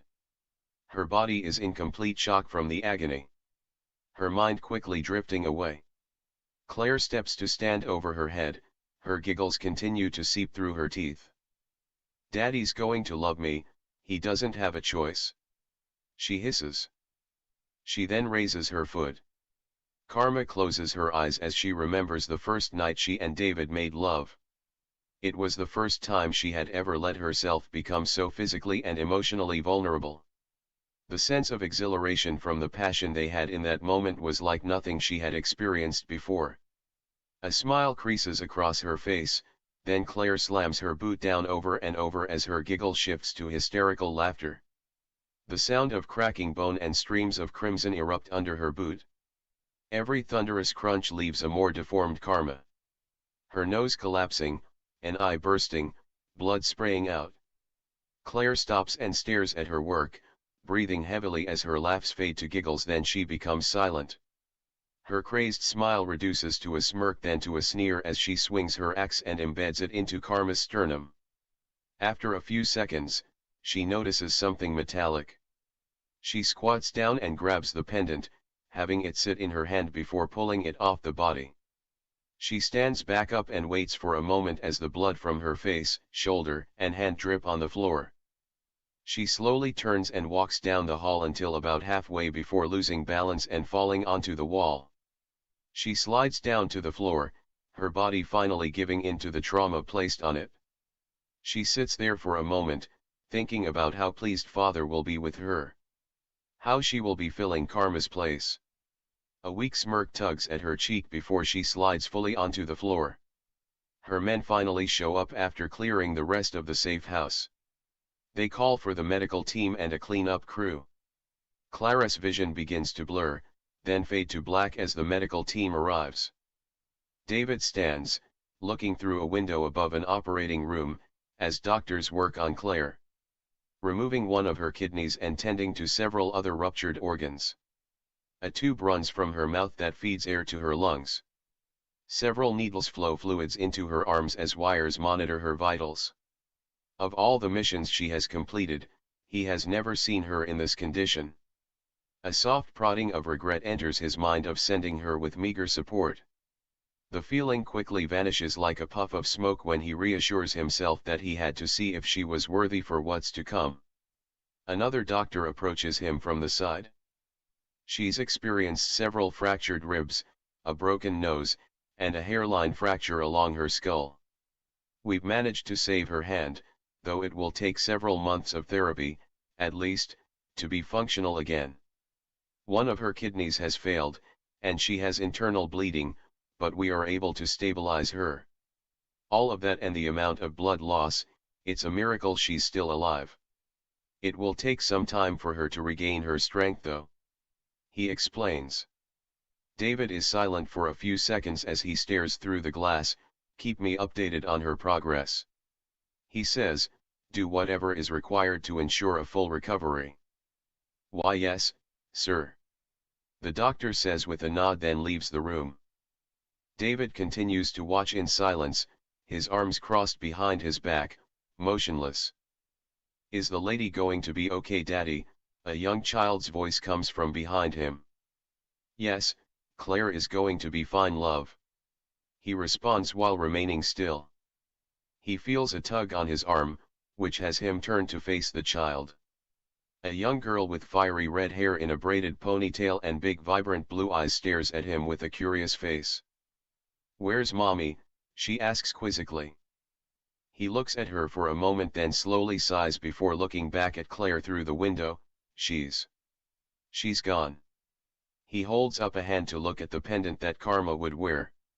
For 24 years she wore it, never being seen without it around her neck. Even when she was given more extravagant works of jewelry, she wore this over any other. Once saying that what it represented is far more beautiful than anything else. The girl tilts her head. Gone? When will she come back? He stands in silence for a moment as he gazes upon the pendant. He then closes his hand. She's not coming back. She left us. He says as though he is coming to terms with that statement. She chose this, it was her short-sightedness and unwillingness to understand what led to this. The girl looks at him, confused. Why? Is she mad? He thinks back to the last conversation he had with her. The tears running down her cheeks, the disbelief in her voice, the revulsion that filled her words. She had let her emotions dictate her perspective. She didn't want to see the need for what had happened. She thought Daddy is different now. What have you done with my husband? Karma's words whisper in his mind. Nothing has changed beyond waning loyalties. He still looks over the family in the same way as he has since the beginning. Yet she saw a transformation that was not there. She didn't like what I had to do to keep us safe. He explains. The girl thinks for a bit, then looks at Claire. Did she hurt the lady? She asks. He takes in a slow breath as he watches the operation. Yes. He answers, but she's stronger than her. She'll be on her feet in no time. He adds. A warmth, like a small candle, of pride grows within him as he observes the procedure. With everything against her, lacking the decent backing or the authority of obtaining details of their whereabouts, she was capable of finding her targets. Not only that, she was able to take down her teacher, and one of the deadliest women in the world by herself. She had endured punishment that would kill anyone else in the organization. All of this for him. This woman is special, indeed, with some similarities to Karma at that age. Deadly, self-reliant, strong, beautiful, yet Claire has a trait that he desires more than anything now. Unconditional loyalty. Perhaps this is what is needed to continue on. Perhaps this family needs a new mother. The girl looks up at him, then back to her and leans against his side. I like her, Daddy. She states with a gentle smile. He pauses for a moment. Yeah. Me too. He responds. A minute of silence passes as the two look on before the girl slowly fades away. So yeah, that was a short story that I wrote. That's a segment of the overall story of that organization. So to explain a little bit, and then we'll end it, explain a little bit about the little girl at the end there. David has a unique form of schizophrenia. Because his brain is actually wired differently than pretty much anybody else's. So he has auditory hallucinations that are constantly trying to get him to kill himself. And the little girl is actually what he envisions what his daughter would look like, because he used to have a family before he started this organization. But he had a psychotic episode and actually killed his wife and daughter. Well, killed his wife and subsequently killed his daughter. Because he set his house on fire and his daughter was only like a year and a half old.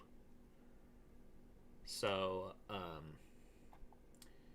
yeah, he actually severely regretted that, even though he was having a psychotic episode. And that's part of the reason why he's so obsessed with the family unit. And why he wants everyone to call him father. And so he almost actually snapped again because of the voices, but because of how uniquely put together his brain is, his brain kind of triggered a self-defense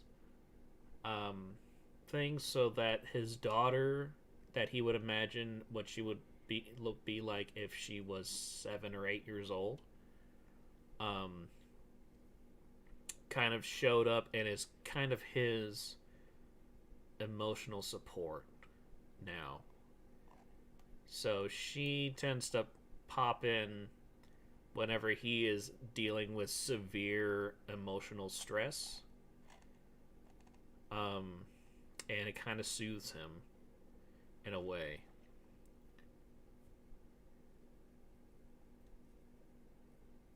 But yeah, it's a very unique form of schizophrenia. Because schizophrenia is not having multiple personalities; it's having a wiring in your brain to where you hallucinate. Most of the time, it's some kind of hallucination.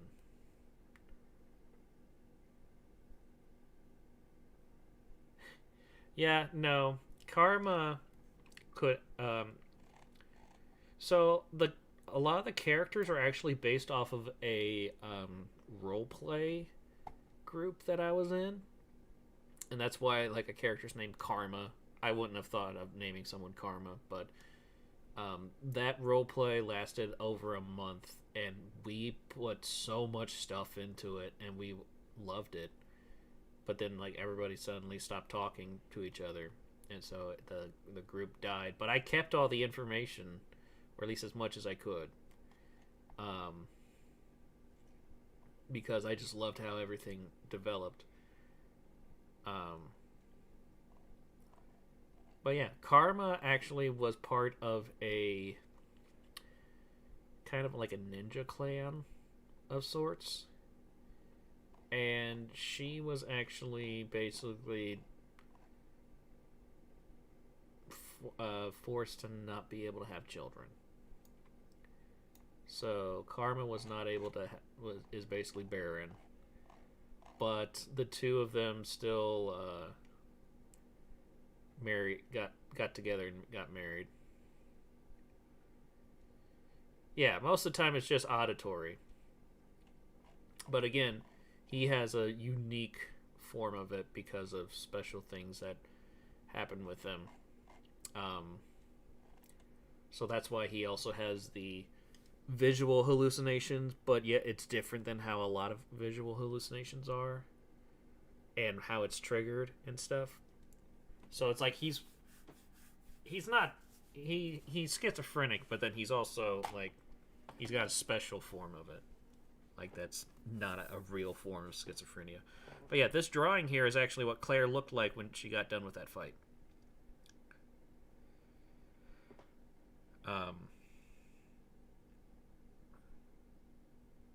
So, yeah, I already have a death scene written for David.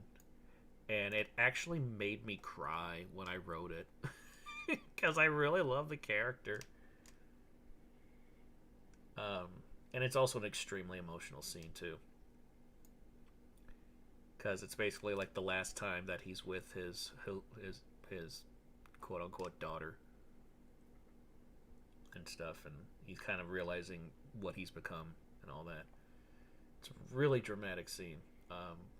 I'll probably have us listen to that some other time.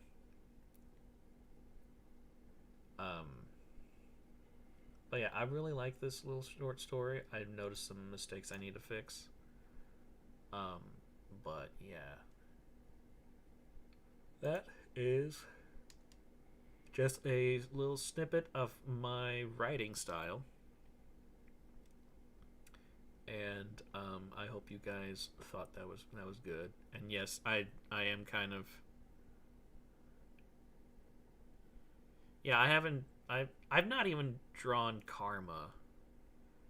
I've actually had a hard time designing most of the characters.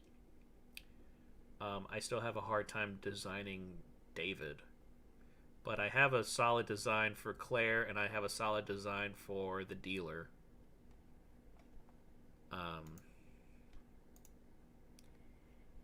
Which is this? This is Claire's dad. Claire's actual father.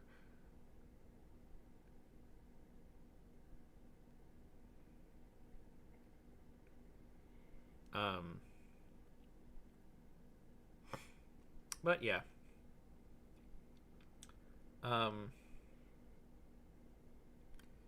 Yeah, this is the dealer, and he goes by that name because he used to be a circus performer at the turn of the century. And so, yeah.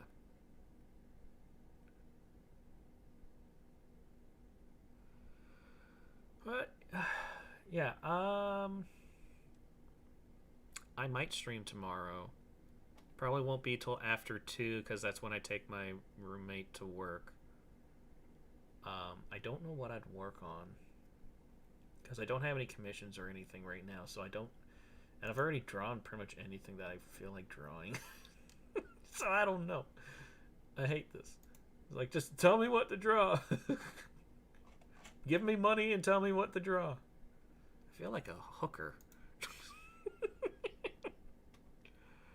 But yeah, like, I have general ideas of what everybody looks like.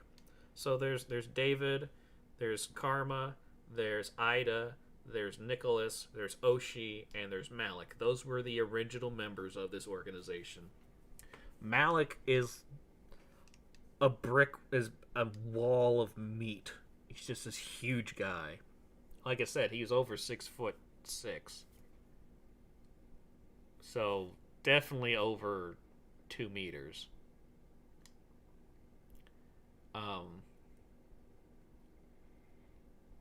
And like, so I put in ideas of what he would look like in that story.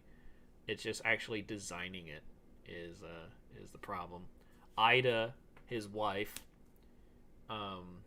is like this super small woman who is like a savant, like, not really a savant, but is basically a prodigy when it comes to working on vehicles.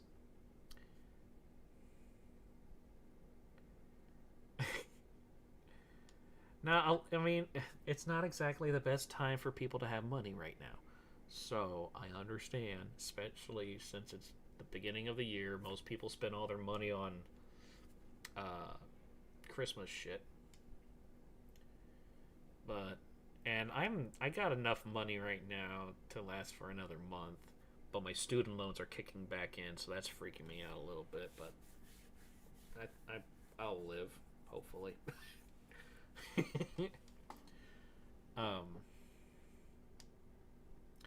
But yeah, the way that Malik and Ida are together is actually really fucking funny.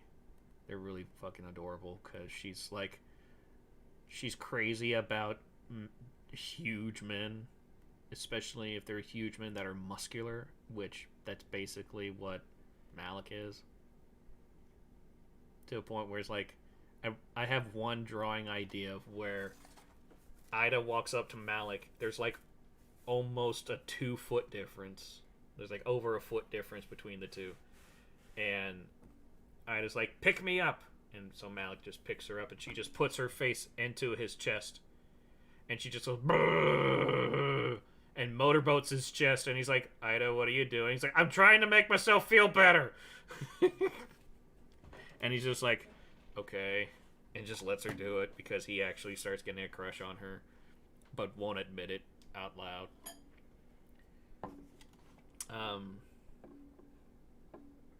Yeah, and then there's Oshi, and who's Japanese.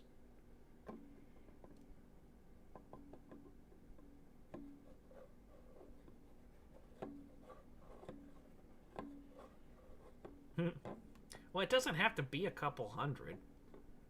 Like, I start at $50 for a cell shade, and $75 for a simple drawing.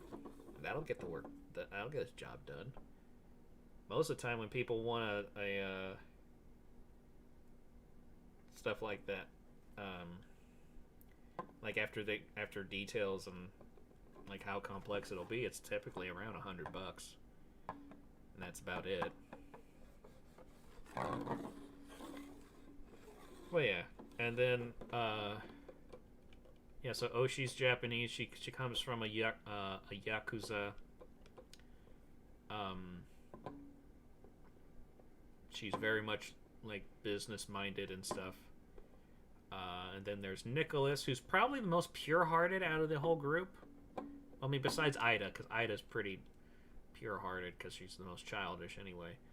But Nicholas, like, he used to be a Navy SEAL, and he actually got pretty high up in the ranks, but he did not like the bureaucracy that was going on, the more promotions he was getting. So he went into early retirement.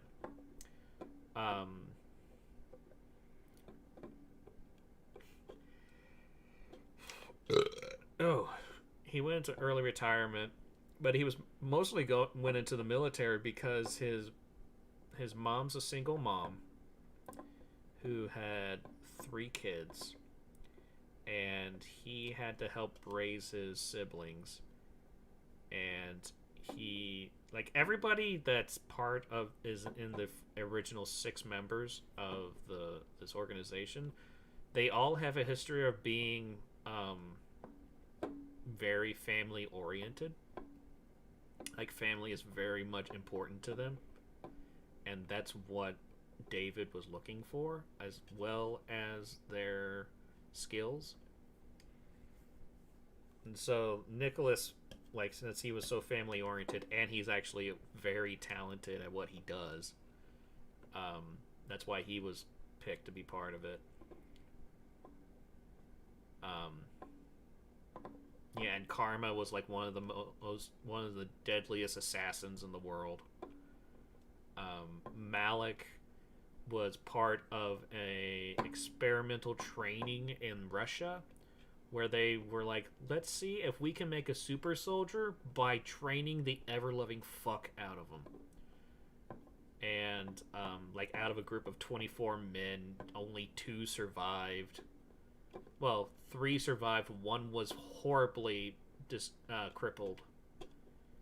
And then, like, shortly afterwards, the other one was killed. So then it was just Malik. And he was mainly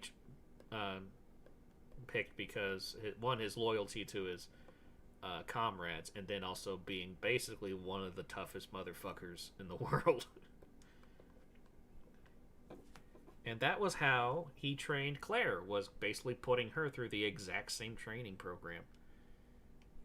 And that's why she is kind of a badass. But yeah, we're gonna go ahead and end the stream. I'll probably stream tomorrow. I don't know what I'll do, but I mean, we'll figure it out. I didn't know what I'd be doing today, But I mean, we did a couple things. I mean, this, I don't think I can ever top this. I might as well just retire now because this is the perfect drawing. I don't know what more I could do. But yeah, so with that, I want to thank you all for coming. I truly appreciate it. This has been the most fun I have had streaming in years. So thank you so much for making this such a special stream for me. And so with all that, I will see you guys next time.